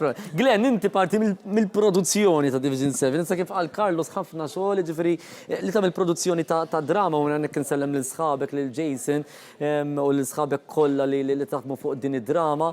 Kibret Division 7? Kibret. Division 7 hija l-ewwel produzzjoni tagħna flimkien bħala DB Entertainment. Kien tagħna flimkien inti. Jiena Jason, John u Dajna Lee. Għax dak huwa l-production team apart imbagħad l-editors. Kien esperiment, kien l-ewwel production tagħna. Konna fiduċjużi ħafna x'konna nafu li kellna storja b'saħħitha. Kien hemm storja fokata fuq ċerti suġġetti. Jiena bdejt mill-ewwel ġurnata ma' Jason, kien avviċinani kellu xena waħda miktuba u intajna biex niddiskutuha, rajta u ġbitni ħafna għaliex taħseb jekk nibdew niktbu. Qed ngħidlek hekk, għaliex jiena niftakar meta ġejtu bid-demo hawnhekk. Lallu kemm ilu. Għal xiex għażiltu għan. Kif sibtu dal-istazzjonu lajnuna illi wan tagħkom biex timirħu f'din l-istorja? Għax il-wan se tgħidilkom isma' jiena ma tinteressanix din l-istorja u forsi kontu tmurru stazzjon ieħor. Wan laqa Division 7. Le, aħna kif għatlek, kellna ħafna fiduċja fl-istorja tagħna. Kellna fiduċja fil-kidba, kellna fiduċja fl-istorja, fil-ħsibijiet, fuq fejsa għandha tasal l-istorja. Kemm jiena u kemm Jason konna għadna kemm ġejjin minn drama oħra li kienet tixxandar fuq wan is-sena ta' qabel li kien it-tfal. U isek taf kif dak iż-żmien jien kont għadni għaddej fih. Kont qed nikteb ma' Jason, fl-istess ħinu kien qed jiżviluppa aktar l-istorja. Ullu ma sanna sawu. Inauguralkom. Grazzi. Storja b'saħħitha ħafna tiġbed ħafna u ħafna udjenzi. Baqa ħafna iktar xiġi. M'għandix dubju, nkomplu naraw aktar episodji kull nhar terba. Aktar kmieni Jason Mikallef semma Licorice. U qal li kemm ilu f'dan l-istazzjon waħda mill-akbar hekk affarijiet li tieħ gburija u sodisfazzjonija li l-akbar reality show f'pajjiżna kien Ġimgħa One. Onestament lift il-kalkoli kemm il-kom ma' One. Naħseb xi 7 jew 8 sena. Però Licorice din is-sena ħajlaq 15 il-sena. Ma nafx hekk sen nistaqsikom mistoqsija li forsi diffiċli biex twiġbuni, imma għaliex għażiltu One. Jiġifieri il-fatt li Licorice kien ixxandar fuq stazzjon ieħor. U ftit ta' snin ilu għażiltu One biex ixxandru fuq. Ma nafx hekk Joseph jew Andrea. Joseph minn dejjem kien hemm ukoll. Jiena wkoll laqt 15-il sena. Andrea 15-il sena ma' Licorice. Ma' Licorice, mbagħad titnejli aħna għandna żied fit-televiżjoni. Le naħseb għażilna One, naħseb kienet deċiżjoni kważi naturali li niġu One. Ovvjament kulħadd bħal kull produzzjoni jagħmel il-homework tiegħu, kulħadd tal-inna isma' One ma tagħmlux ħażin, morru anzi issibu dar li fer tilqakom. U vera naħseb minn dak iżmillaw. Ejja nispjega għandhom tat-telespettaturi. One jipprovdi anke l-loġistika. Tajjeb, pereżempju għal ċertu żmien għax imbagħad ovvjament imraħtu f'aktar idejat. Kien jixxandhom minn ġodda l-istudju li Licorice Andrea. Kien isir minn hawn. Ekku, le, għaliex. Divertu studio kbir, pereżempju, u One nipprovdihulkom. Eżatt, One nipprovda l-pakket kollu. Qed tifhem, allura l-ewwel nett laqana bidejh miftuħa kollox, ġifieri, u tagħna l-pakket kollu ħallina naħdmu minn hawnhekk ukoll, għamilna naħseb 3 snin operaw minn hawn le, l-ewwel 3 snin minn hawnhekk. Ma qed nistaqsikom din il-mistoqsija. In-nies il-kru. Għaliex ħafna jgħidu għandna pereżempju l-Istess Joseph qed tkun aktar minn għalina ara nisa kien jeħtieġ studio kbir. Mhux kull stazzjon f'Malta jipprovdi studio kbir, pereżempju. Mhux hekk anke aħna fil-bidu naħseb konna nużaw dal-kbir kollu konna nużaw vera. Imma l-iktar ħaġa li apprezzajna kemm l-istazzjon kien accommodating għal programmi li forsi kienu naqa' differenti li kienu jkunu pereżempju aħna dejjem provajna nkunu naqra extravaganti. Imma xinta tellaw bizza sol tajba ħafna. U vera anke l-kru, dejjem kellu reputazzjoni tajba ħafna l-għan u dejjem kienu jgħidu n-nasma darba provawhom għax vera għam fejtu l-settijiet kollox, in-nies, il-kru. U għedna, let's go for it. Le, kekum għalt minn snin kemm innaw, iżad minn snin. Il-programm jixandar prime time it-tnejn fil-għaxija. Xi ħaġa wkoll xtaqtu li jkun f'dik il-ġurnata f'dak il-ħin u għan niprovdijilkom. Il-ħin u l-ġurnata ovvjament jgħinu ħafna Joseph. Għax zammejnija, kull sena kemm minna 15 sena dejjem kena dik l-slot. Allura edna isma jagħmel sens li aħna nkomplu għaddejjim dak is-slot ħalli l-udjenza li kena fej konna qabel jiġi ġejjin ma'. U dejjem April. Dejjem. Fil-bidunet, fil-bidunet konna għamilna żmien Oktober. Imma kemm il-kon fuq one dejjem f'April id-nej. Isma' kif qegħdin hawnhekk għaliex ħafna nies jibdew jistaqsuna u sedin taraw il-promozzjonijiet u issa ejwa fejn ħadd mhux se nsaqsikom għax naf li mhux se tgħiduli, imma naf li bdejtu tiżvelaw anke il-parteċipanti ta' din is-sena u ħeġġkom tidħlu fuq il-Facebook ta' Likirix din is-sena. Meta ħajibda? Mela, dik faċli nista' ngħidu għażgur. L-ewwel ta' April. L-ewwel ta' April u mhux ċajta. U mhux ċajta, it-tnejn aħna dejjem kull nhar ta' tnejn fit-8:05. Andrea tkun lesta. L-ewwel ikun hemm l-aħbarijiet imbagħad ikun hemm prime time ta' Owen u mbagħad jibda Mbagħad hemm aħna jkun hemm Andrea lesta quddiem il-kamera aħna xogħolna nkunu għamilni ħdiġa. Ixri jkun hemm Andrea u dis-sena ħanwedukom programm naħseb wieħed mill-iżjed ħadilna ħin. Ħanpoġġu hekk. Allura jfisser li dejjem ikun produzzjoni. L-ħsieb huwa ma it-target huwa li. Naħseb is-set fl-opinjoni meta rajtu set l-ewwel darba kettra u naħseb jien fl-opinjoni tiegħi li żbaħwet li kellna s'issa. Ġifieri xi ħaġa ekstravaganti. Il-lonċajna n-nies deġa l-partiċipanti nofshom mhux hekk. Iva u ntlaqgħu tajjeb. Għannu tat-telespettaturi li m'għandhomx Facebook, Joseph u Andrea. Meta ħajibdew jaraw il-partiċipanti fuq it-televiżjoni? Mela minn nhar it-tnejn. Minn nhar it-tnejn. Minn nhar it-tnejn fuq one, tliet darbiet matul il-ġurnata ħajbdew jaraw il-parteċipanti għandhom ġimgħa sħiħa mit-tnejn sal-ġimgħa. Wara l-breakfast show, qabel il-programm tal-5:30 u wara l-aħħar aħbarijiet. Hemmhekk ħajaraw l-uċuħ tal-parteċipanti jsiru jafhom ukoll. Dawk kollha għandhom is-social media, ġri għandhom il-Facebook tal-Likirix u l-Instagram ukoll qed jibdew jarawhom minn dil-ġimgħa stess. Tajjeb, tista' tiżvelanna xi ħaġa waħda differenti mis-sena l-oħra, innaf xi sfida jew xi. Għalidna il-libsa, mhux ovvju l-libsa, imma xi ħaġa jinnaf il-kubu. Li ġannija ta' xara. Issa kuħadd jara. Smela saħħa differenti. Libsa crazy, vera, kulħadd tibda tisma' x'libsa se nilbes. Naraw fl-ewwel ta' April. Il-programm ħajkun fih ħafna sfidi. Il-lonċajna dis-sena reġgħu ritornaw żewġ taħwa jisimhom il-Boċċ u l-Booster. Il-Boċċ u l-Booster. U daw ħajkunu dejjem partiċipant wieħed. U Malta stess dawn it-tnejn ħajkollhom sfida li imsieken asħaq kemm dawn jippreparaw. Semmek nista' ngħid. Sinu? Persuna jisom ħajtilgħu persuna waħda. Tnejn f'persuna waħda. Ġifieri jam kull ħaġa li hemm posta l-wieħed, dejjem posta l-wieħed, jekk hu trasport għal wieħed hemm, fejn jorqdu għal wieħed hemm, jekk huwa basket għal wieħed hemm, jekk ħajġu eliminati tnejn sejrin lura. Interessanti. U apparti għandu kartu ħellu ħafna. Joseph u Andrea auguri għal 15-il sena ta' Likirix, dortu d-dinja. Spinnaker auguri, Sara, Carlos, Glenn, ftit mill-ħafna ta' Division 7 komplu segwom. Mela ħna ħamuru għal ftit reklami u xek, bat pjazza. Illum pjazza edizzjoni jiqsar tajjeb minħabba l-fat li ser ikun parti mill-Open Day lu mannan kaxi nies li ġew iżuru l-istudios tagħna l-istazzjon tagħna allura tintom iċ-ċans li jsegwu pjazza b'mod dirett ma' Karlsson Navarra.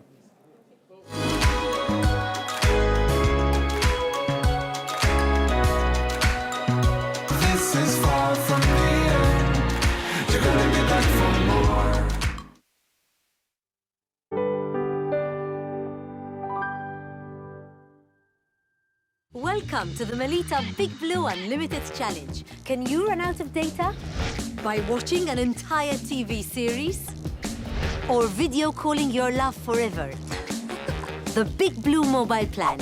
Unlimited data, SMS and calls. Only from Melita.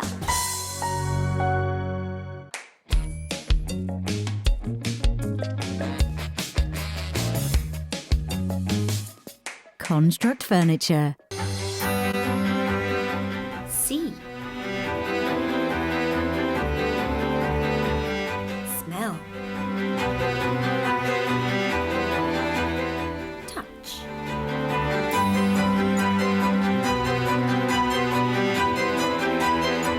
Taste.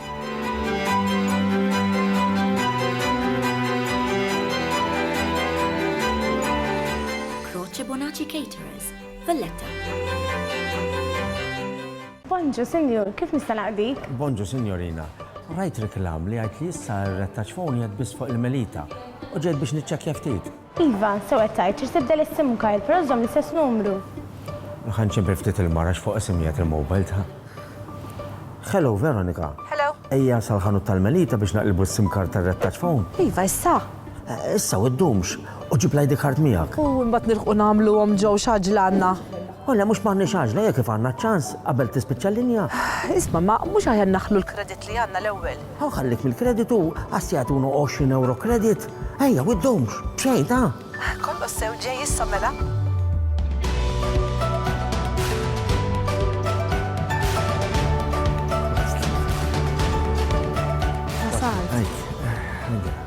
Allura, xi trid tagħmel biex taqleb? Ħalli fidi, kull għalek tagħmel huwa tipprovdi li karti tal-identità.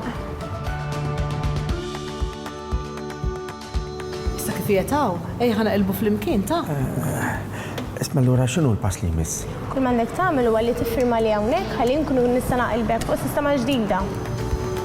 Emna l-ġejna ta' għax l-offerta mhux għal dejjem. Rettaċ phone fuq Melita, ċempel aktar, ċempel bxejn. Din l-offerta tibqa' valida sa 30 ta' Marzu. Wara, il-linja tiegħek se tispiċċa l-kollox u mhux sa tkun tista' tibqa' tuża l-linja tar-rettaċ sakemm ma teqlebx ma' rettaċ fuq Melita jew ma' xi operatur ieħor. ċempli n-nissa fuq 2727-9898. Brickstone, only for men.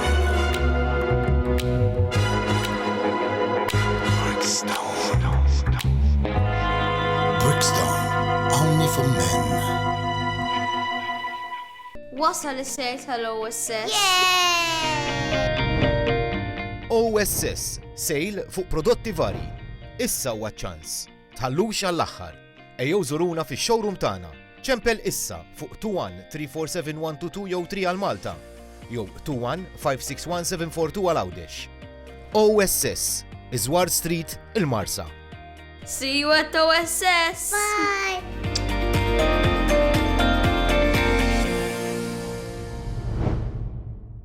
Living Concept Showroom Mega Clearance Sale. All stock must go. Monge Natural Super Premium.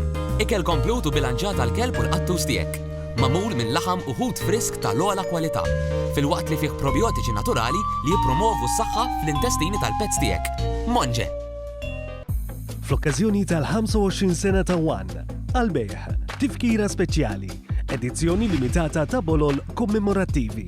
Din it-tifkira speċjali tinkludi dokumentarju One 25 sena fuq DVD flimkien ma' 5 bolol li jimmarkaw l-istorja ta' One, inklużi sem tal-Prim Ministru Joseph Muscat fl-ewwel kamra tal-aħbarijiet ta' One. Tifkira unika għal-beħ, esklusivament fit-19 ta' Marzu waqt l-Open Day fil-Kumpless One, il-Marsa, għal prezz ta' 25 euro.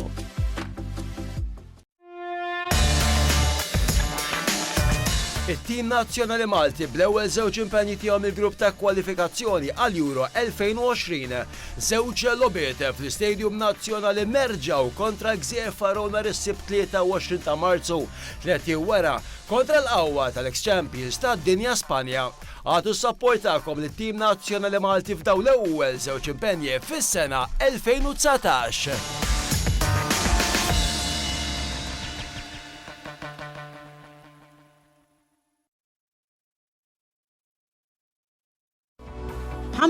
sena ta' xandir televiżiv.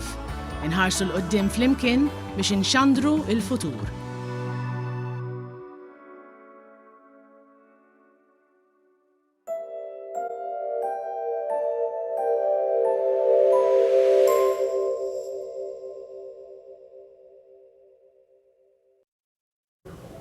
Edin live minn One Complex fil-Marsa, ġurnata speċjali. Dan huwa pjazza. Direttore Kjoġbok.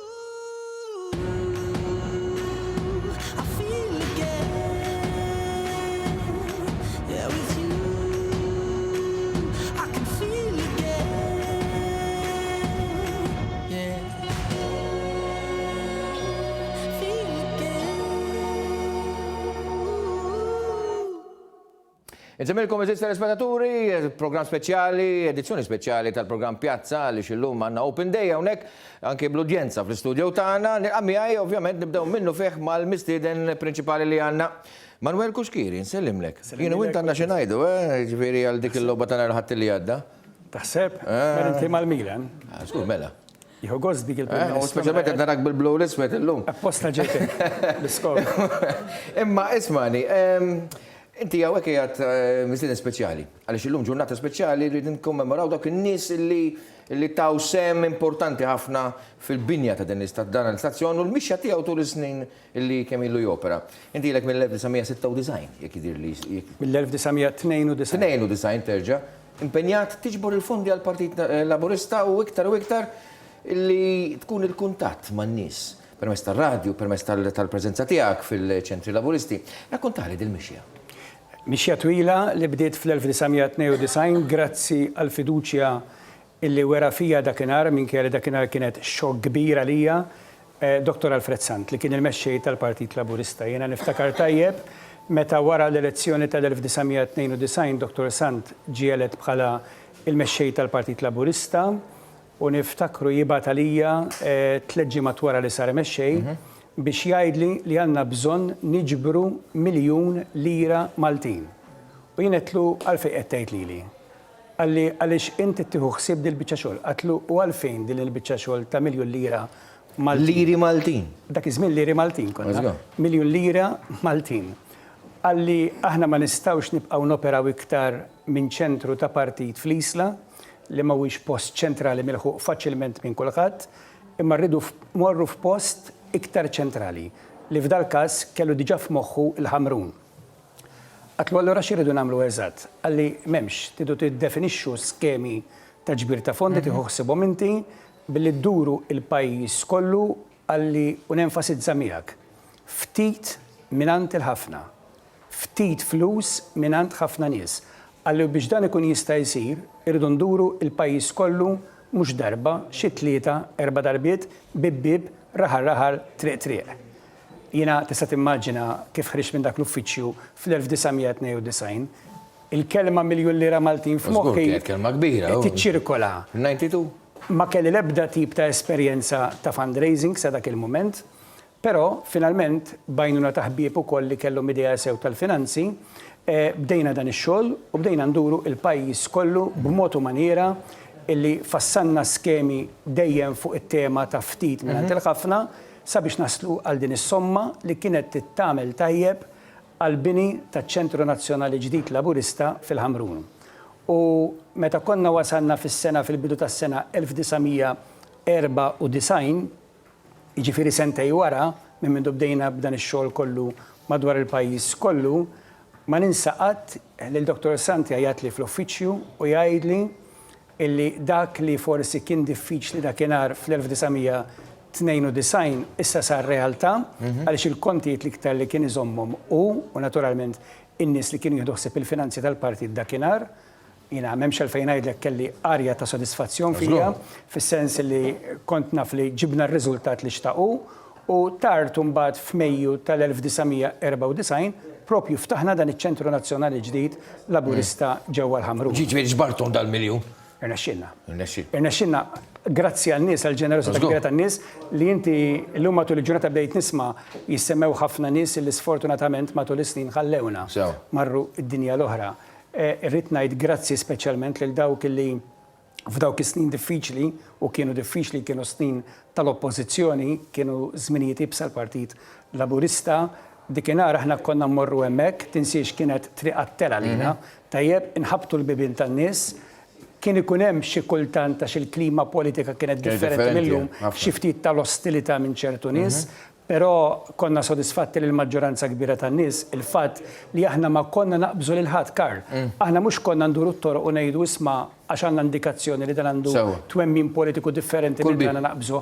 Konna ħabtu u dik ħallit ukoll effett politiku pożittiv għall-Partit Laburista, tant li mbagħad kif taf tajjeb inti wara biss 4 snin fl-oppożizzjoni il-Partit Laburista dawar maġġoranza kontra tiegħu ta' 13,000 għal-maġġoranza favur tiegħu ta' kważi 9,000 vot. Ekku, mela, għaliex istorja tkompli, għax mbagħad ma waqafx hemmhekk, mbagħad komplejt tiġbor għal ta' proġetti oħrajn.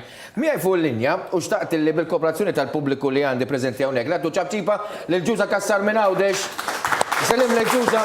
Nsellmilkom li jekkal il-Sur Malver Kuxkiri li jemmijek u l-telespettaturi kollha tal-wan. Ġuża, l-applaus huwa mistħoq lilek għaliex fil-Partit Laburista mawx mara ħabbrika daqsek, speċjalment fil-Gżira ta' Għawdex, għall-impenn kbir li għandek biex tajn il-partit ġo Għawdex, torganizzaħ u tiġbor il-fondi għaliex il-ħila tiegħek hija kif jgħidu l-Ingliżi second to none. U xtaqtek tirrakkonta ftit similarment dak li għadu kif irrakkonta Manuel Kuxkiri din l-istorja tiegħek u l-ġbir ta' fondi għax l-Awċin jagħtu kollu jagħtu bil-qalb.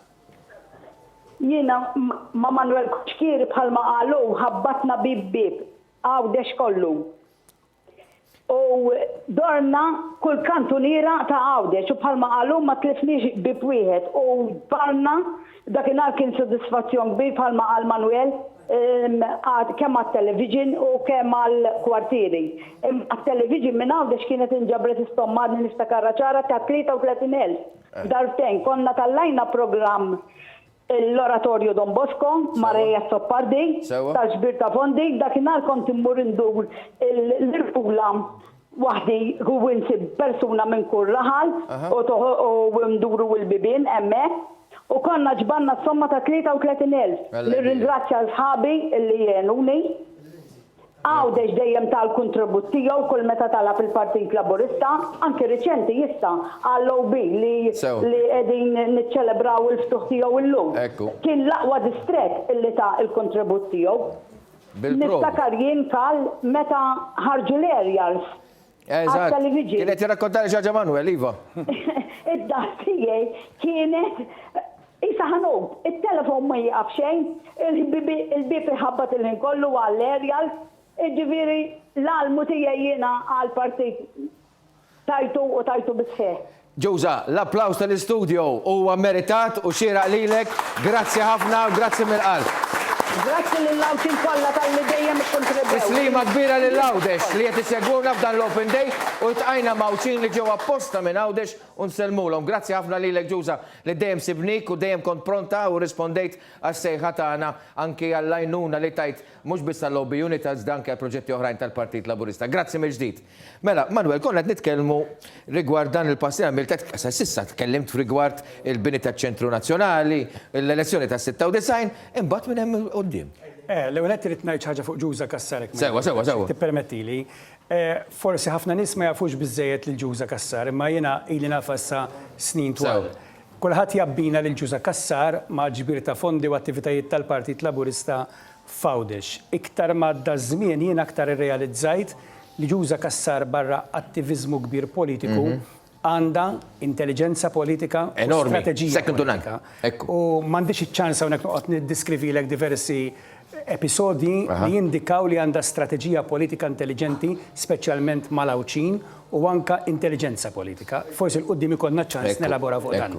Wara l-1994 jiena dak iż-żmien biex kont nista' wassal il-messaġġ ħalli niġbru l-fondi konna nirrakkuntaw in-nies fejn se nkunu u kemm ġbarna kull ġurnata bħalma minna reċentement fuq l-Outside Broadcasting Unit. Dr. Sant kien qal li titmur kull filgħodu u anke kull filgħaxija fuq ir-radju tagħti rendi kont lin-nies tax qed jiġri f'din il-kampanja ġbir ta' fondi. Għadni nagħmilha hekk, meta jkun hemm kampanja ġbir ta' fondi. U meta fl-1994 spiċċajna l-ġbir tal-fondi fuq iċ-Ċentru Nazzjonali Laburista l-Ħamrun, jiena niftakarni ngħid li Dr. Sant issa nista' nieqaf hekk mill-interventi tiegħi fuq ir-radju. Għalli le, għalli issa importanti li l-programm indawruh fuq politiku minn ta' fundraising u baqa' dej politiku sal-ġurnata tal-lum. Jiġifieri jekk aħna nistgħu nirrekupitaw kollox, ġbart €1,000,000 Maltin u fuqhom u kważi €1,000,000 oħra. Ħalli ma ngħidhom xinda u forsi quddiem tinkiteb l-istorja jgħidu eżattament kemm ġbarna l-Partit Laburista. Grazzi għal ftit minn il-ħafna u dik hija l-iktar importanti għax l-aġenda politika jagħmilha l-Partit Laburista mhux ħadd ieħor jiddetta lilu. Dik dejjem. Grazzi ħafna tal-li ġejt magħna. Sinjuri, ibqgħu magħna Dan huwa program speċjali, qed intellaw il-program sa' 7:30 tal-lejla għaliex l-Open Day tagħna jkompli. Ħanħalli fidejn il-kollegi tiegħi li jkomplu bil-program tagħna, però bqgħu attenti għaliex imbagħad il-qudiem għandna nħabbar illi possibilment nistgħu nagħmlu anki omelija politika kif kien nagħmel jiena fis-sodu ta' pjazza, jiena anki Manuel Kuxkieri ma mbagħad iktar dettalji iktar il-qudiem. Saħħiet, sinjuri, grazzi tal-li kontu magħna.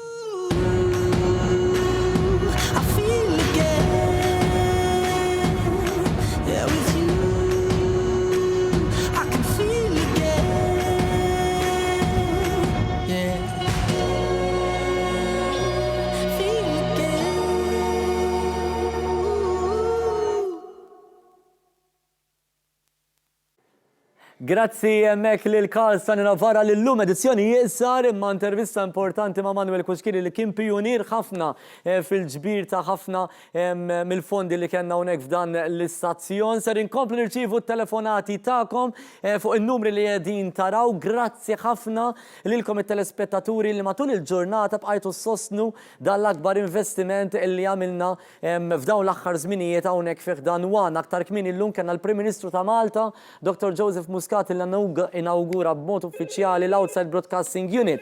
Malaj ħdejja għandi uħut mit-tip ta' klassi għalina edin jirċievu d-donazzjonijiet ta'kom. Għandi wkoll il-Wayne Sammut illi huwa il-preżentatur tal-Breakfast Show aktar kmini. Wayne, iltqajna ma' Elaine. Inti wkoll esperjenza ġdida f'dan l-istazzjon. Ġieli tajt il-kontribut tiegħek, imma din hija esperjenza ġdida li qed tmexxi programm kuljum l-ewwel programm tal-ġurnata. Jiena naturalment ma nistax ma nirringrazzjax lit-tim kollu ta' Wan li tani din l-esperjenza, tani din l-opportunità li ta' kuljum nqumu kmini filgħodu ma' telespettaturi kollha tal-istazzjoni li jsegwuna.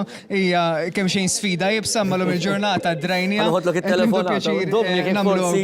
Skużani naqra Wayne. Kont qed tgħid li qed tieħu pjaċir tagħmel din l-esperjenza. Hija xi ħaġa li ta' sodisfazzjon kuljum illi naġġornaw lin-nies f'dak kollu li jkun qed jiġri f'pajjiżna. Ovvjament nirringrazzja lill-istazzjon tal-li wara l-fiduċja fija u kif ukoll filejn sabiex nagħmlu dan il-programm ta' kuljum. Jiena kont hawnhekk illum kmieni filgħodu meta kienet ma kienx hawn in-nies, imbagħad wara nofsinhar qaluli li kien hawn ħafna nies, imbagħad xien issa rġajt wasalt hawnhekk hawn ukoll ammont sabiħ ta' nies li qed jagħtu s-support tagħhom. Appell żgħir sabiex dak li jkun ikompli ċempel, aħna qed inkomplu nxandru l-futur bl-investimenti li sar bl-OB Unity ġdid il-4K u dak huwa xi ħaġa verament sabiħa li nibqgħu kompetittivi fis-settur tax-xandir għaliex hija ta' importanza qawwija ġewwa s-settur kollu kemm hu tax-xandir. Ħammur fejn il-ħabib tagħna Owen Bonnici, illum ħafna nies għax kont qed nitkellem magħhom, kellhom iċ-ċans jaraw is-set tiegħek. Kulħadd jew selfies. Iva, u qaluli il-laħwina kemm jidher differenti. Is-set ta' prime time huwa ismu miegħu prime time fil-prima serata wara l-aħbarijiet. Owen, inti ħdim ma' diversi stazzjonijiet. Immissilek għal dawn l-aħħar snin tiftakar kemm ilek ma' Wan? Ma nafx ħassaġib ninder xieħ. U le. Naħseb pressa poki naħseb ilek xi 10 snin, naħseb. Naħseb iva ta' naħseb. L-esperjenza tiegħek. Fakkarni kemm qed nikber. Imma mit ħafna programmi hawnhekk. L-esperjenza tiegħek f'Wan. Ara jiena nqis li ovvjament bħal kull professjoni oħra, x-xogħol jħodlok ħafna ħin minn ħajtek. Ovvjament id-dinja tax-xandir tikkonsmalek ukoll ħafna minn ħajtek u apparti milli ovvjament tuħgost li twassal ix-xandiriet tajbin, trid taħdem ukoll minn ambjent fejn tħossok f'familja u tħossok f'ambjent tajjeb fejn ovvjament tista' twassal l-idea tiegħek, għandek ċans tikkomunika, kif ukoll meta tiġi għax-xogħol mhux ħadd tiġi biex ikollok battalja, kif forsi jista' jkun hemm f'sitwazzjonijiet. Inti hawnhekk, ħalli di tajjeb li dejjem ngħidu l-telespettaturi, inti hawnhekk tagħmel użu mill-loġistika ta' Wan. Iġifieri, l-istudio kif raw ħafna. Kwintkom fil-bidu tal-iskeda f'Ottubru dejjem niġi u nipprova jkolli ovvjament minn sar l-oħra nipprova dejjem noħorġu bidejat naqa' differenti u b'affarijiet li ovvjament ikunu aħjar mis-snin ta' qabel. U normalment meta niġi hawnhekk bl-idejat tas-settu hekk kulħadd jibda jħobb rasu għax ovvjament ikun dejjem oriġinali. Dejjem b'affarijiet eżempju din is-sena meta kellna l-biċċa xogħol tal-pompa tal-petrol, qed ħaġa pompa tal-petrol. Bdew jgħidu li ma pompa ta' vera, qedtilhom u le mhix ta' vera dik ovvjament fir-realtà hija pompa tal-petrol ta' vera. Kont ngħid li inti tagħmel użu mill-loġistika ta' hawnhekk, ġifier l-istudio minn fejn ix-xandar inti hawnhekk, hemm il-camera persons ta' hawnhekk, hemm l-editing ta' hawnhekk. Kif issib is-servizzi ta' Wan? Ifhimni, kif qed ngħid, minn kull sena l-oħra noħroġ b'idejat differenti u mhux se jkunu postijiet oħra li żgur li ħalluni nesperimenta u li nwassal l-idejat li kolli għax probabbli hemm postijiet oħra mill-ewwel jgħidulek isma'.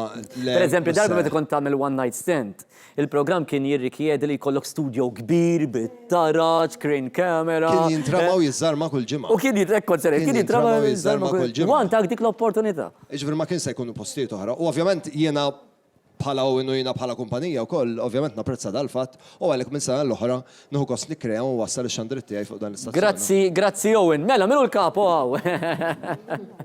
Għammorru klassi għalina. Daw ta' kull nar taħat, nispiċċa beqtuħ ta' nies jiena kull nar taħat. Dal-5 staġun, il-5 staġun. Ħana għaddilek naqra l-mikro, għaddiju Sur Mas. Għaddiju Sur Mas. Il-5 staġun wejn da? Il-5 staġun. Ħal saqsik din mistoqsija. 5 snin ilu, jew iktar minn snin ilu, tajjeb għax kien hemm snin fejn ovvjament ikun għaddej il-film. 2011. 2011, ġifieri qegħdin ngħidu 8 snin ilu. Għalfejn bi klassi għalina ġejt il-1. Mela, u l-istazzjon li trabbejt fih jiena dejjem kont inkun hawnhekk ġifieri u kont sibta iktar faċli u kien iktar aċċessibbli dak iż-żmien biex niġu b'idea ġdida dak iż-żmien, ġifieri l-kummedja li ħloqna. Jina din niftakar meta ġejtu bid-Dimo. Ġejna bid-Dimo, konna għajnikom episode 2. Niftakar kellu xi problemi ma konna kien intoġob id-Dimo. Niftakar ħattu d-dar, għat naraħ, rajtu għal darba darbtejn, dan vera tajjeb. U propjament kien il-fat li Marut, ma' Jason u ma' dirigenti ta' dak iż-żmien. Apparti t-mexxija s-marġ nikun mertu jiena. T-mexxija u inti kont għadek żejru wkoll dak iż-żmien. Mill-ewwel mhux ħanidilhom kemm għandek. Mill-ewwel laqgħu il-proposta tagħna, Squirrel Entertainment dak iż-żmien, u sena wara sena baqa' jintoġob. U s'issa wasalna l-grazzja Alla fil-5 staġun. X'inhu l-feedback ta' din is-sena? Ta' din is-sena reġa' sploda l-feedback u ġifieri nindunaw min jaħdem fil-postijiet ta' xogħol da kulħadd jieħu l-feedback, Facebook, ittri, telefonati, messaġġi privati, joħroq bis-sima. Grazzi li għażiltu għan, ħanieħu naqra komment. Ta' Dominku. Le, ma ħalejlek għalfejn bil-fors.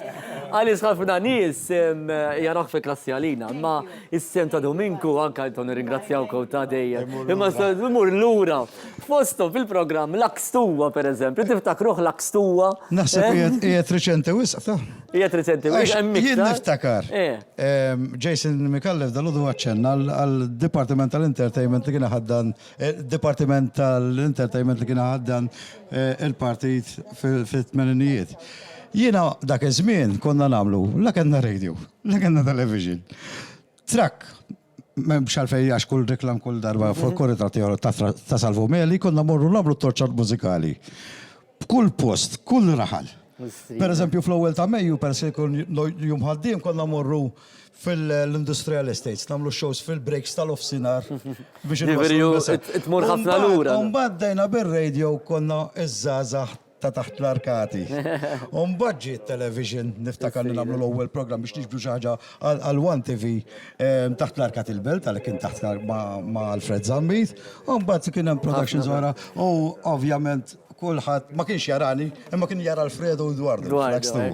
Awguri għal-klassi għalina, malaj, ħdej għandi s-segretarju organizzattiv tal-Partit Laburista nieħu il-mikrofonu ġejju mill-Ħelsien. Qegħdin naraw il-promozzjonijiet tal-attività politika li ser issir propju bis-swit il-monument tal-Ħelsien fil-Birgu. Taħdejkom tajjeb. Ħajdinna William. Ovvjament qabel nitkellem fjum il-Ħelsien nixtieq nirringrazzja l-istazzjonijiet One, il-ħaddiema, id-diretturi u l-bord minn Jason Mikallef. Ovvjament aħna bħala Partit Laburista u One huwa parti mill-Partit Laburista mingħajr l-istazzjonijiet One ma nkunux nistgħu inwaslu l-messaġġ tagħna. Ġifieri dal-investiment li sar issa anke bl-OBU ġdid, il-Partit Laburista ħajkun jista' ikompli wassal il-messaġġ tiegħu b'iktar mod ċar u anke f'diversi lokalitajiet fl-istess ħinijiet issa ġifieri għax il-van ikun jista' jmur iktar faċli minn post għal ieħor u għal daqstant il-partit ikun jista' il-messaġġ tiegħu jasal b'mod ċar u iktar minn kullum kien. Issa li ġejja kampanja elettorali, ovvjament l-elezzjoni ta' Mejju hija importanti u għal daqstant inħeġġeġ il-daw kollha li tisegwuna biex ikomplu jikkontribwixxu id-donazzjoni tagħhom biex dan l-investiment inkun nistgħu niffinanzjawh u nkomplu għaddejjin b'daw x-xandiriet issa anka bil-4K illi hija l-aqwa teknoloġija. L-attività ta' jum il-ħelsin li ħafna jkunu din jistennewha kull sena. Ekku, bħal kull sena ovvjament ta' jum il-ħelsien ikonna l-attività fejn il-monument tal-ħelsien.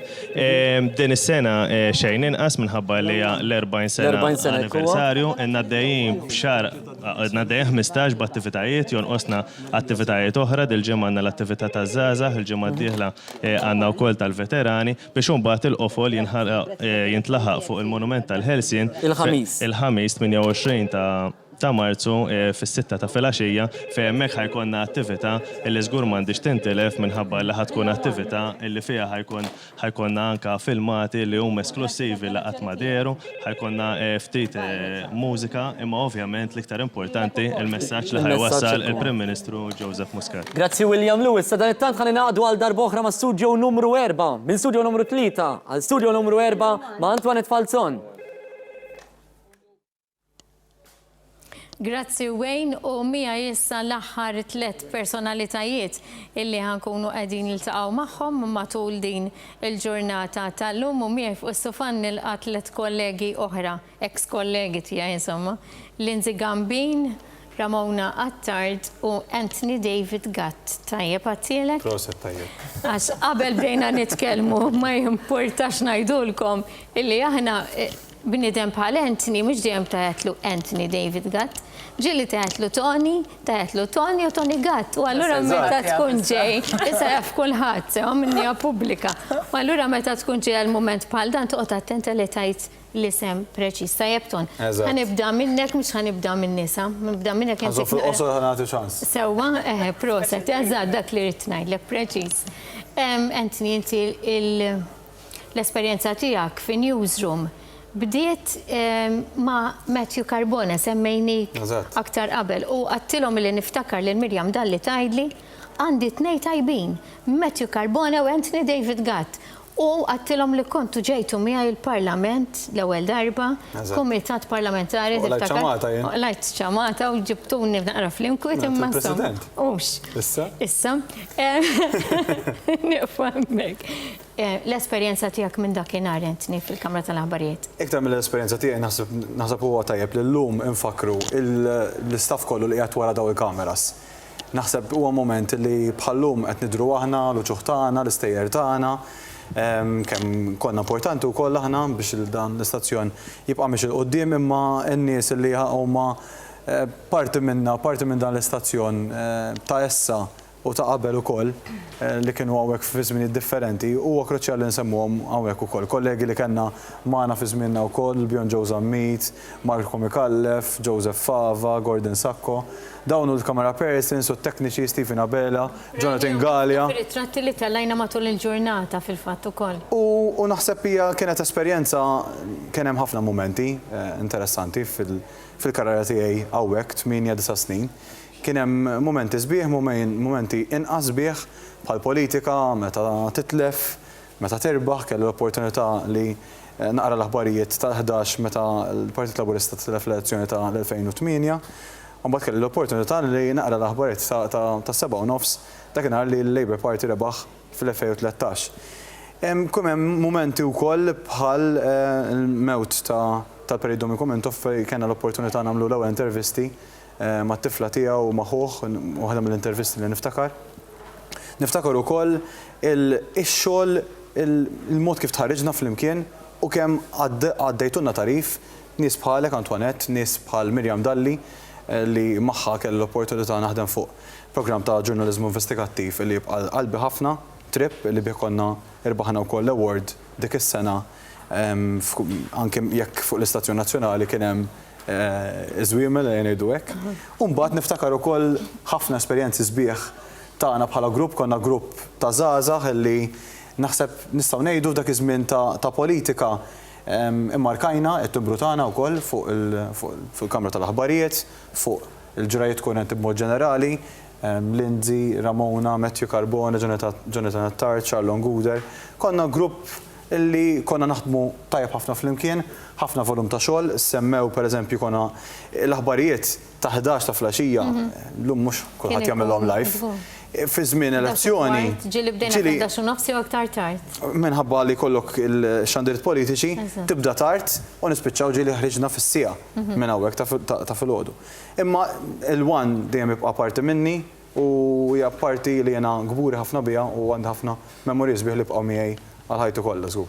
Ramona, meta konna qed naraw kulħadd kien qed jitfa' ritratt dik kien tal-25 sena eżatt trasmissjoni kulħadd tafa' ritratti. Fosthom kien hemm ritratt partikolari fejn qegħdin aħna u Charlon magħna wkoll u Wendy. Elezzjoni tal-Konsilli Lokali. Dik kienet elezzjoni tal-Konsilli Lokali. Dik niftakar.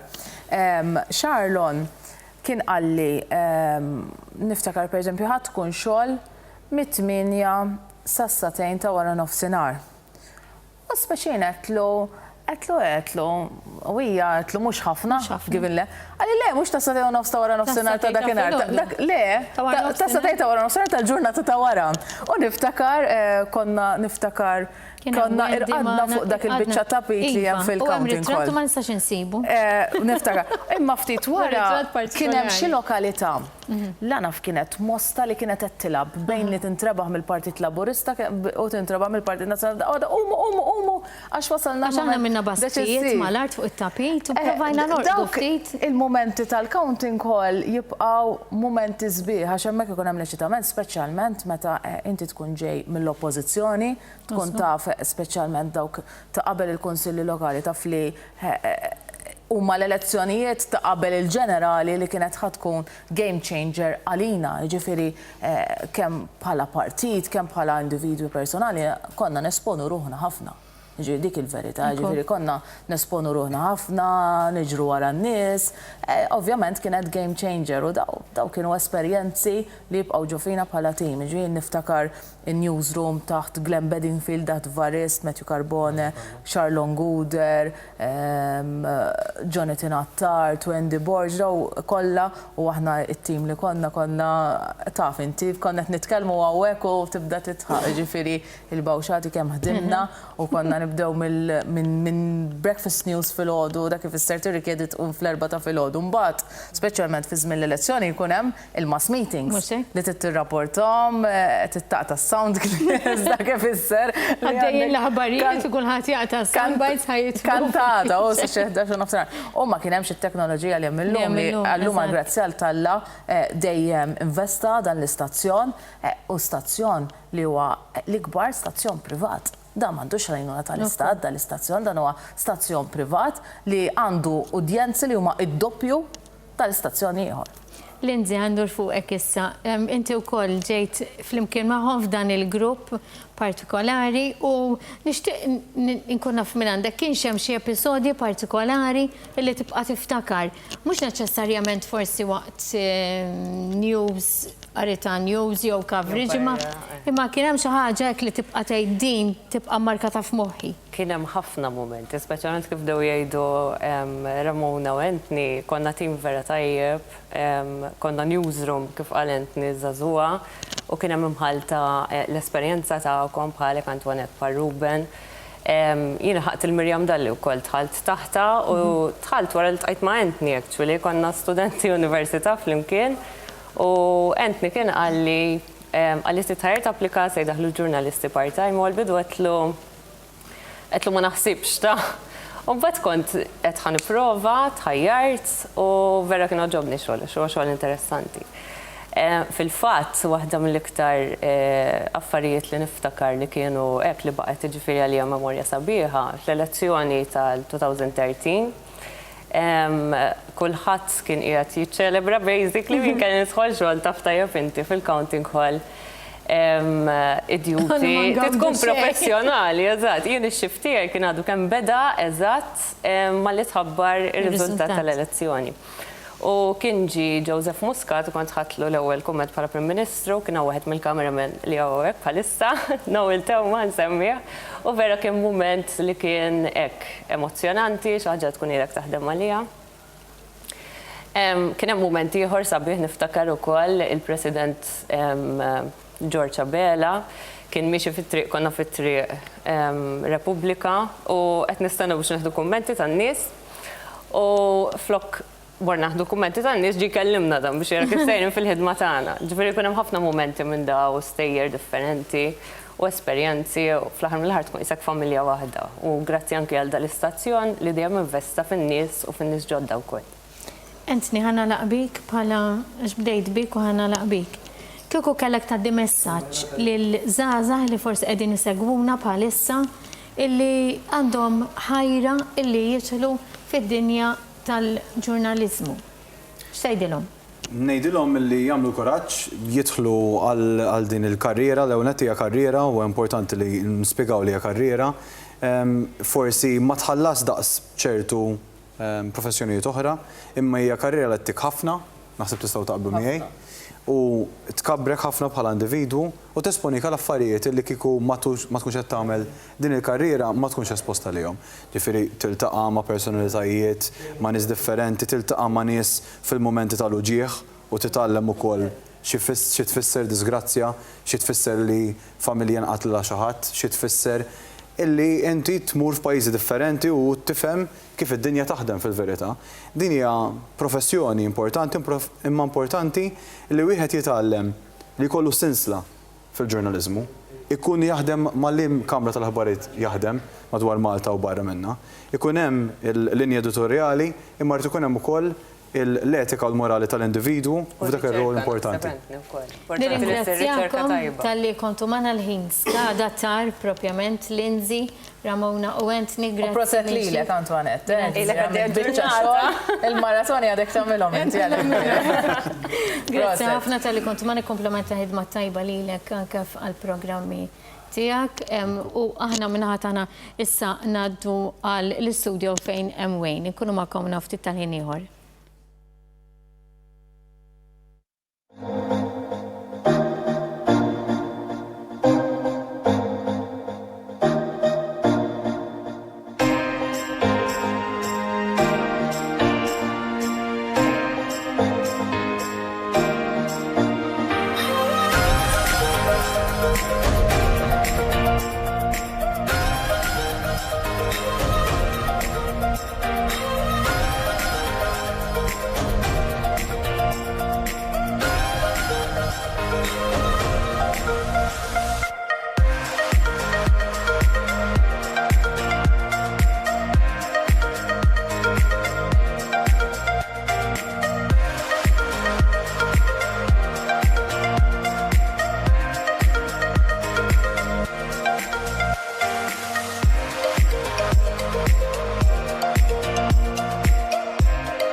sena ta' xandir televiżiv.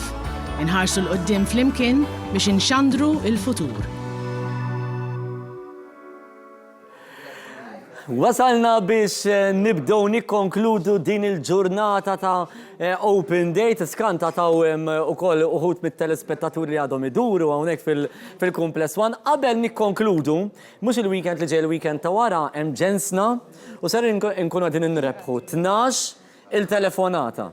Tajjeb, ġifieri min ser ċempel issa fuq donazzjoni ta' 15 euro, 25 euro, nkella 50 euro, l-ewwel 12 li ċemplu, tajjeb, Nuħdulhom id-dettalji ħalli nagħtuhom dawn il-biljetti. Ġensna tibqa' ma tmut qatt. Antoine, kellna ġurnata impenjattiva, Għandi pjaċir li qed nitqabli jak ma rajtek xejn ġurnata. Il-tqajt miegħek fil-11 nofs. Tqajt miegħek issa. Imma ħadd pjaċir. L-amministrazzjoni qalt jax tant għandna kbir li inti kon studio naħaw jiena studio naħaw. Grazzi tal-opportunità li tajtuni illum għaliex ħad gost illi stajna ġeddu l-memorji flimkien ma' ħafna kollegi. Inti tqajt ma' ħafna kollegi. Il-ħin li kellna ma jservix. Ġifiri għamilna fira qabel kull intervista, literalment. Ma dubju, ħafna u ħafna rakkonti.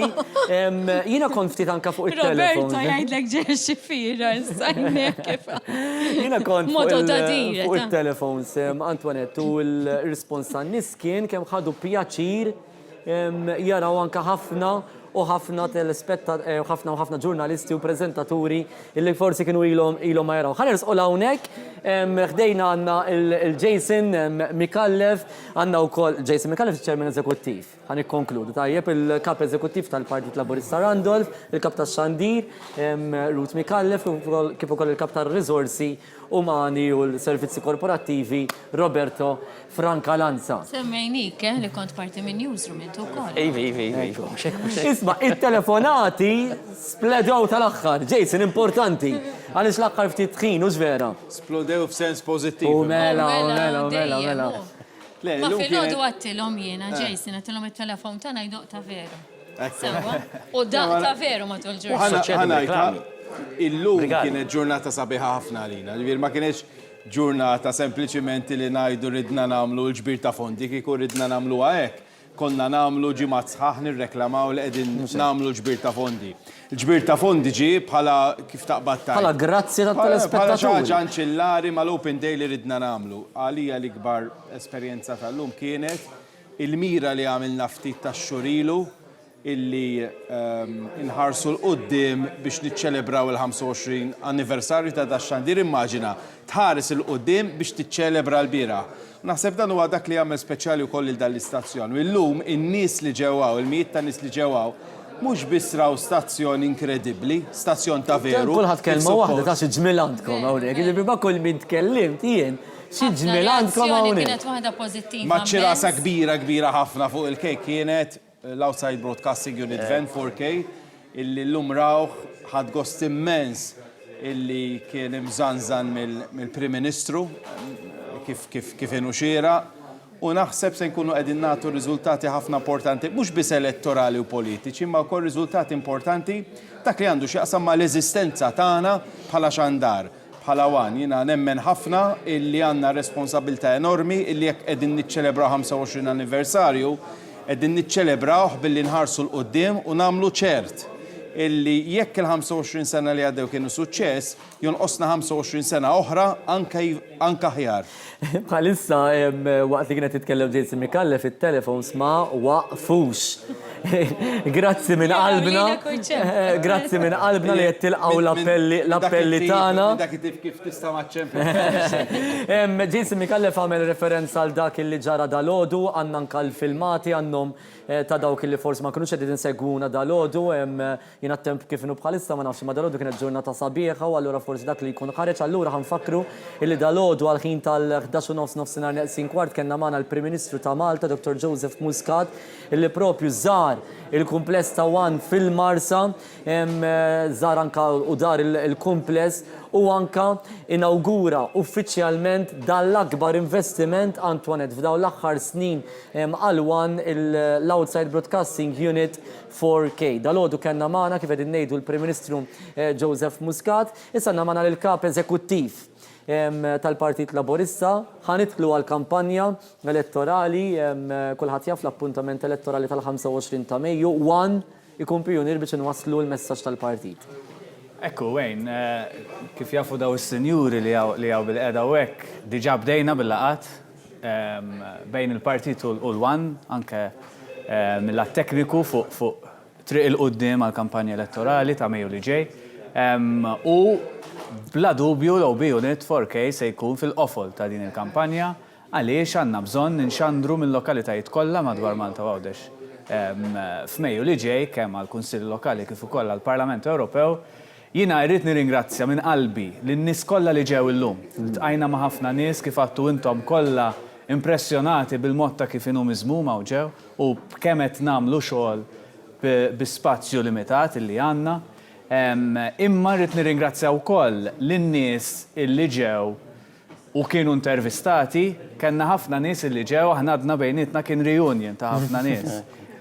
Nies illi għadhom hawn, imma wkoll nies illi bdew hawn u mxew x'imkien ieħor għaliex dan l-istazzjon fost l-iktar suċċessi tiegħu illi bena nies, bena karriri ta' ħafna u ħafna nies illi illum huma pionieri fix-xandir. Ġifieri dik xi ħaġa li nibqgħu niftaħru biha bħala One u naħseb illi fl-aħħar tad-diskors irid nirringrazzja l-ħaddiema kollha tal-One illi jibqgħu jagħmlu il-mirakli, jibqgħu jaħdmu il-ħin kollu bil-lejl u binar, il-volontiera, illi wkoll kull meta il-Partit Laburista dar fuq il-One għaliex kellu bżonn jagħmel xi ħaġa, Ruth, Roberto u Jason jifmuni.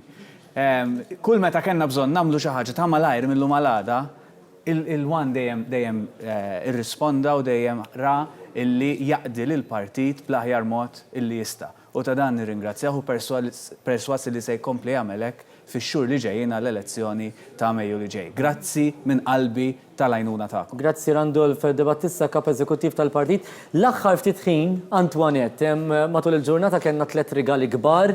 Allura fadilkom l-aħħar ftit ħin biex iċċemplu biex tidħlu u tieħdu sehem f'dawn ir-rigali kbar. Kull min iċempel fuq dan se ta' 15 euro jidħol fiċ-ċans li jerbaħ 2000 euro voucher grazzi għal Orienta. Kull min iċempel fuq tal-25 euro jidħol fiċ-ċans li jerbaħ 3000 euro voucher grazzi għal Stylish Bathroom Center. Orienta mela fuq tal-15 euro tajjeb 2000 euro. Kull min iċempel fuq tal-15 euro jidħol fiċ-ċans. Il-voucher ta' 3000 euro grazzi għall-Stylish Bathroom Center ser jingħata lil xi ħadd li qed iċempel fuq donazzjoni ta' 25 euro.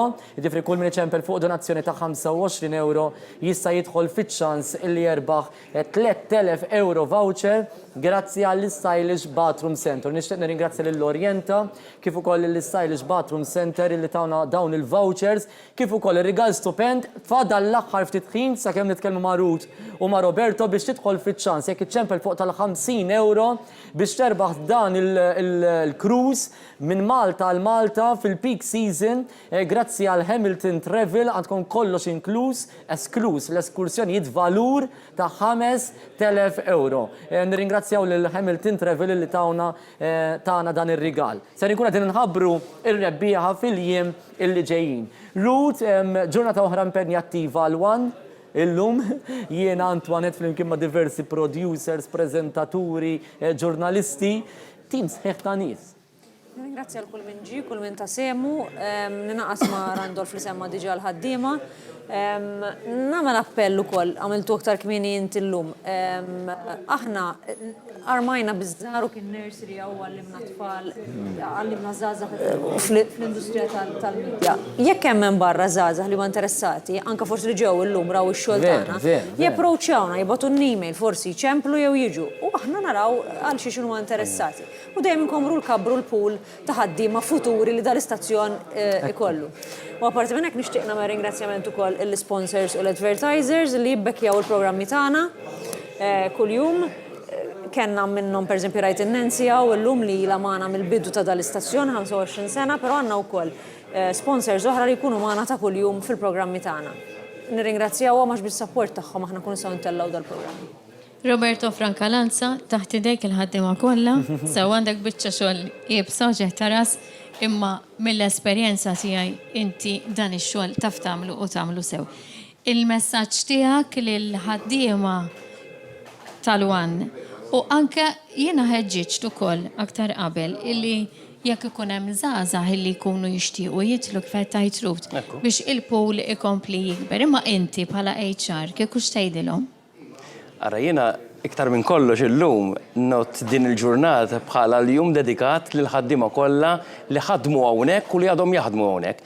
Għaliex kull min ġie jura l-affarijiet, inkluż l-OB unit, huwa kollu frott tal-ħaddiema kollha ta' ġew. Ġifieri għalija anke jien għalija personali naħseb jini li hawnhekk 21 years, 21 ħanalaq 22 years. Naħseb illum kien wieħed mill-aktar ġranet li għalija tal-qalbi. Ġifieri ħassejtni hekk li apparti li rġajna ġeddidna ħafna memorji tal-passat da.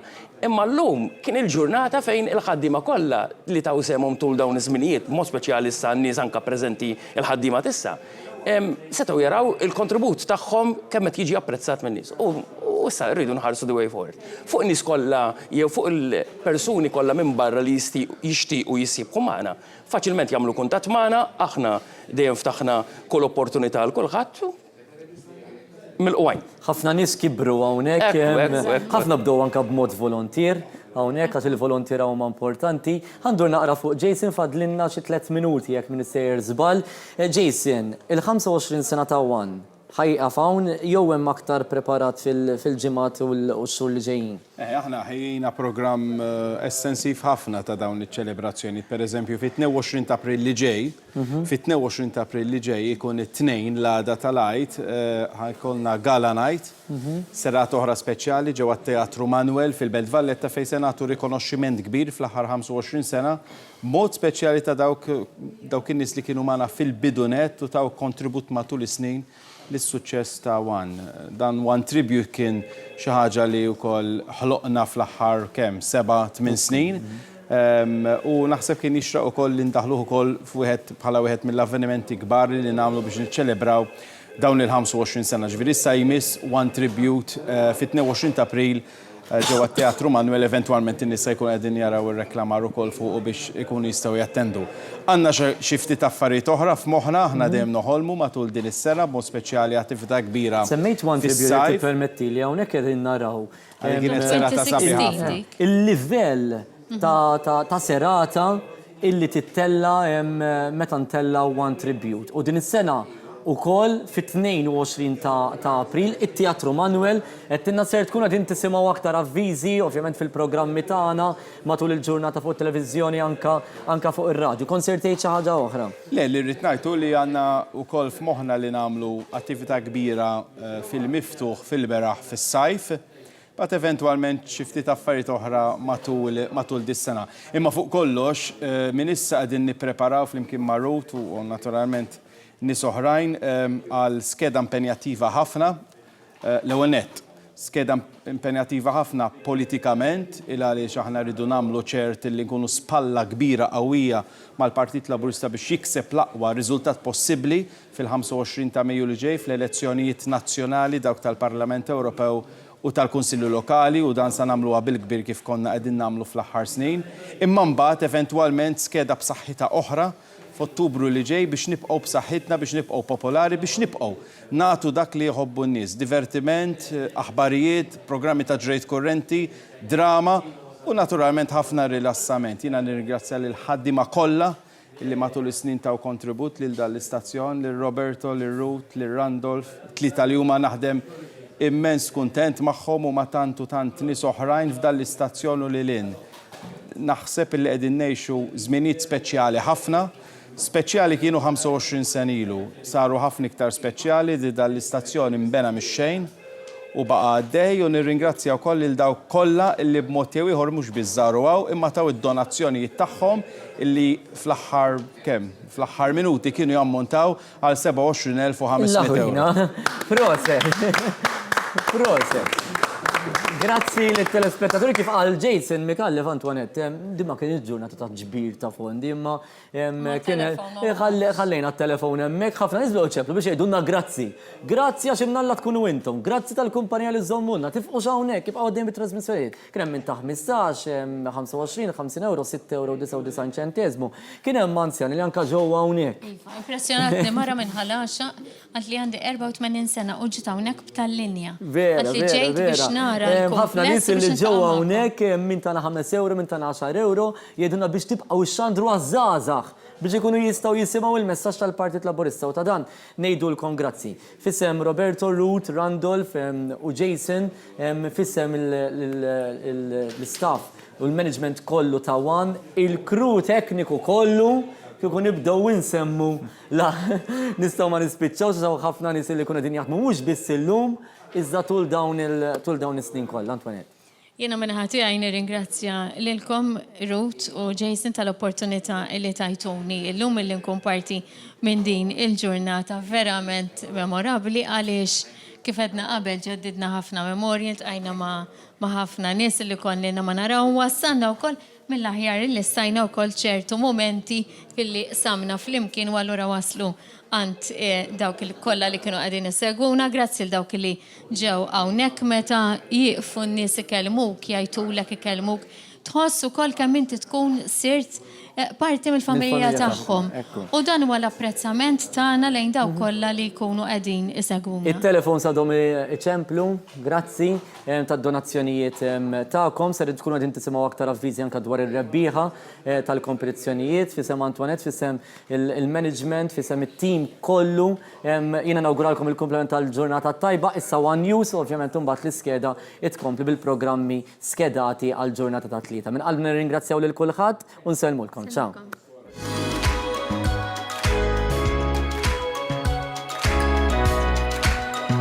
This is far from the end. You're gonna be back for more.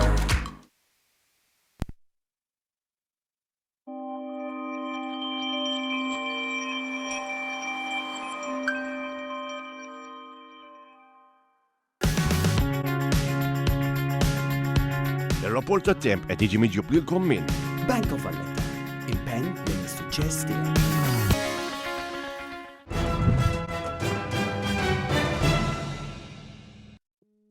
It-temp mistenni jkun ftit imsaħħab u possibilment xi ftit imċajpara l-ewwel li jsir il-biċċa l-kbira msaħħab bil-ħalbiet iżolati tax-xita li jistgħu jkunu lokalment birrat u l-buffuri tar-riħ kultant. Il-viżibilità ġeneralment tajba. Ir-riħ ħafif mill-Majstrali Tramuntana gradwalment idur u jsir moderat mill-Grik il-Vant. L-ogħla temperatura 18 il-grad Celsius, l-inqas temperatura 12 il-grad Celsius, indiċi UV 6.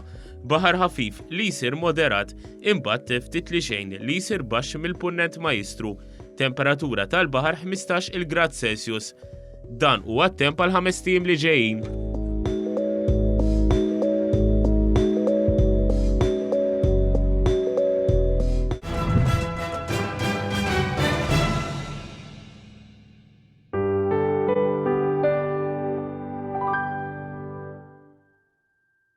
Gawdi mal-Melita Flexi Bundle bl-aħjar konnessjoni id-dar u kull imkien b'data limitat, SMS illimitat u telefonati illimitati. Immira għall-aħjar ma' Melita Flexi Bundle. Doqtu l-butir tad-ditta Valio? Prodott b'toma superjuri tal-ogħla kwalità, magħmul minn ħalib frisk minn baqar li jiraw fl-oljiet tal-Finlandja. Magħmul b'ingredjenti awtentiċi u prodotti fermentati b'mod tradizzjonali. Valio hija kumpanija rinomata u esperta fil-produzzjoni tal-ħalib. Tajjeb għal mal-ħobs kif ukoll għat-tisjir. Gawdi t-toma vera tal-butir, magħmul b'mod naturali mingħajr GMOs. Valio, bringing taste to life. U għal żmien limitat issa bi prezz speċjali ta' €99. Għalina l-Maltin il-qaqoċ żgur li huwa favorit. Iżda ma tantx nikluh spiss għax insibuh biss waqt l-istaġun. Fi ħafna xogħol biex tlestih u jekk trid il-qlub biss taħli 3/4 minnu. U għalhekk jiġi jiswa ħafna. Issa mill-kċina ta' Tsija għandhom qlub tal-qaqoċ ifriżati u lesti biex tikol.